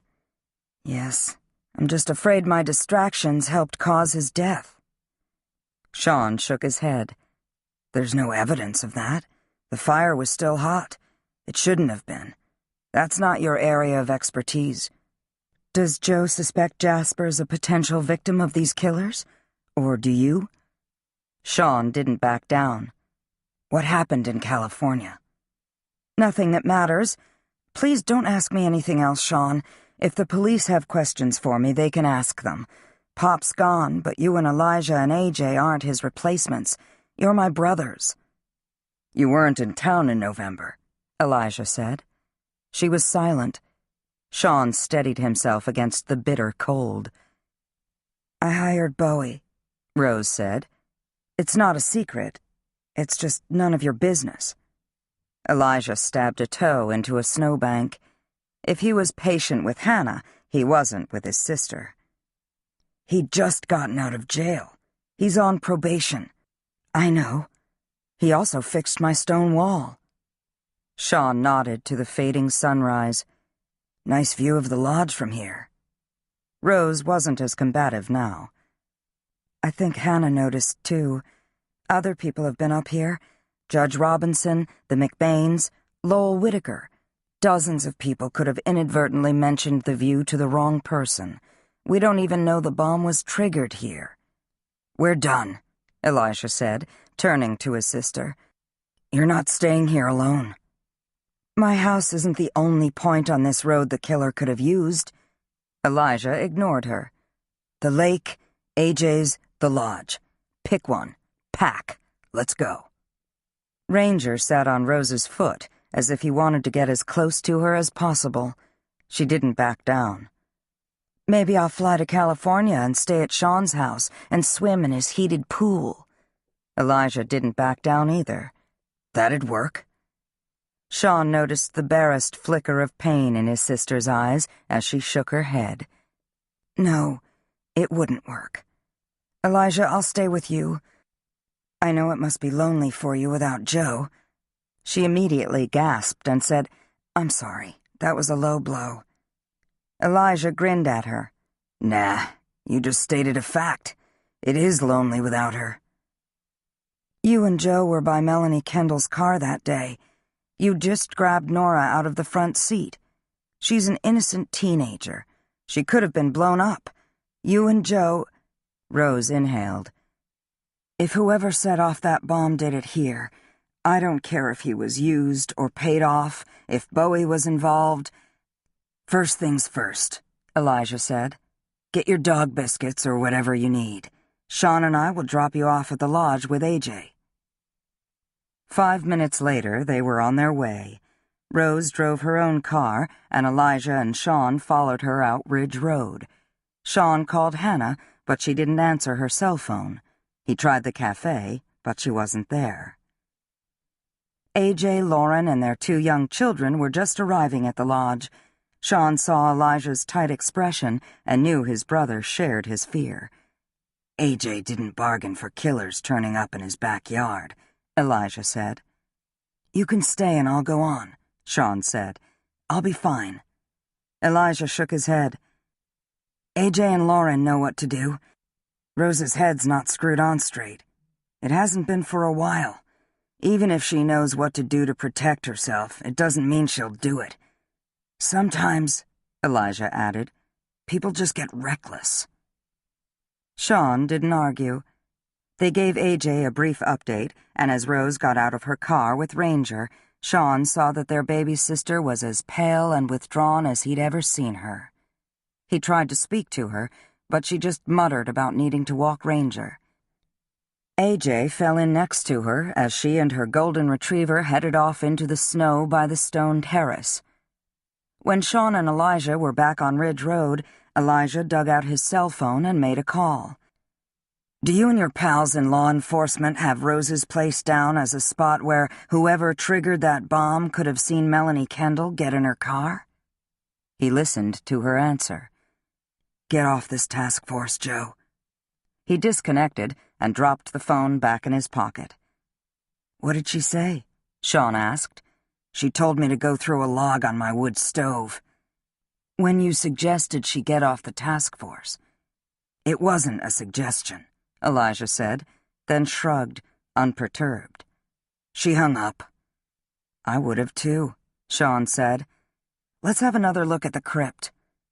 "We're on the same wavelength," Elijah said. Melanie Kendall's car was parked at the lodge most of that day. Someone could have placed the bomb in it while it was there. Then went up to Rose's and triggered it. Not a stranger. AJ was on high alert while Joe and I were on the mountain. He'd have noticed strangers. Elijah glanced over at his brother. The bomb had to have been made somewhere. The black powder, the gunpowder, the copper wire. They had to be stored somewhere. Or maybe in several places so as not to draw suspicion. That's what I'd do. When they stopped at the cemetery, Sean knew they were both thinking about Bowie. They headed down the lane. Theirs were the first prints in the fresh snow. Elijah knocked the stick out of the latch and entered the crypt. It wasn't empty this time. Sean went inside with his brother. A bright ray of the cold winter light struck a roll of thin copper wire. Next to it were number 10 cans. Elijah peeled back lids, revealing several inches of gunpowder and black powder. "Our guy's back at it," Elijah said. Sean nodded. "It doesn't matter if he planted this stuff for us, or if he's arrogant enough to think we wouldn't come back here." Elijah headed out of the crypt. Sean fell in behind him as they headed back down the lane to the truck. "You can wait here for the police," Sean said. "I'm going after Hannah."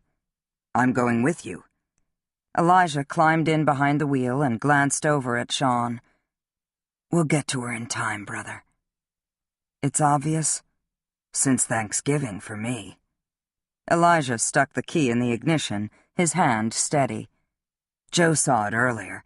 She's tuned into these things now, but don't tell her I said so." He nodded to his brother. "Call AJ. Have him get in touch with the police. If we call them, they'll have us wait here, which will waste time." "Joe? She's a federal agent, Sean. We don't want to disobey a direct order from her, either." Elijah threw the truck into gear. "AJ can call her, too." Chapter 31, January 4th, Washington, D.C. Grit met Joe in the lobby of Alex Bruni's building a few blocks from the White House. Her badge got them into the elevator. On the way up to the 4th floor, she told him about the goings-on in Vermont. Elijah hadn't called and updated her, Grit had noted. Trooper Thorne had. She didn't seem mad, more like she'd expected it and would have done the same in Elijah's place. "The crypt's a good choice to assemble a bomb," Grit said. "Last place I'd look." "If you were caught." "You'd want to be someone who could explain being in a Vermont cemetery on a cold winter day." He glanced at her. "Please tell me that's not everyone in Black Falls." She ignored him. "There was nothing in the crypt after Bowie and Hannah were hurt," she said. "I should have thought to test for gunpowder and black powder traces." Elijah has a point. Maybe our bomber tucked supplies in different spots all over your cute Vermont town. He might not have had explosives in the crypt until now, or he might not have assembled the bomb in there. "So, what happened with Bowie and Hannah out there last week? The voice, the falling rock." "O'Rourke didn't start work on the culvert until after Rigby and Kendall were killed. Our guy could have left something behind at the crypt and went back to get it. Maybe it was the first real chance he had. O'Rourke turns up, then Hannah. Our guy knocks over the rock and escapes." "Why call Hannah's name?"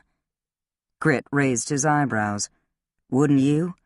Cemetery, dusk, cold, relentless woman about to discover you. You whisper her name and figure she'll beat a path out of there." "Not Hannah," Joe said. "Then later, when our guy figures he's got to take action again, he thinks, 'What the hell? I've got to blow something else up. Might as well go back up to the crypt, assemble the bomb, and implicate Bowie O'Rourke while I'm at it.'" "That's devious thinking. Most criminals aren't that complicated." Grit shrugged. "We're not talking about most criminals." She tensed visibly. "Blow something up means blow someone up, Grit," she sighed. "I don't know anything anymore." "Anymore? Who says any of us ever knew anything to begin with?" She gave him a curt smile. "True." She sighed again. "This is one damn slow elevator. What'd you do last night?" "Deroached my apartment. Leave and they take over." "You?" "Cleaned." "Sleep?" Her tight shake of the head was her only answer. "Myrtle's meeting with the Carpenters this morning," Grit said cheerfully. She's thinking about selling her place after people forget it was set on fire. I think it's safe to say she won't be moving to Vermont. She likes her independence. The elevator dinged when it came to the 4th floor, and in that split second before the doors opened, Joe said, "So does Elijah. All the Camerons are that way. They do their own thing and you can follow or not." "Aren't you doing your own thing?" "Elijah isn't law enforcement, Grit." "You barely are." She held the elevator door open with one hand and turned her turquoise eyes to him. "Are you going to keep rubbing salt into my wounds?" "What?" He was mystified. "I'm breaking the rules coming here alone. Having you here." "Did you tell Deputy Special Agent in Charge Mark Francona?" She stepped out of the elevator into a carpeted hall. "No." "Relax, Agent Harper. Ambassador Bruni's secretary likes me." "You've met?" "No, we haven't met. Not yet." Joe didn't say anything as they entered the elegant office. The secretary did like him, but she was also married. Young and pretty, she was packing boxes to close up the office now that the police had finished with it. "The ambassador's widow and stepdaughter are stopping by later this week," she said, all professional. "I told the police everything I know." She was obviously still shaken even after more than a month. "I'm just closing up his office now. My last day is in 2 weeks. Then I'm taking a vacation and trying to forget." "Did you listen at keyholes when the ambassador was alive?" Grit asked. Joe's eyebrows went up, but she kept quiet. The secretary got huffy. "Of course not." "He was a prickly guy," Grit said. "I wouldn't have been able to resist. Did he unload on you? You know, did you sit here after hours with a bottle of wine?" "Ambassador Bruni was loyal to his wife." "That doesn't mean he can't have a glass or two of wine with his secretary, does it?" "Sometimes." She sniffed. "Twice.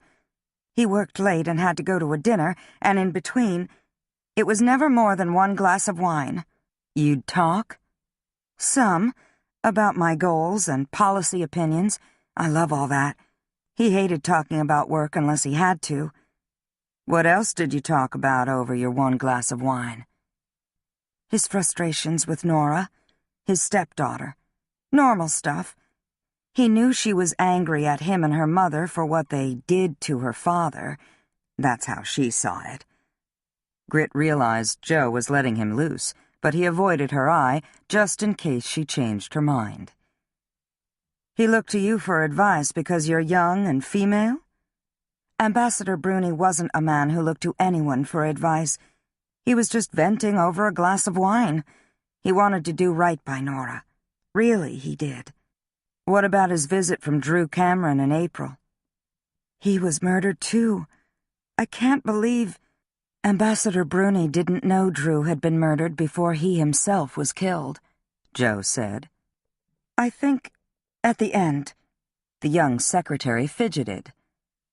"I think the ambassador was getting suspicious about something. I remember the day Mr. Cameron was here. The ambassador was especially frustrated with Nora. She was a high school senior. You know how that can be, all the angst and drama. She was here too, and he bit Mr. Cameron's head off." Grit nodded sympathetically. "It's tough being a stepdad." "Yes, that's right," she said, warming up again, less fidgety. "Right before he was killed in November, he said he wished he'd been nicer and listened, because he thought Drew, that's what he called him, was onto something in Black Falls. They both loved Black Falls. Ambassador Bruni said it was the one place he could truly relax and be himself. Not such a bastard. He'd been going up there for several years. He stayed at the Cameron family's lodge." "He and the Whitakers became friends after they bought their place in Black Falls," Joe said. "He stayed with them a few times." "I almost forgot. But yes, that's right." "What did he say about the Whitakers?" Grit asked. "Not much. Nora was living in their guest house. Ambassador Bruni remembered that Drew Cameron had asked about them." "Asked what?" The secretary looked awkward and blushed. Ha, Grit said. You did listen at the keyhole. I did not. I just didn't remember when the police asked me. I don't want them to think I'm holding back. Just tell us what you remember now, Joe said. Ambassador Bruni was drinking wine, sitting here on the corner of his desk. It was as if I wasn't there. I think that's why I didn't think of it. It seemed so in passing. He was just thinking out loud. Mr. Cameron had come in here specifically to ask him what he thought of Lowell and Vivian Whitaker and Thomas Asher. Who are these people? He'd asked. It was Joe who asked the next question. Did Drew say why he wanted to know? Not really. What do you mean, not really? The secretary scrunched up her face, remembering. Mr. Whitaker had helped him, or he had helped Mr. Whitaker. I don't remember which. Something about stonework? Grit asked. An old foundation, maybe? An old cellar hole? Joe said. That's it. An old cellar hole. The young woman was clearly pleased with herself. It's not a phrase I use. He was interested in old cellar holes in the area, old stonework. Mr. Whitaker was, too. Mr. Cameron had a project. It was a few months earlier. We're talking more than a year ago. It can't be relevant, can it? We'll find out, Joe said. Thank you. No problem. Is that all? For now. Joe walked out into the hall with Grit. Drew had his doubts about Lowell Whitaker. Not enough for the police or to tell Rose and the boys. Maybe Lowell didn't want the scrutiny and knew Drew would keep digging. He was like that, wasn't he? A Cameron. Yeah, Grit said, pressing the elevator button. You call Elijah a boy? Really? Grit. His comment sparked a smile in her, and that was good. When they got downstairs, Myrtle was out front. She'd come on her own. I talked to a window washer who remembers Drew from April, she said. Useless. Sometimes there are no worms under the rocks we turn over, Grit said philosophically. Joe was pensive. I knew Drew had stuff on his mind in the weeks before he died. Elijah, the two of us. But there was more. And we saw the cherry blossoms together, and he never told me. Grit shrugged. He didn't know what he had would get him killed. He'd stepped on a landmine. It just hadn't gone off yet. Joe was dialing Black Falls. Sean and Elijah can't be freelancing, she said. They need to get the police in there. They armed? Grit, it doesn't matter. It's not a war zone. He and Myrtle looked at each other, but neither said anything. Chapter 32, January 4th, Black Falls, Vermont. Bowie's van was unlocked. Hannah had led Poe by the collar up from the pond, and he looked eager to get into the van. She opened up the side door. In you go, Poe. I'll see if I can find your master. When she turned around, Lowell Whitaker was there, in a parka, hat, gloves, and boots. He must have walked down from the farmhouse on the road, or he'd been in the guest house and hadn't heard her knock. He smiled at her. I didn't mean to startle you. Have you seen Bowie? She asked him. It's not like him to leave Poe wandering around by himself. Lowell gestured back toward the house. He's taking a look at the chimney in the farmhouse. Vivian thinks there might be a leak. He must have left Poe here. We'll be lucky if it gets above 0 today. Are you heading back up there? I can give you a ride. I don't mind walking. I'm prepared for the cold. He gestured back toward the guest house. I want to take another look at the color Vivian chose for the kitchen in Nora's old apartment. If you see Bowie before I do, will you let him know I'm here and collected Poe? Of course. You're welcome to stop by the house yourself. Lowell tilted his head back, frowning. You don't seem yourself, Hannah. Nothing's wrong, is there?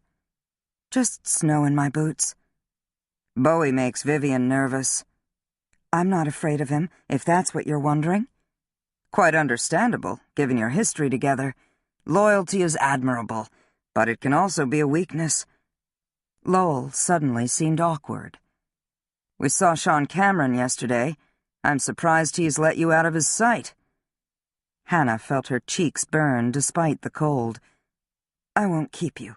She saw that Poe had collapsed in the van and gone to sleep, and she left Lowell standing in the snow as she headed to her car. Every bit of heat had gone out of it.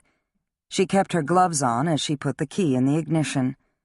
She noticed an odd smell and looked over her shoulder into the back seat. Her car blanket was pulled up over something. She hadn't seen it earlier. Had Dominique or Beth left goodies for her to take to the McBains? The smell wasn't shepherd's pie or brownies, or any kind of food. Lowell, she thought. He'd been in the guest house when she arrived. He'd let Poe out, or Poe had slipped out on his own. She hadn't locked her car. Lowell would have had time while she was tramping through the snow after Poe to set whatever it was on her back seat and toss the blanket over it. A bomb, she thought. Hannah recognized the smell now. Gunpowder. Black powder. The lingering odor of Lowell's sweat. She reacted instantly, pushing open her door and leaping out onto the snowbank. She landed on her stomach and hurled herself over the bank and down the hill into the soft snow under the branches of a white pine. Her car exploded above her, the concussive impact of the blast sucking the air out of her, propelling her farther down the hill. She heard metal ripping apart, smelled the fire, felt it as she landed hard on her side, striking a boulder that jutted up out of the snow. Stifling a moan, she rolled back up onto her feet. She lost her gloves in the snow, but grabbed them even as she reached for her cell phone. With a jolt of panic, she realized her phone was still in her burning car. She couldn't call for help. Was Lowell telling the truth and Bowie was at the farmhouse? Was Bowie with Vivian? Had they heard the blast? Hannah pushed back the assault of questions and, aching with the cold, with fear, headed through the woods along the far edge of the duck pond, toward the river and the Whitakers' farmhouse. Her first job was to keep Lowell from seeing her. He couldn't know she'd escaped the blast. She started to put on her gloves, but they'd filled with snow. She shoved them into her jacket pockets and glanced back through the trees, wincing at her trail of boot prints. If Lowell saw them, he'd know she was still alive. He'd be able to follow her. Was he inspecting her burning car even now, discovering where she'd leaped free of the explosion into the snow? She moved as fast as she could through the knee-deep snow, every step torture. Her head throbbed, and she could smell the smoke from her burning car, and glanced back, seeing it rising in the air. Where's Lowell, she wondered. She couldn't see him through the trees. How long had he been planning to frame Bowie? Days, weeks, months? Lowell had been to Rose's house several times and would have known Black Falls Lodge was visible from her driveway. He had just needed binoculars to see Melanie Kendall get in her car at the lodge and a cell phone to trigger the bomb. Had he planned, even then, to blame Bowie? Hannah didn't slacken her pace. She had to get to Bowie. She needed him as an ally.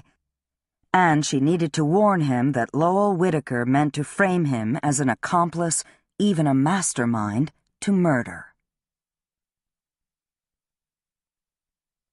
Chapter 33.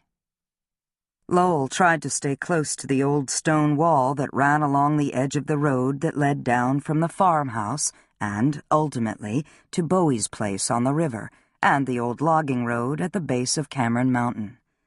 A line of Scotch pines a previous owner had planted grew along the wall. The pines were gnarled and overgrown, but they helped block the wind. He fought tears, stumbling as he made his way up the road, clutching the cell phone in his bare right hand. His ears were ringing from the blast. He could smell the acrid smoke of the fire, but refused to look back to see it, to check if the flames had spread, if Hannah had died instantly. Was she in the burning, twisted metal now, fighting for her life? He sobbed, his heart pounding. No, he thought. She was dead. He would no longer see her lovely face at the cafe. He had no desire to see the results of the simple dialing of a number on a cell phone. He had to make his next move. There was no time to waste. Sean Cameron was besotted with Hannah. How far behind her could he be? Lowell choked back more useless emotion. He'd had no choice but to kill Hannah. He didn't have the base, violent impulses of a Kyle Rigby or a Melanie Kendall.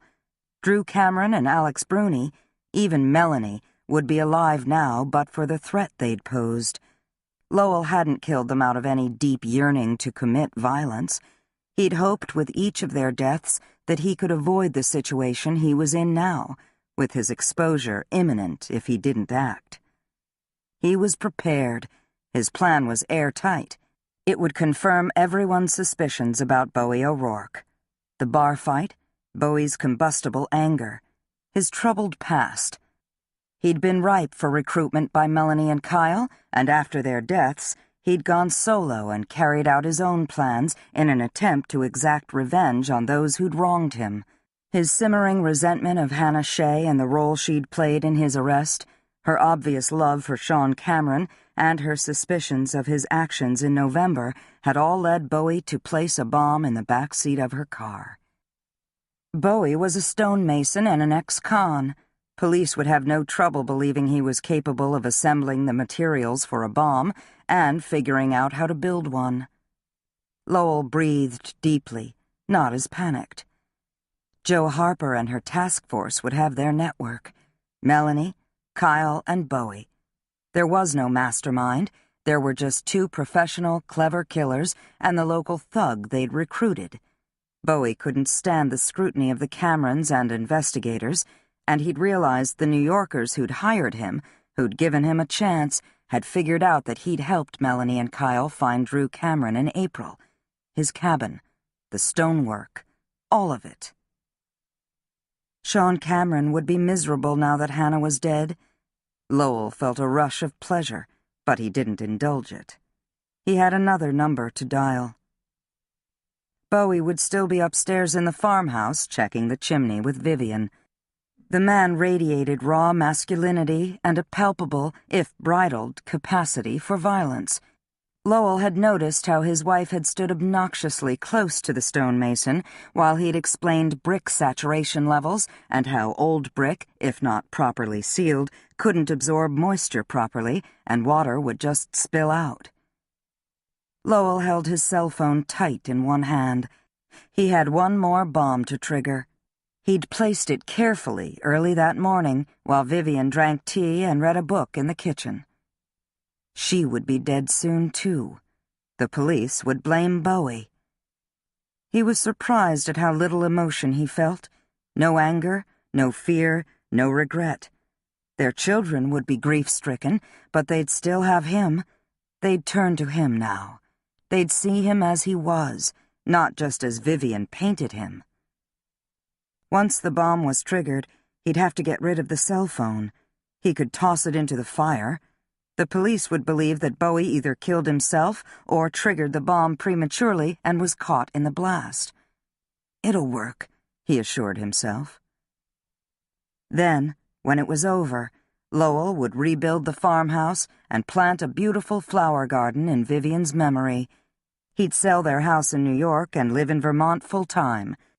He didn't have to continue to arrange killings. He could live here and spend his days chopping wood, walking along the river, watching the snow fall. He'd be at peace. Vivian jumped back from the chimney in the upstairs hall and gripped her chest, her heart racing.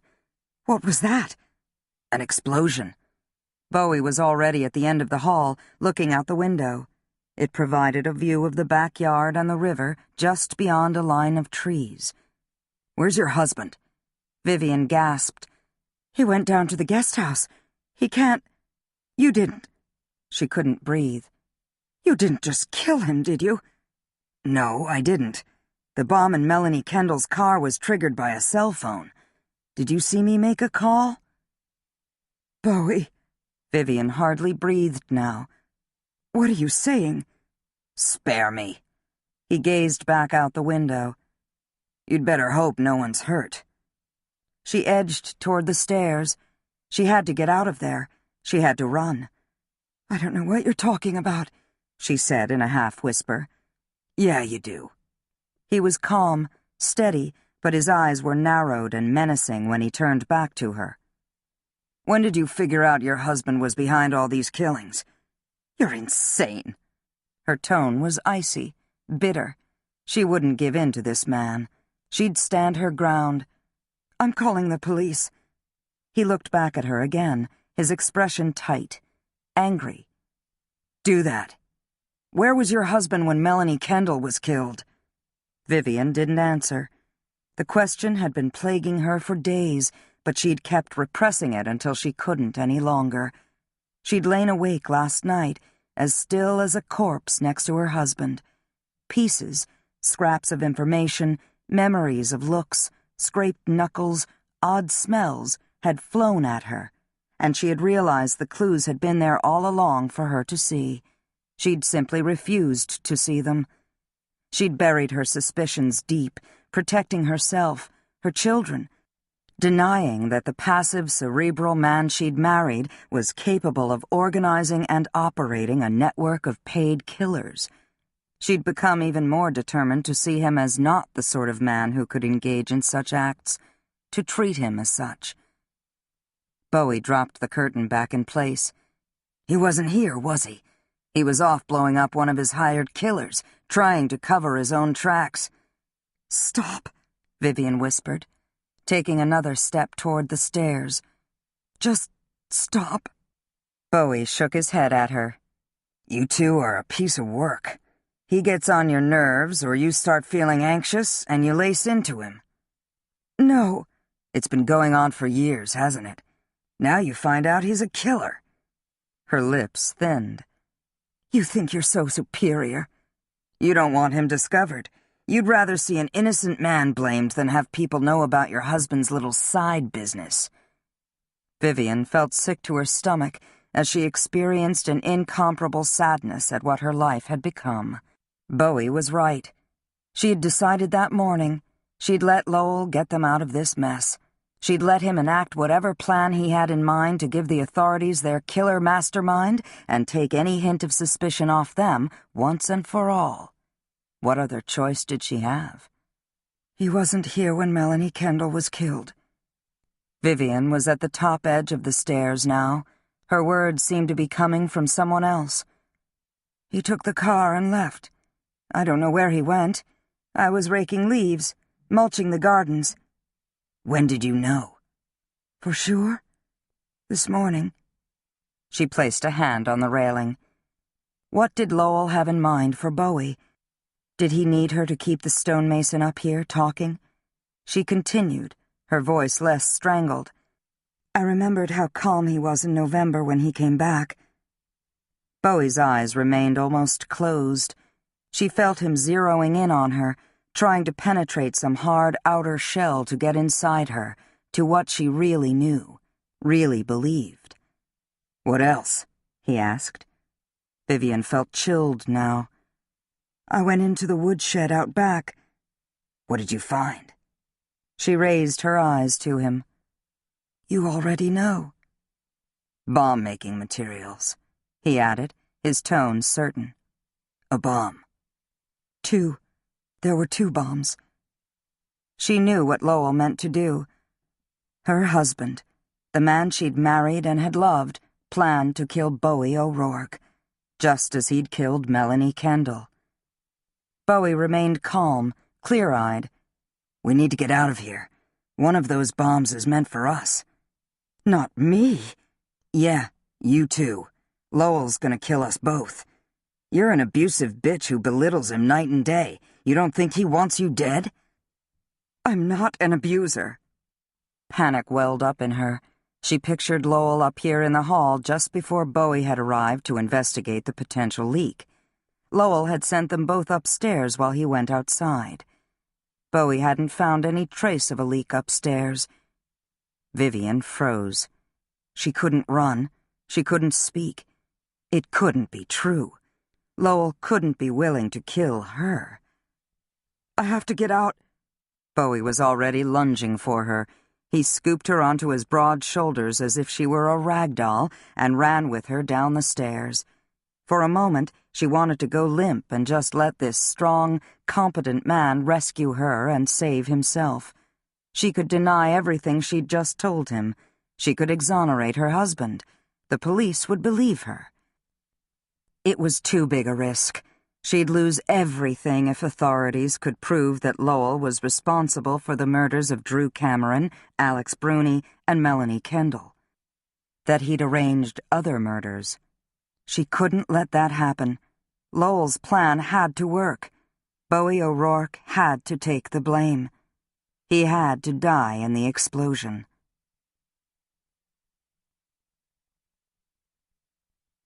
Chapter 34. Hannah sank to her knees into the snow. She was relieved, exhausted. She didn't think she could take another step, but it was okay. Bowie had to have seen her. Thank God, she thought. She'd spotted him in the second-floor window and had waved to him from the trees. He knew she hadn't been killed in the blast. He knew she was trying to avoid Lowell. She'd motioned for him to get out of there. He was next. She'd done all she could to warn him. Her entire body ached from the blast, from running through the snow, from the cold. She was gasping, choking with emotion and pain, aware she was still a little disoriented and in shock. Snow melted through her pants and froze her knees. It had already filled her boots. Her feet were frozen. She was too weak to stand up, but she knew she had to summon the energy, the will to move, to hide. Lowell couldn't find her. He couldn't know she was still alive. She heard something. Someone moving by the shed. Lowell?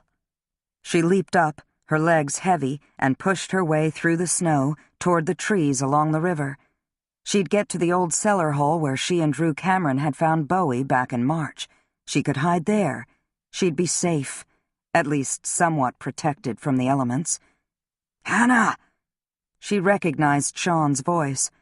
Her feet went out from under her, but before she could fall face first into the soft snow, he was there, his arms around her. "I'm here, baby. Elijah's right behind me. We're here for you. We saw your car." She stood back from him, his arms still around her as she saw the fear in his eyes, and she realized he'd thought he'd lost her. Her heart jumped. "Sean!" She touched his cheek, her bare hands red and frozen. She forced herself to focus. "It's Lowell." "I know." "We have to find him. He doesn't know I got out before my car exploded. I don't care how he deludes himself. I was no more than a spider he had to clear out of the bathroom sink."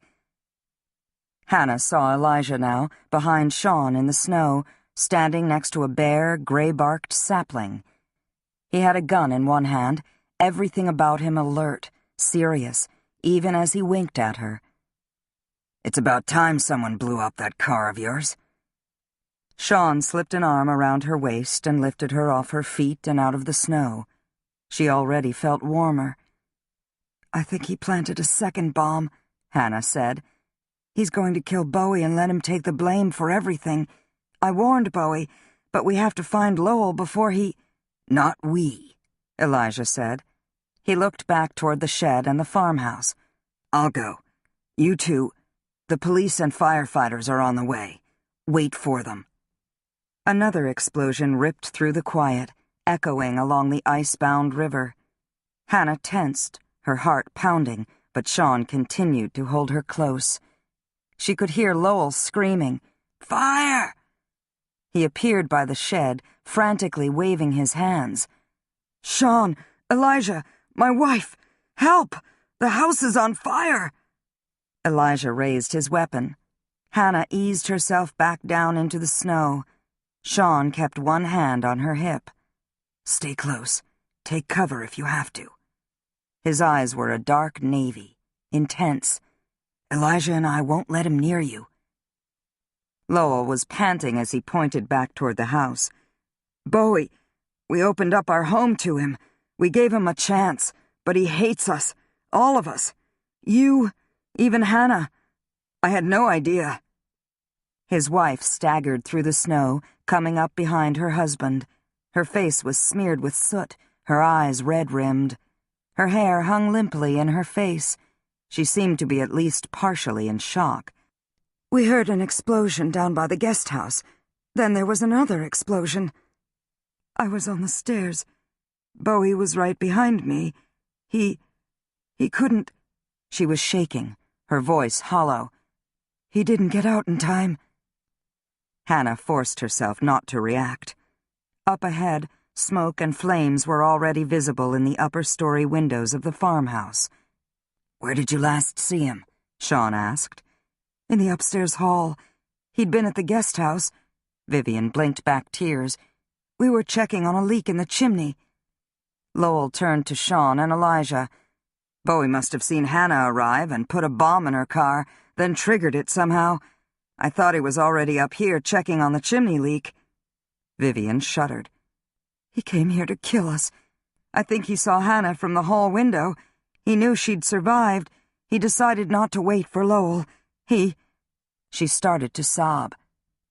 "He didn't expect to die himself. He thought he'd get out alive. I saw it in his eyes." Hannah grabbed Sean's hand into hers, but kept her gaze on Vivian Whitaker.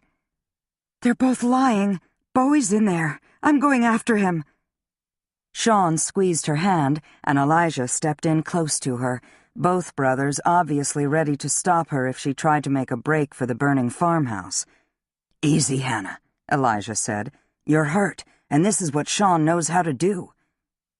"You can put that gun away, Elijah," Lowell said. Elijah shook his head. "Nope, can't." Vivian sniffed at him. "You have your killer." "Yes, we do," Elijah said stonily, then turned to Sean. "Do your firefighter thing, brother. Let's hope these two failed and Bowie is still alive."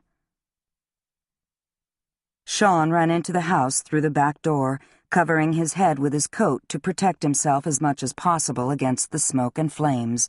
Right now, the fire was contained to the second floor, but it would spread quickly in the farmhouse with its old, tinder-dry beams.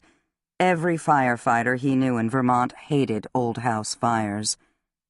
Doing his firefighter thing amounted to getting in and out of there fast, preferably with Bowie alive.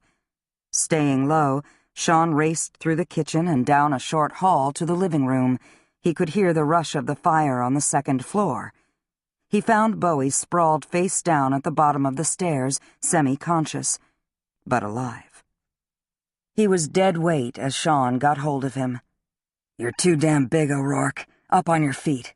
Let's get out of here." "I saved her life and the bitch left me here to die. The blast knocked me off balance on the stairs." He was disoriented, struggling to breathe. "I was carrying her." "She's got Hannah and Elijah to deal with now. Come on. We don't know how many bombs this bastard planted in here. He doesn't need to call them in to trigger them. A spark." "Right," Bowie said, more alert. With Bowie leaning against him, Sean moved back to the hall and the kitchen. Firefighters in full gear entered the same door he had.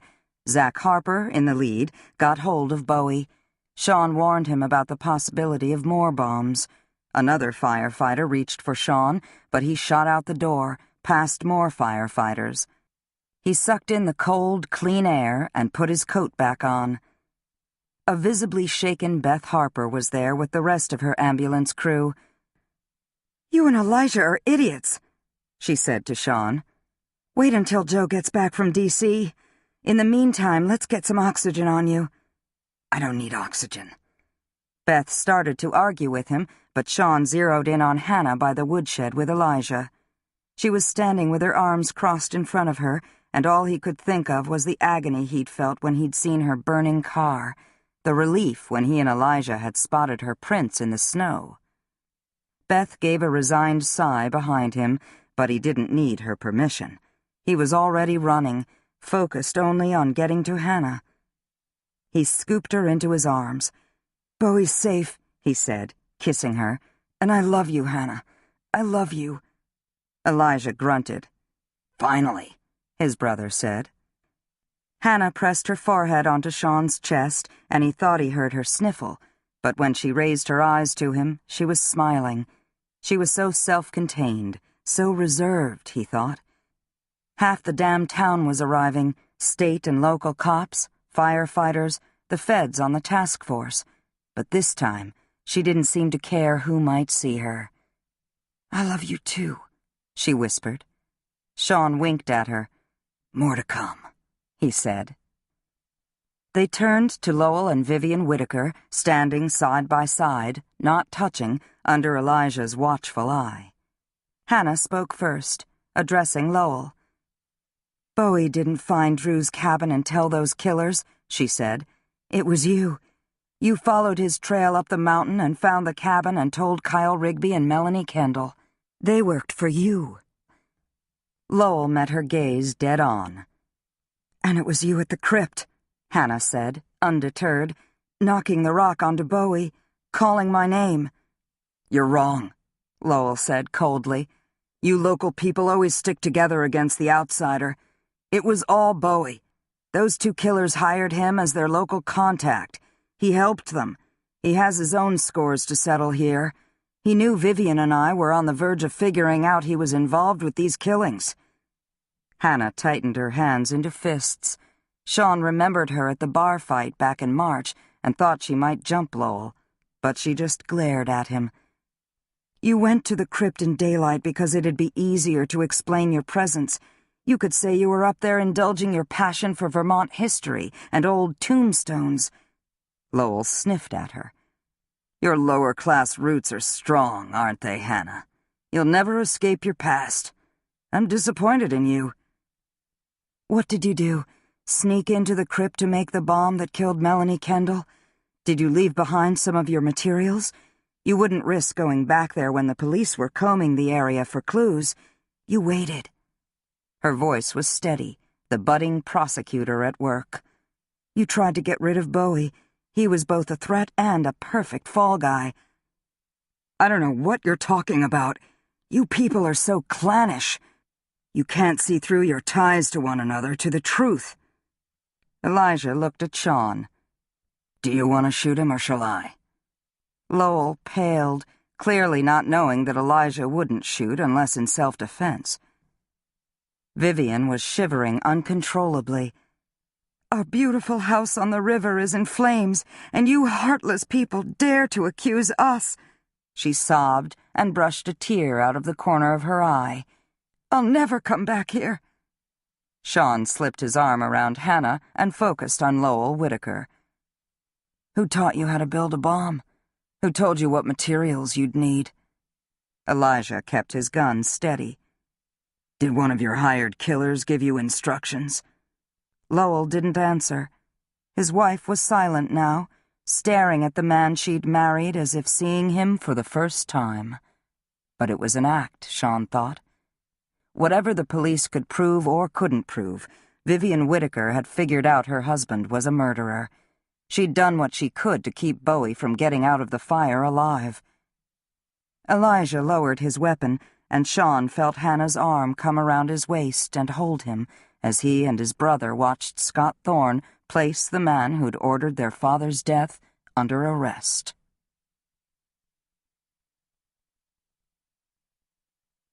No one stopped Hannah as she made her way to Bowie, who sat on the side of a stretcher under Beth Harper's watchful eye. Beth stepped back, giving them a moment. He pulled off his oxygen mask. "Sean's been a damn fool." "You too, Bowie?" Hannah shook her head and tried to smile.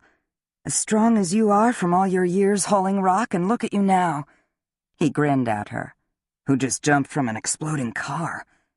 "I jumped before it exploded." But there was no humor in his dark eyes as he blinked up at her. "A good thing." "I've been a damn fool, too," she whispered. "This was a close one for both of us." He nodded back to the farmhouse, firefighters working hard to put out the flames and save the structure. "Thanks for the warning. I'd never have gotten out of there if I hadn't spotted you down here. You could have stayed hidden, not take any chances. No, I couldn't have. I knew. He sighed heavily. I knew that first bomb was meant for you. I never suspected you, Bowie. Not even for a split second. Poe? He's curled up in the blankets in the back of your van. We'll make sure he stays warm. I came up here to check on the chimney. It was all a setup. He looked down at his calloused hands holding the oxygen mask in his lap. Vivian took advantage when I stumbled on the stairs while I was carrying her butt to safety. He shrugged his big shoulders. No good deed goes unpunished. Sean, Elijah, and I all heard her lie about what happened. She grabbed the rail and kicked me from behind. I was already off balance, and I fell down the stairs, hit my head. Next thing I know, Sean's helping me up. He winced, the fading bruises of his earlier encounter with Lowell Whitaker visible in his pale face. She threw her lot in with her husband in the end. With me dead, she could tell her version of events. I'm sorry, Bowie. Not your fault. He looked back toward the woods and the river, the sky cloudless against the white landscape. I'd like to build a place on that old cellar hole on the river and live as a hermit. I don't blame you. Right now, just do as the paramedics say and take care of yourself. Then we'll see. I'd have helped Drew with his cabin if he'd asked. Bowie stared down at the oxygen mask in his hands, his mind obviously drifting. Vivian's rough on Lowell. She belittled him about you and Sean. She was constantly comparing him to the Camerons. She's a controlling, abusive woman, Hannah said. Why'd she take Lowell's side in the end? She couldn't let anyone find out about his role in the killings. That by itself represented an existential threat to her. Bowie grinned through his pain. Existential threat, Hannah? She smiled at him. Put your oxygen back on. He didn't. Instead, he said, I think every time he arranges a killing, he thinks of her. He just doesn't have the guts to stand up to her. Does she know he hates her? What do you think? She knows. Chapter 35. It was dusk by the time the police finished with them, but dusk came early to northern New England in January. Hannah had just finished reporting the events of the day to Devon and Toby when the Cameron brothers arrived at the cafe and gathered at the big table overlooking the river. Here, Hannah, AJ said. Have a seat. She pulled out a chair between him and Sean. She ached all over, but she was warm. Joe, Grit, and Myrtle were en route from Washington. They all planned to meet up the street at O'Rourke's before it closed. Why did Lowell do it? AJ asked. It made him feel powerful, Hannah said. He was passive and cerebral in person, especially with his wife, but he was cold, calculating, and bold in his work pairing his clients and his killers. He really was afraid Bowie could have hooked up with a client or killer who considered him a liability. Elijah nodded. He was in bed with some ruthless people. The thought of Lowell hiding in the cellar with the money jar, fixated on me, gives me the creeps. Hannah winced, surprised at how calm she was. He must have grabbed it and run, then panicked and ditched the jar in the cellar. Sean leaned in closer to Hannah. I'm guessing Kyle Rigby and Melanie Kendall didn't know Lowell was their middleman, the guy who paid them and gave them assignments. Lowell hired them on his own behalf to kill Pop and then Ambassador Bruni, because they were getting too close to him. Then he had them go after Nora and Devon. He killed Melanie himself. He'd have killed Kyle, too, if he'd had to. It wasn't another of his contract killers, AJ said. Lowell made the mess he was in into a bigger mess. How many killers do you suppose he had on his payroll? Hannah asked. Law enforcement has his computer, Elijah said. They'll find out. Hannah saw Judge Robinson enter the warm cafe. He was pale and obviously shaken by the day's events as he walked behind the glass case and helped himself to a mug of coffee. just when I think I've seen everything in my long career," he said in dismay as he joined them at the table with his coffee. "Along come Lowell Whitaker and his faithful wife Vivian. Dear heavens, Lowell thought he could put killers together with people who wanted killing done and not engage in any violence himself, but he certainly took advantage of the opportunity once presented, didn't he?" AJ sat back. He won't be back here playing the gentleman farmer again any time soon. In the ensuing silence, Hannah decided what she had to do. No more dancing around the subject, no more waiting. She was who she was. Abruptly, without looking at the men seated at the table with her, she said, "For those of you who don't know, my father spent 5 years on and off in state prison. It's not a secret, but it's not something I talk about. I don't want to wonder who knows and who doesn't know, or tiptoe around the subject. I'm not proud of anything he did wrong, but I did love him. My brothers did as babies, too." She paused, picturing her father with Devon in one arm and Toby in the other, all of them laughing on a rock above the river. She smiled at the memory and promised herself she'd share it with her brothers. "I remember." No one spoke. She got up and headed out of the cafe and into the center hall, then back to the mudroom. She grabbed a coat and burst outside, through the snow to the riverbank. She heard the back door creak open and thud shut, and knew it was Sean. He joined her in the snow and slipped an arm around her waist. "You miss your folks," he said, kissing the top of her head. "I miss mine, too." She didn't respond, just leaned into him and stared down at the frozen river. "I have a feeling," Rose said, "that you won't be doing any quilting by the fire this winter." After everyone had left the cafe, she and Hannah had dragged the old trunk up the stairs to the kitchen and stacked the swatches into piles. Definite potential, maybe with some work, trash. Sean had gone up to the lodge with his brothers. Rose had stayed behind.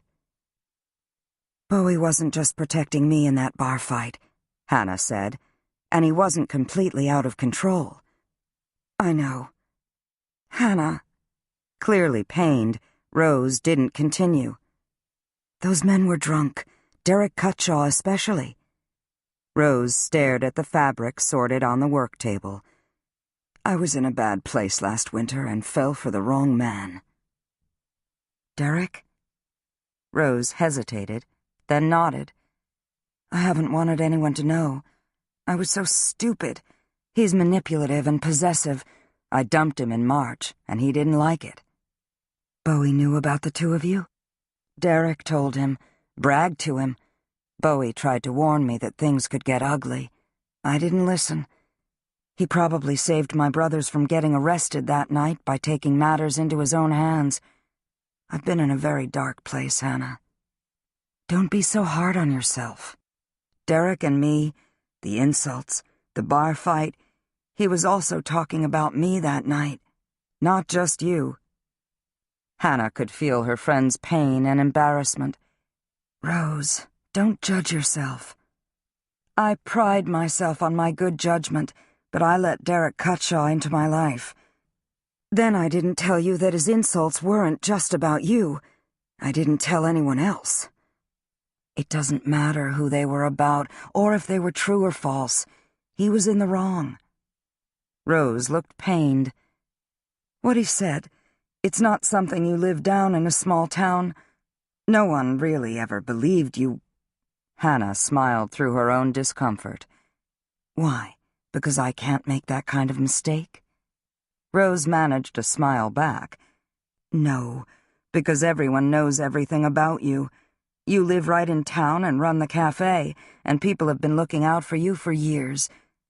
Hannah." Tears shone in Rose's eyes. "I'm not proud of myself. I'm sorry you had to go through this. It's all because of me. Derek is a jerk and a heel, and I hope he never bothers either of us again." "I never thought I'd be in this position," Rose said, her voice quiet now. "I was recovering from a series of tough missions. Derek is cocky, good-looking, a mean drunk, though. And here we are. My brothers can't know, Hannah. I couldn't stand it if they did. Do you think your father knew? Whatever he knew, he kept to himself. It wouldn't be that way with AJ, Elijah, and Sean. She gave a small laugh. They need another 40 years to mellow. Hannah grinned. I wouldn't have called your father mellow even at 77. Pensive again, Rose ran her fingertips over her fabric. I haven't heard from Derek since the fight at O'Rourke's. Bowie kept him from saying your name that night. Maybe Derek got the message and decided to be smart and stay away from you. Hannah deliberated a moment, but decided she had to say the rest. Rose, do you need to report Derek to the police for what he did to you? No. What he did to me wouldn't put him in jail. My brothers were at O'Rourke's that night. Derek was nasty and out of control, and it would have been easy for things to get seriously out of hand. Bowie shouldn't have done what he did, but maybe it would have been even worse if he hadn't. What's done is done. Nick Martini? A sexier mistake. One you'd make again? Hannah asked. I'm not a good judge of men. You understand you can't tell my brothers, don't you? Maybe you should give them a chance. They've gone through enough. Promise me. I think Sean's guessed. Yes, well. But Rose broke off and smiled. I noticed you didn't argue when I said you wouldn't be doing any quilting by the fire this winter.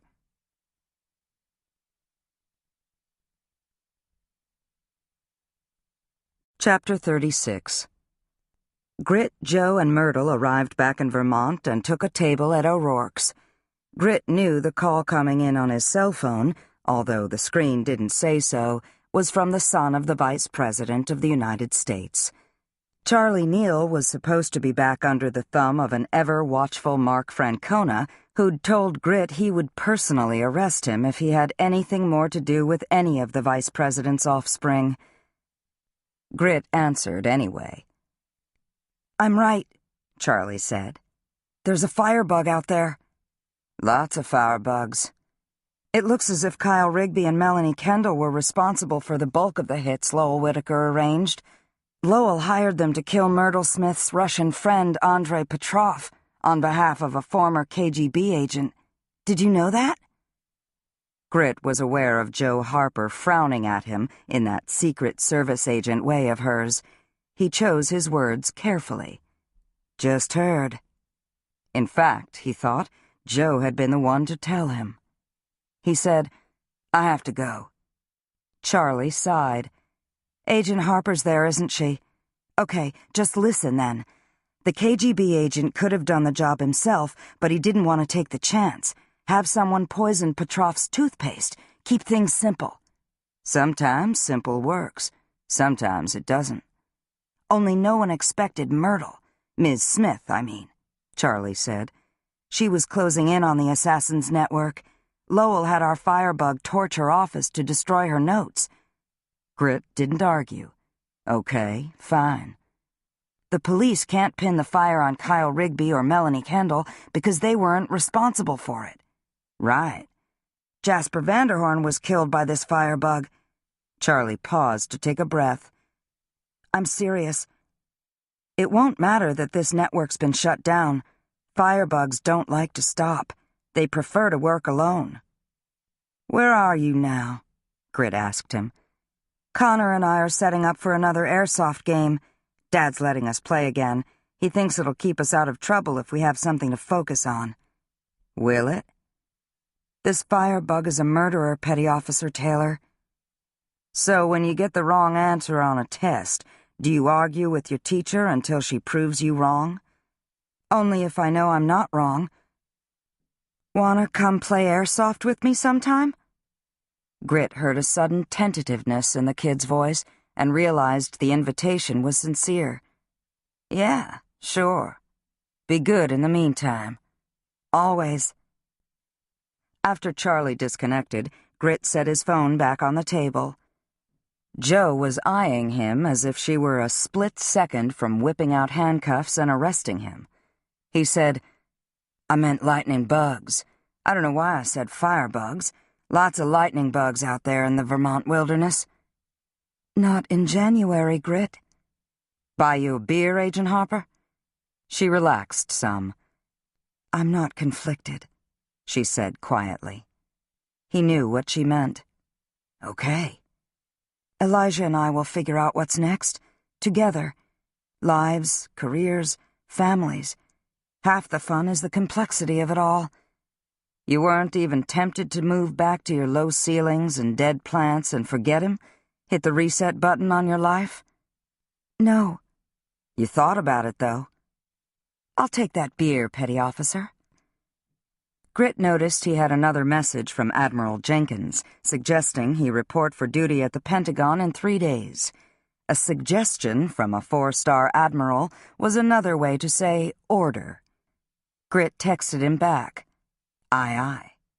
He hit send, then texted him again, "Sir." If he were about to start work at the Pentagon, some things had to get straightened out right from the start. He wasn't the same Navy SEAL he'd been a year ago. It wasn't a question of better or worse, just different. Myrtle joined him and Jo at their table. Myrtle had on leather gloves the color of her eyes and was bitching about the cold. "Seriously, Myrtle," Grit said, "I've got to get you to the Florida Panhandle and introduce you to Tupelo honey." Sean, Elijah, AJ and his wife Lauren, and Beth and Zach Harper all turned up, dragging chairs over so that they could all sit at the same table. A few minutes later, Hannah arrived on her own. Sean rose immediately and pulled a chair up to their table for her. She thanked him. She was reserved and quiet, but not as self-conscious as Grit had seen her since he'd first arrived in Black Falls. She just, he thought, wasn't sure she belonged there with the Camerons and Harpers. "My father told me about your father," Jo said, less combative. "I didn't look him up.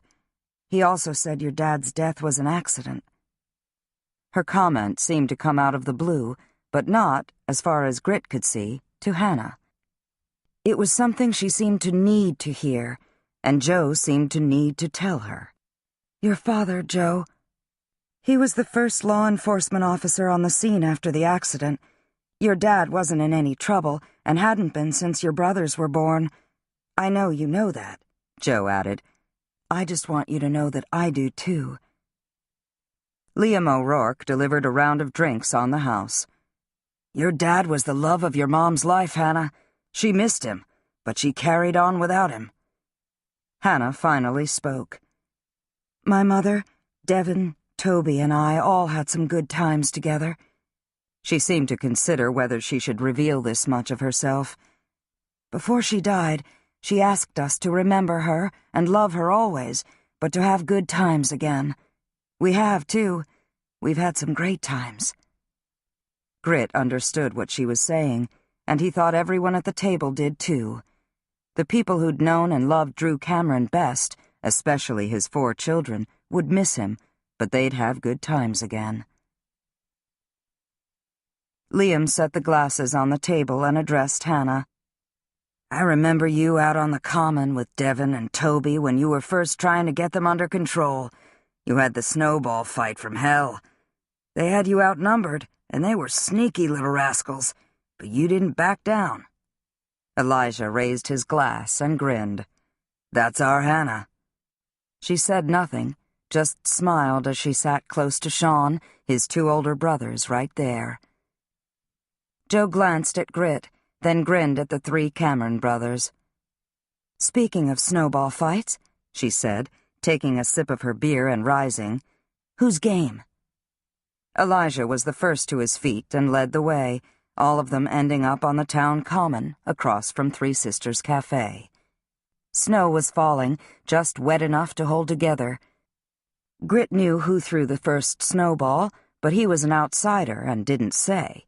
Even Myrtle joined in with her purple gloves. Rose arrived a few minutes after the snowball fight started and walked across the common with her golden retriever. She didn't say a word, Just scooped up a handful of snow, fashioned it into a fist-sized snowball, and hurled it, striking Sean in the shoulder. He pivoted and nailed her with a snowball of his own. Ranger obviously loved snow and dived into the fun. Grit didn't love snow, but when he got beaned by an unrepentant Joe Harper, he made his first snowball. When he threw it at her, he realized they both were laughing. Bowie entered O'Rourke's. Sean had spotted him after the snowball fight had broken up, with no clear winners, and come over by himself. It was late, and he was tired. Hannah had gone home to take a hot shower, complaining, teasing, because her apartment didn't have a bathtub. Liam tapped a thick finger on the bar. "Any punches thrown in here will be mine. Understood?" He turned back to his work before either Sean or Bowie responded. Bowie sat on the stool next to Sean. "You're thick-headed, Cameron, but you and your brothers didn't do anything stupid that night. None of us would have let Hannah get hurt." "Or hurt anyone," Bowie said dryly. "Thanks for saving my life today." "I like to think you'd have done the same for me." "Yeah," Bowie grinned at Sean. "Probably." "My father didn't come to any of us with his concerns. My brothers, Rose, me, you. I wish he had. He was in Washington talking to Ambassador Bruni and never said a word to Joe, just had her go with him to see the cherry blossoms. What could any of you have done? Hiked up the mountain with him in April. Been there when those two came after him. Stopped them." "Yeah," Bowie said. "You could have done that." "Me too." Sean hesitated, knowing he was on difficult ground now. "I need to ask you, if my sister were in danger, would you tell me?" "In a heartbeat." "Those cretins that night weren't just talking about Hannah, were they?" "I don't give a damn who they were talking about." Sean decided to leave it there. "So why am I thick-headed?" "Hannah. You've been out of reach for her since you were kids. She only had to prove herself to herself. The rest of us know she's too damn good for you." "It's true. You may have left Black Falls, but it's never left you. I figure you had some proving to do. I also figure you made all that money for a reason." "And that would be?" Bowie grinned. "To spoil Hannah Shea."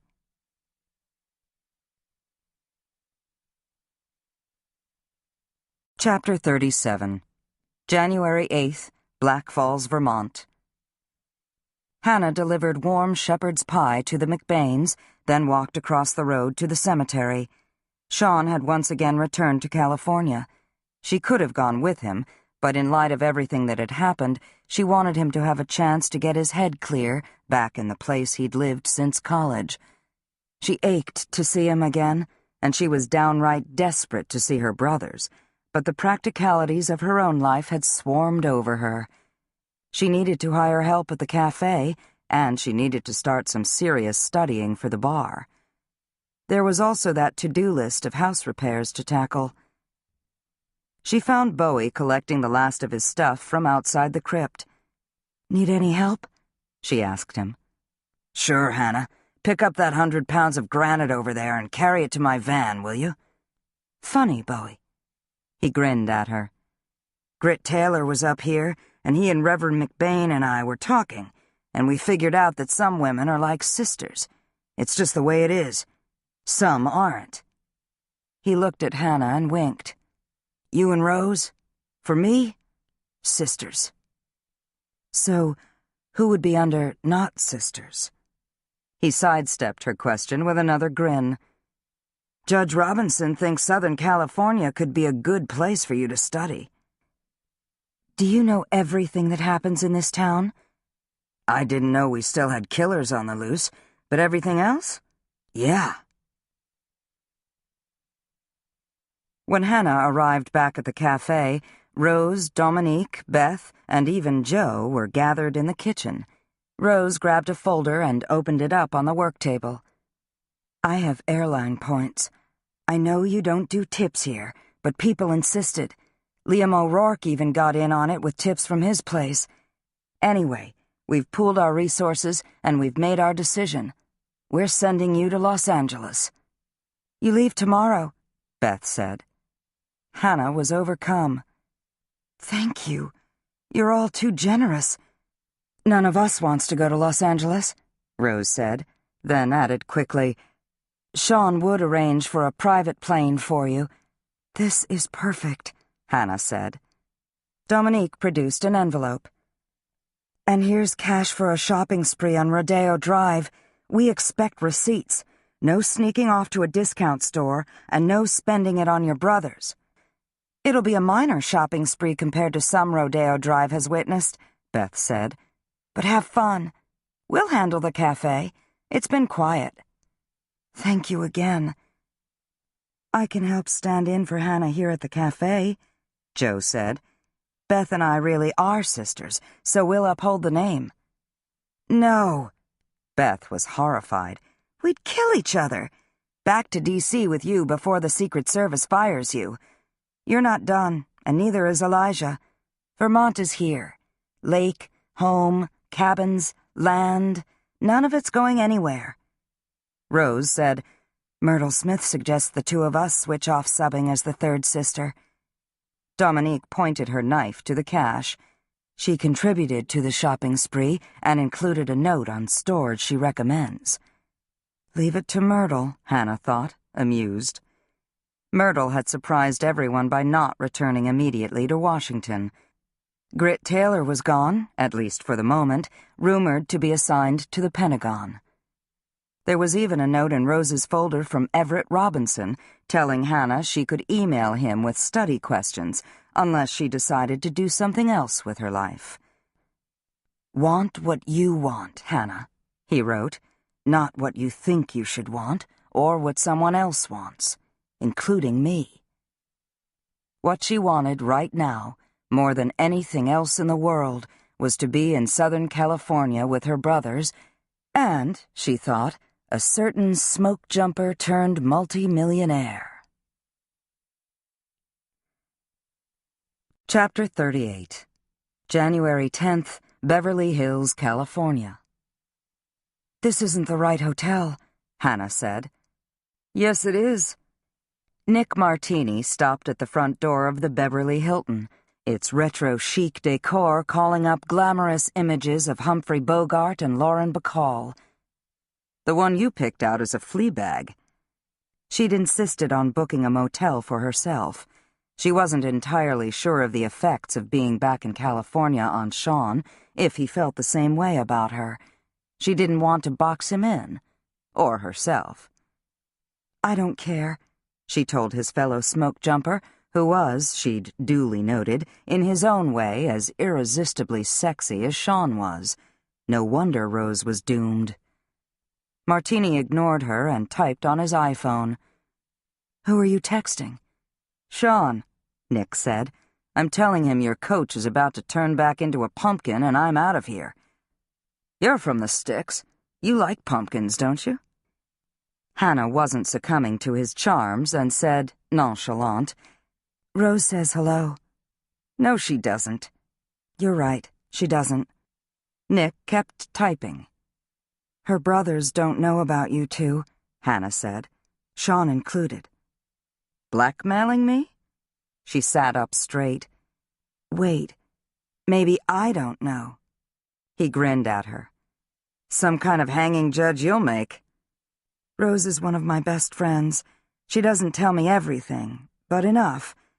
I just want to say her brothers wouldn't be pleased if someone took advantage of their grieving sister. By wouldn't be pleased, you mean kill dead. How is Rose? His dark eyes had softened. Whatever had gone on between Rose and Nick, he was worried about her now, or doing a decent job of pretending to be. I don't know, Hannah said. She keeps to herself a lot these days. I would too, with 3 older brothers and all that's happened this past year. All set. Climb out. Enjoy yourself. I can't afford to stay in this place for 2 hours, never mind one night. Martini grinned at her. No, you can't. Hannah realized her mistake. I've been set up, haven't I? Nice to meet you, Hannah. I hope you never have to prosecute me for so much as a speeding ticket in Vermont. How cold is it there? 7 degrees when I left. He grinned at her. You're gonna love Southern California. Welcome. Hannah got out and grabbed her suitcase from the back. A sign in the elegant lobby indicated that many of the well-dressed people streaming out of the hotel had just attended a fundraising dinner for volunteer firefighters. Sean appeared behind an older couple. Her breath caught at the sight of him in his tuxedo. This was another Sean Cameron from the one she knew. He smiled at her. Am I seeing things, or is that Hannah Shea? Hello, Sean? He picked up her suitcase. You're staying with me. When she started to protest, he shook his head. No argument. I'm irritable enough being in this damn tux. Let's go. Sean, I appreciate the gesture. Let's go. She grinned at him. Ah, yes. I know these Camerons when they get that stubborn set to their jaws. No point arguing. Sean softened his expression. I'm trying to be hospitable.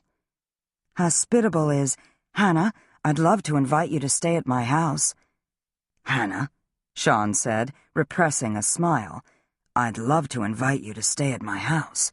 I have plenty of room, and it'd be a pleasure. She laughed. That's better. But I can't. You can, Sean said. For Devon's sake, then. I think he's a little homesick. He's gone mountain biking with Toby for a few days. Hannah smiled in amused disbelief. Okay, so he's not even a little homesick. Nick and I encouraged him to see some of California and get in shape if he wants to be a smoke jumper. Toby doesn't want to admit how excited he is to have you here for his upcoming race. I'm excited too. The valet brought Sean's car, and he opened the front passenger door for Hannah.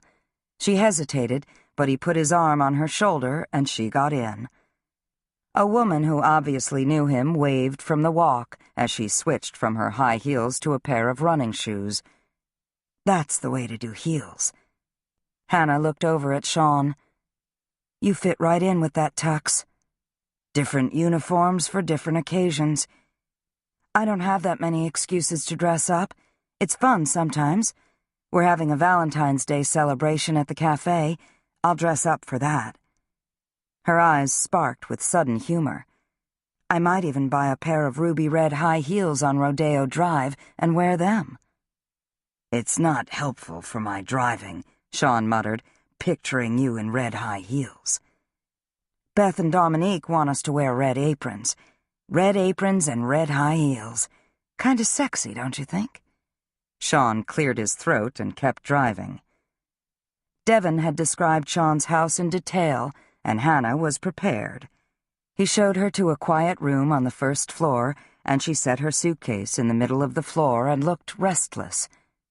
If you packed a swimsuit, Sean said, feel free to make use of the pool. It's heated. Sean waited, restless, by the pool. Finally, Hannah walked out onto the terrace in an oversized t-shirt with her slim, pale white New England winter legs. It was a warm night for Los Angeles in January, but still relatively cool. She didn't seem to notice as she dipped a toe in the pool. Her toenails were painted watermelon pink. Sean smiled. You knew what you were getting into coming out here. So I did. Without a second's hesitation or a hint of self-consciousness, she dove into the still blue water. Sean watched her breaststroke underwater, her movements strong and sure. She surfaced, splashing him, laughing. You're gonna ruin my tux, he said. Then maybe you should take it off. He needed no more encouragement and was out of it in seconds and into the water, swimming to her, his mouth finding hers. Don't say anything, he whispered. She eased her arms around him. I have to say this one thing. Her eyes held his as she continued. I'd never have made it these past 7 years without the support I received from so many people. Sean, she kissed him lightly. I often thought I was alone, but I never was. He couldn't breathe. Hannah, I love you, she said. In some ways, I always have. He smiled. I know what you mean. Latin class. He was aware of her slipping off her swimsuit and was glad they were in 5 feet of water and not 10, or he was sure he'd have drowned. I love you, Hannah. I want to be with you. Here, Vermont, wherever you are.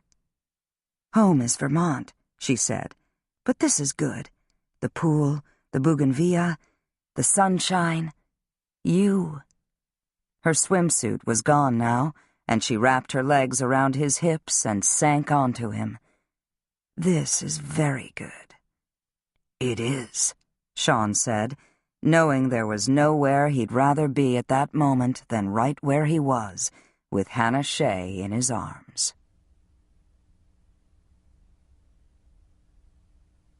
The End. You've been listening to Cold River by Carlin Neggers, narrated by Carol Monda, and directed by Mark Avila. This book is copyrighted 2009 by Carlin Neggers, Incorporated. This recording is copyrighted 2009 by Recorded Books. If you've enjoyed this book and this performance, Recorded Books recommends another title by Carlin Neggers, The Angel, also narrated by Carol Monda. On a remote stretch of the rugged coast of Ireland, folklorist and illustrator Ciara Sullivan pursues the mysterious Irish legend of an ancient Celtic stone angel. As she searches within an isolated ruin, she's certain she's discovered the mythic angel, but before she can examine her find, she senses a malevolent presence. Has someone followed her? When suddenly the ruin collapses, leaving Ciara trapped, she has no way of contacting the outside world. Her uncle, back in Boston, enlists the help of Simon Cahill, an expert search and rescue organizer. Simon isn't interested in myth or magic, but the gruesome evidence of a startling act of violence convinces him that whatever Ciara may have found in the ruin, it's put her life in imminent danger. Suspenseful and evocative, The Angel is a riveting novel of dangerous myths, haunting secrets, and the shattering truth concealed within them. You'll find a wide selection of titles in the Recorded Books catalog, including bestsellers, mysteries, classics, histories, and more. Call us toll-free or log on to recordedbooks.com to learn about our latest releases and special offers, order another recorded book, or to read author interviews and narrator profiles. Don't forget to ask about easy 30-day rentals by mail. And thank you for being a Recorded Books reader. The 3 men who'd insulted Hannah came to the cafe 2 days later and apologized to her for their behavior that night at O'Rourke's. Derek Cutshaw did most of the talking. Robert Fian was flushed and clearly embarrassed. Brett Griffin, who hadn't participated in the fight, stayed quiet. They'd been drunk. They were idiots. They didn't mean what they'd said. They were so sorry. It was all me, Derek said. Robert and especially Brett didn't do anything. Apology accepted, Hannah said. They all received the legal equivalent of a slap on the wrist. Bowie, on the other hand, was charged with aggravated assault. His court-appointed lawyer got the charge reduced to simple assault, for which Bowie received a split sentence of 60 days in prison and 3 years probation. He'd had too many run-ins with the law. He wouldn't just get a fine and a warning to behave.